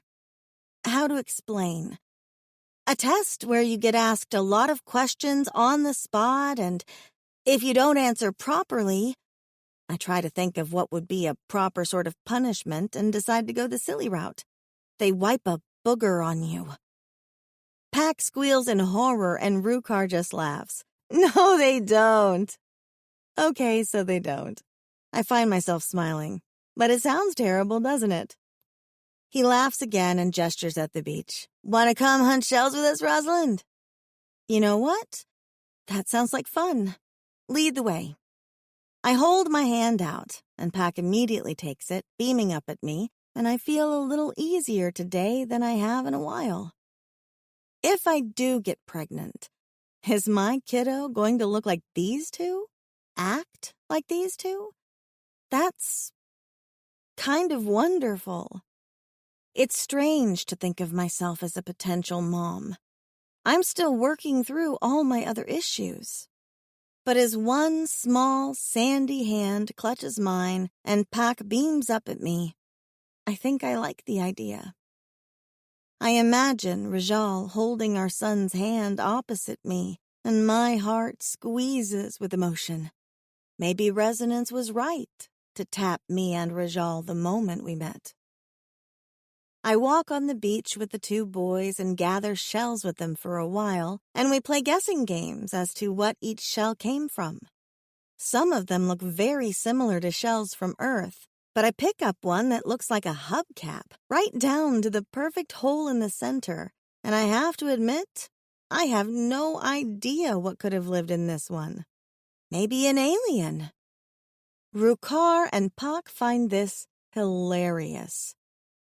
It's not that funny, I protest, chuckling despite myself. Oh, to be so young and so easily amused. It looks like a flying saucer. I stick a finger through the hole in the center and wiggle it. And right here is where the alien can go. No human fits there, Puck declares gleefully. Oh, right, because humans are the aliens. That adds a weird angle to things. I just shake my head at them and hold the shell out. Rukar takes it under his arm and then gestures down the beach. Look, is that one of the ancestors? Can we go talk to him? I turn and look to see where they're pointing. Sure enough, one of the ancestors is sitting alone on the beach, his arms resting on his bent legs as he stares out at the ocean. Talnef, I think, if the lion mane is any indication. He looks sad and a little lonely, and I feel responsible for him, and a bit like he's a kindred spirit. He's a newcomer to all this, too, but at least I can speak the language. Poor guy. Why don't you two go play nearby, and I'll have a chat with our friend, I tell them. Stay close. Rukar just gives me a funny look. He doesn't speak our words. I know. We'll manage. I make a shooing motion. I'll be back in a moment, I promise. Rukar nods and puts a hand on Pack's shoulder. Come on, let's see if we can find another shell to match this one. He pats the hubcap, and then they trot down the beach. I make sure they're staying close, and then I approach Talnef. I'm pretty sure the boys are all right on their own since their mothers let them play alone, but just to be on the safe side, I keep an eye on them. But Talnef? Talnef looks like he needs a friend. He glances up as I approach, a look of worry on his foreign face. He glances around and then shakes his head as I sit on my heels next to him. Najme, the attendant, is following the Firehair. She is not around to translate. Firehair must be Harlow. It's no secret that Najme has been pestering Harlow about going to the Elder's Cave, as they call it, and seeing all the technology. She's clear in her wants, and I think it's cute. Najme is a bright sunbeam of happiness, wanting to soak up all the learning she can. Setnef has been approaching things with grim determination, Rajal tells me, wanting to learn how to hunt and fish above, and has been shadowing hunters. Remeb has been at Tia's side constantly. Talnef looks lost, though. So I smile at him and touch his arm to let him know that I'm here to talk with him as best I can. Talnef happy? I put my fingers to the corners of my mouth, indicating a smile. Happy? His expression is crestfallen and tells me everything. He gazes out at the sea, at the rolling, sometimes violent waves, and the distant glaciers that float in the icy cold waters. My brother has always had the wandering foot of our father. He has always dreamed of learning the above, of seeing the endless water that the old stories talked of. He gestures at the tide. This, I think, feeds his spirit. And you? I ask, and then try again since he won't know those words. Talnef? He grimaces, looking very alien as he does. I worry I made a mistake in following him. He glances over at me, his expression full of chagrin. No, that is not quite correct. Setnef is the only family I have left. Wherever he goes, I go as well. But now that we are here, we are polluted by the above. Cursed, my people would say. His people are big on curses, apparently. And my brother finds a purpose, with new mountains and this great water to wander over. And Najme the attendant finds herself a purpose. And Remeb the fist has a mate, and she will bring him purpose. But I am not sure what purpose I serve, and thus my heart is troubled. Oh, God. He sounds just like me. I reach out and give one of his arms a sympathetic pat. Did you leave someone behind? A sweetheart? A mate? I gesture at myself and then my heart, indicating resonance. When his expression remains confused, I grab my boobs and jiggle them, then pat my chest again, indicating resonance. It takes a moment for it to dawn on him. A mate? For me? No. I am not permitted to walk past the wall. The wall? I try to repeat the words in his tongue because I'm confused by what he means. He nods. A generation ago, our people were decimated by a sickness that struck the Kui inside. Talnef touches his chest. Females were especially vulnerable, and many of them died. It was decided that the remaining females would be protected. They live in a different part of the village, protected by a wall.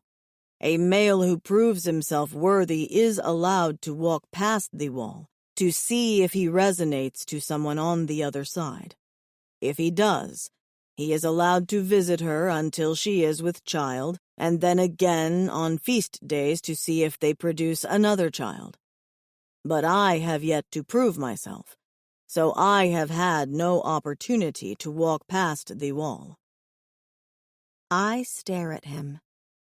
That is seriously fucked up. What about Najme? He huffs. Najme the attendant belongs to the oracle. It chose her. That is different. I wish I knew how it was different, but I don't know how to ask. So I make sympathetic noises and wait for him to keep talking. Talnef picks up a pebble from the sand, turning it over in one hand. I do not know how to talk to the females here. They mingle with the males, and the sight of that fills me with fear, like they are courting danger. But there is no wall here either, and when I walk past, there is no resonant song in my chest. So I do not know what to do. Oh, is all this moping about a woman? I wonder if there's a particular one he's got the hots for. You talk to me, I point out, gesturing at myself. I'm a woman. That is different. He throws the pebble down. My blood goes cold. Adrenaline prickles over my skin. Because I'm a clone? Because I don't count? Because I'm not a real person? Something in my silence must warn him. He glances over at me again and notices my expression. I did not mean to insult. You are different because your Qui already sings for Rijald the Stranger. Of course I can talk to you. Oh. Air floods back into my lungs and I feel like I can breathe again. Why am I like this? Why am I being such an idiot? I'm the only one with the problem. Of course Talnef doesn't care that I'm a clone. He doesn't even know what a clone is. I'm dragging my personal baggage all over the damn beach, thinking that he's viewing me as half a person, and in reality, he's viewing me as married and thus safe. I want to tell him it's all in his head, that he can talk to any woman he wants, that the only issues are in his mind, but the irony of it strikes me hard. Perhaps I'm not the person to give him that talk after all.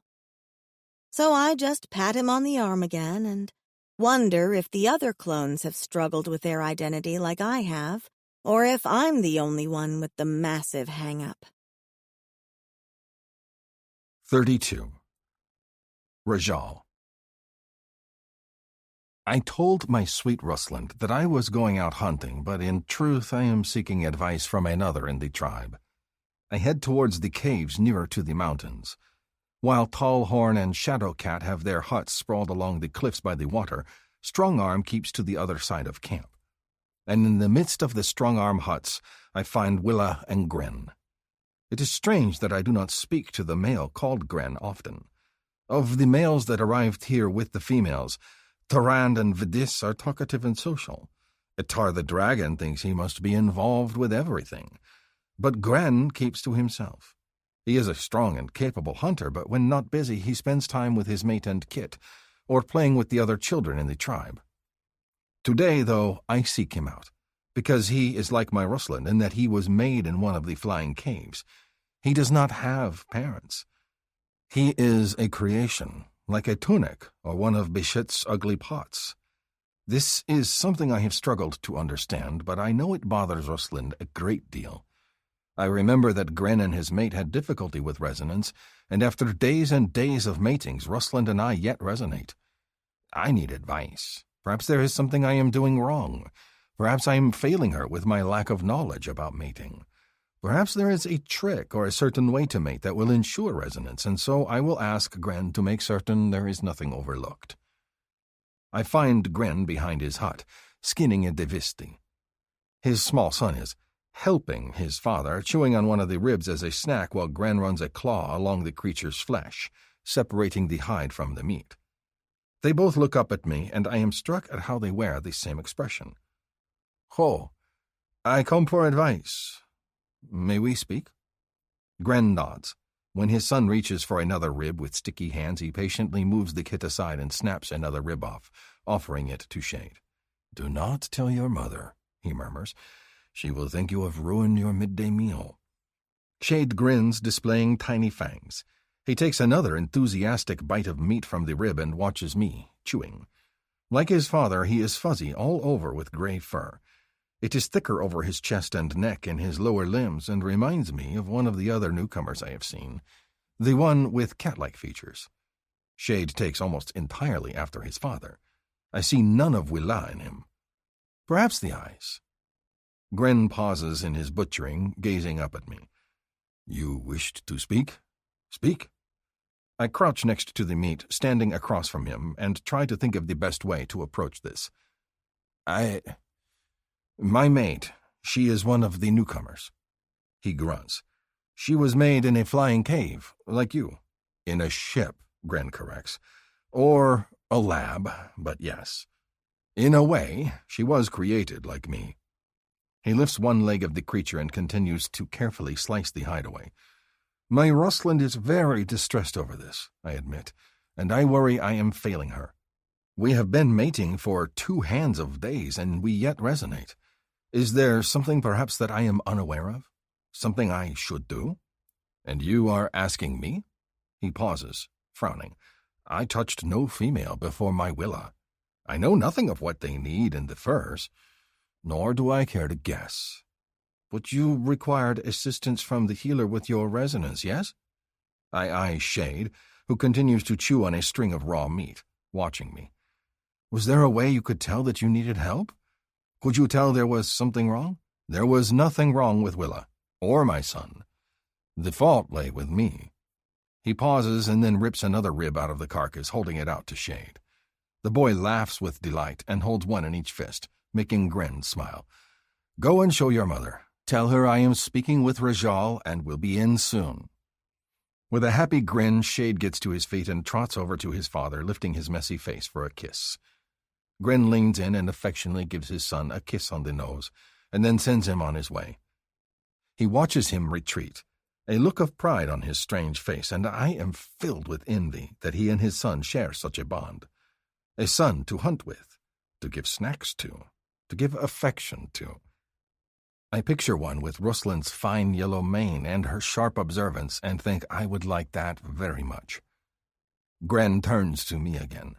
When I was a gladiator, there were many things done to me. I was given daily shots of medicines to amplify my performance. Medicines to make my cock deaden so I would be controllable. Medicines to bring certain things to the forefront. I suspect those medicines have much more to do with why I needed the healer than the fact that I am a splice. Or it could be both. But your mate, your Rosalind, does not have the same situation. She is all human. If the healer sees no problem with her health, I imagine you do not have to resort to the same situation we did. Most of his words make no sense to me. Performance medicines and shots and splices, but I fix on the positive part, that Rosalind will not require aid from outside. The relief is overwhelming. I just worry that I am failing her somehow, that I am not meeting her needs. Do you love her? Take care of her? Make her happy? Gren fixes his strange gaze on me. That is all she needs. And for anything else, he shrugs. There is always the healer, but I must warn you, she has to watch and touch. I picture Attar's mate, Varanka, watching me claim Rosalind. I picture her touching my cock with her hand, and my sack feels as if it is retreating inside my body. I do not want anyone's hand on my cock but Rosalind. Gren barks out a harsh laugh. Not on you, on your mate. I exhale in relief. Good, because I do not think I could stay hard otherwise. When the other male snorts with amusement, I eye him. But you managed? He nods. It was what it took to answer resonance, and I would do anything for Willa. Anything at all. His gaze focuses on his hut, as if he can see through its walls to his mate inside. And I will do it again, and again if needed, because while having the healer there is awkward, the results are excellent, and I would not trade Shade for anything in the universe. The pride in his voice is evident. If it takes the healer being in the furs with us, I will endure it. I suppose it is no different than me enjoying Rusland's cunt with my tongue while Kinfar watched me taste her. Rusland was fine with it. Her sweet cries were just as intense then as they are when we are alone. If we must use the healer, as long as it gets results, I do not care. All that matters is Rusland and her happiness. Gren is right. My mate and our future kit mean everything. My thanks. You have given me much to think about. My head is full, and I need time to think. I see Rusland playing on the beach with Rakar and Pack, picking up shells. She is easy to spot because I know the yellow of her mane, the small movements of her hand when she pushes it back from her face, the gentle curve of her shoulder, the slope of her large teats. I have memorized her, and I watch from afar, pleased that she is coming out of the hut on her own. I know she has struggled, but I did not know the words to say to make things better for her. All I can do is love her and be here, waiting when she is ready to step forward. I think of Gren's words, but more than that, I think of Gren with his son and the easy affection between the two of them. I think of Gren and his resolute determination to do whatever it takes for his mate. I am the same. Whatever Rosalind needs, I will be. I just do not yet know what she needs. Whenever my head is troubled, I head down the beach to my thinking rock. It is a large boulder that is easily climbable and allows me to stare out at the great salt sea. The waves roll in endlessly and crash against the stone, and it sets my mind at peace, letting me sift through my thoughts.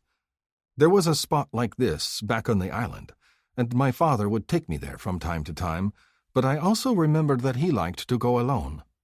I remember jogging down the beach and seeing him in his thinking spot and wanting such a spot of my own in the future. Funny that I have not thought of my father in a very long time. There has always been so much to do or some new sadness to mope over. Now that Rosalind is here, along with the troubles that the ancestors bring, there is more to consider than ever. And yet I find myself thinking of my father instead. I think he would have liked Rosalind. I imagine them having a conversation and my mate's bright laughter pealing at something clever that my father would have said. They would have gotten along well, even though Rosalind frets that she is not fierce or a huntress. My father believed that not every path was that of a hunter or a fisher. He believed that your path would be revealed if you listened to the signs that the spirits gave you. I remember Matak's mother and her pottery pits. I remember my mother was an excellent tracker, and her mother before her watched the stars and could always find her way home on a raft regardless of how far out she drifted. Rosalind does not have to be a huntress or a tanner. She can just be my mate. Whatever she needs to be happy, I do not care. I think of Dixon and Ojek. Ojek has been in love with the useless female for turns of the season, and Dixon has never cared for anything other than her appearance. Recently, she has shown interest in cooking and fishing, but it has never mattered to Ojek. She has always had his heart. Perhaps I should introduce Rosalind to them so she will not fret over being this clown. "Hey, is there room for one more?" A cheerful voice calls out below. "I'd knock, but I'd bust my knuckles on the rock." Philor. Erek's mate and my friend.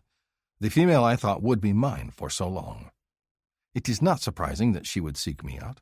She has often come to sit with me up here. I turn and gaze down at her. She stands at the bottom of the rock, her hands on her waist and a smile of greeting on her face. "This a bad time?" she asks. "I can come back later." I shake my head and kneel down, offering a hand up. "Now is fine. I am not busy." She puts her palm against mine and I haul her up on the rock at my side, and she gives my arm a friendly pat and then sits down, facing the water. I sit down a short distance away, gazing out as well.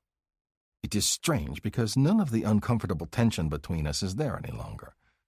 Instead, it is just a friend sitting with another friend. Been an eventful month, huh? I snort at that.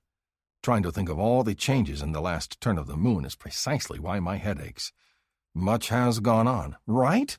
Nothing for years, and then all of a sudden, Daisy resonates, then I resonate, then you resonate, then we have strangers show up, and there are people living underground, and... She shakes her head. It's bananas. Indeed. I do not know what it means, but I can guess. Change happens when it is meant to, I suppose. I suppose so. Philor stretches her legs out, leaning back on her hands, and stares out at the water. Then she turns her head and looks over at me. "How are you?" An excellent question. I consider this and smile, my heart full at the thought of my mate waiting for me, of Rosalind playing with the kits, of what the future holds for me and her together. I am beyond joy. Oh, good. Her smile of relief is immediate, because I'm really fucking happy, and it was going to be a bitch to have to pretend not to be. Erek treats you well, then? It is not a pairing I would have thought would work, and yet the Quee always knows. She chuckles. We are excellent. We've always been friends and see things similarly, but I didn't realize how well we'd work together until resonance hit. Then it just felt right, like everything slid into place.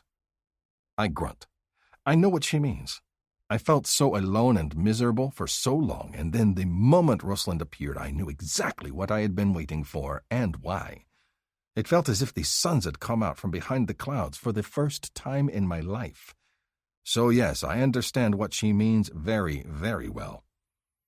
So I don't want to be that person But I think your Rosalind is avoiding me. Philor glances over in my direction. Does she hate me because of our history? I consider this. I do not think she hates, but I do know she has been struggling with sadness lately. Sadness? She is a clone, I say simply, and it hurts her to realize this. She has memories that are lies, and she worries there is something wrong with her because she was made like Gren. Oh. Yeah, I should have realized the clone thing would be bothering her. I've been with the other newcomers since they awoke, and they were hit with the news that they were clones the moment they woke up. I think they've had longer to adjust to it, but I can see how it threw Rosalind off if she didn't know that until just now. She eyes me with sympathy. Just give her time and let her figure herself out. She'll come around. I nod. I would take the pain of it from her if I could. Look, we have all been through some shit to get where we are today. Your island exploded. I was kidnapped from Earth. She was cloned. No one planned any of this. But everyone here is a survivor, and I bet your gal is no different. She'll have a good cry, pick herself up, and then get on with living. It's what we all do. She is right. Of course she is right. But it is difficult to understand another's pain when you are mired in your own. Rosalind just needs time. Hey, look, your new friend is with the taters. Philor points down the beach. I lean forward, gazing in the direction that she points. Sure enough, Setnef stands with the other newcomers as Vidis instructs them on how to hold a spear. They are a strange group. Some have scales and some have whiskers. There is one massive male with a strange gray-blue hide, and he stands next to the human male, making him look delicate in comparison. Setnef stands a pace behind them, 2 spears in 2 of his hands, the other 2 hands on his hips as he listens intently. So he is, I say. I thought he couldn't speak the language. He cannot.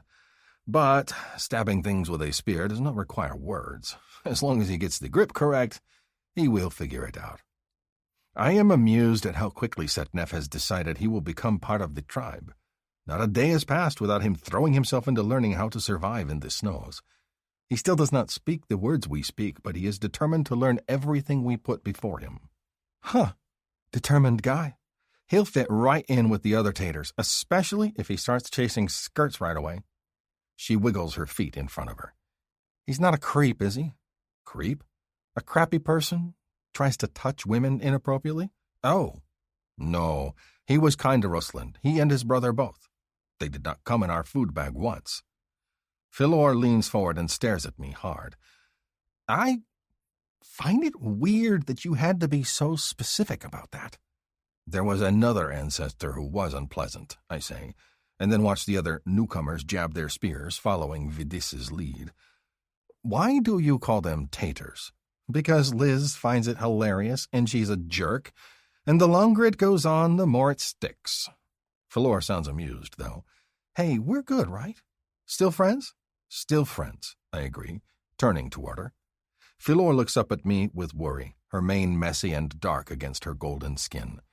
For so long I waited for us to resonate, for my heart to fill with love for her, but it has only ever been affection. Looking at her now, I am glad, though, to have a friend like her. We have always been and always will be friends, Philor. She beams. Good. I've missed you, buddy. 33. Rosalind. Poor Talnef seems so lost and alone that I end up sitting with him for longer than anticipated. The boys continue to play on the beach a short distance away, near a couple walking on the shore, and I keep one eye on them while trying to hold a conversation. Of course, most of the conversation between Talnef and myself is hand gestures and lots of repeating, but he seems happy to talk. It kind of sounds like he just needs a friend. And I make a mental note to tell Rajal he needs to spend time with Talnef and make him feel welcome. I like the water, Talnef says at one point, when the tide comes in enough that it licks at our boots. But it does not look like one can swim in it. The water at home is very calm, no waves. There are fish and small creatures that dwell in its depths, but it is nothing like this. I nod agreement. This water is terrifying. I make a scared face and mock flinch backward, earning a huff from him. Rajal had mentioned that he lived on the beach, but I'd pictured something a lot less terrifying. The reality of the harsh landscape here just reminds me with every breath that this is an alien planet, and anything I expect to be like Earth isn't going to be. Not that the real me has ever been to Earth.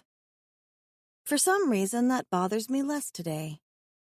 I've never truly seen white sand beaches and the blazing California sun overhead, so how can I miss them, right? A tentacle moves in the waves in front of us, a dark shadow that looks like a snake, and I point at it. We both stare for a moment, and then I gesture behind us. Maybe we should get up? Talnef nods, understanding despite the language barrier. We should move back.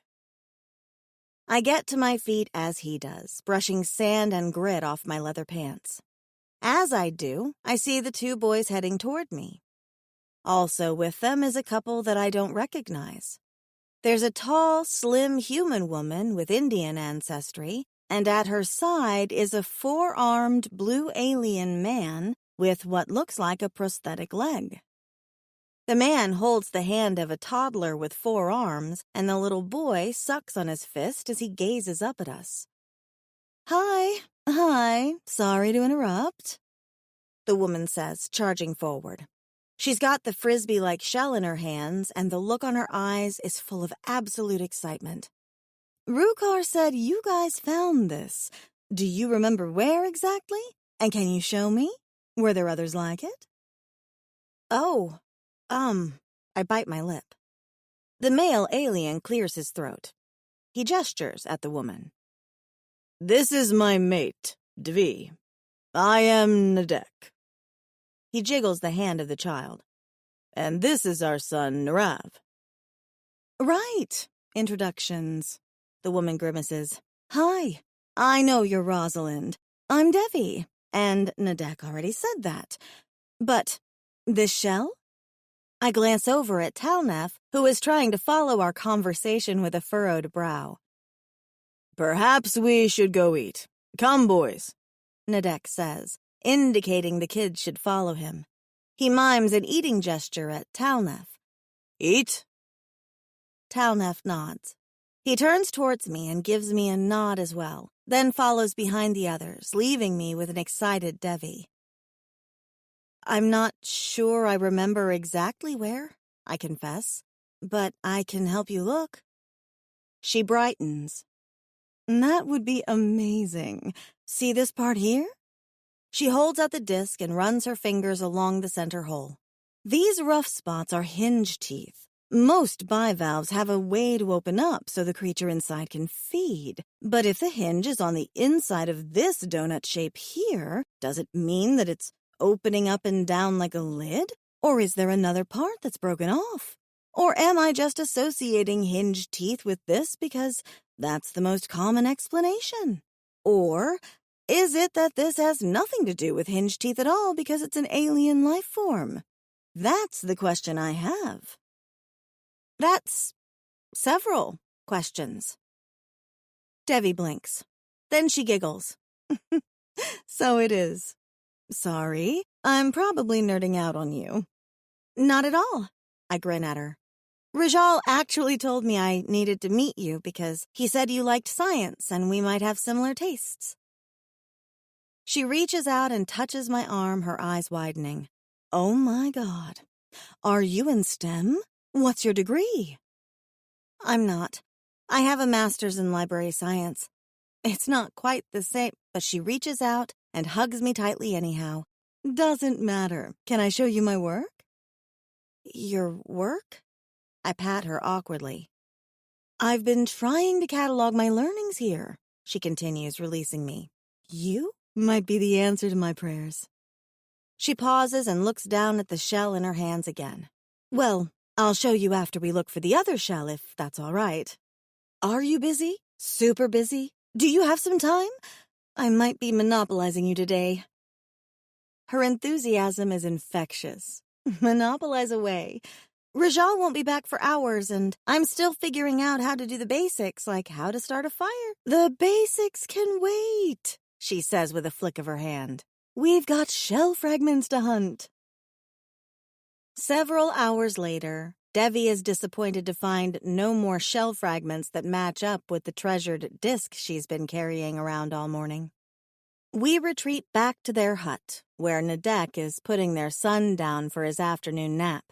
He gives his mate a kiss and they share a word while I eat a bowl of stew and try not to feel weird about being in someone else's house and eating their food while they talk in low whispers nearby. Eventually they kiss, sharing a tender moment. "Remember to eat," he chastises her. "You forget when you grow excited." "Totally going to eat," she promises him. "I swear." He gives her a mock stern look, rubs his nose against hers, and then nods at me. He heads out of their hut, and Devi slops the bare minimum of stew into her bowl and shoves it into her mouth as she collapses onto the pillow next to me. When Nrav wakes up, he's coming with us, she tells me by way of explanation, which means we won't be going far with our shell hunting. He's got a good eye, though, so no worries on that part. I guess I'm spending the afternoon with Devi then. It's kind of nice that we've clicked so well.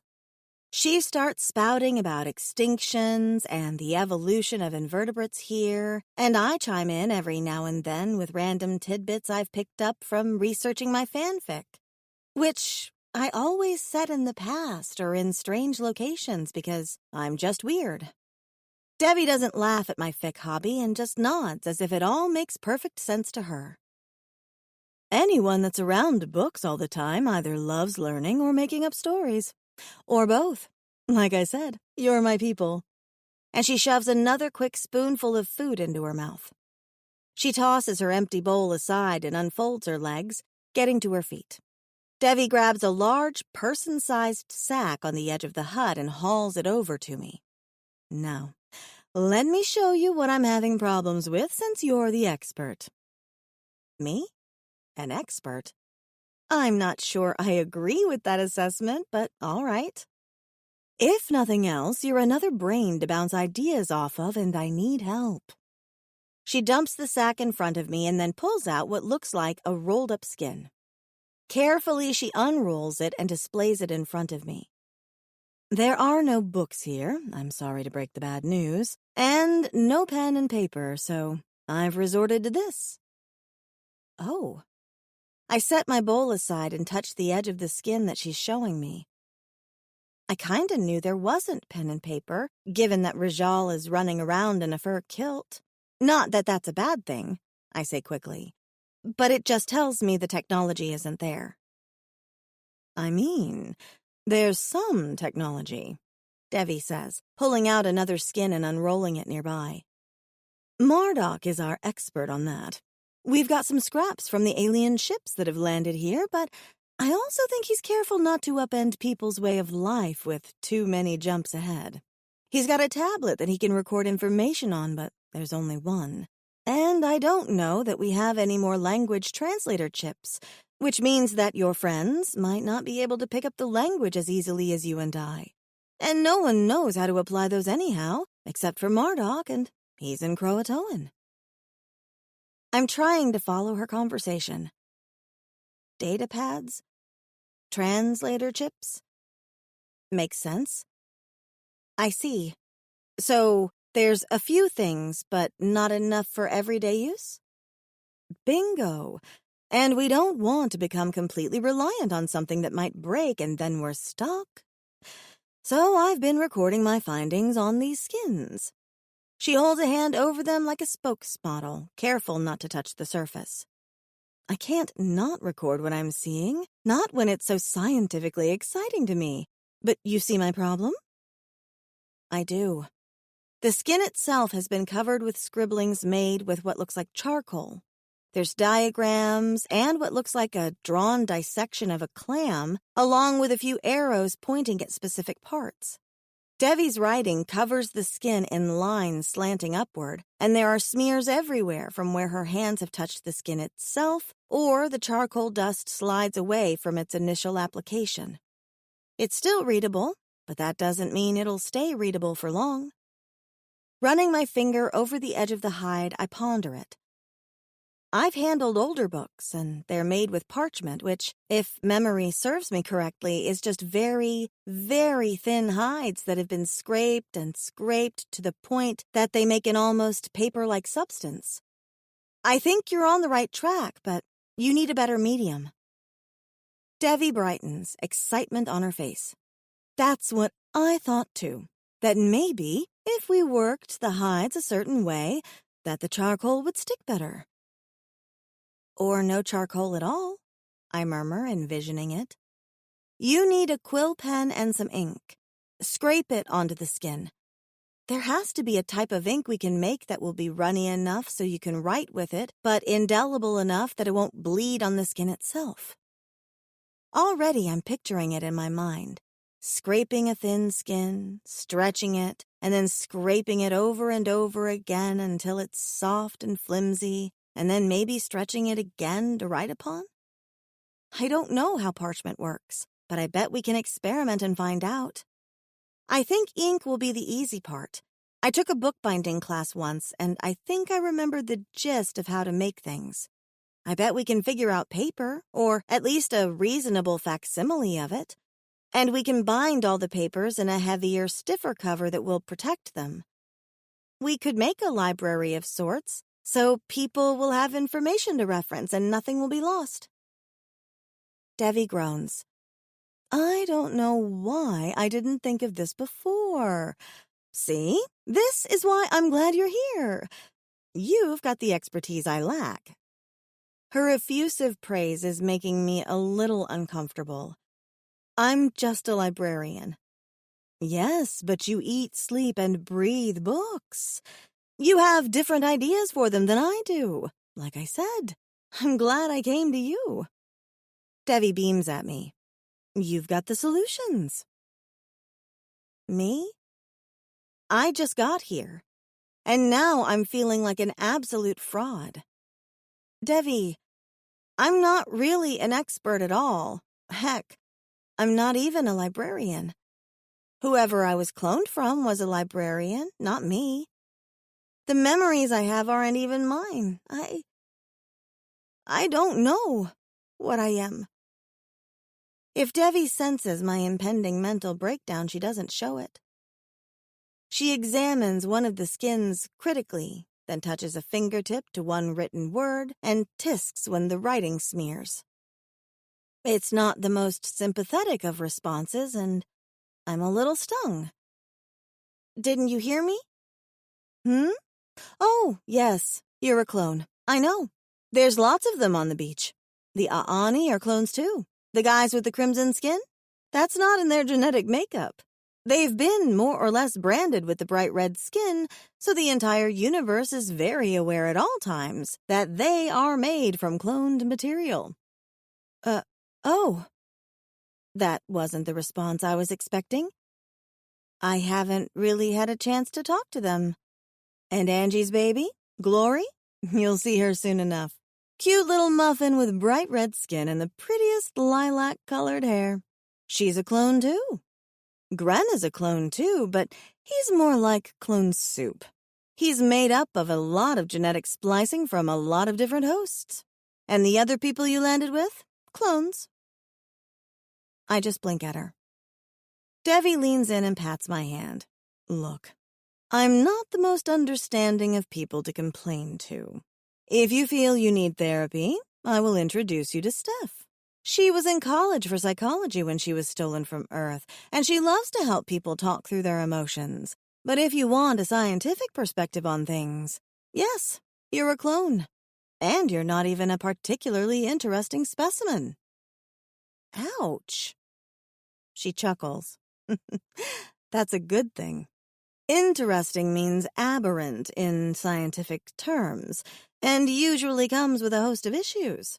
If you have to be a clone, be an uninteresting one, you know? But what I'm trying to say, and poorly, is that cloning seems to be fairly normalized on this end of the galaxy, and while I understand it might throw you for a loop initially, it's nothing to worry about. She pauses and then adds, and if you want a really scientific opinion, cloning is a very natural thing in biology. It is? Oh, sure. She brightens, her eyes gleaming with excitement, and clasps her hands together. Snakes have been known to clone in a primarily female environment. Sharks do too. Armadillos give birth to 4 identical children every time they propagate. Those are, for all intents and purposes, clones. Snakes? Sharks? Armadillos? Ugh, those are not great examples. Tapeworms. Devi, I interrupt. This isn't helping me. All the things you're pointing out are gross.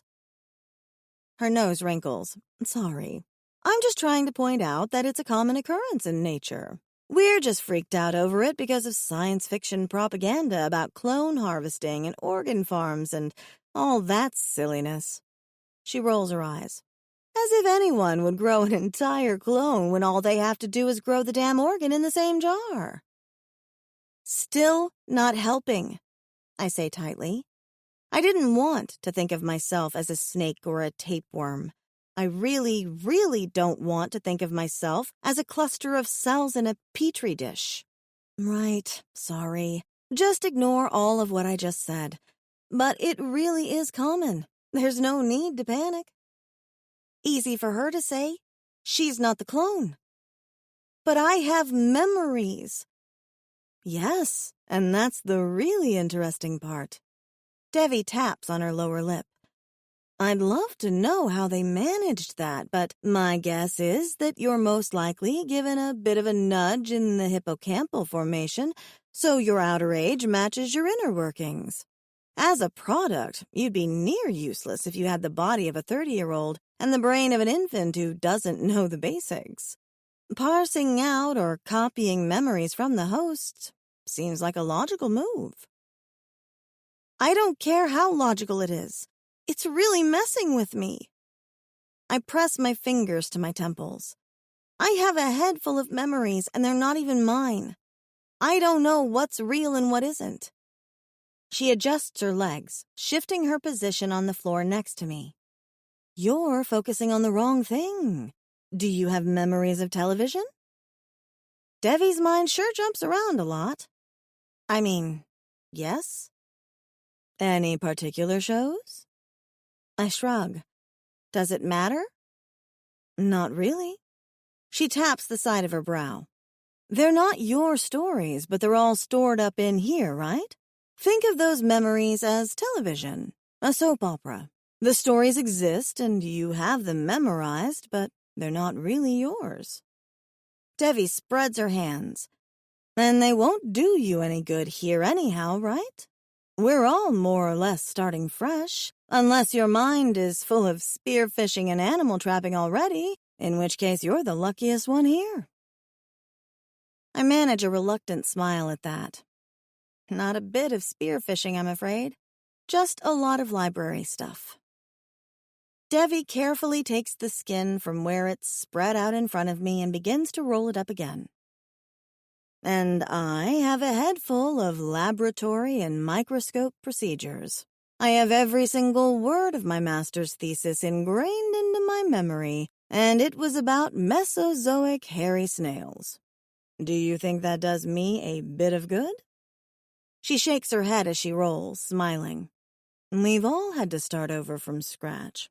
We've all had to learn how to hunt and fish and make things from animal skins. We've all had to learn how to cook over a fire. Harlow had to learn how to eat meat again, and the men that came from the island had to learn how to hunt in the snows. And your troglodyte friends from the caves will have to learn how to live above ground. What? Oh, she pauses. Nadek kept calling them the ancestors, and I pointed out that they're not really his ancestors. They're too young. They're people, but a subterranean people. The scientific term for animals that have adapted to cave dwellings is troglofauna or troglobites. Sounds like something out of Tolkien, I admit. She laughs. Oh, it really does. She pauses. Now that I've given you my snakes and tapeworms cloning pep talk, do you feel any better? It's strange, but in a way I do. She's taken all the emotion out of it for me and laid it out in a logical fashion. I'm not the only clone here, and I need to stop acting like it's destroying my life. When you look at it from Devi's perspective, it all makes sense. Sometimes I feel like I'm cheating Rajal, like I'm not supposed to be here. Devi purses her lips. She ties the large skin carefully and sets it aside, and then gazes at me. You've had the science pep talk? Now you get the mom talk. The mom talk? She nods. The way I look at it, everything in space and time happens for a reason. There are billions of planets and billions of years of time. Millions of creatures have gone extinct before the first mammal ever existed.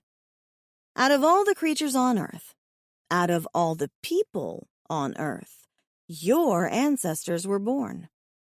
I won't even get started on the billions of sperm that had to lose in order for the one that fertilized the egg that librarian Rosalind was created from, and then you were picked from billions of humans on Earth and cloned specifically from. You landed here, at this tiny spot in the vast universe at this specific time. You immediately resonated to Rajal, who has been lonely and longing for a mate. That's a lot of very, very specific things to happen all at once.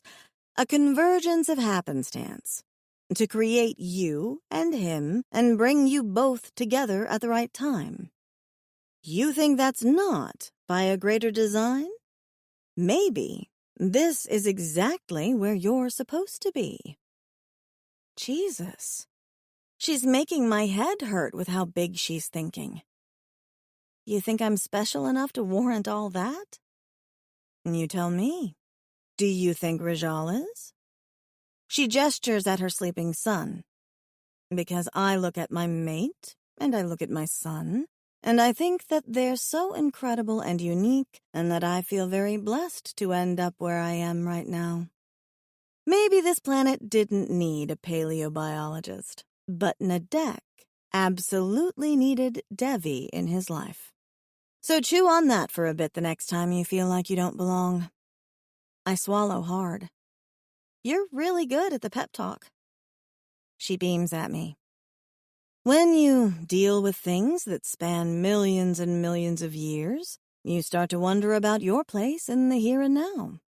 It's not a very scientific explanation, but science can't solve everything. And then she wags a finger. And if you tell anyone I said that, I will deny it. I heard nothing, I promise solemnly. Good. She reaches for another skin, touching the edge. So, how do you think we can take something like this and make parchment out of it? And how do we get the surface to hold ink properly? 34. Rosalind. We sit by the fire in Devi's hut, drinking tea and discussing how to make the skins thinner and which kind would be best. Narav wakes up from his nap and Devi tells me all about the creatures she's been identifying while he plays quietly with his toys. She makes more tea, and I scrape the test hide we have on a frame. Hannah shows up a short time later, and the moment she hears the word books, she's all in. The next thing I know, we're deep into a discussion of how to properly stitch the pages we make to the cover, and do we add the spine after the fact, or do we create a cover with the spine included, which requires a lot more work with the leather itself. When Rajal shows up, I'm surprised that he's back already. And I'm surprised that the sky behind him is dark. Oh! I get to my feet to meet him, and I'm chagrined to see that he's got a big steaming bowl of stew held in one hand. Is that dinner? He nods, coming to my side to kiss my brow. Is this a bad time? Am I interrupting?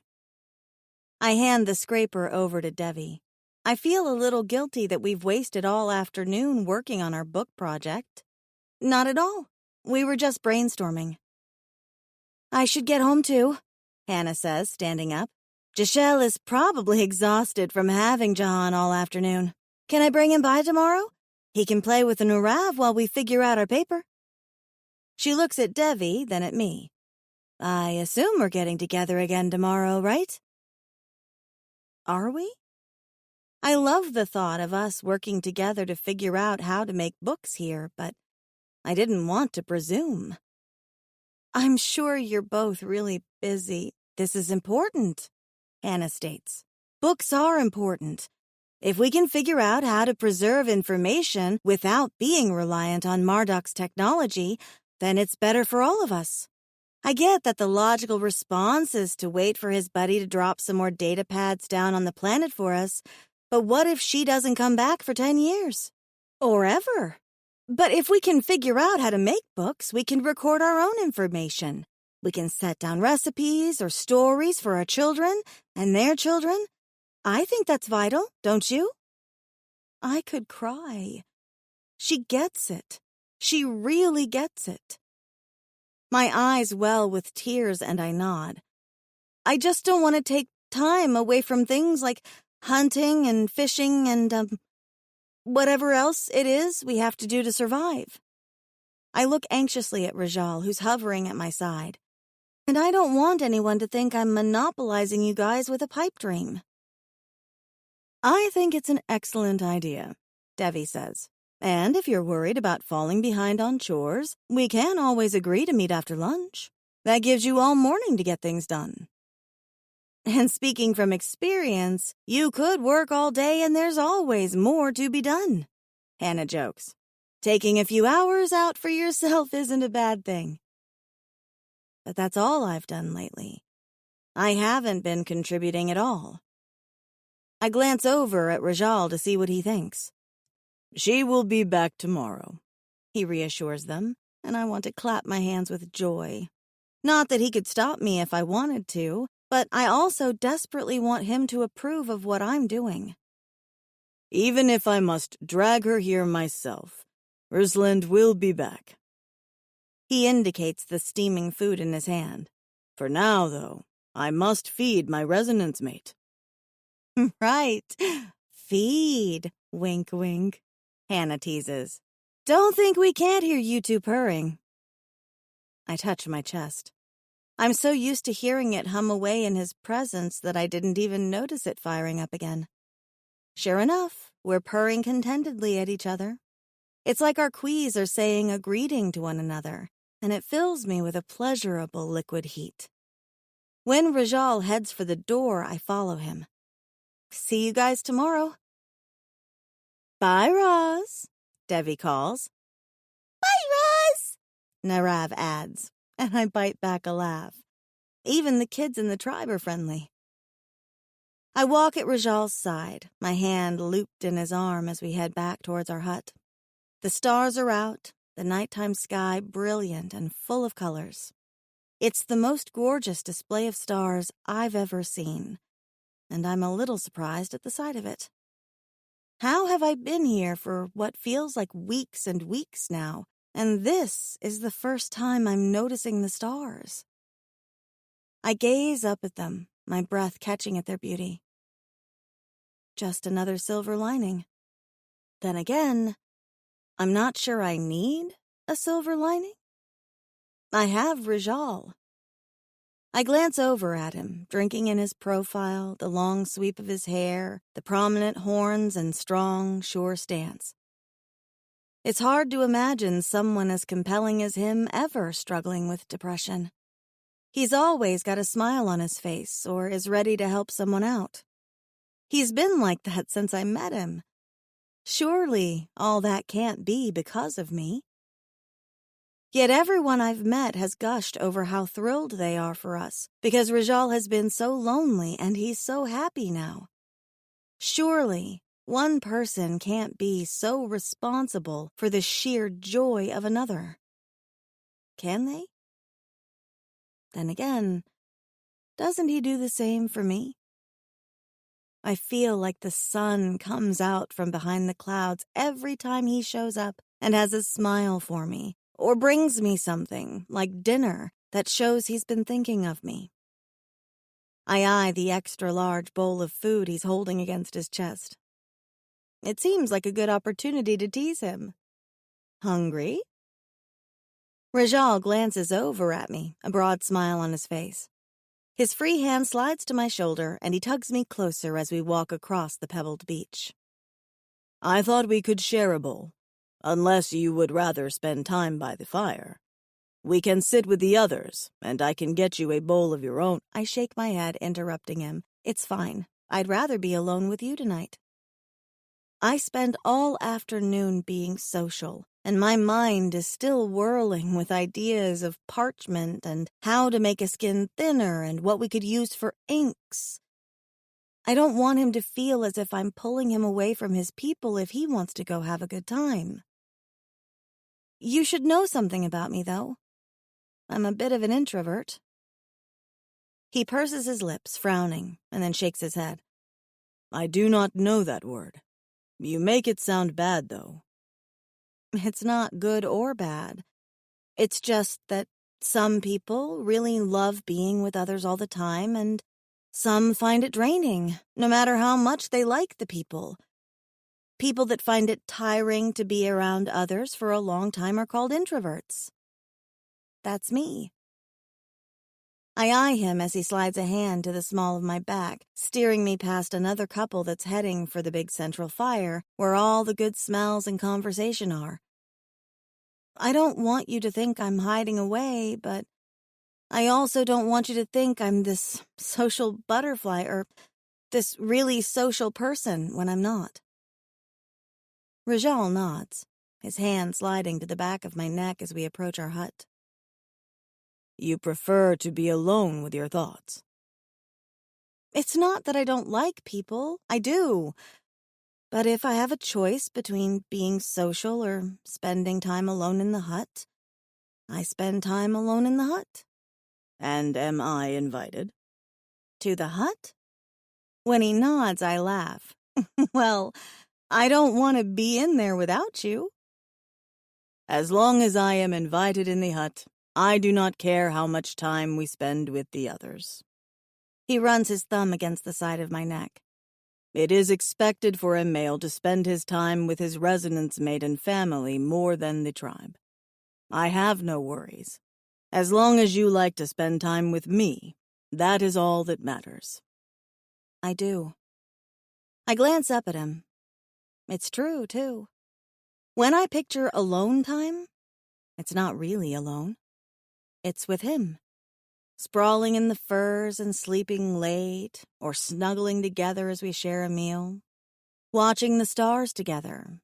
Maybe, someday, reading a book together. Just together. You know you're my favorite person to spend time with, right?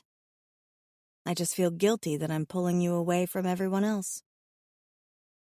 Ah, but I like to be alone with my thoughts, too. His thumb rubs against my neck again and he leans in. And I would much rather be alone with you than spending time with anyone else. Do not fret. We will figure out a good balance that will allow us to be alone together and to spend time with the others. All right. He's standing close to me, so close that I can feel his warmth. I want to kiss him, but he's dangerously close to tipping that bowl of food over. I gesture at it. Should we hurry up and eat while it's warm? Because once we're done eating, I want to do naughty things to him. We duck into our hut and settle in near the embers of the fire pit. It always impresses me how quickly a fire can be brought back to life from the coals, and with a few nudges and a bit of fuel, Rajal has a cozy flame going again. We wash up and then eat, passing the spoon back and forth as we take bites. He tells me about his day, how he'd taken one of the taters out with him and one of the females who'd insisted upon tagging along. They argued the entire time, he tells me with a shake of his head. Worse than kits. I do not know how they expect to catch anything when they are raising their voices at each other all day. I try not to laugh at just how disgusted he seems. It's a learning process. They'll figure it out eventually. At his disgruntled shake of his head, I offer, maybe they don't want to hunt but feel they have to? No one has to hunt. As long as you are not a burden to the tribe, you will be fed and clothed. We do not force the kits into the snows the moment they can hold a spear, after all. That's different, and you know it, I point out softly. They could be afraid they'll be kicked out if they don't do everything asked of them. Talk to them about it. Make sure that hunting is something they really want to do, and then if they say yes, point out that they need to shut up. Rajal grunts, scraping the last spoonful of stew and offering it to me. I am just frustrated because I was away from my mate all day. For that. Aw. Be as patient with them as you are with me. The look he gives me could peel paint. It is different with you. Because you want to get into my pants? It takes everything I have not to laugh aloud. He's so grumpy right now. It's adorable. Biting back my smile, I eat the last bite of stew that he saved for me and set the spoon down in the bowl. I do not want to wear your pants. They would not fit properly. Rajal shakes his head and takes the dishes, adding a bit of water so we can clean them later. And I would prefer you out of them.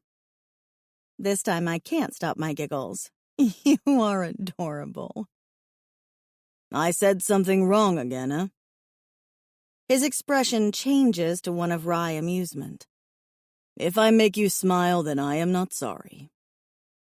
He sets the bowl aside and then slides closer to me, his tail wrapping around my waist. But you are right. I will talk to them. Explain that life here does not have to be all work and hardship.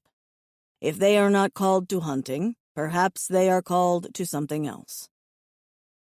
Like making books? I say lightly, though I feel tense the moment I bring it up. Rajal nods. Just so. If it is what your heart desires, and it does not take food out of the mouths of kits, where is the harm? Dvi likes to cut open dead things and stare at their guts for long periods of time. Udran and his mate like to make music, but Dvi and her mate also fish. Udran and Raven fish and hunt together. They share their extra skins with the tribe. We all help each other out. He pulls my fur poncho over my head and tosses it aside, the romantic look sparking in his eyes. And you have me to hunt for you. I want to learn how to hunt, too. Eventually. Maybe not yet, but soon. He shrugs, tugging at the laces of my tunic top. There is no hurry. I just want you to know that I'm going to try harder. I want to be a better mate to you. Rajal glances up at me confused. You are already the best mate. My heart squeezes with affection. I've been moping. No. He corrects gently and pulls my tunic over my head. You have been struggling. I'm left in nothing but my breastband and my pants, and when he gives me an appreciative look, I feel good. Pretty. That's a very kind way of looking at it. You think no one else struggles? He taps at my pant leg and then gives it a tug, indicating I should lie back and let him finish undressing me. I do, and he pulls them down my hips. When my clan was whittled down to 3 others and myself after the Great Smoking Mountain erupted the first time, I felt so much despair that it was hard to get up every morning. I kept moving because the others were struggling too, and I knew I was not alone. And when we left the island and came here, we focused on the good, that we could have mates. We had to, or else the sadness of losing our homeland would overwhelm us. And when I did not resonate, the sadness threatened to overwhelm me. So yes, I know what it is to struggle. The knot in my throat feels thick. I didn't mean to make it sound like you didn't, Rajal. I know you did not.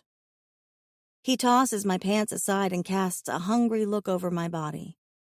I am just saying I understand. I know what it is to struggle with dark thoughts.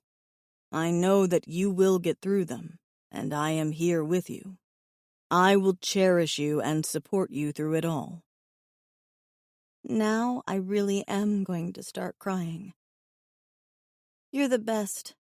You know that, right? You always make me feel like you truly see me. That whatever happens, it's going to be okay because you're at my side.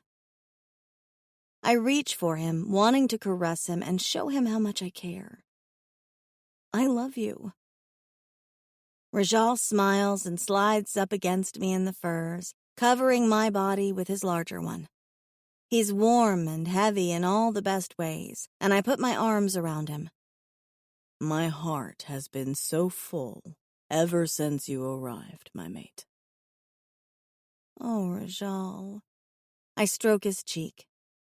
I can't imagine having someone this attentive and loving and him having no outlet. Him having no one to love. How hard it must have been. I love you too. Ever since I saw you, he murmurs. My heart was yours in that instant. I chuckle. I confess, I probably didn't fall in love until you licked my pussy for the first time. He kisses me, his lips lightly moving over mine. I have a confession too. Oh? I did not have to lick your cunt to show them you were mine. I just wanted to. I gasp, then burst into laughter. You sly dog! You made it seem like it was life or death. It was for me. Because if I did not taste you, I was going to die. He leans in, nibbling at my jaw and then grazing my neck with his teeth. I needed you badly. I still do. And I loved mating your cunt with my tongue. Biting back a moan, I squirm underneath him at that vivid imagery. You know, I haven't done the same for you yet. Turnabout is fair play. That makes him pause. He lifts his head and gazes down at me, confusion and lust in his eyes. You would tongue my cock?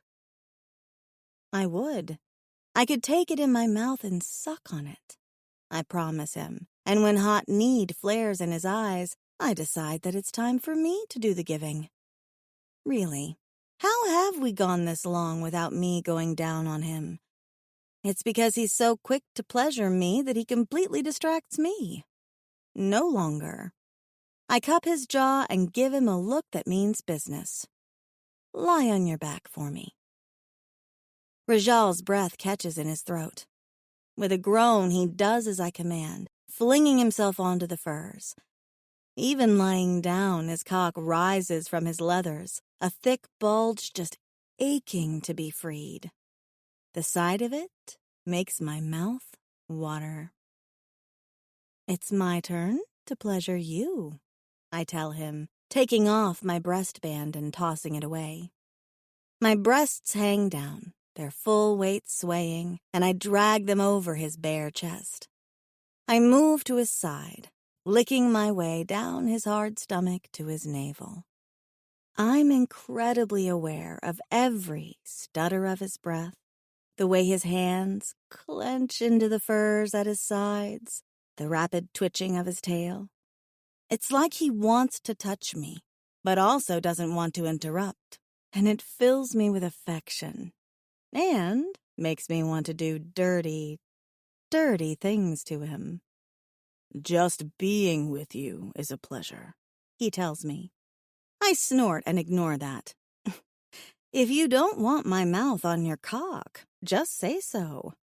"No, I want that," he amends quickly, reaching for me. "Do with me as you like, my mate."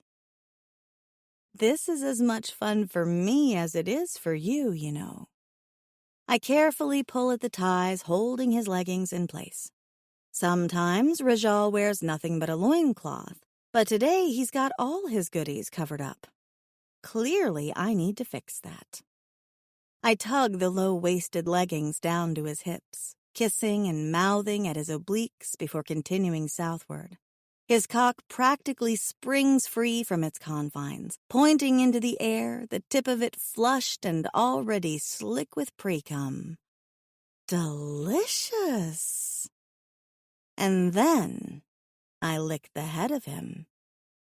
My mate makes a choked sound, and his hand goes to my hip. He grips my flank as if desperately needing to hold on to me in some way. I deliberately stick my backside higher in the air as I lean over him, licking and exploring his length with the tip of my tongue. I tease it over every ridge, tracing the thick vein that plays along the underside, and lap little circles around the plump head. "Rusland," he breathes, his hand rubbing up and down along the back of my thigh. "That feels so good. Your tongue." "Do you like it?" I ask, swirling around the head of his cock again. I press a kiss to the tip and let my lips brush against it.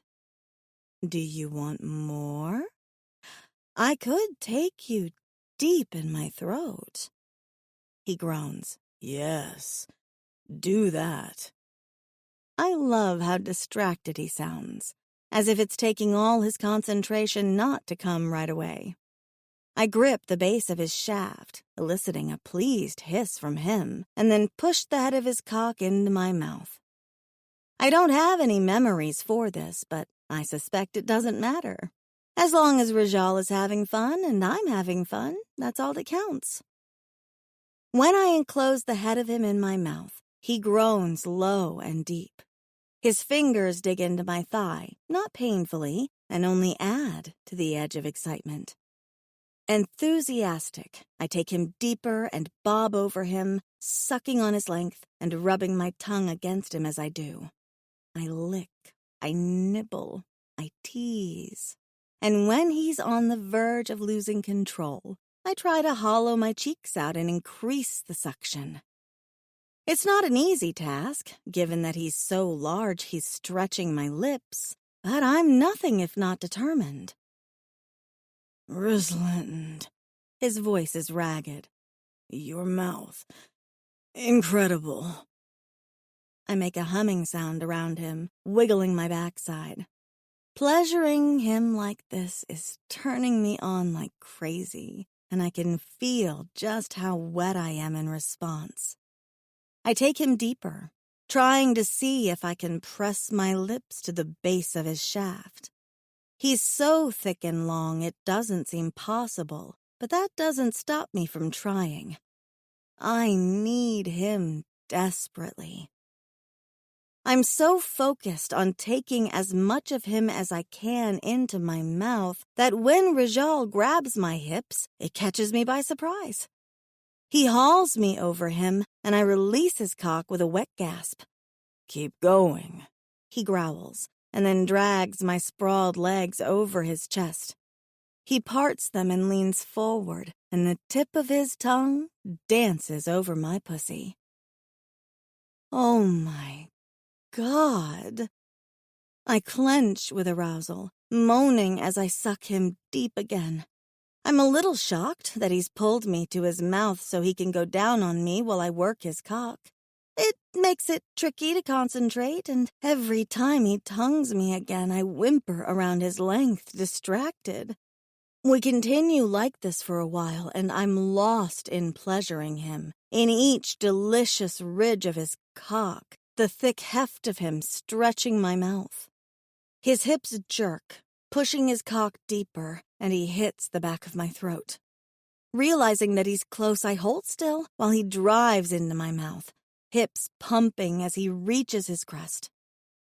When he comes, he floods my mouth with his release, and I try to swallow as much as I can. Some of it spills out onto my face and his thighs, and I lick it up, even as he continues to lap at my pussy, making me quiver. When he catches his breath, Rajal makes a sound of pure pleasure and squeezes my ass. My Rosalind. One of his fingers slides up to my pussy and teases at the entrance of my body before pumping into me. I cry out, nuzzling at his thighs, even as he wrings an orgasm from me with his hand. I collapse against him, sprawled over his big body, and for long moments, there's nothing but the sound of my heart racing and our quiet panting. Rajal strokes my buttock absently. Do you hear that? I wasn't listening. I was too busy floating in a haze of endorphins. Resonance. It sounds different today.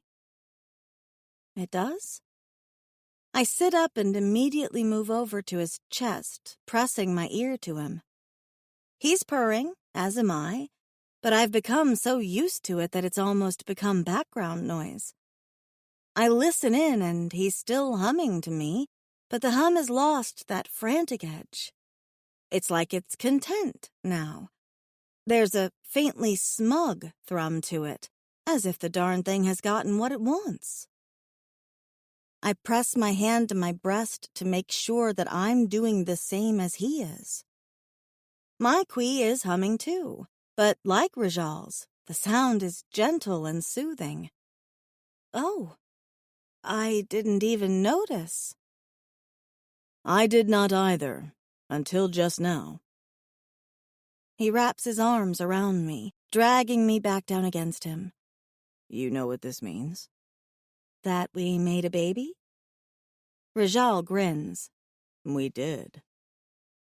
I play with this in my head as I lay in his arms. A baby. We've made a baby. We're going to bring a new life into this world. I wonder if I should be panicked that I'm now pregnant, but all I feel is relief. Just because I'm a clone doesn't mean that I'm somehow imperfect or that I'm going to fall apart. I have a mate. We've made a child together. We're going to have a family. I can relax. You are quiet. He strokes my cheek. What are you thinking?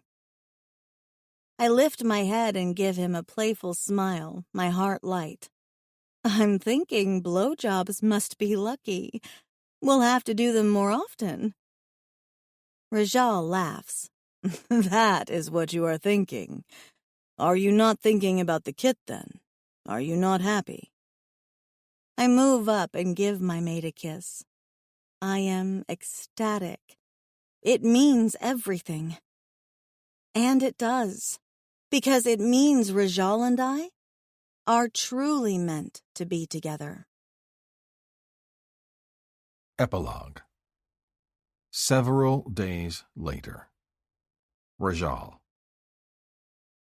Irek might be the pushiest person on the beach.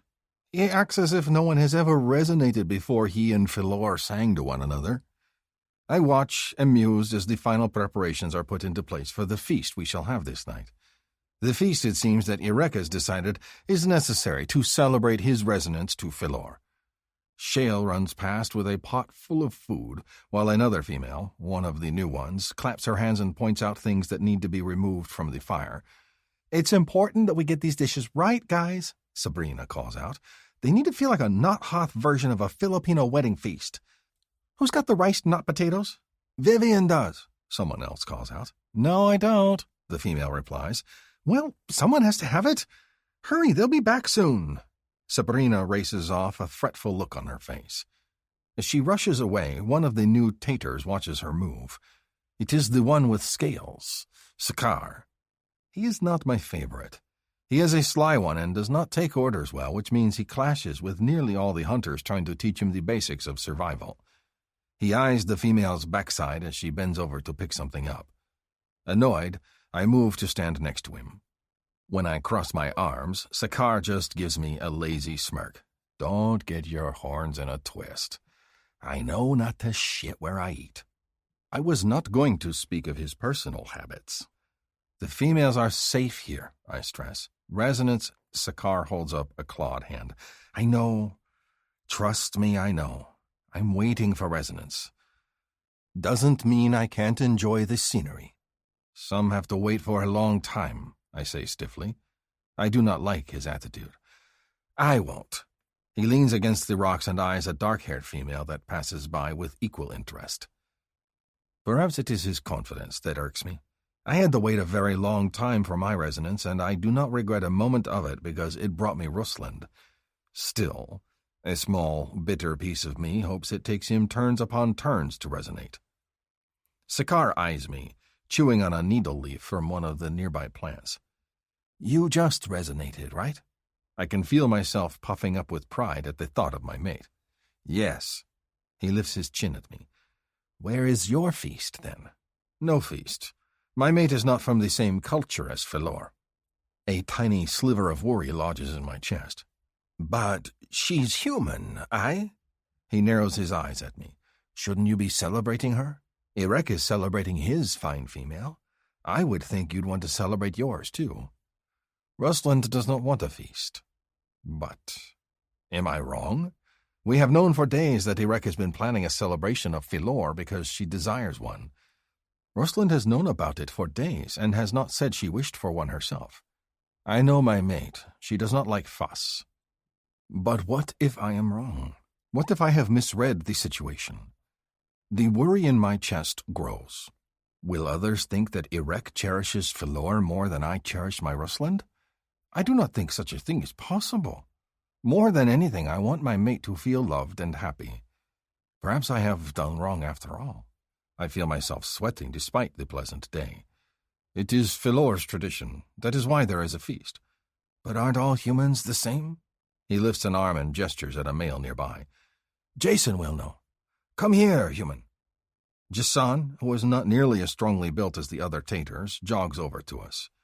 He has an irritated look on his face. Word of advice, Scar.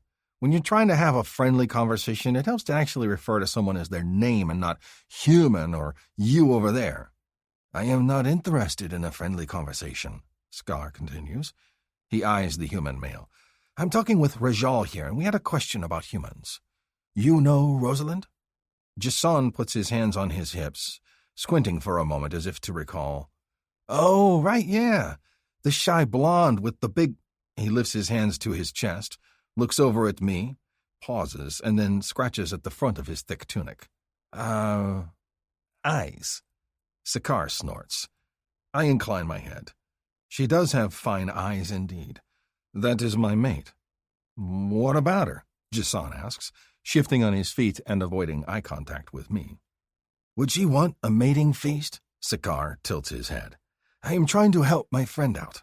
Sounds like you're trying to start something to me, Jason comments. And he's the one mated to her. He should know. Now, if you'll excuse me, Sabrina wants some fish gutted and skewered, and that sounds far less dangerous than this conversation. He nods at me and then leaves, eyeing Sakar with distaste. It is not just me, then. The male at my side seeks to irritate. He smirks at me once more, and I decide I have had enough. I straighten and lean in toward him. Leave the females alone, all of them, and keep Rusland's name out of your mouth. So friendly, Sakar drawls. He says nothing more, though, and I am satisfied.